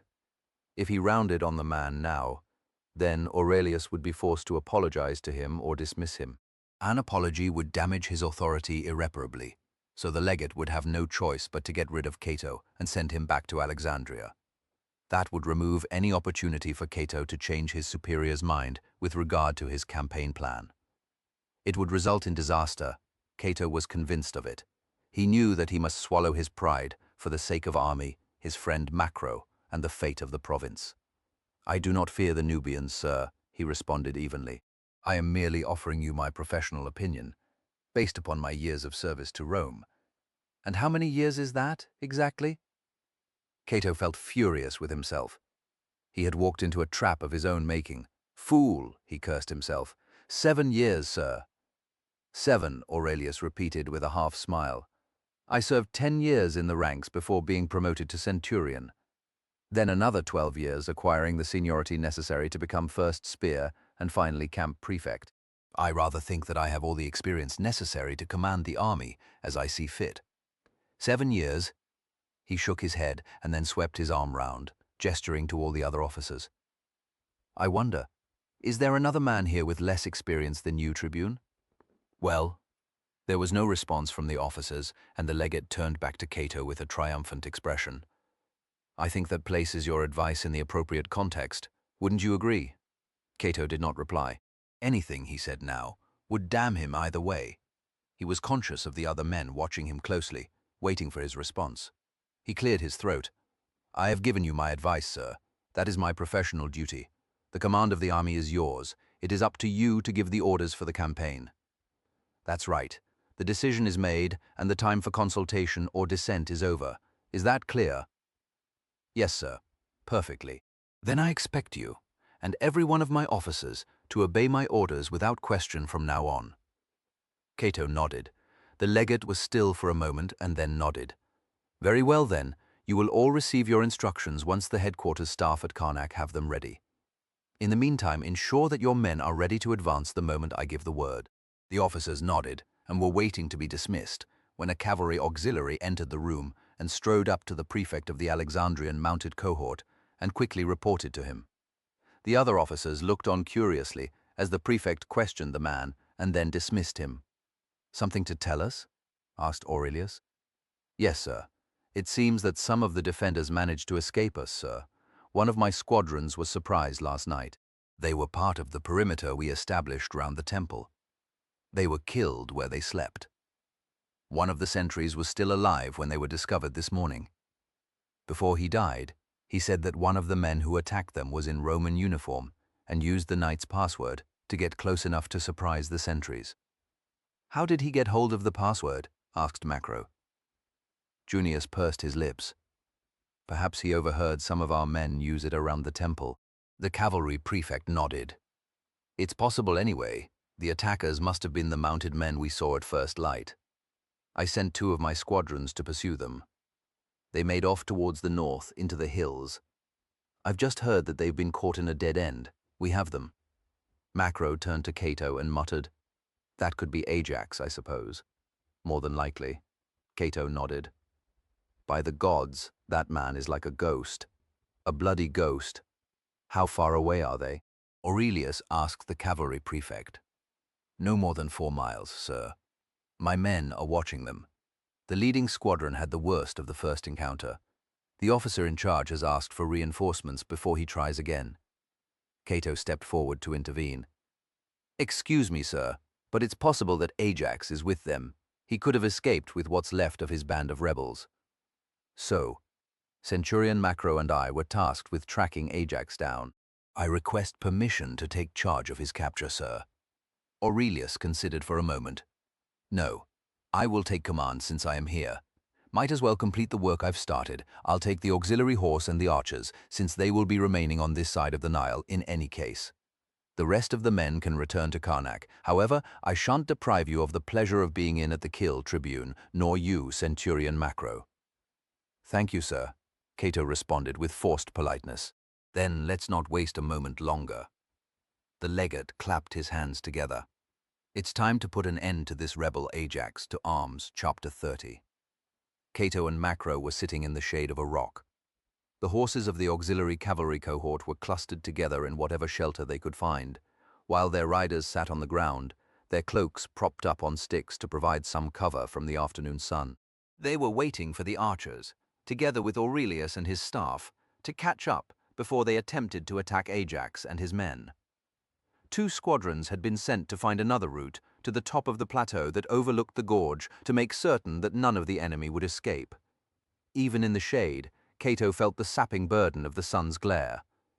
The air caught in the defile was stifling and made worse by the pale rocks which reflected the harsh light. So much so that Cato found himself having to squint when he looked round at the rocky slopes rising up on either side. "It's a hellish place," Macro muttered sourly as he dabbed at his brow with his neckcloth. His mood was made worse by the failure of his men to locate the body of Ajax back in the temple. It was clear that the gladiator had escaped with the other horsemen trapped further up the gorge. "Never been so bloody hot in my life. It's like the heat is sucking the bloody life out of me." He turned towards Hamedes, who was squatting close by, arms wrapped round his knees and his head bowed. "What did you say this place was again?" There was no reply from the priest, so Macro picked up a small stone and tossed it at him. The stone struck Hamedes on the arm and dropped by his side. The priest stirred wearily and looked round. "Sorry, sir. What was that?" "I asked you about this gorge," said Macro. "Earlier you said it was filled with tombs." Hamedes nodded.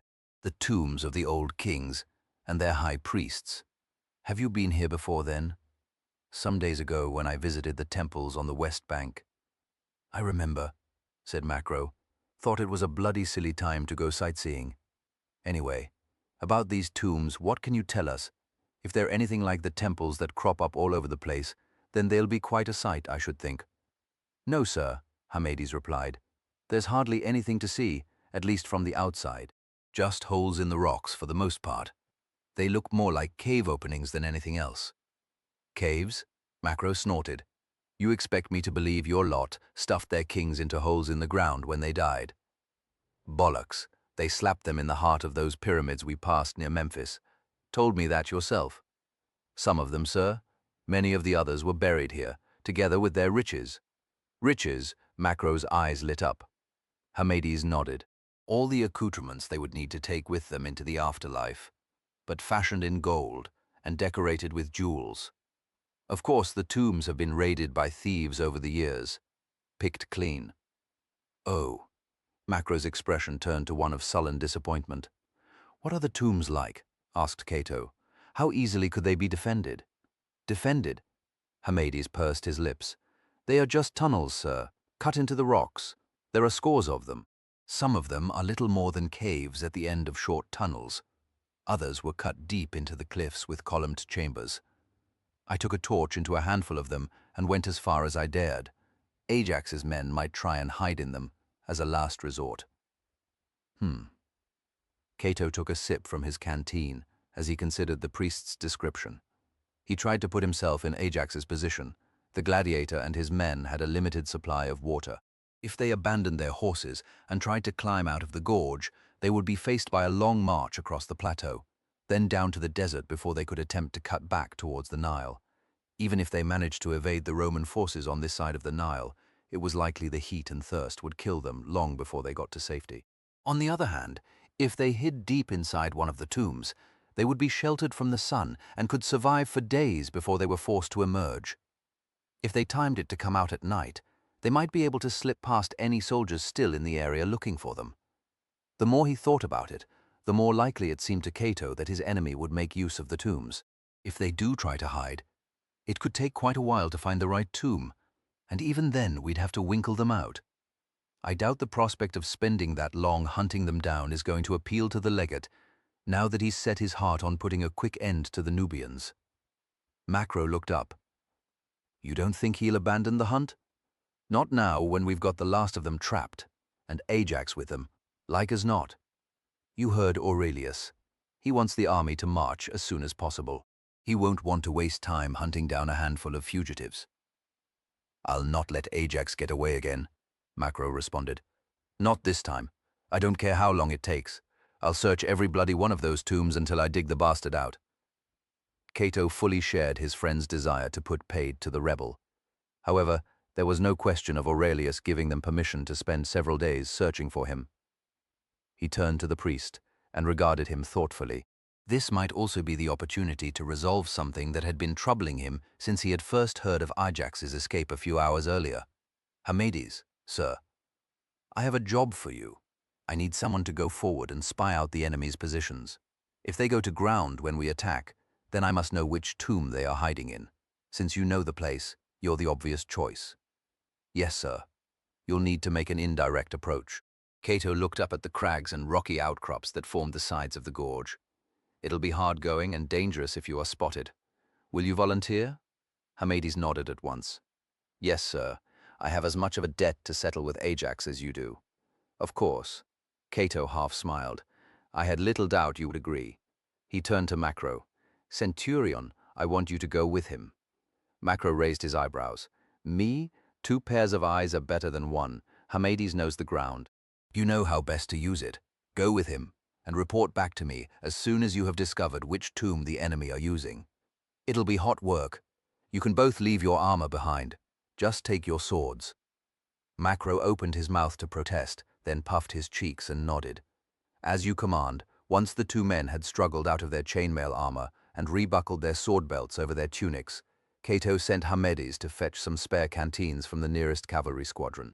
While the priest strode away, Cato addressed Macro in an undertone. I'd have gone myself. But for my shoulder. I know. Be careful, Macro. Don't take any risks. Keep an eye on Hamades. The last remark caught Macro by surprise, and he turned towards Cato with a puzzled expression. What? Cato glanced at the priest as he was explaining his orders to the decurion of the nearest cavalry squadron. He faced Macro again. I'm not sure how far I trust him anymore. Hamades. Macro shook his head. What the hell are you talking about? He's served us as loyally as any soldier these last months.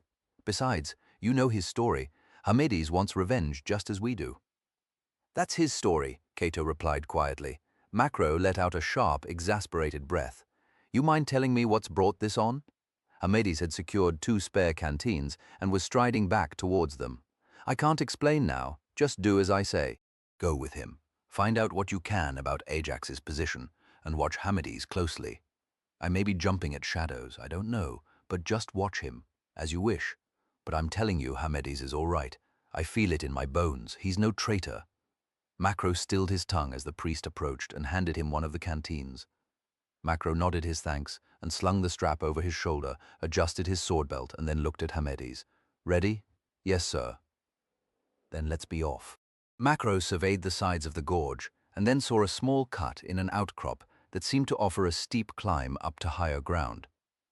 That way, he was about to set off when the sound of hoofbeats echoed up the gorge. A moment later, the legate and his staff officers appeared, cantering up the track. They reined in front of Cato and the others in a cloud of dust and dismounted. Aurelius handed his reins to one of his orderlies and paced over to the 3 men who stood to attention. The archers are half a mile behind me, Aurelius announced. We shall put this business to an end before the hour is up. I'm not so certain, sir, Cato replied, and explained his intention to send the 2 men forward to reconnoiter. The legate dismissed it with a brusque shake of the head. Out of the question. There's no time for it. But, sir, the moment we advance in force, the enemy will go into hiding. If we don't know which tomb they use for cover, it could take us days to find them. Better to spend an hour or so now than risk that, surely. Aurelius was perspiring freely from his ride up through the baking heat of the gorge, and like most of his officers, he had had little sleep for some days. You presume too much, Tribune Cato. I told you earlier, I am in command of the mopping up, not you. You have no right to issue orders for our men to hold position while you send these 2 forward on some pointless spying mission. Sir, I gave the order while we waited for you to reach the gorge. I did it because you wished to save time. You made it very clear that we must end this part of the operation as quickly as possible and march against Prince Talmus. Your priorities were very much in my mind when I gave the order. Aurelius sucked in a calming breath and frowned. Cato could see him struggling with the prospect of concurring with his subordinate's judgment, while at the same time retaining his authority. At length, the legate nodded curtly. Very well, we'll scout their position. But not Macro. It was remiss of you to involve one of my most valuable and experienced officers in such a risky venture. When the time comes to face the Nubians, I shall need Macro at the head of the first cohort. Sir, it's precisely because of his experience that I chose Macro. Then you must choose another. Better still, I will find the man. He turned to his staff officers. I need a volunteer to scout ahead. Tribune Junius took a step forward. I request the honor. Done, brave lad. Aurelius turned back to Cato. Far better to give a fresh soldier the chance to win his spurs than lay additional burdens on the shoulders of those who have already proved themselves. See? That's how a good commander does the job. Tribune Junius. Sir, remove your armor and go with this man. He gestured towards Hamedes. He will explain the details as you go. Yes, sir. The legate looked up. There are perhaps 4 hours of light left.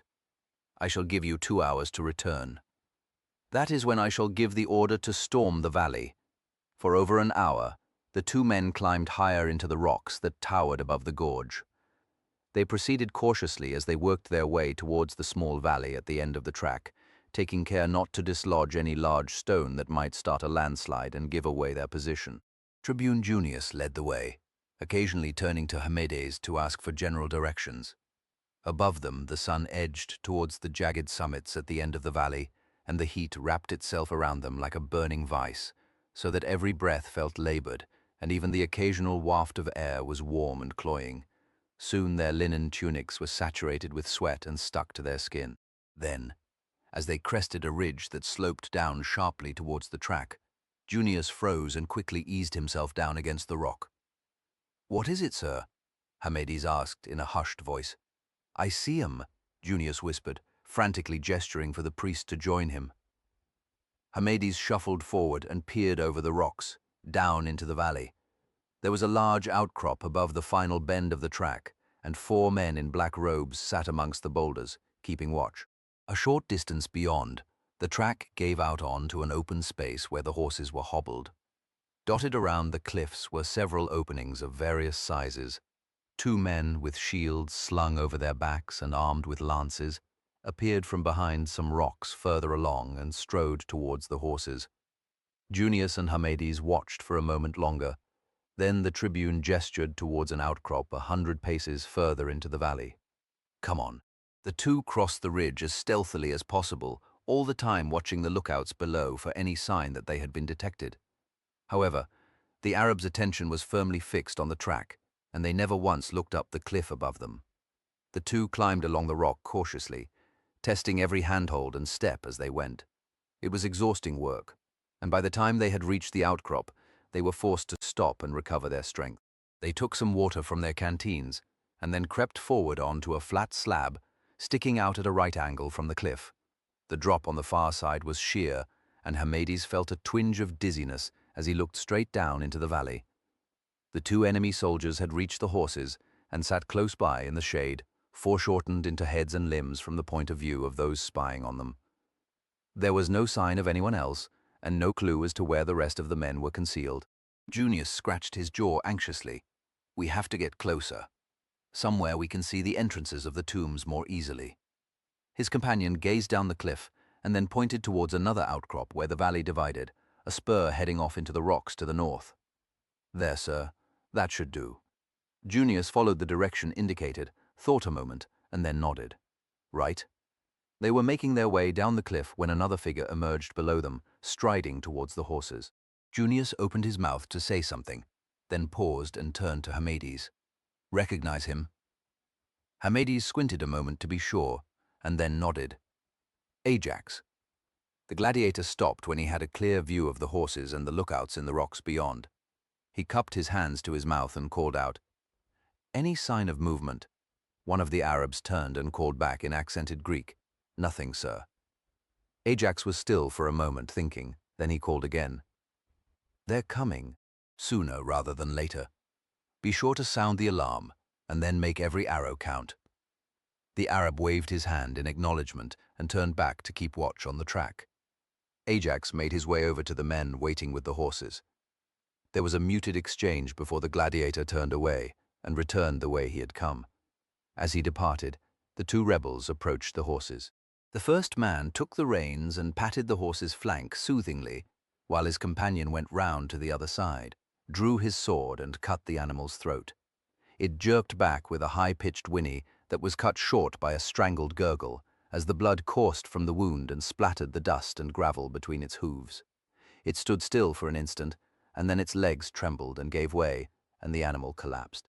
The pair moved on to the next horse, which stamped its hoofs, but could not move far, thanks to the length of rope hobbling it. The smell of blood and the terrified whinny of the first horse made the others afraid and skittish, and the rebels' bloody task proceeded with difficulty. Why do that? Hamades asked. It's obvious Ajax has no need of the horses anymore. He doesn't want them to fall back into Roman hands. Hello? Where's he got to? Ajax had disappeared round a huge boulder dividing the main course of the small valley and the spur. They waited a moment, but there was no further sign of him.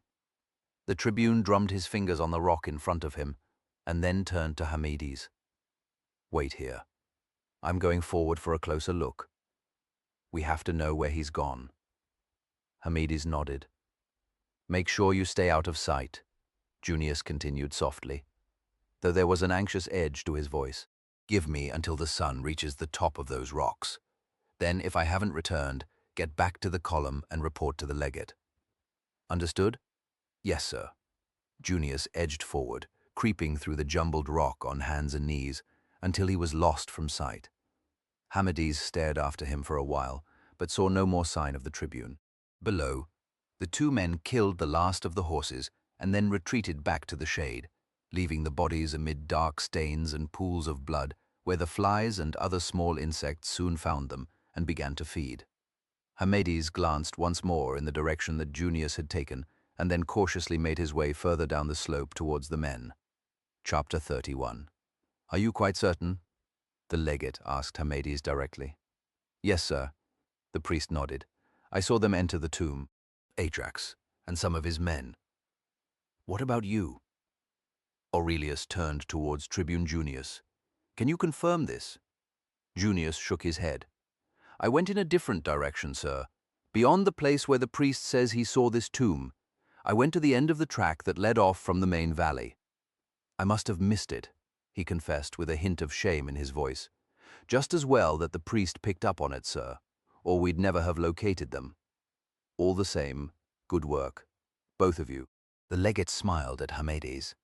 I shall see that you are rewarded when the campaign is over. Hamades shook his head and responded with quiet intensity. Revenge is its own reward, sir. Cato intervened. Can you describe the location of this tomb? Of course, sir. Hamades squatted down beside the track where a small mound of gritty sand had collected in a hollow. Smoothing it out, he drew a basic map of the terrain with his finger, as he explained. Here is the final bend in the track. Beyond that is the valley. There are many tombs dotted about the cliffs, but I saw no one enter or leave any of them. Just here are several large boulders. The track mentioned by the Tribune branches off from the main valley and climbs up into the cliffs. About a quarter of a mile along it, there is a steep path leading up to the base of the cliff. There is an opening cut into the rock there, and steps leading down to a tomb entrance. It is easily missed, sir. I am not surprised the Tribune passed by it without seeing anything. It was only because I saw Ajax and 2 of his men emerge from the steps that I discovered its location. And you are certain you can find it again? Asked Cato. Yes, sir. How many of his men did you see? Hamades thought for a moment. 6 Arabs all told, and 4 big men like Ajax, gladiators probably. There may have been more that I missed. The legate snorted with derision. 10 men or thereabouts. If it seems I have brought a mallet to crack a walnut. Very well. Now that we know where they are, we can move up and take them. He glanced up at the sky. The valley was already in shadow. We have an hour or so before nightfall. I'll lead the attack. We'll take torches into the tomb and hunt them down. 2 cavalry squadrons should suffice, and a half-century of archers to pick off their lookouts. Tribune Junius will lead the rest of the men back to camp. Junius bowed his head. Yes, sir. Aurelius clapped his hands together. Let's be about our business then, gentlemen. It was dark by the time the contingent reached the entrance to the tomb that Hamades had identified. The Arabs had only briefly delayed their entrance into the valley, hitting 2 of the auxiliary archers before they were pinned down by a steady rain of arrows, while a second party of archers worked up to higher ground from where the Arabs could be easily targeted and swiftly disposed of. Aurelius led the column past the empty tombs in the main part of the valley, where the horses were left in the charge of one of the cavalry squadrons. Then the priest guided them along the winding track, past a handful of other openings, and then up the short climb to the steps cut down into the rock.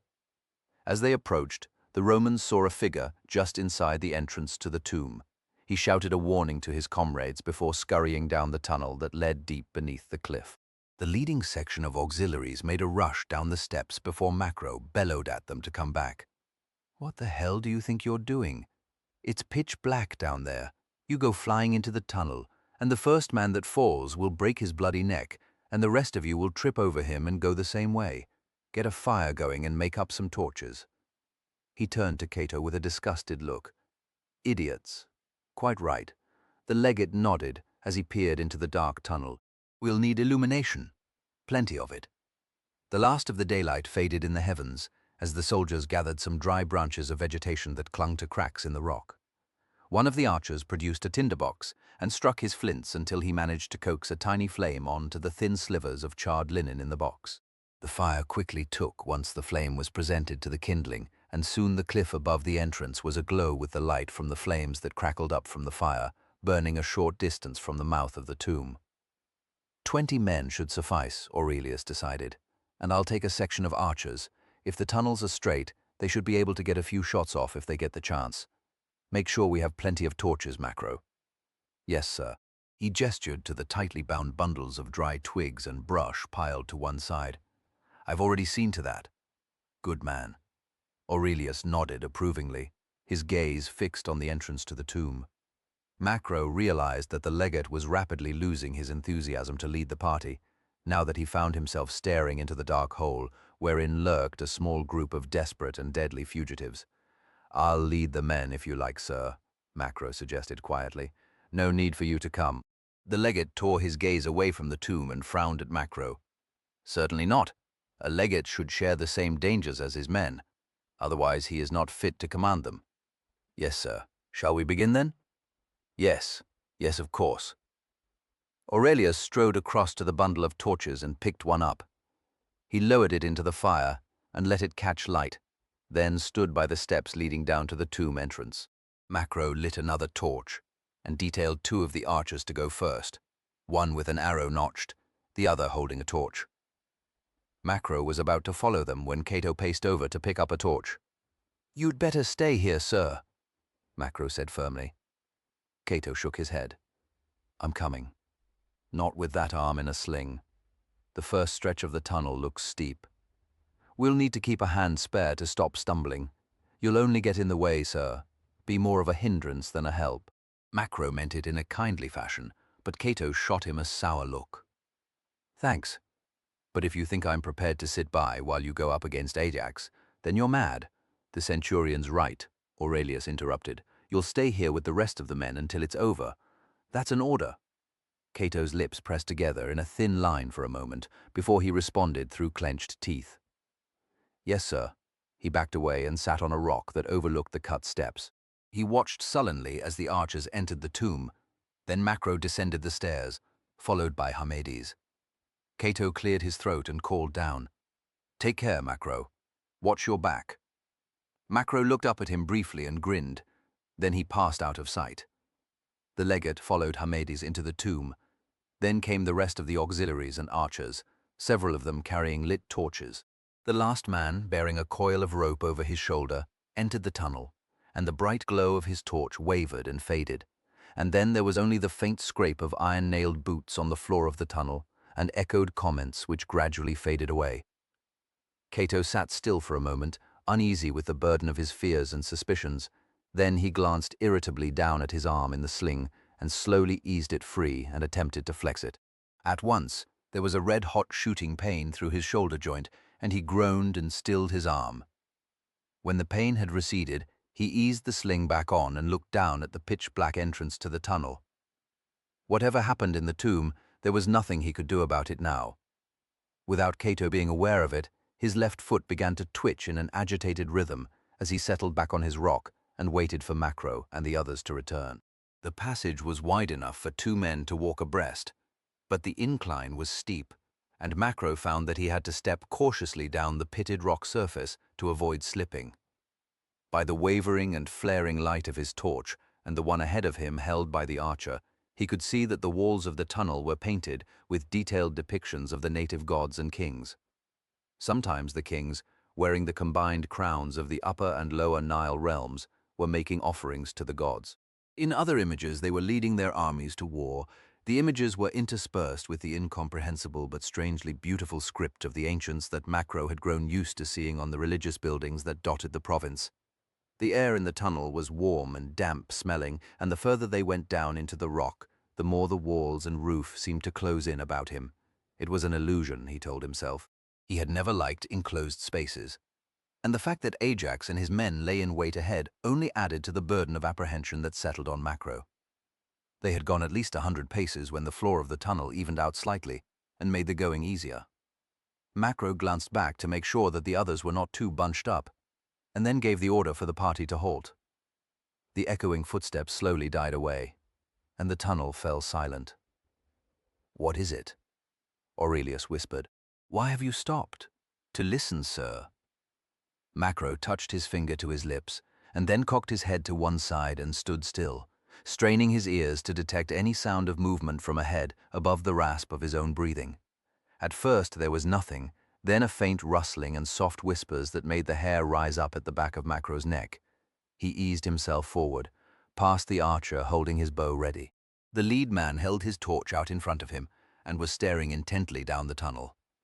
The gently wavering hue cast by the still torch lit up the way ahead for a good 20 paces. Then, just as it faded into the darkness, there was a black outline as the tunnel gave out on to a wider space. "Seen anything moving down there?" Macro whispered. I thought so, sir. Thought so? Macro growled. You did or you didn't. Which? The archer swallowed. I did, sir. Sure of it. Macro nodded and shuffled back past the second archer. Be ready to shoot the moment you see any of them. As he returned to his original place in the line, Macro passed on the order to draw swords and make ready. Then he hissed at the leading archer to continue down the tunnel. The line of men moved cautiously towards the opening. The glimmer of the torch revealed that their path continued downwards, but there was darkness where the chamber opened out with a pit on either side. As Macro emerged into the space, he raised his torch and looked round. The builders of the tomb had cut out a cube, roughly 40 feet in each dimension, through which a ramp-like walkway passed at an angle. The precision of the angles and dimensions appeared eerily perfect.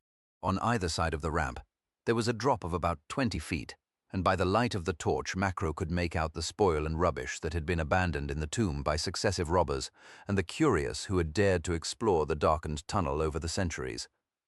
"Watch it!" the leading man cried out as he ducked. An arrow whirred over his head and struck the next man in the right arm. He cried out and let go of the arrow string, and his shaft skittered across the ramp. He staggered back, and the men behind him instinctively ducked down or moved aside as they anticipated another arrow. "Watch it, you fool!" Aurelius's voice cried out behind Macro. As he turned, there was a scrabbling of boots and a desperate shout of panic.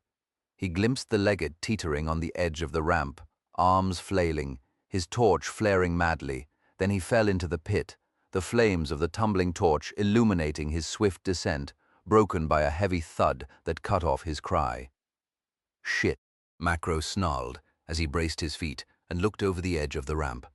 By the light of the torch guttering close to the legate, Macro saw Aurelius lying spread-eagled on his back. His mouth was open in a soundless scream, and his eyes blinked rapidly as blood, dark as pitch, spread out behind his head.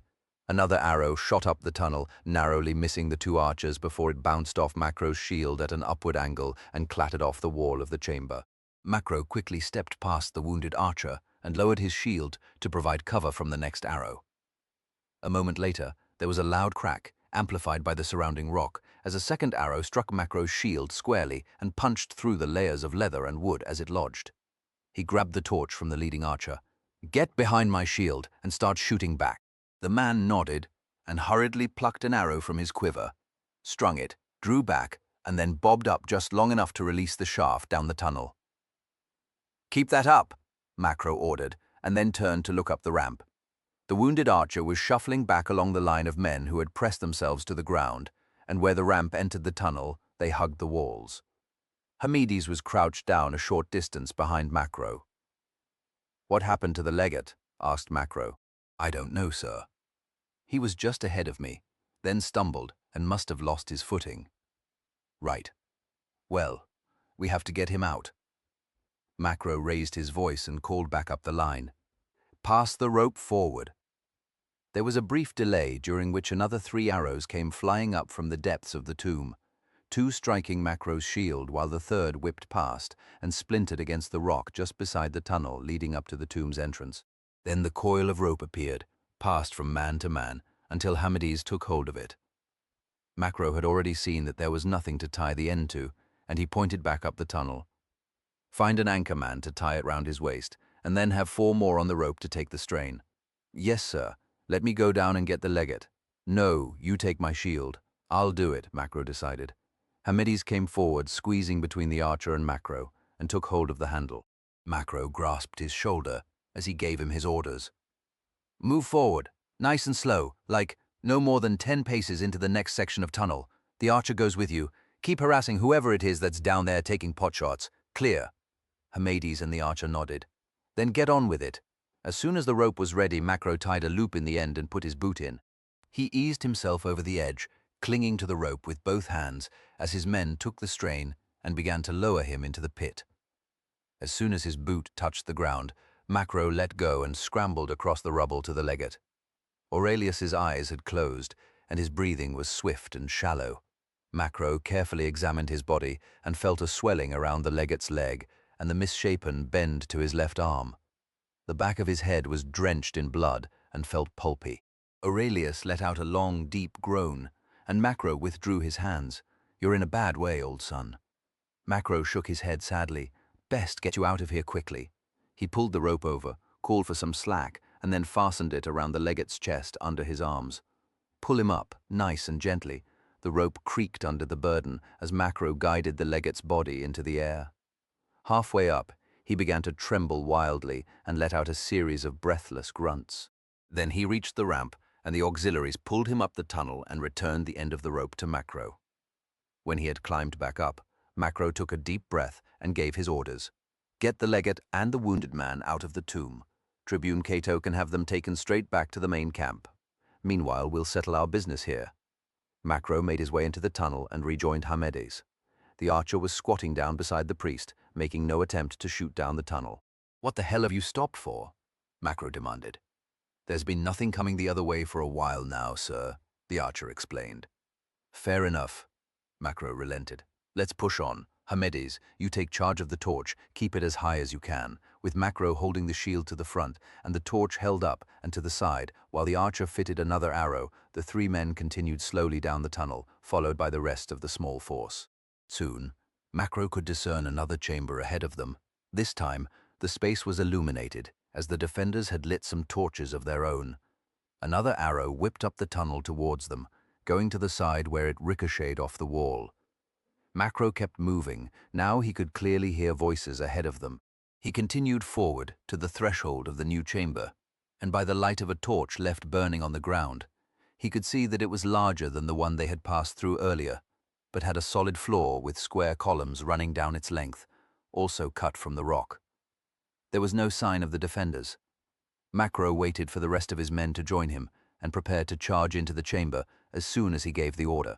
A movement by one of the columns to his left drew Macro's eye just as the man loosed an arrow. It struck the wall close to Macro's head, and he felt a chip of stone cut into his chin. He snarled, turning towards the man. Macro roared as he rushed down the length of the chamber towards the enemy, who hurriedly prepared his next arrow.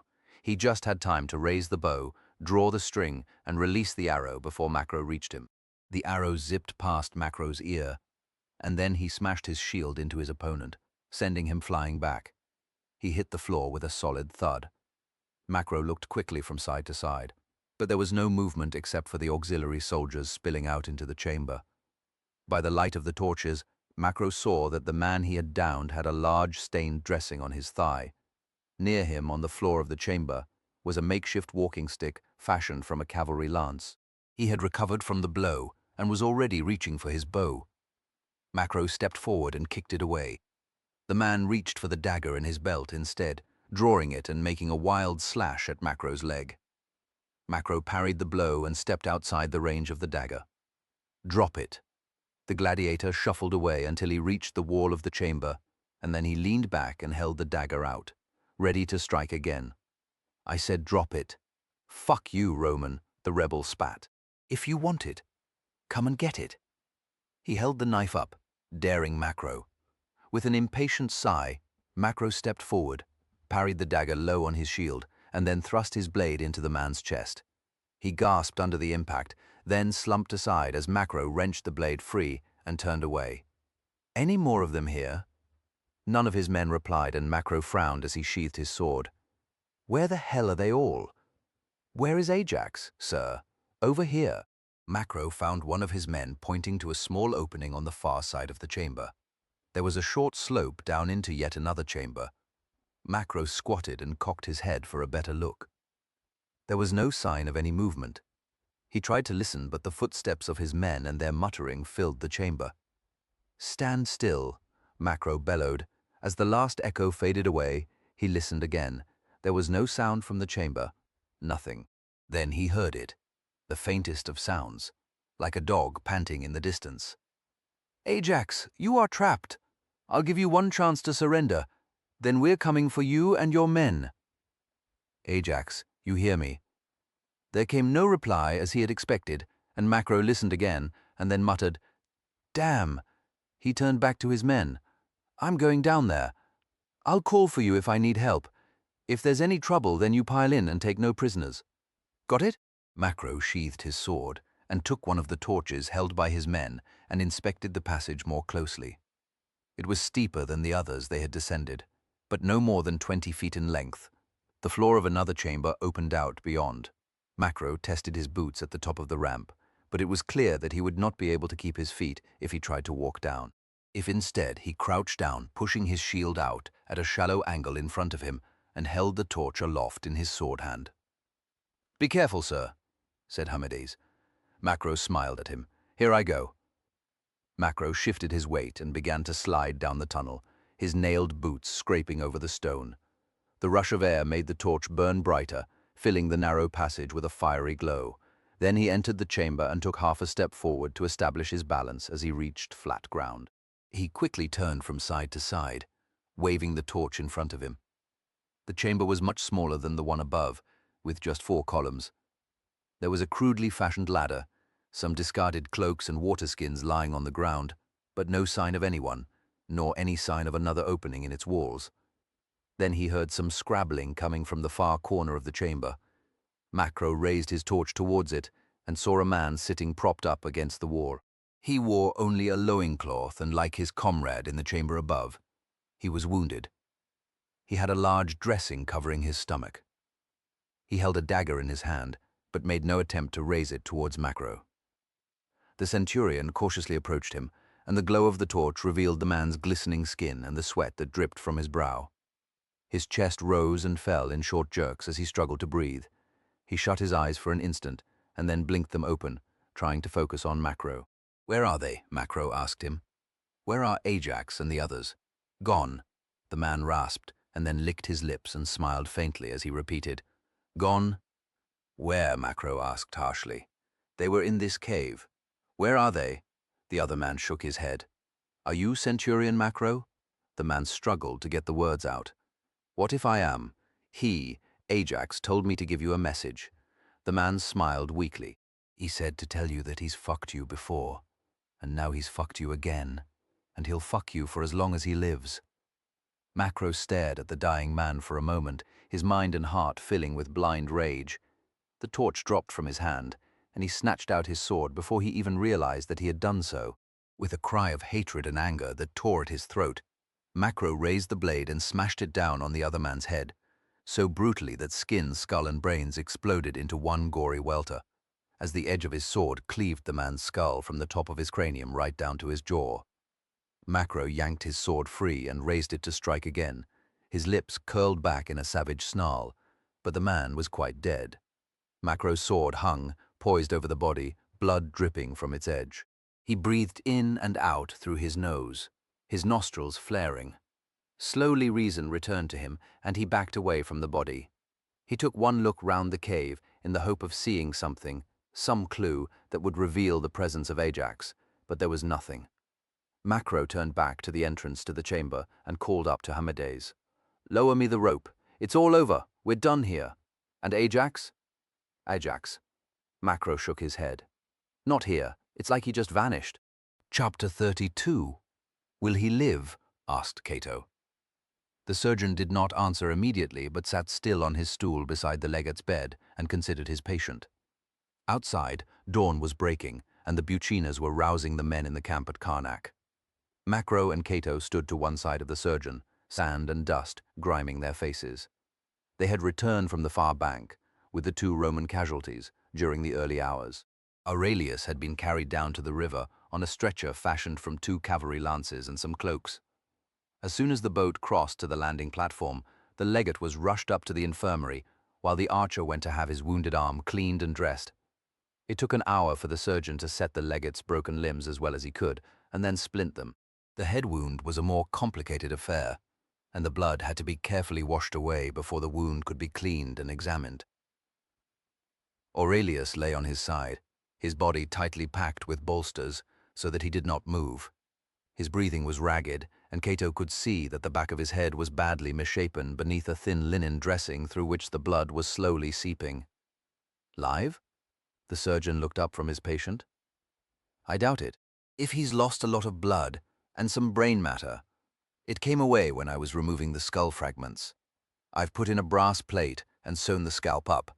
However, I don't hold out much hope anyway. Even if he does survive, his brain is damaged beyond repair. He would be condemned to spend the rest of his days as a simpleton. Death would be a mercy for him now. Cato nodded. I see. Then I'd be obliged if you would write up your conclusions and have them entered in the Legion's logbook. The surgeon stood up and faced Cato.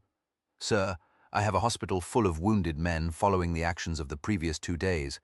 I have to devote my attention to them before I can deal with any reports. I understand, Cato replied gently. However, you must do as I say. The legate, though alive, is no longer capable of performing his duties. Therefore, authority over the Legion and the rest of the army passes to the next officer in the chain of command. Namely you, sir, precisely. There must be no doubt that I have followed the correct protocols in assuming command. I cannot afford to have my authority challenged for the sake of the men. And to cover your back in the event that the campaign does not end well for Rome, no doubt. You can think what you like, but I need your statement entered into the records. Cato spoke firmly. At once, if you don't mind. The surgeon hesitated. And if I do mind, then at once in any case. That is an order. Yes, sir. Cato turned to Macro. Centurion, come. We need to talk. He turned and walked from the room set aside for the legate's treatment. Macro followed him, falling into step with Cato as they emerged from the hospital. They made their way across the temple complex towards the southern entrance and the headquarters beyond. That's a pretty bold step, said Macro. I'm not sure the governor is going to be happy that you've assumed command of the army. If it's all that stands between Prince Talmis and the Lower Nile. The governor is far from the center of operations, Cato responded. He is in no position to judge what course of action should be taken. In any case, the latest reports we have are that the Nubians are no more than a day's march from here. What would you have me do? Send a request to him asking for advice on how we should proceed, and then sit on my arse and wait for his response. By then, we'll have been overrun, and Prince Talmis would be well on his way to Memphis and the Delta region. It'd be a bloody disaster, and you know it. Of course I do. Macro smiled. But then I'm not the one taking control of the army. If nothing else, it proves that you've got balls of solid iron, my friend. Oh, Cato turned to him. Don't think for a moment that I'm the only one who is sticking his neck out. I might be taking on the command of this army, but my first act is going to be to make you my camp prefect. So you'd better hope we come out of this covered in glory, because the alternative won't smell nearly so sweet. The thing that is puzzling me is how the hell Ajax could have got away from us. Macro fumed as he settled on one of the comfortable stools in the legate's quarters. We had the right tomb. His men had been in there, and he had left 2 of his injured behind. We didn't miss any side passages or openings, so he must have got out before we closed the trap. Obviously. But then how did he get out of the valley? He couldn't have climbed out, not without being seen, and he couldn't have got by us. Cato was silent for a moment. He didn't. We got past him. Macro frowned. What are you talking about? Think it through, Macro. As soon as we knew which tomb he was in, we made straight for it, marched right into the valley, and turned up that side track towards the tomb you searched. So what do you think happened? Macro thought a moment and took a sharp breath. It couldn't be that simple, surely. Cato shrugged. How else could he have escaped? He must have heard us march by the gods. I wouldn't be surprised if he had been bold enough to watch us from one of those tombs at the entrance to the valley. As soon as we passed out of sight, he and his men emerged, crept back down the track towards the Nile, and made their escape. He could be anywhere by now, Macro reflected. That's right. Macro shook his head in wonder. Ajax has to be the most cunning bastard we've ever had to deal with, aside from that little shit Narcissus back in Rome. He must have known we'd try to work out his hiding place. Then he let us see just enough to convince our scouts before switching his men to another tomb. Clever. Yes, clever. Or perhaps there's another reason he got away from us. You mean luck? He just happened to switch tombs at just the right moment. Unlikely. Extremely unlikely. Cato folded his hands together and leaned over the legate's table to concentrate his full attention on Macro. I'm talking about something else, Macro. I'm saying that I think Ajax was warned. He was told that we had sent scouts to find his hiding place. That's why he changed it and was able to trick us. Warned? Who by? Cato did not reply. He was quiet for a moment as his tired mind put his thoughts together. At length he leaned back and addressed his friend in an even tone. Don't you think that Ajax has had a rather extraordinary run of good fortune since we've been pursuing him across Egypt? Good fortune. Macro pursed his lips. What do you mean exactly? Let's start with recent events. Ajax's escape from the temple. If you remember the cavalry prefect's report about the massacre of one of his patrols, he said that the attackers had used a password to get close. So, how did they get the password? Might they not have overheard someone using it, like Junius said? They might, but the men are pretty good at talking only as loudly as they must when making challenges. Even so, the man who gave the password was in Roman kit. I suppose they could have stripped one of the bodies of the men we lost in the first assault. Cato nodded. That's what I thought. So I checked with one of your optios before we left the temple to head for the Valley of the Tombs. All the bodies were accounted for, and so was their kit. Macro stared shrewdly at his comrade. This isn't something that's only just occurred to you, is it? I had my suspicions. Then, when we got to the valley, there was the business with the wrong tomb being identified, and then the legate falling from the ramp. Macro shook his head. That was an accident. You saw it happen. Macro was exhausted and had to concentrate hard to remember the details of what had happened in the tomb. We were on the ramp. An arrow was shot at us. I heard a cry, turned, and saw the legate falling. Yes, it was an accident. Tell me who was standing closest to the legate when it occurred. Hamades was there, Macro replied, and then he stared intently at Cato. Hamades? Cato nodded. Precisely. Macro was silent for a moment as he took the accusation in. Are you saying he's a traitor? That implies that he has betrayed us. I think he never was on our side in the first place. Think about it, Macro. What is his story? He was the only survivor of Ajax's raid on his temple. Yes, but he was spared by Ajax to let others know who was responsible. Just like he left other survivors. True, Cato responded, which is why we were predisposed to believe him. Macro shook his head. This is too far-fetched, Cato. If there is a traitor out there, it isn't Hamades. I know the lad well enough. He's been straight with us. Why? He's faced every danger we have. These other things you mention are just coincidences. Like the cobra in our tent. Ever wondered where that came from? Did you notice that Hamades had a large kit bag when he boarded the barge in Cairo? It was a lot smaller when he disembarked. Then there were the fragments of a broken jar close to the tent. I wonder what the jar had contained and where it came from. Just more coincidences. Tell me, have you never had any grounds to doubt him? Macro thought back over the time he had known the young priest. He recalled the raid on Ajax's base and the fire in the lookout tower that had given away their presence to the rebels. Hamades could have lit the fire easily enough while the rest of them were preoccupied. The seeds of suspicion that Cato had planted were readily watered by Macro's recollection of that event. There was a knock on the doorframe, and an optio stepped into the room. Cato looked up at him. Yes, I've brought the priest to you, sir, as ordered. Cato glanced at Macro. Let's see what Hamades has to say for himself. Send him in, and stay with us. Yes, sir. The optio beckoned round the doorframe. All right, Gippo, this way. Smartly now.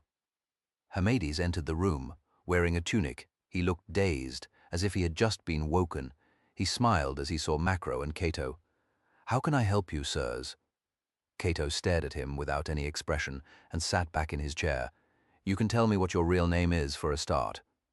Hamades' smile faded. Sorry. What did you say, sir? You heard me.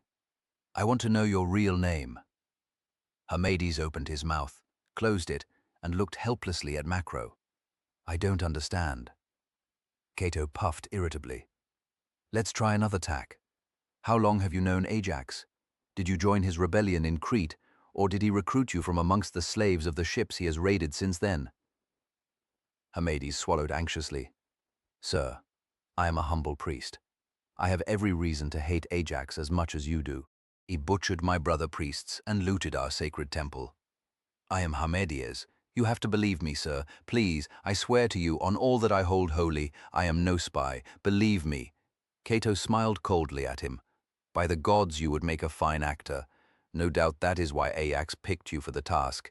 Turns out to have been a good choice. After all, it was you who saved him from the temple and later the tomb, and it was you who pushed the legate into the pit. No, Hamedius shook his head. I didn't do that. It was an accident, Centurion. You were there. You saw him fall. I saw him fall, Macro agreed quietly, but he could have been pushed. Hamedius looked at him with a horrified expression. You think I did it? I don't know. Macro shook his head slowly. Fuck, I really don't know. Well, I do, said Cato. There's more than enough evidence that points the finger of guilt at this man. After Ajax's escape from the temple, we know that someone in the army has been helping him. It was the escape from the tomb that confirmed my suspicions. This is our spy. Cato paused. And there is only one punishment fit for a spy. Hamedi's eyes widened in terror. None of this is true. I'm innocent. By the gods, I swear it. Cato ignored him and turned his attention to the Optio. Take him away. What will you do to him? Asked Macro. We'll have him crucified at dawn, then send his head to the enemy. If Ajax has found his way back to the side of Prince Talmis, it will let him know what fate he and his men have awaiting them. The Optio strode forward and grasped Hamedius by the arm. Come on, lad. Hamedius stood his ground, and the Optio yanked him round harshly and steered him towards the door and out into the corridor. You're making a mistake. Hamedius wailed. I'm not a spy. I'm innocent. Macro and Cato heard the sounds of a scuffle as the Optio dragged him away. Then there was a shout. Oi, you bastard! Stop! Macro sprang up from his chair and ran to the door. Along the colonnade he saw Hamedius sprinting towards the exit. The Optio had been knocked to the floor, but he recovered quickly and drew his dagger as he rose to his feet. With a well-practiced hand he flicked the dagger over so that he held the blade, then took quick aim, drew his arm back, and threw the small blade as hard as he could after the fleeing figure. Macro saw the blade spin through the air before it struck Hamedius hard, just below his neck. His legs instantly collapsed under him, and he fell, rolled over once like a child's doll, and then lay still. What's happened? Cato asked, as he emerged behind Macro. Oh, the Optio trotted forward and bent over the body. He placed a boot on Hamedi's head and pulled his knife free. He looked up at the two officers. He's done for, sir. Cato nodded. Macro cleared his throat and muttered, I suppose it was a better end for him than the one he deserved. We were lucky, sir. If you hadn't exposed him now, there's no telling how much more damage he would have done to our side. Macro frowned and then admitted, I never suspected him. Never. Chapter 33. Cato waited until the last of the officers had settled down on the benches, set out in the courtyard of the priest's quarters. Macro stood a short distance to Cato's right, erect, boots apart, solid as a bull. The officers watched Cato expectantly, then he stood up and cleared his throat. Acting Legate Aurelius died of his injuries just after midday. I had already assumed command since he was incapacitated, attested to by the Legion's surgeon. However, that is all academic now. As your new commander, I have already given fresh orders for the prosecution of the campaign against the Nubians. There will be no division of the army. All forces will concentrate here at Diospolis Magna, and then the army will march on the Nubians and give battle at the earliest opportunity. Cato looked round at the officers. Any questions, gentlemen? The brevity of his address left most of his officers surprised. If it took a moment before one of the older centurions, whom Cato recognized as being amongst the cronies of the late Aurelius, stood up. Centurion Escher stared coolly at Cato and then gave him an insincere smile. Sir, I think I speak for most here when I say that the loss of the acting legate is keenly felt. It comes as a hard blow on top of the death of the previous legate and the discovery of the spy that you unwittingly brought into our camp. Cato tried not to register his surprise and annoyance. That word of Hamedi's treachery had spread through the Legion already. The officer continued. One might be forgiven for thinking the jackals have been cursed. Both previous commanders were men of immense experience in the service. Both knew the Legion and its men well. Therefore, sir, you will understand me when I say that it is in the best interests of the Legion, this army and Rome, if we send a request to the governor in Alexandria to appoint a new permanent commander of the Legion. It is in no way a judgment on your competence, sir. Rather, it is a reflection of the troubled state of the men's morale. They would prefer to be led by a man with the requisite experience and seniority, the centurion concluded and resumed his seat. "Thank you," said Cato. "Is there anyone else who wishes to speak?" He looked round, but the officers kept their silence as they waited for him to respond to the centurion's remarks. Cato nodded. "Very well, then. Your comments are noted now. Hear my words." Cato stared round the room. "There will be no request. There is no time to refer the matter to the governor. I have assumed command legally, and I will not tolerate any attempt to question my authority. The situation is too serious for playing games, gentlemen. The province is in great danger. We must deal with the threat swiftly and decisively. You may make all the protests you like once the Nubians have been defeated." The centurion rose again. "Sir, might I ask what was wrong with the original plan? Legate Aurelius." "Acting Legate Aurelius," Macro interrupted. "Rather, former acting Legate Aurelius." The centurion shot Macro a hostile look before he continued. "The previous commander's plan seemed sound enough to me. If your plan seems to be rather less subtle and far less likely to result in the trapping and destruction of the Nubians." "Sir? Really?" Cato responded flatly. "Forgive me, but I thought it was a common maxim of military strategy not to divide a weaker force in the face of a stronger one. Or do you do things differently here in Egypt?" The sarcastic note of the last comment was not lost on the centurion and his companions. Cato ignored the brief chorus of mutters and continued. "Aurelius's plan would have led to disaster. Our forces would each be defeated in turn, and then Prince Talmis would be free to rampage across the province until such time as the emperor could assemble an army large enough to drive the Nubians out. Meanwhile, the damage to wheat production and the destruction of the cities along the Nile would take many years to recover from. The same fate would await Egypt if we just sit on our asses and wait for a new commander to be sent to us. The only course of action that stands any chance of saving the army and the province is to strike at the enemy at once. With every man we can scrape together." Cato paused and looked over the faces of the officers, men he needed to make his own if he was to have any chance of success. He moderated his tone when he spoke again. "I do not need to explain myself to you, gentlemen. I have acted within the regulations laid down by the Imperial Army Bureau in the name of Emperor Claudius. That should suffice under normal conditions.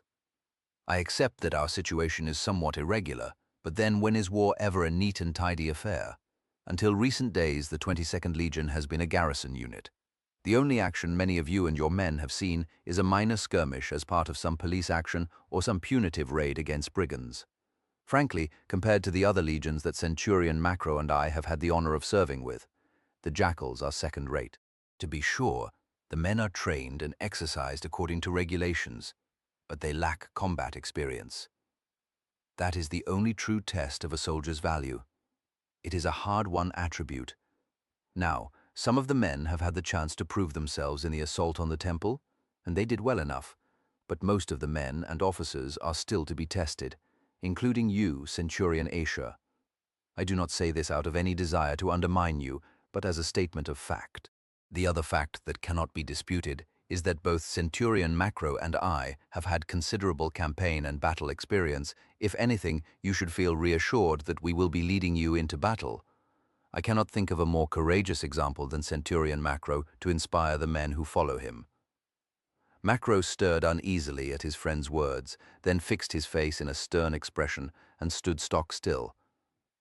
"The jackals have the potential to be fine soldiers," Cato continued, "and our victory over the Nubians will give them a chance to win a battle honor for their eagle standard. But I will not lie to you about the scale of the challenge facing us. You must understand, and get your men to understand, that there are only two paths ahead of us when we march out to face the enemy. One leads to victory, the other to certain death. Now that I and Centurion Macro are in command, your chances have improved. The rest is up to you. Forget the past. Forget your plans for the future. Think only of killing your enemy. That is all that matters.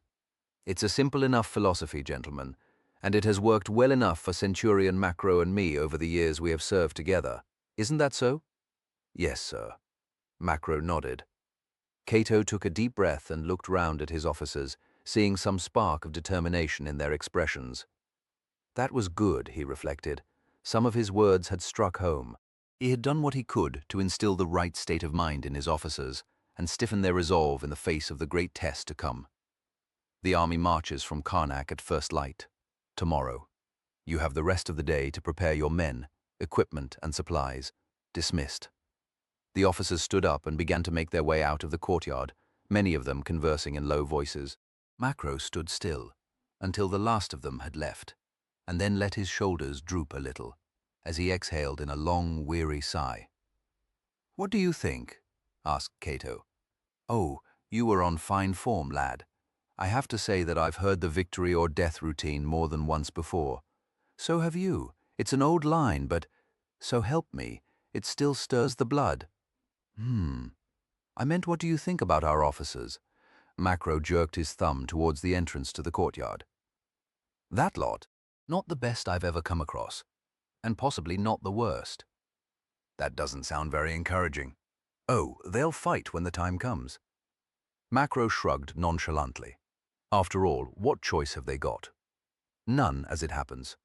I had the report from one of the patrols just before the briefing began. The Nubian army is still camped a day's march to the south. It has been for the last 2 days. It seems that Prince Talmis is challenging us to come out and face him. Or we could wait for him here and hold him off. No. If we do that, he'll surround us, bide his time, and starve us into surrender. Either way, he has the advantage. Macro looked at his younger friend and could see the exhaustion marked in his face and the bloodshot eyes. Cato had removed the sling before the officers had arrived and now supported his left arm with his spare hand. Macro felt a stab of paternal concern for Cato. "Look here, there's nothing to be done now. The officers will make the preparations, and I'll keep watch over them to make sure they do a good job. You should rest. Let that arm recover. We're going to need you in good shape tomorrow. Can't afford to have tiredness cloud your thinking, not with all our lives at stake." Cato stared at him and smiled. "Thank you. If there's time, I'll rest. But first I have to think about how we're going to win this campaign. Fine words are one thing, but they never won a battle.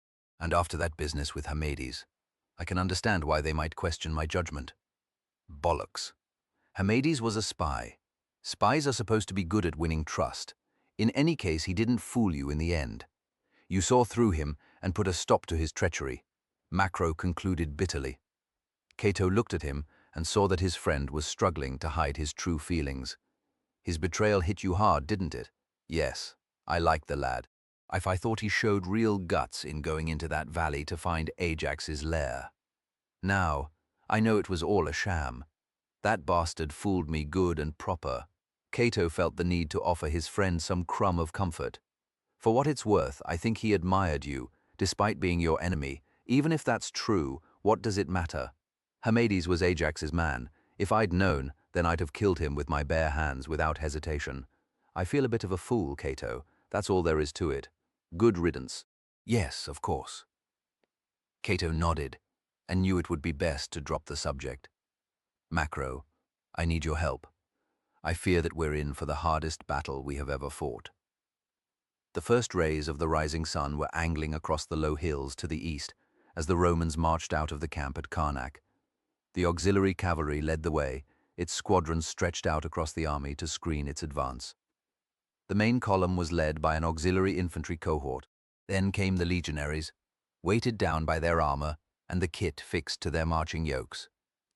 Their helmets hung from brass hooks on their belts, and the men wore light cotton headscarves to shield them from the glare of the coming day and soak up the sweat from their scalps. Long shadows were cast across the dust, kicked up by preceding columns, and from a short distance away, where Cato and Macro rode at the head of the small group of staff officers, the men appeared as dim figures amid the orange haze of dust. Behind the legion came the baggage train, together with the carts carrying the legion's complement of bolt throwers. There were rations for 7 days, and if the Nubians chose to fall back for any reason, Cato knew that he could only afford to pursue them a short distance. Prince Talmis would be certain to strip the land of supplies ahead of the Romans. Tribune Junius edged his mount forward until it drew alongside the new commander of the army. He was silent for a moment and then coughed. "What is it, Tribune?" asked Cato. "Sir, I was wondering what your plans are for the coming battle, to defeat the enemy." "Yes, of course, sir," Goes without saying. Macro turned to look at the Tribune with a wry expression. So what more is there to say? Junius was not prepared to give in so easily and continued to address Cato. With respect, sir, I am now the senior tribune of the Legion. In the event that anything happens to you and Centurion Macro, then the command will fall to me. I should know your intentions, sir, for the good of the army. Cato appraised him. If it could only have been a few months since Junius was appointed a junior tribune, and he was already bearing far greater responsibilities than his peers in other legions across the empire. Such were the exigencies of war. Cato mused. If it was true that Junius was third in the chain of command in theory.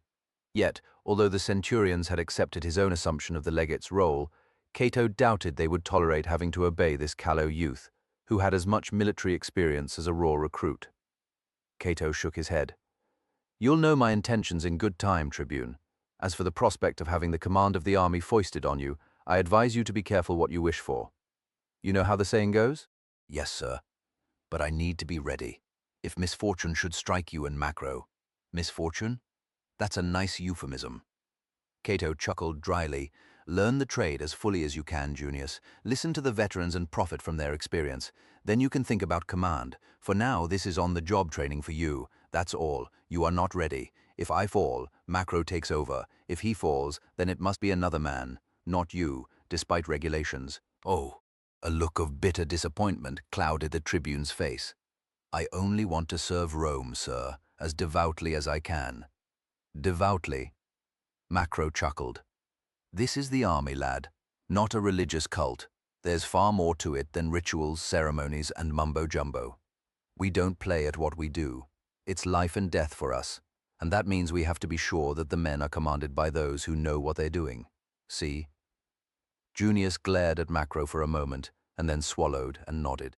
With a curt nod of the head to his two superiors, he halted his horse and fell back amongst the rest of the party of horsemen. Keen, isn't he? Cato smiled. Reminds me of myself when I joined up. Oh no, you were much more of a drip than him. Cato's eyes narrowed. Drip? Come on, you know you were. Thin streak of piss and clumsy with it. Yet you pounced in and thought you could command men in the field, just because you'd read up on military history. Macro smiled fondly at the memory.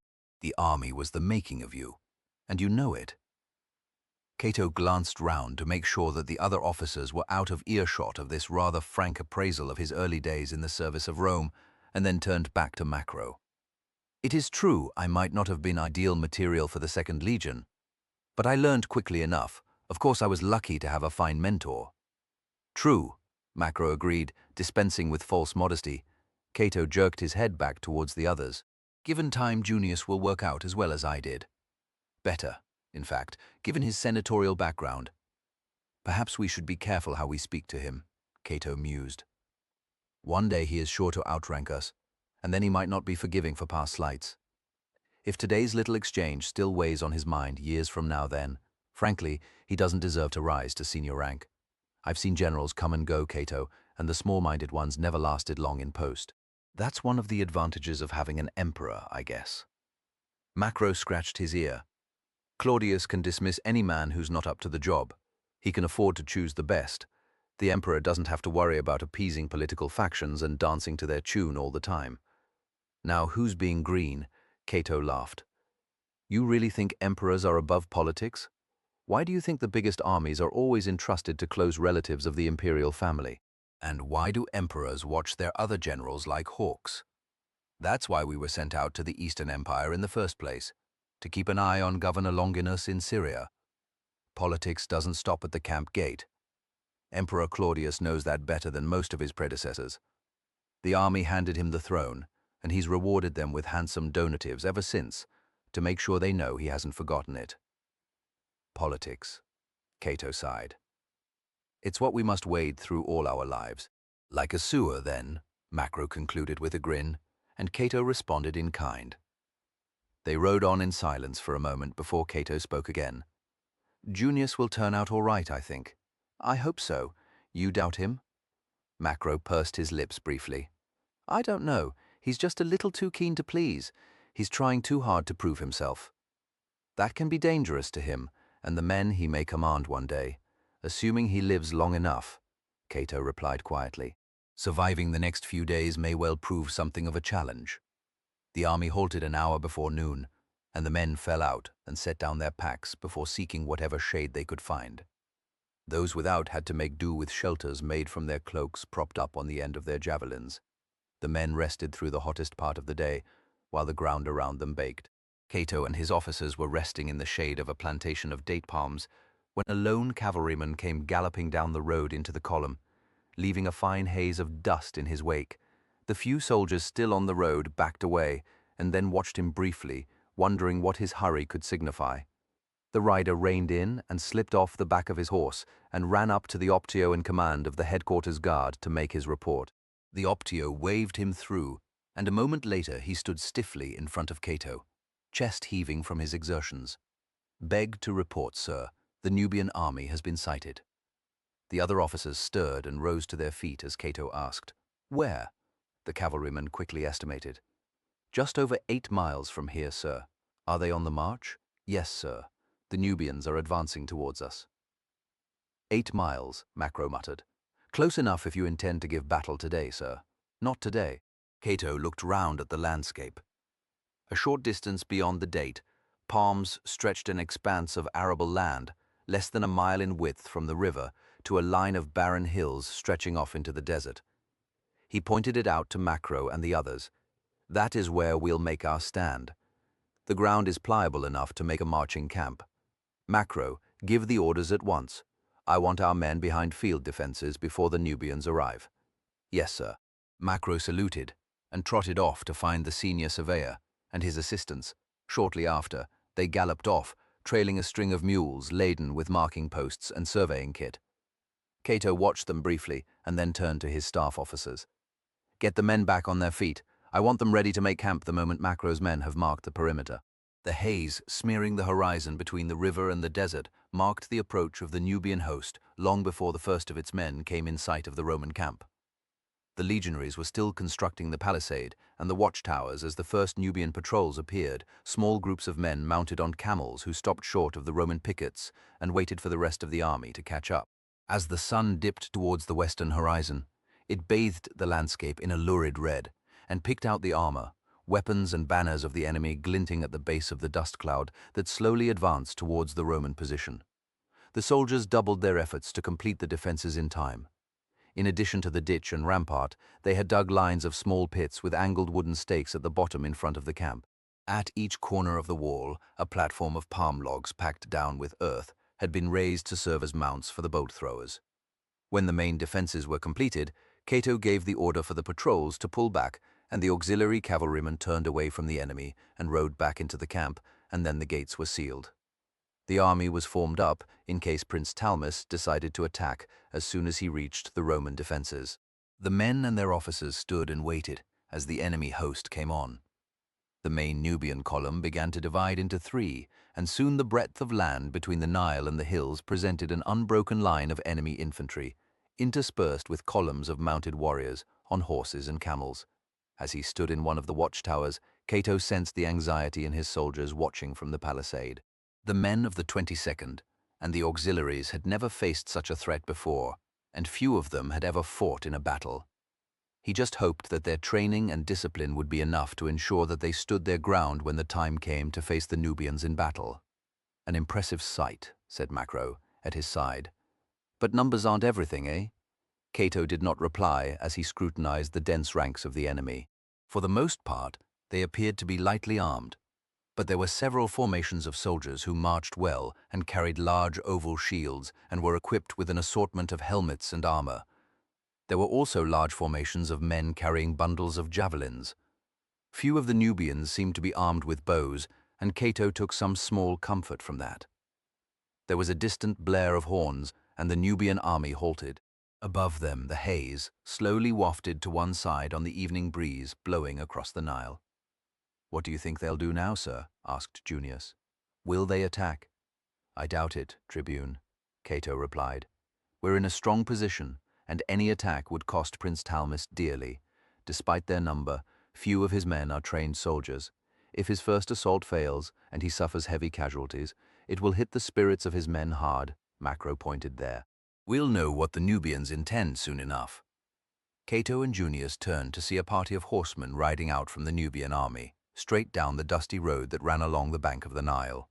They came on unhurriedly, crossing the open ground between the two waiting armies. I don't want them getting too good a view of our defenses, Cato decided. Macro, have a cavalry squadron brought forward. We'll ride out and meet them. Yes, sir. Macro strode across to the ladder and clambered down from the tower. Cato continued watching the approaching riders for a moment, and then descended to join his friend who was holding a spare horse ready. Cato swung himself up and settled into the saddle between the two sets of saddle horns and took up the reins, biting back on the pain in his shoulder. Let's see what they want. The legionaries on the gate facing the enemy scrambled to open it as Cato and his escort trotted forward, and a moment later they passed out of the camp and rode down the track that had been trampled through a crop of wheat that led to the road. There they reined in, and the escort formed a line behind the two officers, ready to charge forward if Cato gave them the order. The Nubians were only a few hundred paces away, and came on at the same measured pace. If there were 8 of them, beneath a standard depicting a lion, its mouth agape in a silent roar. The leader, swathed in shimmering black silk and a headpiece wrapped round a conical helmet and covering all but his eyes, rode slightly ahead of the rest of his men. He slowed his pace to a gentle walk as he approached Cato and then tugged his reins when he was no more than 10 paces away. His dark eyes regarded the Romans for a moment, and then he reached up a hand and pulled the cloth away from his face. I wish to speak to the Roman general, he said in Greek. Legate Aurelius. Aurelius is dead. I am the commander of the army, Cato responded. You? For a moment the Nubian hesitated, then shrugged. Whether or not that is true, it makes no difference to what I have to say. So hear me, Roman. I am Talmus, prince of Nubia, lion of the desert, and commander of the army you see before you. He swept his arm out to indicate the massed ranks stretching across the landscape. I have brooked Roman interference in our lands for too long. The time for retribution is at hand. I will not sheath my sword until my honor is satisfied, or it has tasted the blood of many Romans. Macro coughed and gestured casually towards the prince's scabbard and the jeweled handle of his weapon. If that is the, sword in question, then it's only fair to point out that it is already sheathed. Macro, Cato muttered through clenched teeth. Be quiet. The prince eased his mount forward, its legs high-stepping as he edged it close to Macro and glared into the centurion's face. Macro raised his eyebrows quizzically. Is this your pet comedian, Legate? I shall look forward to seeing how he laughs when I have my men disembowel him. Centurion Macro is inclined to speak his mind more than is good for him, Cato responded evenly. However, he does not speak for Rome. I do. What is it that you wish to say to me, Prince? Talmus stared at Macro a moment longer, then sniffed with contempt and turned to Cato. I come to offer my terms for peace. Rome will cede all of the land south of Ombos to Nubia. In addition, I want half of this year's harvest from the province and 10 talents of gold. His eyes narrowed shrewdly. The Roman measure of talents, not Egyptian. These terms are not negotiable. If you refuse, then I will continue my advance along the Nile, sacking your cities and burning your crops as I go, even as far as Alexandria. Macro laughed. I doubt that Rome would permit that. You come within 100 miles of Alexandria, and the emperor will send enough legions to the region to obliterate you and your army. Prince Talmus shrugged. Nubia is a big land, Roman. Big enough for me to continue retreating until your legions die of exhaustion or thirst. Rome does not frighten me. Well? Your terms are unacceptable, Cato said simply. The negotiations are over. He pulled on his reins and turned his horse away and began to walk it back towards the camp. His escort followed suit, with wary looks over their shoulders. At first, Prince Talmus was silent, fists clenched in rage. Then he stabbed a finger towards the backs of the Roman horsemen. So be it. Within days, the vultures will be picking your bones clean. He snatched at his reins, forcing his horse round sharply. Then he spurred it back towards his army, his robes flapping like the wings of a crow, while his followers struggled to keep up. Macro watched him briefly and then edged his mount closer to Cato. That was pretty blunt. What are you thinking? Cato spoke with a resigned air. What else could I say? I have no authority to accept his terms. Even if I did, the emperor could never afford to. So we will have our battle. When? Tomorrow, at dawn. Prince Talmus and his senior officers had completed their plans for the disposition of the Nubian army and were feasting on heavily spiced mutton when their meal was interrupted. The captain of the prince's bodyguard, a large scarred warrior, eased aside the tent flap and entered. 4 of his men followed, either side of a tall figure in a ragged tunic and scale armor vest. His skin and hair were matted with sweat and dust, and it took the prince a moment to recognize him. Ajax. The other officers stopped eating as they turned to look at the gladiator. Their conversation faltered, and an uneasy silence filled the tent. Prince Talmus wiped the grease from his fingers on the hem of his robe and leaned back from the polished silver tray from which he had been dining. He stroked his jaw in contemplation as he stared at Ajax. "Is this the man who claimed that he would be a valuable ally in the war against Rome, I wonder?" he asked with cold sarcasm. "From the look of you, it would appear that you have seen some hard fighting. Is that so?" "Yes, Highness." Ajax bowed his head. "I take it, you had the worst of it." "Yes." "I see. Then tell me, have you achieved what I asked of you?"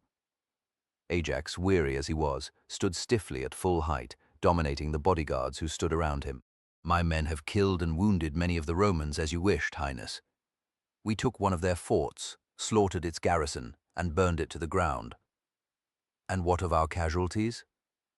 Ajax hesitated briefly before replying. "I regret to say that I, and a few of my followers, are all that survive. The rest are lost." Prince Talmus's eyes widened, and his officers exchanged anxious glances, waiting for him to give vent to his anger. The prince's lips twitched. "Lost? Explain." "After the fort was destroyed, the Romans sent a force across the Nile to deal with my column, Highness. We held the bank for as long as we could, before falling back on a temple that I had ordered the men to fortify. There we made our stand. Not you, apparently. I had done as much as I could. My death would not have affected the outcome. My life, on the other hand, guarantees that I will continue to be a threat to the Romans, which is to the benefit of us all, Your Highness." "How did you escape?" "My spy arranged to save me and a handful of others." Talmus nodded slowly and was silent for a moment before he responded.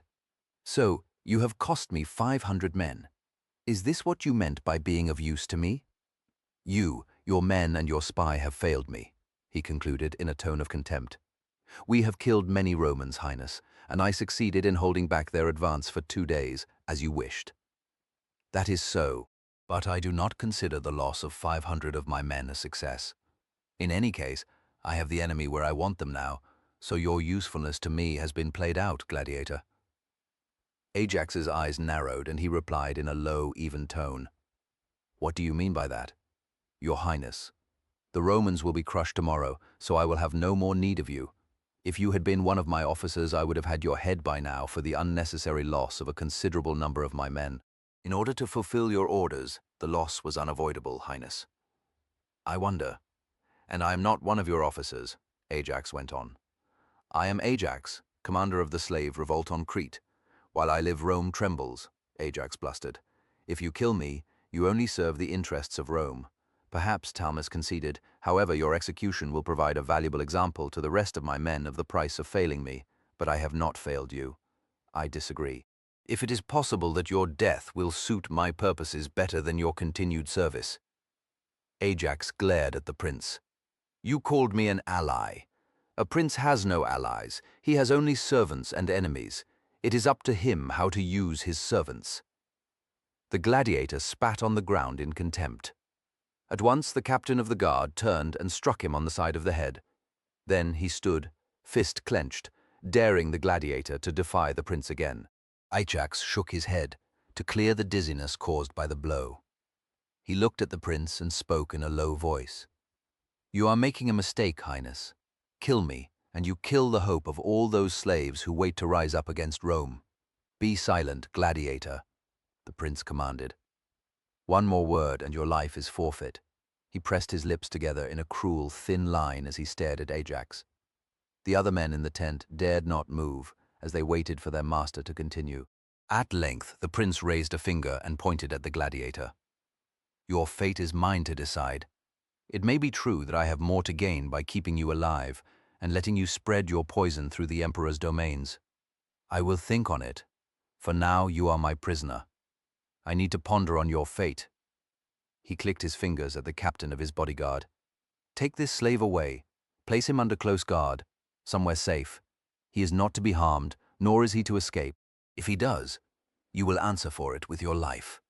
Go." The captain of the bodyguard bowed deeply and gestured to his men to escort Ajax from the tent. Then he followed, still bowing as he backed out, and then slipped the flap across the entrance. Prince Talmis glanced round at his officers.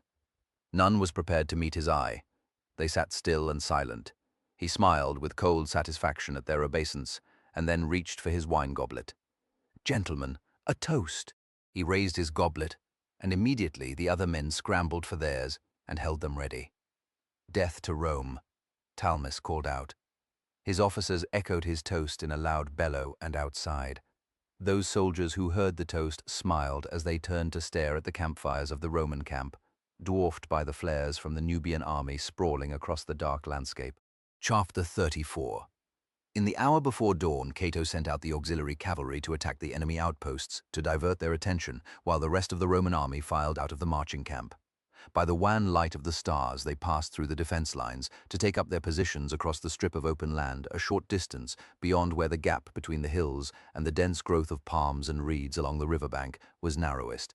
Less than a mile beyond, the enemy's campfires were dying down and dotted the dark landscape in a blanket of flickering red sparks. The center of the Roman line was held by Macro's first cohort, standing 4 ranks deep on either side, and slightly behind the center were the 2 auxiliary infantry cohorts, then further back 2 more legionary cohorts. Behind the shallow crescent, bulging out towards the enemy, the archers stood in a loose line, ready to fire over the ranks of their comrades when the battle began. A single cohort of legionaries stood in reserve, and the remaining 6 stood in dense columns at each end of the crescent, as if to protect the army's flanks from attack. The bolt throwers had been carted forward to form 2 batteries covering the ground in front of each wing of cavalry. Once the infantry were in position, Cato gave the order for the recall of the 2 cavalry cohorts, and they formed up on the flanks. In the normal loose hit and run of cavalry skirmishing, they would have been heavily disadvantaged by the enemy's overwhelming number of horsemen and camel riders. However, they were under strict orders not to charge, but to hold their ground and protect the flanks of the Roman line. As the first faint wash of lighter sky appeared over the dark mass of the hills to the east, Cato rode forward to take up his position behind the first cohort. Macro had already dismounted and sent his horse to the rear. Cato recognized his stocky form standing a short distance to one side of the cohort's standard. Macro turned at the sound of hoofbeats and raised a hand in greeting. "Are your men ready, Centurion?"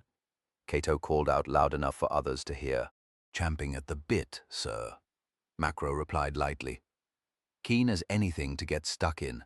"Good. By the end of the day, every standard in the Legion is going to have won a decoration." Cato reined in and swung his leg over the saddle and dismounted, handing the reins to Junius. He patted Macro on the shoulder and muttered, "A word with you."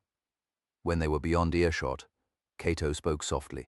"Everything depends on the first cohort holding its ground today, and the rest, the Legion timing its move precisely. You understand?" Macro turned towards him, just able to make out the strained expression on the younger man's face in the gloom. Cato had briefed him thoroughly on the battle plan the night before, along with the rest of the officers, and once more in person before they had marched out of the camp. Any irritation that Macro might have felt about being reminded of his duty yet again vanished as he recognized the anxiety that was consuming his friend. Macro slowed to a halt and faced his superior. "Sir, I know what I have to do. So do the men. Don't let that concern you. The plan is in place.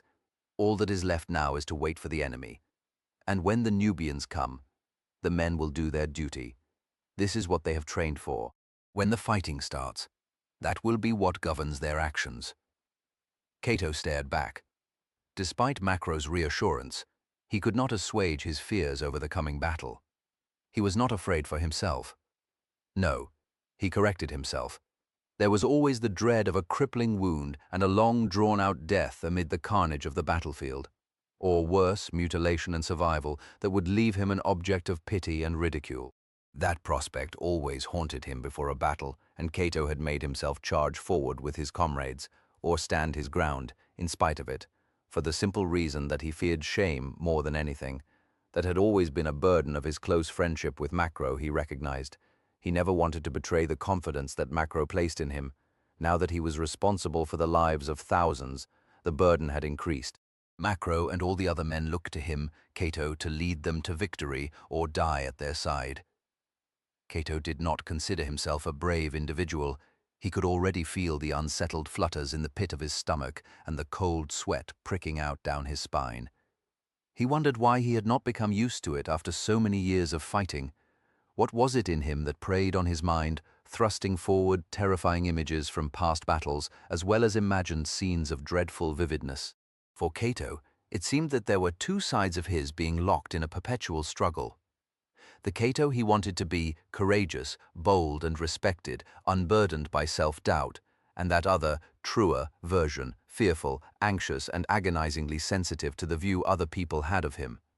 The latter could only ever act out the role of the former, winning the applause of the moment before withdrawing into the shabby robes of his real nature. The thought sickened him, and it was only when Macro cleared his throat and spoke again that his attention was redirected. "This plan of yours, yes, seems a bit unorthodox.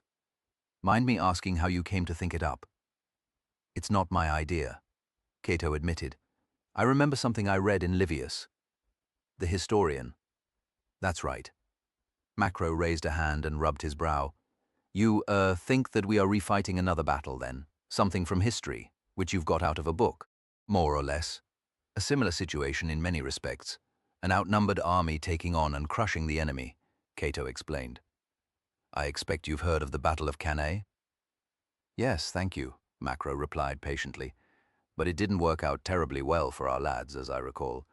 Before Cato could respond, there was a flat blast of a horn away to the south. The sound was picked up by other horns, and soon the first of the enemy's drums added to the din. A thin blue light filtered through the air, and the faintest of mists hung across the Nile like a silk veil. Macro regarded the stirring Nubian host for a moment and then muttered, "Now we shall see if Prince Talmis will give battle on our terms." He shot a quick glance at Cato. "Let's hope that Livius was never on his reading list, eh?" Cato did not reply but stood erect, staring out over his men towards the enemy camp. If it did not take long to discern the dense blocks of men and horses massing opposite the Roman line. As the sound of their horns, cymbals and drums rose even higher, the Nubian army began to emerge from their camp, blotting out the sight of the campfires they were leaving in their wake. "It seems they are going to take the bait," said Cato with a relieved nod. "The first round to us then.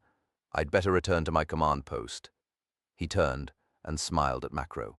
"Don't worry, I won't remind you of the plan again. As if I could forget." Macro tapped his helmet.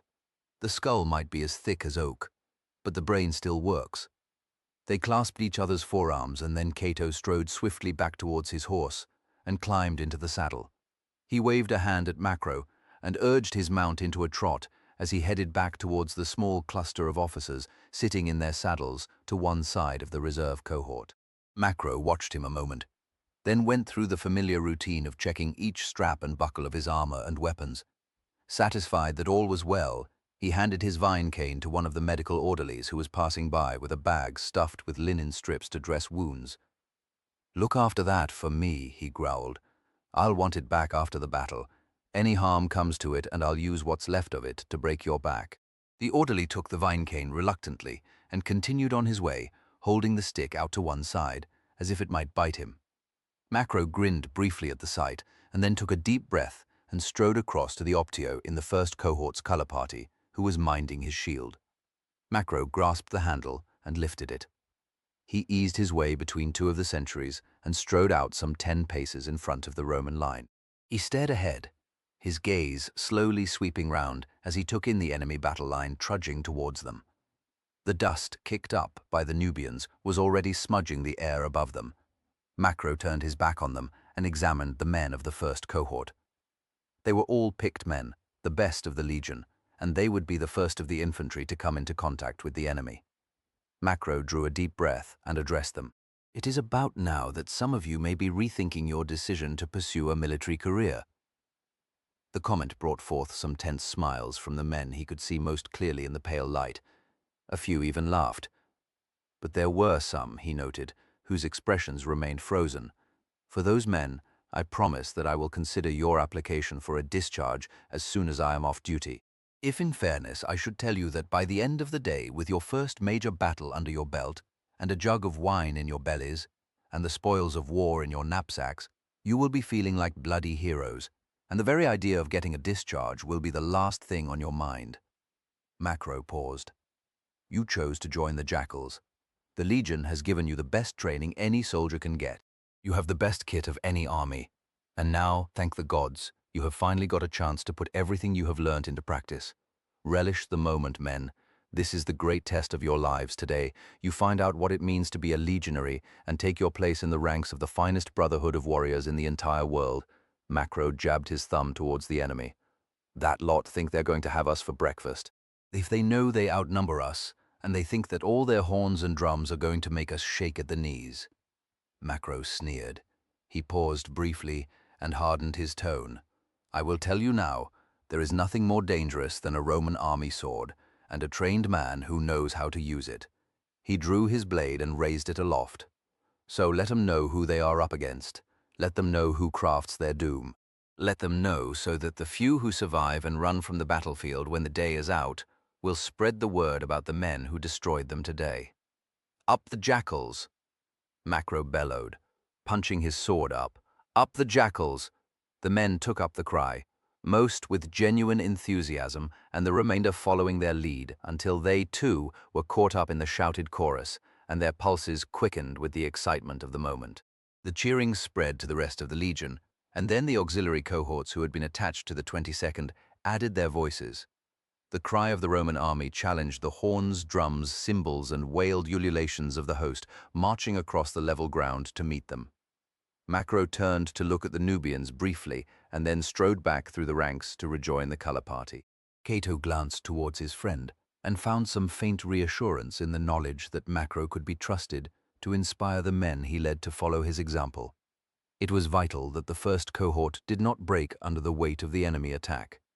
Victory depended upon the timing of the decisive maneuver. Not just victory, Cato mused, but their very survival and the survival of the province of Egypt. The horizon to Cato's left was now a bright hazy orange as the sun prepared to make its entrance and announce the birth of another day. For many men on both sides, it would be their last, and Cato felt an icy ripple flow across his scalp and prayed that it was not a premonition of his own death. The image of Julia momentarily filled his mind, and he felt a heated desire for her, such as he had not experienced since the last time he touched her flesh. Sir, a voice called, and Cato turned to see the most junior of the tribunes pointing towards the enemy, now less than a quarter of a mile away. They should be in range of the bolt throwers. Should I give the order to let them try a shot, sir? Cato was about to reprimand the youth for his presumption, but then saw that he had spoken the truth. One unit of camel riders, armed with javelins, had edged ahead of the rest of the Nubian army and was making for the cavalry on the left of the Roman line. Cato quickly estimated the range and then nodded to the tribune. Very well, have the commander of the battery fire ranging shots before he looses any volleys. No sense in wasting ammunition. The tribune saluted and spurred his horse into a gallop as he rode across to the battery commander, an auxiliary centurion whom Cato had chosen to command the bolt throwers on that flank. Shortly afterwards, there was a dull crack as a bolt thrower's arms snapped forward against their restraints. Although full daylight was still some way off, Cato could easily follow the trajectory of the missile as it shot towards the enemy in a shallow arc, and then landed with a puff of dust and grit just in front of the leading camels, causing one to stop dead in its tracks. The battery commander bellowed an order to the rest of his crews, and they cranked back the torsion arms and placed the iron-tipped shafts into the channel that ran up the central bed of the weapon. When all were ready, the centurion raised his arm and called out, "On my word, prepare to shoot." His men stood still, one at each weapon, holding the lever that would release the grip on the torsion rope. The centurion waited until he was certain the leading ranks of Nubians had ridden over the place where the first bolt had plunged into the ground. Cato was gripped with impatience as the centurion kept his arm aloft and continued to let the enemy draw closer. "Get on with it, man," he whispered harshly. "Release," the centurion suddenly bellowed, sweeping his arm down. The cracks of the bolt throwers sounded almost together, like the snapping of a fistful of sticks. 30 small shafts whirred towards the camel rider unit, some 500 or 600 strong, Cato calculated. The centurion had timed his order well, and not a single shot fell short as the cruel iron heads of the missiles tore through the sandy hides of the camels and the robes of their riders. The stricken animals collapsed in heaps as their spindly-looking legs gave way, and those behind them were forced to swerve aside into the flanks of their companions, disrupting their move against the waiting Romans. For a moment, their advance stalled, and then, as the Romans reloaded their weapons, the Arabs worked round their casualties and continued on. The second volley shot out from behind the Roman lines and struck home, killing and wounding several more. Some of the riders proved a little wary of leading the charge and lagged behind, no doubt hoping to avoid the further attention of the artillery crews. The third and fourth volleys stopped the enemy dead, and they stood in some confusion as the bolts landed amongst them. And then the fifth volley broke their will. The commander of the unit turned aside and rode off towards the flank, beckoning his men to follow him. A cheer rose up from the Roman ranks, and some of the men punched their javelins and swords into the air. It was a pitiful achievement in terms of the scale of the coming battle, Cato realized, but he indulged his men just the same. It was good for their morale and wounded the enemy's spirits. But even as the warm flow of satisfaction filled his heart, Cato saw a new, far greater threat. The dust on the flanks of the enemy line was thickening, and then he saw the masses of horsemen surging forward, quickening their pace into a trot as they rode towards the cavalry cohorts on each side of the Roman infantry. This would be the first real test of the day, Cato knew. If his men failed to hold back the Nubians, then the enemy would be able to surround the legion and the auxiliaries and fall on their rear. In that event, Cato and his men would be cut to pieces. He flicked his reins and gestured to his staff officers to follow him as he rode across the rear of the line towards the commander of the Syrian cavalry cohort on the left flank. Prefect Herophilus nodded a greeting as his commander rode up. "Your men will be in action soon." Cato pointed to the dark line of riders approaching, the rumble of their hoofs clearly audible above the ongoing cacophony of Nubian instruments. "Are they ready to do their duty?" It was a rhetorical question, but it gave the prefect the chance to speak up for his men. "My boys will be as steady as a rock, sir. You can depend on us." "I know it. If you don't mind, I will join your command for the present and see for myself how your men fight." Herophilus bowed his head. "My pleasure, sir." Both officers turned to watch the enemy. Cato struggled to make sense of their numbers due to the dust that engulfed those a short distance behind the leading ranks. "There must be thousands of them," said one of Herophilus's decurions. "Quiet there," the prefect snapped at him. The enemy closed to within half a mile, and Cato heard the clack, clack, clack of the bolt throwers as the crews prepared to shoot up the Nubian cavalry. Some of the auxiliary horsemen, distracted by the spectacle of the enemy force, allowed their mounts to move out of position until Herophilus cupped a hand to his mouth and bellowed, "Keep the bloody line there, decurions. Take the name of any man who can't control his horse." The sound of drumming hoofs filled the air, and now Cato could feel the vibration through the ground beneath his mount. To his right, he heard the officer in charge of the archers order his men to make ready. Then there was a brief stillness over the left flank of the Roman army as they stood their ground and waited for the action to begin. In that moment, the sun finally crested the hills to the east, and its rays poured over the battlefield, bathing polished armor and weapons in a fiery glitter. The warm glow was suddenly pierced by the shadowy dashes of the missiles as they were unleashed from the bolt throwers, and an instant later the crack of the torsion arms carried to Cato's ears. He watched the fall of shot and saw a rider plucked off his horse and hurled to the ground. More riders went down together with horses, but they were quickly swallowed up by the waves of Nubian cavalry surging forward. More bolts slammed into the charging mass, and then the archers added their weight to the bombardment, their arrows angling higher into the sky before plunging down. if scores of Nubians were struck down, and yet it seemed to make little difference to their numbers or break the pace of their charge. Cato drew his sword, and his officers followed suit. Herophilus slipped his left arm through the straps of his shield and took up the reins as he shouted orders to his men, his voice shrill with the strain of being heard above the deafening pounding of hoofs. "Close up, shields to the front. Make ready your spears and prepare to receive the charge." There was a shimmer as the long line of spear tips swept down towards the Nubians. The auxiliary horsemen drew their shields in close, covering as much of their bodies as possible. Beneath them some horses stirred nervously until steadied by a press of the thighs or a calming word. The enemy riders had closed to within 100 paces now, and Cato could see individual details. The riders' mounts were all at full stretch. Their formation had lost cohesion due to the speed of the charge and the loss of those who had been shot down by the archers and bolt throwers. They were still shooting, keeping the range long enough to avoid any danger to their own side while lashing down on the Nubians at the rear of the charge. "Here they come," Herophilus shouted, his eyes wide. An instant later the first of the enemy reached the Roman line. Their horses shied at the line of mounted men and the deadly points of their spears, and the impact of the charge broke as the melee spread along the line. The prefect and his officers dug their heels in and forced their way amongst the men to join the fight, the cohort's standard-bearer following on, keeping the standard raised high for all his comrades to see. Cato edged his mount forward, to just behind the second rank of Roman horsemen. Beyond was a savage sea of gleaming blades, thrashing limbs, the dagger-like ears of horses and wild tossing manes, all accompanied by the harsh clatter and thud of weapons, and the cries of rage and pain and whinnies of terrified and stricken cavalry mounts. "We'll not hold back that host," said Junius. "We can't. We must," Cato replied simply, "or die." But even as he spoke, more and more of the enemy were pressing forward, forcing the Roman line back. "Follow me," Cato commanded, urging his horse forward. He pressed into the melee, knee to knee with the men on either side. They glanced at him in surprise before focusing again on the enemy. Cato raised his sword and gripped the reins tightly in his left hand. He was conscious of not having a shield, but it was too late for that. He was committed to the fight and must stay with the men or look a coward if he drew back. To his right, he was aware of Junius struggling to stay with him. But another rider intervened, and the tribune was forced away and could not safeguard Cato's side.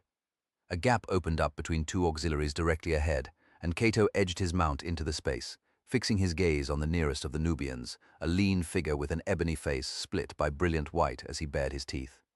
He spotted Cato and urged his horse forward, raising a heavy curved blade overhead. Cato punched his arm up to block the blow, and it glanced away, thudding into the shield of the auxiliary to Cato's right. The man swung round in his saddle, and with an overhand grip, thrust his spear at the Nubian, striking him in the chest. The folds of the robes he wore, together with whatever armor he had beneath, kept the spear point out of his flesh, but the impact drove him back all the same, almost toppling him from his saddle. Cato took advantage of the moment of imbalance and slashed at his sword arm, cutting into his elbow joint. The sword hand spasmed, releasing its grip, and the heavy weapon tumbled down between the flanks of the horses and out of sight. The Nubian howled with agony as he recovered his seat and hauled on the reins, trying to turn his horse away. He succeeded in bringing the beast side on, where it was trapped between the battle lines, and left the man exposed to the second spear thrust which pierced his side under his armpit and went in deep. A rush of blood accompanied the spear as the auxiliary yanked it free, and the Nubian swayed a moment before falling, amid the dust and stamping hooves. Cato took the chance to glance round and saw Junius dispatch an enemy with a savage cut to the head. Elsewhere, the line had stopped giving ground, and the better armor of the Romans meant that they were getting the best of the individual duels. Nor was the enemy pushing forward any more. They had been fought to a halt, and as Cato saw, they were giving ground. The reason for this was clear enough. Over the heads of the men in front of him, Cato could see Roman arrows plunging down into the tight press of bodies behind. The Nubians there were anxiously doing their best to shield their bodies with the small round hide shields that most of them carried, but they were poor protection against the barbed iron points. Several men and horses were hit at a time, the wounded animals rearing as the pain of their injuries made them panic and impossible to control, pushed them back.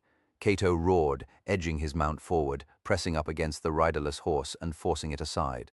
A Nubian passed in front of him, out of sword reach, and Cato stabbed his mount in the rump instead. The horse let out a shrill cry and kicked back, narrowly missing Cato's leg, but striking the flank of his mount so hard that Cato heard a rib snap beneath the glossy hide. Abruptly, both animals reared up, the Nubian thrown back into Cato's side, as he threw his weight forward and clung on tightly to the reins to stay in his saddle. The Nubian's flailing hand caught Cato's tunic above his knee, and the fingers clenched.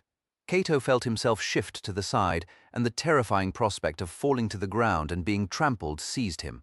He cursed the man through gritted teeth, and then swung his sword arm over and tried to cut at the hand. But the gap was too cramped to get a swing, and the edge pressed into the flesh and did not cut through. Cato desperately started a savage sawing movement in the space that he had, and the Nubian howled, and a moment later was forced to release his grip and fell beneath Cato's horse, where his panicked cry was brutally cut short. Looking up, Cato saw through the haze of dust that the rearmost ranks of the Nubian cavalry were falling back, away from the arrows that rained down mercilessly. The fear swiftly spread through the enemy, and as the last of them turned their mounts and galloped off, Cato looked down the battle line. The auxiliaries stared after the Nubians in silence for a moment, too stupefied by the blood rushing through their veins to realize that they had beaten the enemy off. Then Prefect Herophilus thrust his bloodied blade up and let out a roar of triumph, instantly taken up by the rest of his men as they watched the enemy flee. Bodies of men and horses, many still living, lay scattered across the ground amid the angled shafts of arrows. As the cheers began to die away, Cato was aware of the sound of fighting from the other flank, where the enemy had made another attack in an effort to break the Roman cavalry. Cato squinted to make out the details. It seemed that the Alexandrian cavalry unit was holding its own well enough, and on the left flank, the archers and bolt throwers were taking their deadly toll. Cato sheathed his sword and walked his horse over to Herophilus. "Well done. That's fine work by your men. Get them reformed and ready for the next charge." "Yes, sir."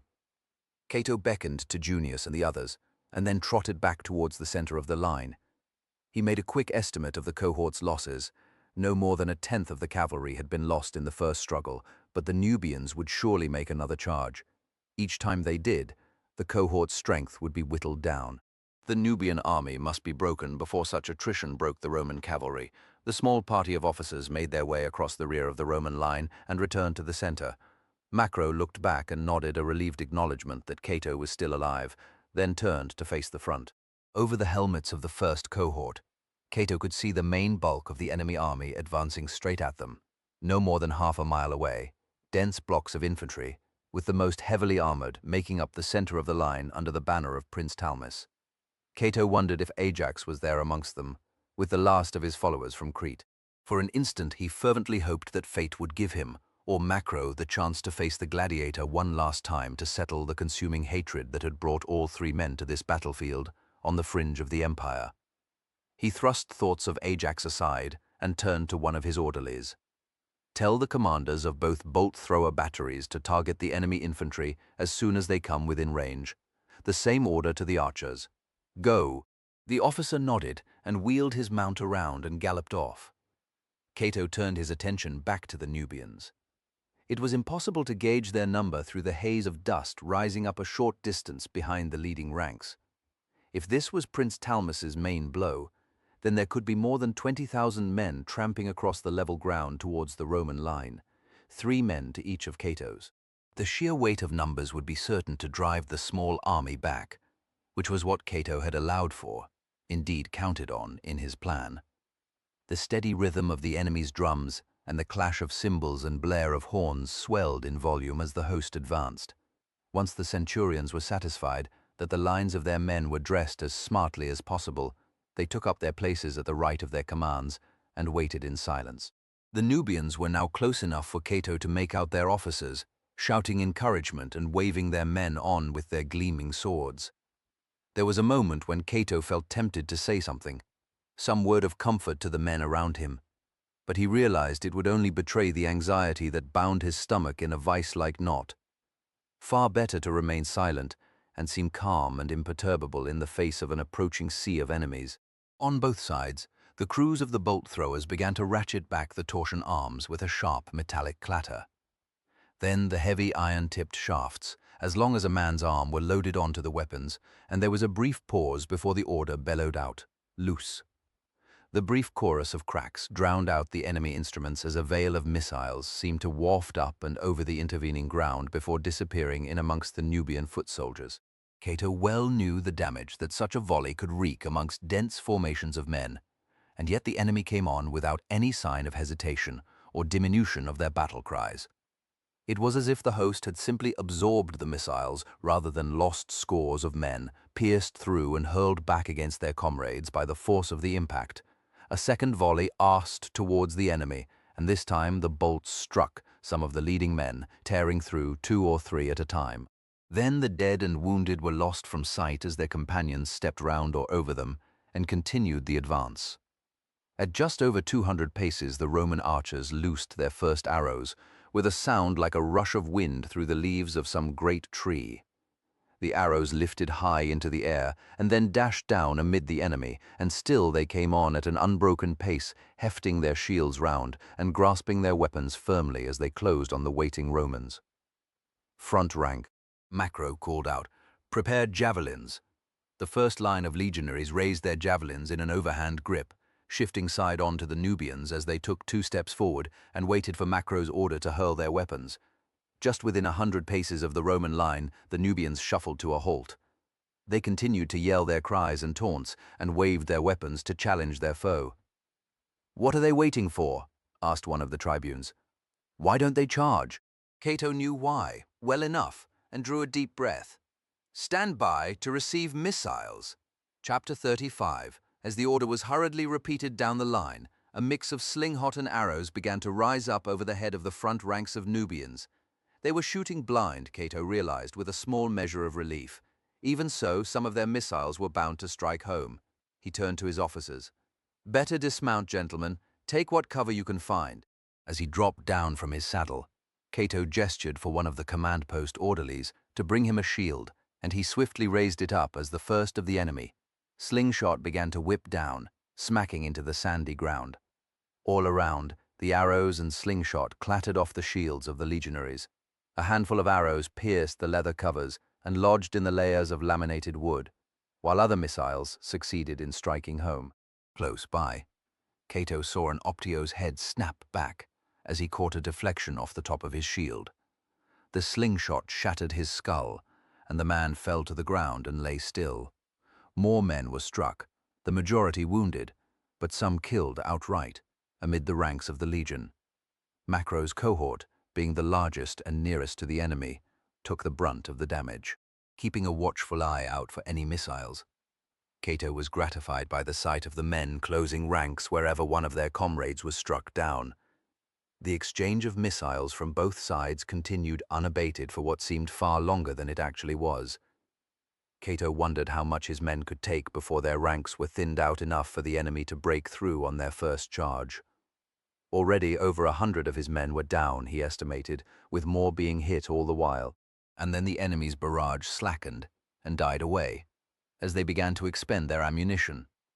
Several horns blasted out, and the Nubians let out a bloodthirsty roar at the signal, and then surged forward in a charge over the final strip of sand, separating them from the Romans. "Javelins," Macro called out, and the front rank rose up from behind their shields and drew their throwing arms back. The fleetest of the Nubians was already within range of the lightest javelins. Macro snatched a breath and cried out, "Release!" The legionaries hurled their right arms forward, and the javelins leaped from their hands. Although the javelins had the least range of the missiles, the Romans used to whittle down their attackers.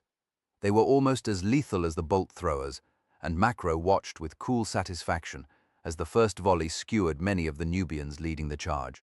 At once, the men in the second line of legionaries handed a fresh javelin to their comrades, and a follow-up volley landed amongst the enemy, the heavy shafts bursting through shields and flesh and bone with flat thuds.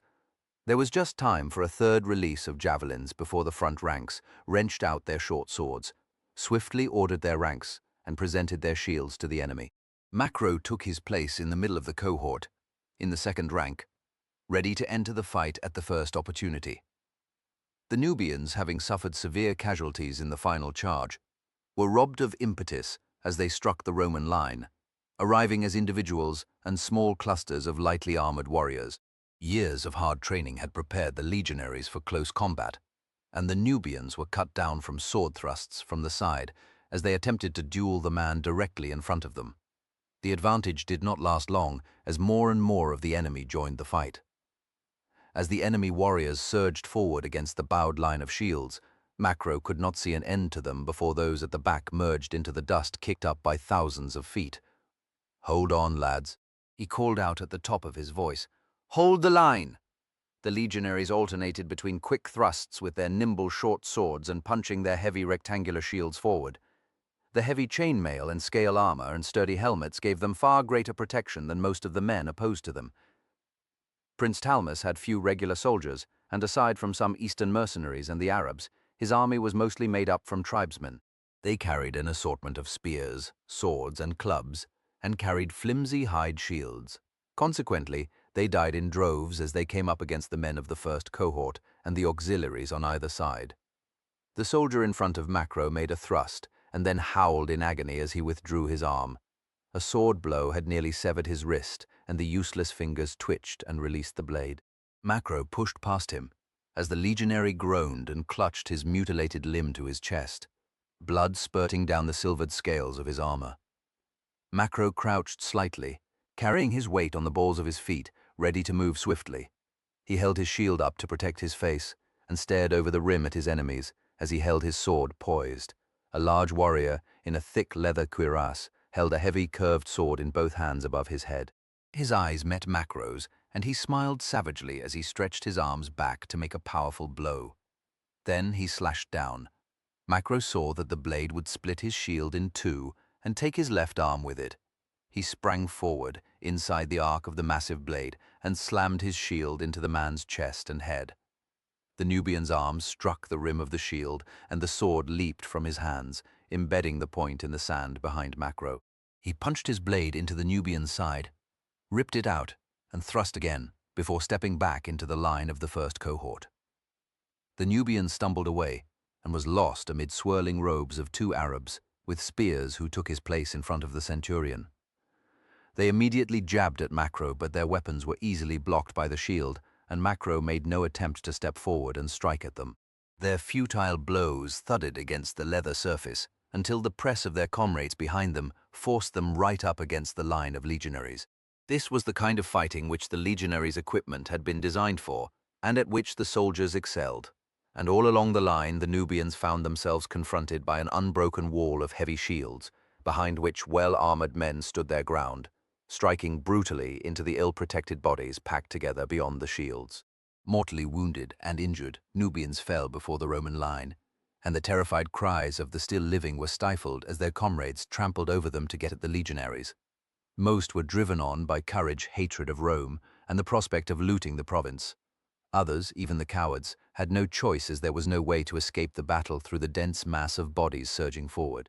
Those far enough back to be subjected to the continued fall of Roman arrows could do nothing to avoid the deadly barbs, only pray to their gods for protection. The Nubians were spared the danger of the bolt throwers, as Cato had given the order for them to conserve ammunition rather than fire blind into the dust that obscured the view a short distance from the battle line.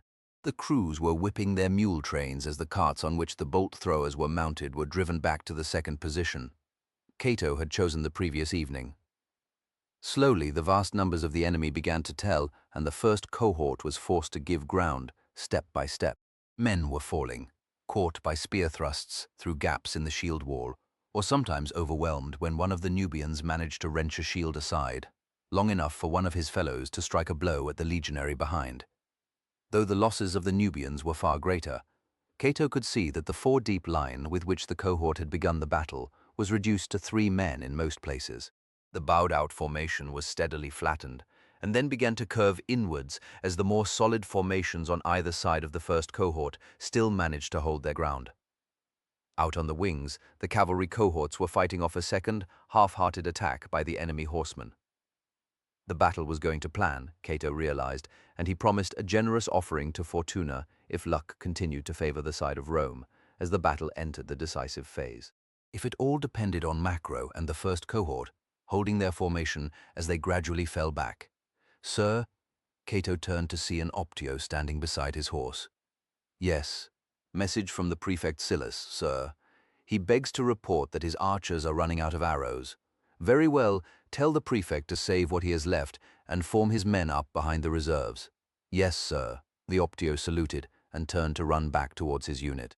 As the rain of arrows stopped, the enemy drums beat with renewed energy, and the horns blared out to offer encouragement to the Nubians. The pressure continued, and the Roman center was driven inwards as the enemy pushed forward, heedless of their own dead strewn across the battlefield beneath their feet. Prince Talmas's body of heavy infantry had pushed their way through the throng and now engaged the tiring men of the first cohort. Well trained and equipped, they were able to fight the Romans on a more equal footing, and more of Macro's men were cut down.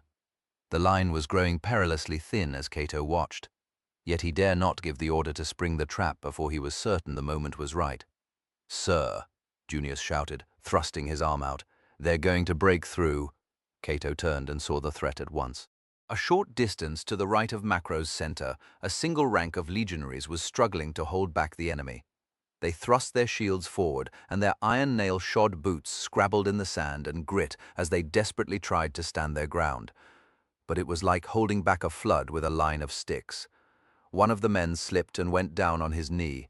At once, two Nubians thrust his shield back, knocking the legionary flat. He was run through with a spear even before he could prop himself back up on an elbow. More men pressed through the gap and turned on the Romans on either side. "Shit," Cato muttered. The crisis of the battle had been reached. A rising cheer of triumph swept through the nearest of the Nubians as they scented victory. There was one chance left, Cato realized, wheeling his horse round to face the men of the reserve cohort. The legionaries stood to, shields resting on the ground, javelins held to the side. "The fate of the army is in your hands," Cato called out to them as he drew his sword. "You must save your comrades of the first cohort and seal the gap in our line." For the jackals. The centurions led their men in a throaty cheer that was unmistakably half-hearted. Cato could not afford the reserve to fail, and with the briefest of hesitations, he swung his leg over the saddle and dropped to the ground. "Follow me." Cato strode towards the Nubians, pushing forward through the first cohort. The senior centurion of the reserves gave the order to advance at the trot, and the legionaries came on, grim-faced javelin points held high as they rumbled across the parched ground. Cato was still 20 paces ahead of them when he reached the gap. Several of the Nubians had stopped in their tracks as they saw the fresh formation closing on them, choosing the nearest of them, a man with wild hair and armed with a club. Cato broke into a dead run, hunched forward and sword held out to the side, ready to strike. His left shoulder burned with pain from the blow he had received at the temple, and Cato gritted his teeth as he swerved to avoid the clumsy blow of his foe and thrust out his left palm into the man's face, snapping his head back and knocking him to the ground. He didn't pause to finish the man, but turned aside to the next, a dark-robed Arab brandishing a spear. The point came up, stabbing at Cato's throat. He parried the shaft aside with his sword, and then grabbed it with his spare hand. The Arab growled a curse as he tried to snatch it back. Cato thrust his sword high into the man's arm, and again until the grip loosened. As they struggled, the rest of the reserve cohort came charging up. The front rank, lowering the javelin tips and thrusting out at the enemy who had managed to spill through the gap in the first cohort's line. They pressed past Cato on both sides, one of them stopping to slam his shield into the Arab and send him sprawling. A quick javelin thrust killed the man, and the legionary ran on as Cato nodded his thanks. The sudden arrival of 400 men sealed the break in the line and steadied the hard-pressed legionaries of the first cohort. Cato drew back from the fighting and returned to his horse. Junius stared at him as if Cato were mad for leading the charge, but he ignored the tribune and turned to survey the battlefield. The bulk of Prince Talmas's army had been drawn into the center of the Roman line, as Cato had hoped it would be, making for where the Romans seemed weakest. On the flanks, the main weight of the legion still stood in column, scarcely touched by the enemy missiles. The moment had come, Cato knew. He must attempt to close the trap now, while the center of his line was still intact. He nodded to Junius. "Give the order." The tribune hesitated. "Sir, I give the order." The soldiers carrying the buchinas heard the command and did not wait for it to be relayed to them.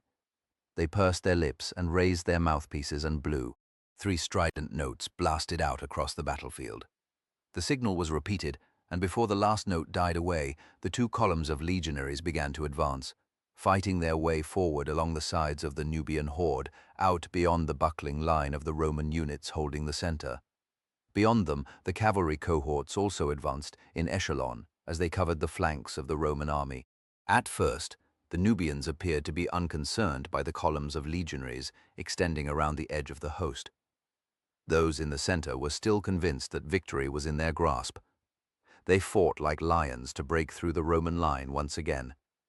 Cato saw a silken banner rippling from side to side above the center of the Nubian ranks, and he realized that Prince Talmis had come forward in person to urge his troops to shatter the slender force that still held them back. The flanking cohorts tramped forward until the last sentry had linked up with the main battle line. Then they stopped. A command was passed down the line, and each cohort turned inward to face the sides of the massed warriors of the Nubian army. Another command echoed along each of the extended wings, and the legionaries formed their shields into an unbroken wall.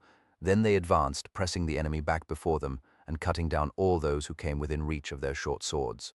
While the legionaries closed the trap, the auxiliary cavalry charged forward, cheering as loudly as they could as they made for the enemy horsemen still formed up some distance behind their infantry.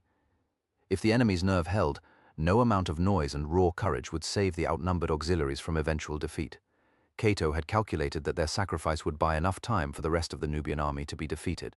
However, as he watched, the Nubian horsemen and the camel riders began to break away from their formations, individually at first, then in small groups, streaming away across the landscape to the south. "Bloody hell," Junius exclaimed bitterly. "What do they think they're doing? The cowardly dogs." Cato nodded. Only a handful of the Nubians stood their ground and were quickly cut down by the mounted auxiliaries. The suddenness of their victory went to the heads of some of the Roman horsemen, and they set off in pursuit before their officers could stop them. However, most began to trot back to form up on their standards, and they turned to form a line across the rear of the mass of Nubian infantry, still attempting to overwhelm the center of the Roman line. But the tide of the battle had already turned. Those on the flanks, facing the fresh Roman legionaries, were ruthlessly forced back, pressing on their comrades caught in the middle.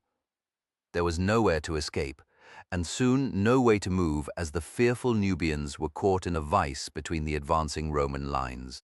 The beating of drums died away, and so did the wild ululations and war cries, and as the Romans hacked their way into the Nubians, the first cries of panic and blind terror came from those who were so tightly pressed together that they could barely move and had no way of seeing or understanding the reason for the crush. As the uncertainty and fear spread to the men still fighting against Macro's line, the Nubians began to back off, looking over their shoulders until they were out of reach of the swords and spears of the Romans, then turning and trying to force their way back through the trapped multitude. The legionaries and auxiliaries paused, breathing heavily and arms drooping from their exertions. "What the fuck are you waiting for?" Macro's voice boomed out. "Get after them. Kill them." Without waiting for his men, Macro roared incoherently and charged forward, stabbing and hacking at the men in front of him. The rest of the men saw that victory was at hand and charged after him, slaughtering the enemy without any mercy or pity. The sand beneath the legionaries' boots was soon dark with blood, and bodies fell so swiftly that the Romans were advancing over them to get at the enemy.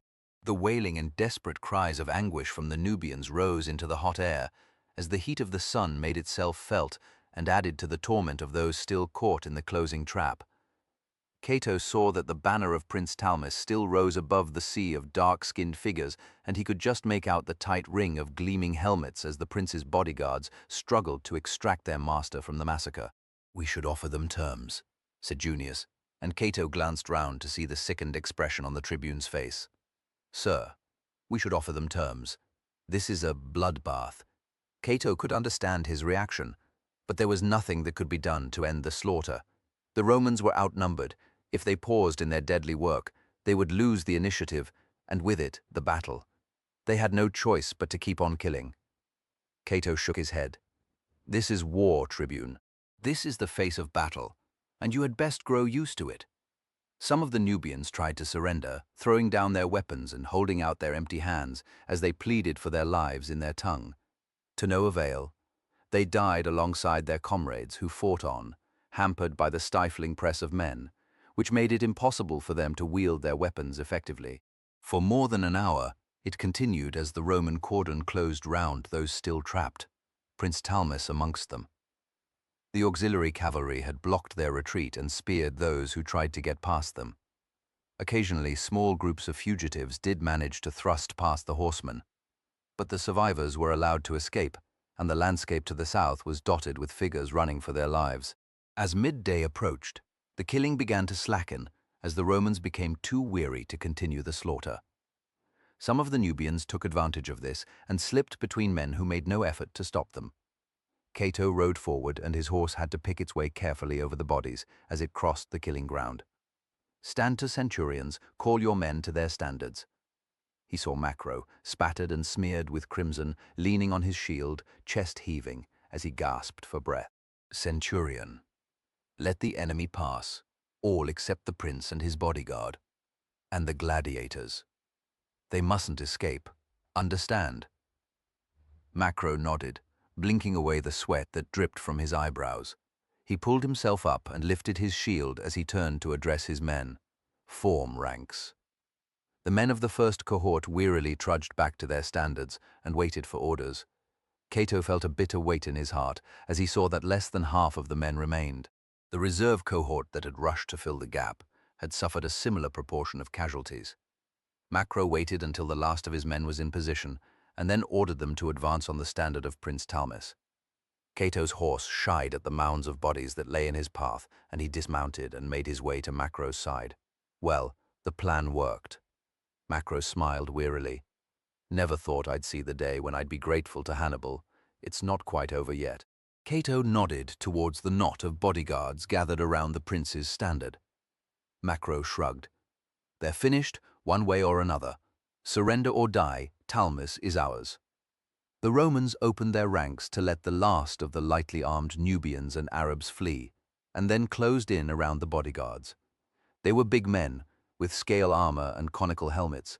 They carried oval shields and heavy spears, and stood shoulder to shoulder as the Romans advanced on them. Cato raised his arm as they came within 20 paces of the standard. "Halt." His men shuffled to a stop, watching the enemy warily. Cato stepped forward and cleared his throat. "Does Prince Talmus still live?" "He does."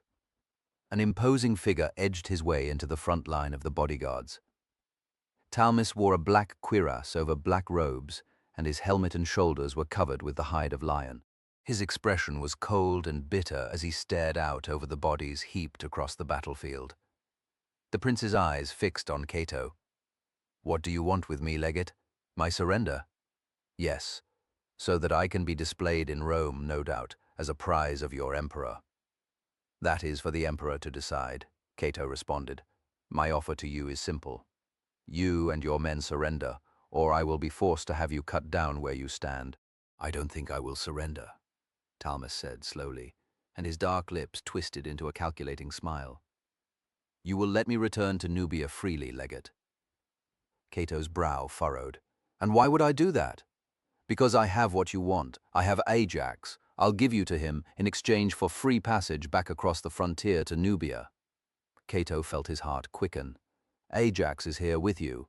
"No, I have been keeping him safe while I decided what to do with a man who had failed to serve me well. His life for mine. That is the offer." Cato turned to Macro, and for a moment there was a tense silence as their eyes met. Macro swallowed, but managed to contain any display of feeling that might influence his friend's decision. There would be no question of avoiding the anger of the imperial palace if the prince was allowed to walk free, and yet the Nubians had been crushed. It would be many years before they dared to defy Rome again. Ajax, on the other hand, would present a far more immediate threat to the empire if he were allowed to escape from Egypt. He had already stirred up one rebellion that had nearly brought Rome to its knees. Who knew what else the gladiator was capable of? Besides, Ajax was the reason why they were here in the province in the first place. It was the search for Ajax that had consumed their lives for months now. There was an unanswerable need to finish the business that had tormented them both, Since the rebellion on Crete. Cato turned back to the Nubian prince. Well? Talmis raised his chin. What is your decision? Chapter 36. It was late in that afternoon when Prince Talmis reined in at the head of the small column of riders, trotting down the bank of the Nile. Both he and his bodyguards had been disarmed and were escorted by Cato, Macro, Tribune Junius, and a squadron of auxiliary cavalry. Talmis pointed across the river to a small island 200 paces across the river. Like most of the islands Cato had seen, it was low and fringed with reeds. However, at the upriver end there was a sizable slab of rock upon which a shrine had been built, 5 columns by 4. Clumps of date palms grew around the base of the rock, and a small landing stage lay a short distance further along the island, beyond which there were only reeds. If a skiff was moored to the landing stage, and a single figure could be seen at the entrance to the shrine watching them. I have them under guard there, in the shrine, said Talmis. Them. Macro raised an eyebrow. How many men has Ajax left? There is Ajax and one other, a man called Karim. The others I had put to death when the gladiator returned to my camp with his story of failure. I was saving him for later, that is, if I could not get a good price for him from your emperor. I'm glad I'm not your ally, Macro commented. Ajax was not an ally. He offered to serve me. He was supposed to distract you and not give battle, but he wanted nothing more than to kill Romans, no matter what the cost to those he led. Prince Talmis turned to look at Macro and Cato. I am impressed that a man can hate you too as much as Ajax does. Macro pursed his lips. It cuts both ways, Nubian.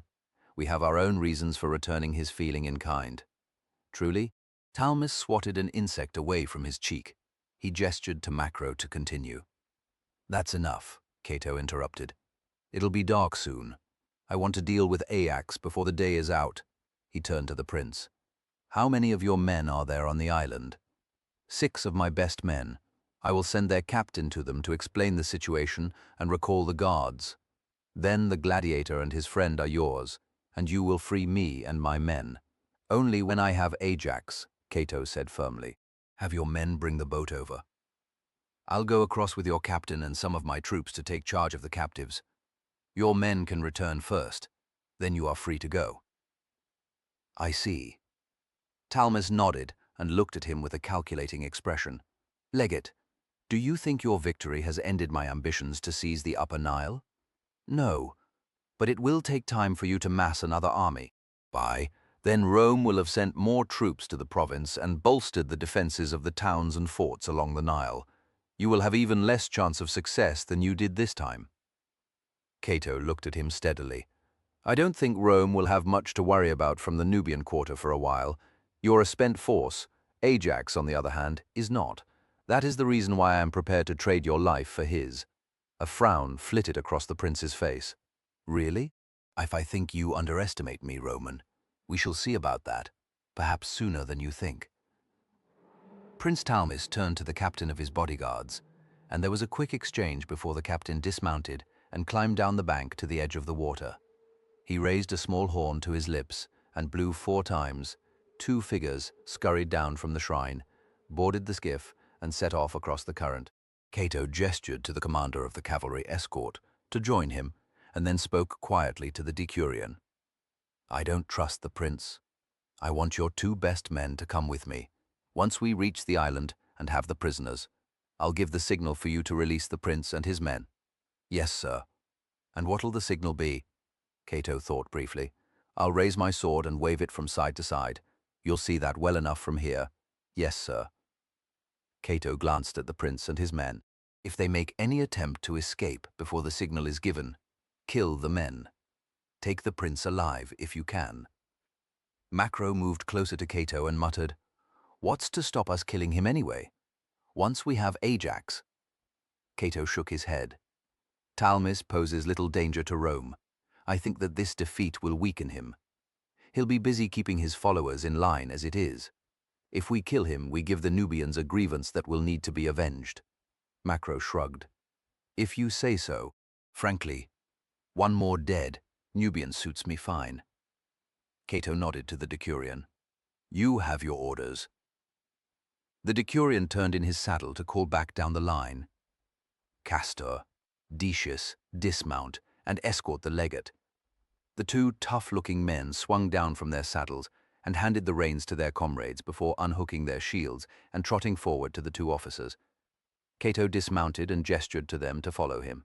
You too, Macro, and you, Junius. He led the way down to join the Nubian captain as they waited for the skiff. The men in the small boat worked the oars hard as they fought the current. As they waited, Cato stepped aside from the others. Macro, over here. They moved out of earshot, and Cato turned to his friend with a searching look. When we get hold of Ajax, it is my intention to take him back to Rome alive. Do you understand? Macro was silent for a moment, and his expression hardened as he replied through gritted teeth. After all that bastard's done, you haven't forgotten Crete, Cato. But then it wasn't you he held captive in that shitty cage. It was me and Julia. I know. Bollocks. I say we kill him, dump his body in the Nile and be done with it. Those were not our orders. Orders? Macro leaned closer, face to face with Cato. Fuck the orders. Fuck 'em. Fuck Sempronius, Narcissus, the emperor. Fuck the lot of 'em. I don't care. Ajax owes me, and I want my revenge. He paused and softened his tone as best he could. Cato, lad, I need revenge, and so do you, for Julia's sake. I won't speak for her. Macro stabbed his finger at Cato's harness. She's going to be your wife. Do you think you can live with that precious conscience of yours, knowing what he did to her, and yet letting him live an instant longer than necessary? Ajax will die, Cato replied firmly. He will be condemned by the emperor and crucified. You know it. Oh, he'll be condemned all right. But what if Claudius decides to send him to the arena? You know how good he is. If anyone can win over the mob, it'll be Ajax. Then what? Supposing Claudius spares him, as a sop to the mob even if he dies, he'll go out a hero, either with a sword in his hand spitting defiance, or screaming his hatred of Rome from the cross. If he's crucified, he'll be a martyr, just like Spartacus before him. Then we'll have to bridge that cross when, or if, we come to it. Cato grasped his friend's arm. Macro, we have no choice. We have our orders, and I will carry them out. And so will you. Give me your word on it, or I'll have no choice but to send you back to the camp. Macro's face flinched with the effort of containing the poisonous rage that Ajax had planted in his heart many months before. At length he sucked in a deep breath through his teeth. As you command, sir. Thank you. Cato bowed his head slightly in gratitude before he glanced towards the river. The boat's here. Let's go. They returned to the others as the skiff reached the shore. One of the men hopped over the side with a splash and guided the bows in. The captain climbed aboard and settled in the stern before the others took their places. Macro and Cato opposite the captain, then the two auxiliaries and Junius on the small triangular deck at the front. The Nubian pushed the boat off, and the man at the oars turned the craft and started to propel it back across the glassy expanse of river towards the landing stage on the island. One of the legionaries leaned out to look down at the water, and the boat rolled slightly to that side. Sit back, Macro snapped. Don't move again. Sorry, sir. The skiff was heavily laden and awkward to move, and the man at the oars had to work hard to keep on course. The sun was beginning to sink into a murky orange haze to the west, and the dark forms of birds swooped low over the water, feeding off the insects. They were not the only animals feeding. Cato realized as the skiff approached the landing stage. There was a movement in the reeds away to the left, and a long glistening snout protruded briefly through the slender green growths, then with a swirl of water and swish amongst the tops of the reeds. It was gone. The skiff approached the landing stage, constructed from stone in the forgotten days when priests once came to the shrine to make offerings. Now the stone was worn with age and mottled with bird droppings. The man at the oars shouted over his shoulder to Junius, and then pointed to the rope loosely coiled beside the tribune. Junius nodded his understanding and took up the rope, reaching out to the iron ring that was fastened to the side of the stonework. A thrust of the oars brought it within reach, and the tribune grasped it and pulled the boat in. As soon as he could, he slipped the end of the rope through the ring and pulled it back, drawing the craft closer. Once the craft was securely moored, Junius clambered ashore and helped the others up. When they were all on firm ground, Macro turned to the Nubian captain. You speak Greek? Little. Then no tricks, understand? Macro slapped his scabbard. Or else, the captain nodded and then led the way up a crumbling stone path lined with palm trees. It was only a short climb before they emerged close to the entrance to the shrine. Cato turned back and saw the distant figures watching them from the riverbank. Then he strode towards the entrance with the rest of the party, his heart beating swiftly as he anticipated the meeting with Ajax. At his side, Macro's expression was grim, and his lips pressed tightly together. The two auxiliaries followed Macro, and Cato and Junius took up the rear. The sentry at the gate saluted as he saw the captain, and there was a brief exchange before the Nubian led the party inside the shrine. The interior was enclosed in a 10-foot wall on which hieroglyphs had been deeply carved to let the shadows accentuate each character. Two figures sat with their backs to the far wall, watched by two men with spears some 15 feet away. Ajax looked up as the new arrivals stood in the entrance. For a moment his face was blank, then his keen gaze took in the weapons in the hands of the Romans, and he smiled weakly. So, Prince Talmis has been defeated, I wondered. Now I am to be your victim instead of his. Cato stared at the gladiator, his mind seething with hatred and a constant refrain to remember his orders. There was something else he was dimly aware of at the same time, a vague sense of disappointment that the long hunt had come to an end. "We go," announced the captain. "What?" Cato turned to him. The Nubian gestured to his men and pointed in the direction of the skiff. Cato nodded curtly. The captain called to his men, and they backed away from the prisoners and gathered their haversacks and joined their officer. Then, with a brief nod to Cato, the Nubian led his men out of the shrine. Cato heard the pad of boots fading away, and then there was silence as the prisoners and the Romans gazed at each other. Ajax broke the silence. "What will you do with me?" "Take you back to Rome," Cato said tonelessly. "I see. You will make a spectacle of my death. A warning to other slaves of the cost of defying Rome. I imagine that's what the emperor will want. Frankly, I don't care about that. Macro and I just want to see you pay for all the suffering you have caused." "And what of the suffering you caused me?" Macro growled. "Your father was a bloody pirate. He deserved his end, as you deserve yours." Ajax glanced past the two officers, and a brief smile flickered across his face. At once, Cato felt an icy tremor course down his back. He turned to follow the direction of the gladiator's eyes. Behind him stood the two auxiliaries, spears grasped firmly as they watched the prisoners closely. Beyond them, Junius had drawn his sword and was waving it from side to side, the signal for the release of Prince Talmis. Cato felt his anger rising. "I didn't give the order to." Junius stepped forward and swung his sword into the back of the nearest auxiliary's neck, cutting through the spine. The man's mouth sagged open as he collapsed. The other man half turned and looked down at his stricken companion, too shocked to react fast enough to save his life. Junius stepped forward and stabbed him in the throat. "What?" Cato stared at the tribune aghast. It was Macro who grasped the truth first. He tore out his sword and turned on Junius. "Traitor!" he roared. "He's the one." "Traitor?" Cato felt as if he had been struck numb. The image of Hamades lying dead with a knife in his back leapt into his mind. He felt sick with the terrible knowledge of his mistake. "No, not Junius." The tribune grinned. "I doubt you'll ever find the body of Junius.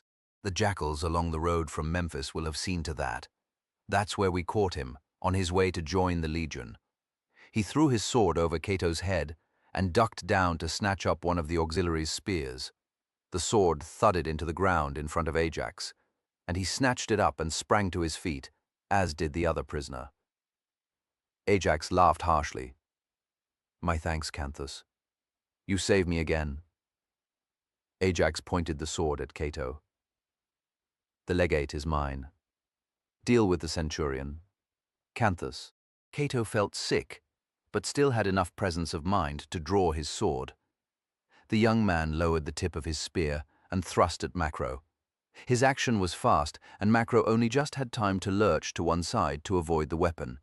At once his opponent feinted again as he tried to keep him off balance, but Macro had managed to drop into a balanced crouch and easily parried the blow aside. The two men watched each other closely. If a padding of feet caused Cato to turn, just as Ajax slashed out with his sword. The tip hissed through the air, and Cato ducked. Thrusting his blade up, Cato stabbed at Ajax's side. It was a hurried stroke, yet the blade cut through his soiled tunic and gashed the muscly flesh over the gladiator's ribs. Ajax snarled ferociously and backed off a step. He reached round with his spare hand to touch the wound. Behind him, Cato saw his companion, Karim, the swarthy lieutenant he recalled from the rebellion on Crete. The man was hurrying round the far wall of the shrine towards Macro's back. "Macro, watch out!" As Cato shouted the warning. Ajax lunged forward, slashing at Cato's face. He tried to scramble away, but the sword point cut high on his forehead and swept on down across his brow, nose, and cheek. If it felt as if he had been hit in the face by a red-hot hammer, and his vision instantly blurred and a terrible agonizing pain seared across his consciousness, blotting out thought of anything else. Cato stumbled back and fell, his sword slipping from his fingers. The impact drove the breath from his lungs and blood spilled into his eyes and blinded him. Macro heard the warning and saw Canthus's gaze flicker to his right. Macro pounced forward, hammering his sword down on the fingers of the hand nearest him. The blade cut through and the severed digits dropped from the spear shaft.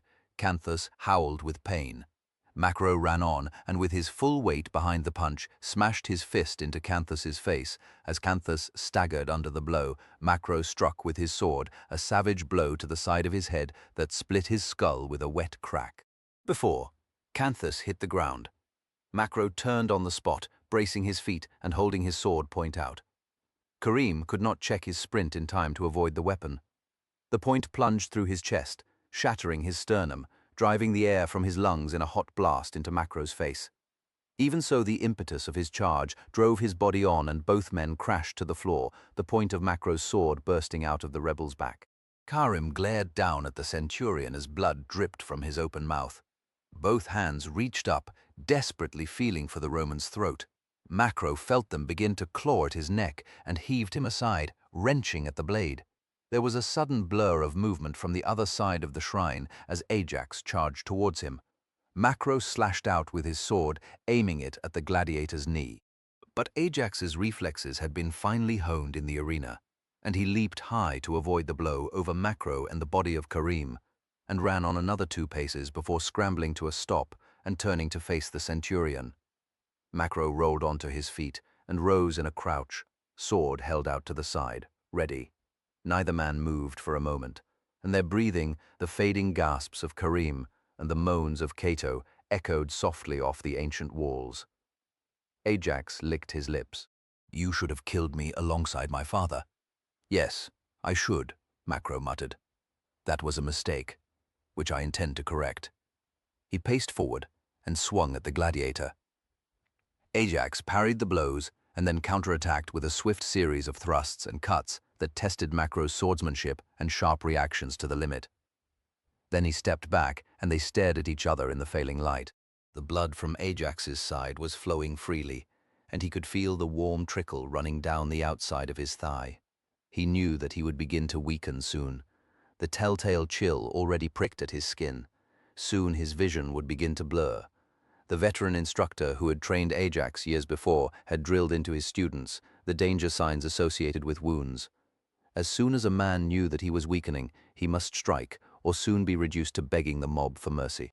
Ajax launched another flurry of blows and the clash of blades echoed shrilly off the surrounding walls. Still, he could find no way past the Romans' defenses. He caught the cold look of satisfaction on Macro's face. Macro saw the wound in the gladiator's side and the streak of blood on his leg. Evenly matched as they were, time was against Ajax. His loss of blood would steadily slow him down, and in the end Macro would kill him. Revenge would be his. Ifax nodded bitterly as he grasped the truth of his situation. "You think you have won, Roman? Do you really think you will defeat me? Do you think I, Ajax, would permit that?" He sneered.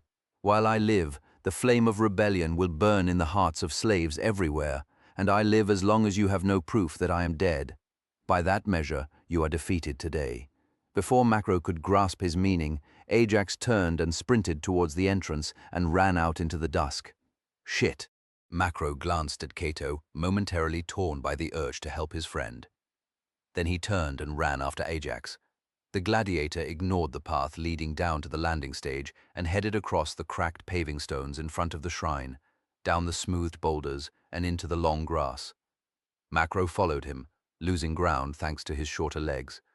The grass rustled and whipped at his legs as he ran after Ajax, already some 50 feet ahead of him and gaining more ground with every pace. Ahead, Macro could see that the end of the island was close to the western bank, no more than 50 paces of open water. Ajax entered the reeds, and his boots splashed into the shallow, murky water. By the time Macro reached the reeds, Ajax was already waist-deep, wading out into the Nile. He glanced back and smiled as he saw the gap. He had opened up between himself and Macro. Then he was clear of the reeds and leaped forward, releasing his sword. He began to strike out into the current. Macro stopped ankle-deep in the water, lapping at the reeds, and slipped his sword belt over his head. His fingers clawed at the fastenings of his harness. As he heaved his harness over his head and threw it aside, he heard a loud rustle in the reeds a short distance away, then a splash as a heavy body entered the water. A dark shape surged out from the reeds and made across the water at an angle towards Ajax. At the last moment, the gladiator turned and saw the crocodile's unblinking eyes, set in its ridged, tough hide. He turned and looked at Macro. No, no. Then his head snapped forwards. His arms came up flailing, trying to beat at the monster that gripped him in its powerful jaws with sharp, tearing teeth. There was a great commotion in the water as the crocodile came up and rolled over, its light-colored belly glistening in the last light of the day. Then it was gone. The disturbed water rippled for a moment before the Nile flowed peacefully on into the gathering dusk. Macro watched for a moment to be sure that Ajax was gone. His body felt numb with shock at the death of his enemy. Then there was a terrible rage that welled up from the pit of his stomach, burning his heart as he gritted his teeth, mentally cursing the gods with every resource of anger at his disposal. To have pursued Ajax for so long and so far only for this. Macro's fists clenched tightly, and he trembled. Fuck! Fuck! Fuck! His words echoed faintly from the far bank, and then there was silence. He slowly turned away from the Nile, picked up his armor and waded on to dry ground before hurrying back to the shrine to see to his friend Cato. Epilogue. 2 months later, Cato climbed the path up to the imperial villa, perched on the cliff on the eastern end of the island of Capri. They had taken passage on an imperial courier packet from Alexandria and braved the rough autumn seas to cross the Mediterranean and sail up the west coast of Italy, making for the port of Ostia on the mouth of the Tiber. When they put in at the naval base of Puteoli, they were told that Emperor Claudius and the imperial secretary, Narcissus, were wintering on Capri. Accordingly, the captain of the packet reversed course and made for the small rocky island thrusting up from the sea just off the Bay of Naples. Cato had left Macro in one of the inns of the small fishing village, nestling beside the harbor, as he climbed the path. Passing through checkpoints manned by wary Praetorian guards, Cato collected his thoughts so that he could deliver a clear report to the imperial secretary. The defeat of the Nubians and the death of Ajax had brought his mission in Egypt to an end. Once the 22nd Legion had returned to its base in Memphis, Cato and Macro had quit the Legion and returned to Alexandria. They traveled down the Nile on a barge, Cato resting under an awning as he recovered from his wound. The jackal's surgeon had sewn the wound up, and it had taken many days before the flesh had knitted together in a jagged scar stretching across his face. In Alexandria, the governor had listened, grim-faced, as the 2 officers reported on the outcome of the campaign, the grievous losses suffered by the Roman army and the ravaging of the province along the upper Nile. Petronius had been angry at Cato's decision to exchange Talmis for Ajax, especially as there was no body to put on public display. But he took no action against the acting legate. Petronius announced that Cato would have to answer for his decisions before officials back in Rome and take his punishment there. The governor had hurriedly written a preliminary report and sent it ahead of Cato for delivery to Narcissus, the emperor's closest advisor.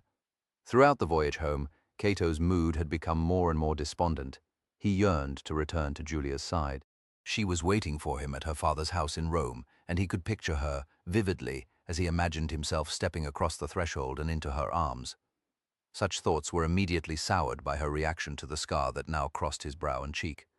His mind was also burdened by the grievous error of judgment he had made over Hamedes. His reasoning had been faulty, and an innocent man had died. Macro had spoken little of the matter and offered rough reassurance that Cato's mistake was understandable amid the chaos and bloodshed of the campaign. Cato was far less forgiving of himself. He approached the main gate of the imperial villa at the top of the track and told the duty Optio his name and rank, and explained his request to see Narcissus and make his report. "Wait here, sir," the Optio instructed, and unhurriedly climbed the stairs into the villa. A cold wind was blowing over the island, and gathering clouds threatened rain. To the north, the hillside tumbled steeply down to the cliffs overlooking the sea, and Cato stared over the bay towards the distant headland of Puteoli. 100 or so miles further along the coast lay Ostia, and a short ride into Rome and Julia, prefect. Cato turned and saw the Praetorian Optio beckoning to him from the top of the stairs. The guards on the gate parted to admit him. Then, at the foot of the stairs, another guard raised a hand. "Excuse me, sir. I take it you have handed your sword and any other weapons in to the port guards?" "Yes." The guardsman nodded. "Good. Then there's one last search before you proceed, sir. Please raise your arms and stand still." Cato did as he was instructed, and the guardsman expertly frisked his cloak, tunic, and ran his fingers around the inside of Cato's belt before he stood back. "That's it, sir."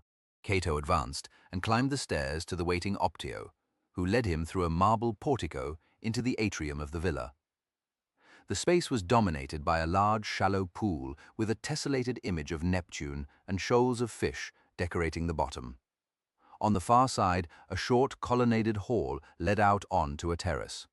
Through large doors to the right, Cato could hear voices laughing and talking light-heartedly. There was a smaller opening to the left, leading down to the quarters of the slaves and lesser officials. "This way, sir." The Optio gestured to Cato, who followed him across the atrium and down the corridor onto the terrace. A wide expanse of pink-hued marble stretched out before them and ended abruptly 50 paces away. Potted plants and trellised walkways surrounded the terrace, which afforded spectacular views across the sea towards the mainland. Cato could understand why the island had been the favorite playground of the imperial family for so many years. There was only one other man on the terrace, and he sat on a bench with his back to Cato. "There you are, sir." The Optio halted and indicated the seated figure. "I'll see you back at the gate, sir, to log you out." The Optio saluted and turned and marched into the villa. Cato continued across the terrace. Narcissus' thin frame was wrapped in a plain red cloak, and his dark hair was threaded with grey. He glanced back as he heard Cato's footsteps and offered a smile that lacked any real warmth. "Cato, it is good to see you again, my boy. Sit down." He gestured towards another bench, set at an angle to the one he was seated on. A small table stood in front of the benches, and a thin wisp of vapor rose from a goblet of heated wine. There was only one cup, Cato noted. This was typical of Narcissus. Cato thought a small trick to remind him of his subordination, and put him in his place. Cato eased himself down onto the seat indicated, and Narcissus looked him over for a moment before he spoke. "You've been wounded recently. That's quite a scar." Cato shrugged. "It's been a while since we have spoken," Narcissus continued. "Over 2 years. When you sent Macro and me to spy on the governor of Syria, and you both made a good job of that, as well as playing a leading role in saving Palmyra from the Parthians. Since then, you've done sterling work in Crete, and Sempronius informed me that he had sent you to find the slave rebel, Ajax." Narcissus reached inside his cloak and pulled out a scroll. "And now the governor of Egypt, our good friend Petronius, reports that you have resolved the matter. Well done. However, he takes you to task for letting the Nubian prince go." Narcissus watched Cato closely. "Would you care to explain why you did so?" "It was my judgment that the gladiator presented the greater threat, taking the wider picture into consideration," Cato said firmly. "The wider picture." Narcissus smiled faintly. "It seems I was right about you. You have the brains to consider the strategic situation in making your decisions." He tossed the report on the table dismissively. "Petronius is a fool. Your judgment was sound, young man, though you have made an enemy of Petronius, and there will be plenty in Rome who will not appreciate the nuances of your dilemma. Be that as it may, rest assured I accept what you did as the appropriate course of action, though I will not say so in public, nor will there be any official recognition of your achievement in hunting down that infernal gladiator." Narcissus smiled apologetically before he continued. "Then there is the difficult matter of Senator Sempronius's decision to appoint you to the rank of prefect. He did so in the name of the Emperor, I understand. However, he exceeded his authority. Of course, there was something of an emergency to deal with, and both the Emperor and I approve of the actions. Sempronius undertook to put an end to the slave revolt in Crete and send you and Macro to hunt down the ringleaders." Narcissus gestured towards the report. "Now the crisis is past, and the danger is over. You have my thanks. You and your comrade, Macro." Cato bowed his head slightly in acknowledgement. "However," Narcissus continued, "such a rapid progression through the ranks is bound to raise a few eyebrows and ruffle a few feathers, eh? Emperor Claudius is always mindful of the need not to upset those in the military, some of whom are not as loyal as they should be. The murder of his predecessor is eloquent proof of that." "Which means that you present him with something of a difficulty." "What do you mean?" Narcissus stared at him for a moment and smiled. "You're an intelligent fellow, Cato. I know I don't need to spell it out for you, but since you would derive some satisfaction from forcing me to be blunt, then I will be. That would be appreciated. It would not be wise to confirm your promotion at present, particularly since it is your intention to return to Rome to wed that lovely daughter of Sempronius. Your presence in the capital would cause jealousy. There are plenty of other senators with protégés they are seeking to advance." Cato listened with an increasing sense of bitterness. This was his reward for the sacrifices made in the service of the emperor and Rome. An expression of gratitude, and no doubt demotion to the rank of centurion. With that would disappear his automatic elevation to the equestrian class. He could well imagine how reluctant Sempronius would be to permit his daughter to marry so far beneath her. It was true that the senator had offered some encouragement to their relationship after the siege of Palmyra, but that was a very different setting to the cut and thrust of Roman social and political life. Cato's demotion would be seen as a mark of official disfavor, even if he had the private gratitude of Narcissus and Emperor Claudius. All the plans that Cato had made for his future with Julia began to crumble in his mind. Cato cleared his throat. "Have these protégés served Rome as well as I?" "No, they haven't. But then Sempronius is not nearly as influential as the other senators. You see my difficulty. Trust me, I don't want to stand in the way of your promotion and your future happiness." He winked. "But there are political realities that need to be addressed. That is the nature of my job. I would not be serving the emperor well if I acted without regard for the wider picture. So you will not be confirming my promotion. Not for the present. Perhaps when you are a safe distance from Rome and far from the public eye. You mean that I cannot remain in Rome and take the promotion?" Narcissus was silent for a moment, then nodded. Cato let out a long, weary sigh. "Very well. Find me a posting, somewhere I won't embarrass you, and not so far from Rome, nor so uncomfortable that Julia will not wish to come with me." Narcissus had arched his eyebrows as Cato spoke, and now responded in a cold tone. "You do not make demands of me, young man. Be clear about that. Were it not for your fine record, I would punish you for speaking so bluntly. Now listen, I will confirm your promotion before the year is out, whether you're in Rome or stationed elsewhere in the empire. I give you my word on that, and here is the reason." Narcissus paused and looked round, as if to make sure they were not being overheard. Cato saw through the pretense at once. The security at the villa was so tight that no spy could possibly penetrate the ring of steel the Praetorian Guard formed round the emperor's residence. Even so, Narcissus lowered his voice. "I have need of you and Macro. Urgent need. You recall the dealings we have had with that nest of traitors who call themselves the Liberators?" Cato remembered them well. A shadowy conspiracy of aristocrats and their followers who wanted to do away with the line of emperors and return Rome to the days of the Republic when the Senate exercised supreme power. He nodded to Narcissus. "I remember. Then know that they are active again. My spies have heard rumors of a fresh plot against the emperor. The Liberators intend to assassinate him? I don't know the details. Only that something is afoot. There are few men I dare trust with the knowledge. That is why I am meeting you out here, alone. I need men I can trust to investigate this further, to penetrate the heart of the conspiracy. Cato thought it through and smiled bitterly. So that's it. Either we do this for you, or you will deny me my promotion. Yes. And what does Macro gain from this? His pick of the legions when you both return to active service? That, or perhaps the command of an auxiliary cohort? And what guarantee do we have that you will keep to your side of the deal if we take on this task? You have my word. Cato nearly laughed out loud but restrained himself in time. There was nothing to be gained from insulting the imperial secretary. Equally, there was much to be lost if he failed to accept the task being offered to him. If he looked Narcissus in the eye, I cannot give you my answer now. I must speak with Macro first. Where is he? Down in the port. Very well. Then go now. I'll expect to see you back here before the end of the day. Any later, and I will assume that you refuse the task, and I will be obliged to find a more loyal man to carry it out. A man more worthy of promotion, if you understand my meaning. Perfectly. Cato stood up abruptly. I'll take my leave of you. For the moment. Narcissus nodded. Don't be too long, Cato. I'll be here, waiting for you, he added, with a ring of certainty that stayed with Cato all the way across the terrace, out of the villa, and down the long path back into the port, as he went to find Macro. He's a real low, shitty, slimy, crooked piece of work, our Narcissus. Macro shook his head. One of these days I'm going to take him for a nice little walk down a quiet alley and do him in. Come the day, Cato replied with feeling. He lifted the cup that Macro had poured him and glanced round the small inn.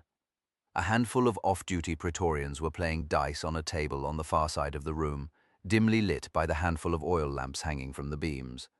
Cato lowered his voice. What do you think? About Narcissus's offer. Macro shrugged. We accept. What else can we do? The bastard has us by the balls and he knows it. Besides, if it gets me back into a legion on a permanent posting, then I'm game. You too, if you have any sense. How else are you going to get that promotion to prefect confirmed? I tell you, Cato, I'd do anything to get back to regular soldiering. If it takes doing one more job for Narcissus, then I'll do it. Cato nodded thoughtfully. His friend was right. There was no choice in the matter. Not if he wanted to marry Julia. He would have to do the bidding of the imperial secretary in order to win his promotion and rise into the ranks of the equestrian class. Only then could he present himself to Senator Sempronius as a suitable husband for his daughter. Cato reached up with his spare hand and touched his scar. He felt a stab of anxiety in his heart as he wondered how she would react when she saw him again. Macro noticed the gesture and could not help a light chuckle. Cato frowned at him. What? Trust me, lad. Macro smiled as he picked up the wine jug and reached across the table to refill Cato's cup to the brim. The ladies love a good scar. Makes you look more like a real man, not one of the pampered dandies that strut around the Forum in Rome. So, let's have a toast. Death to the Emperor's enemies, and here's to the rewards that are long overdue to us both. Cato nodded as he tapped his cup against Macro's. I'll drink to that, my friend.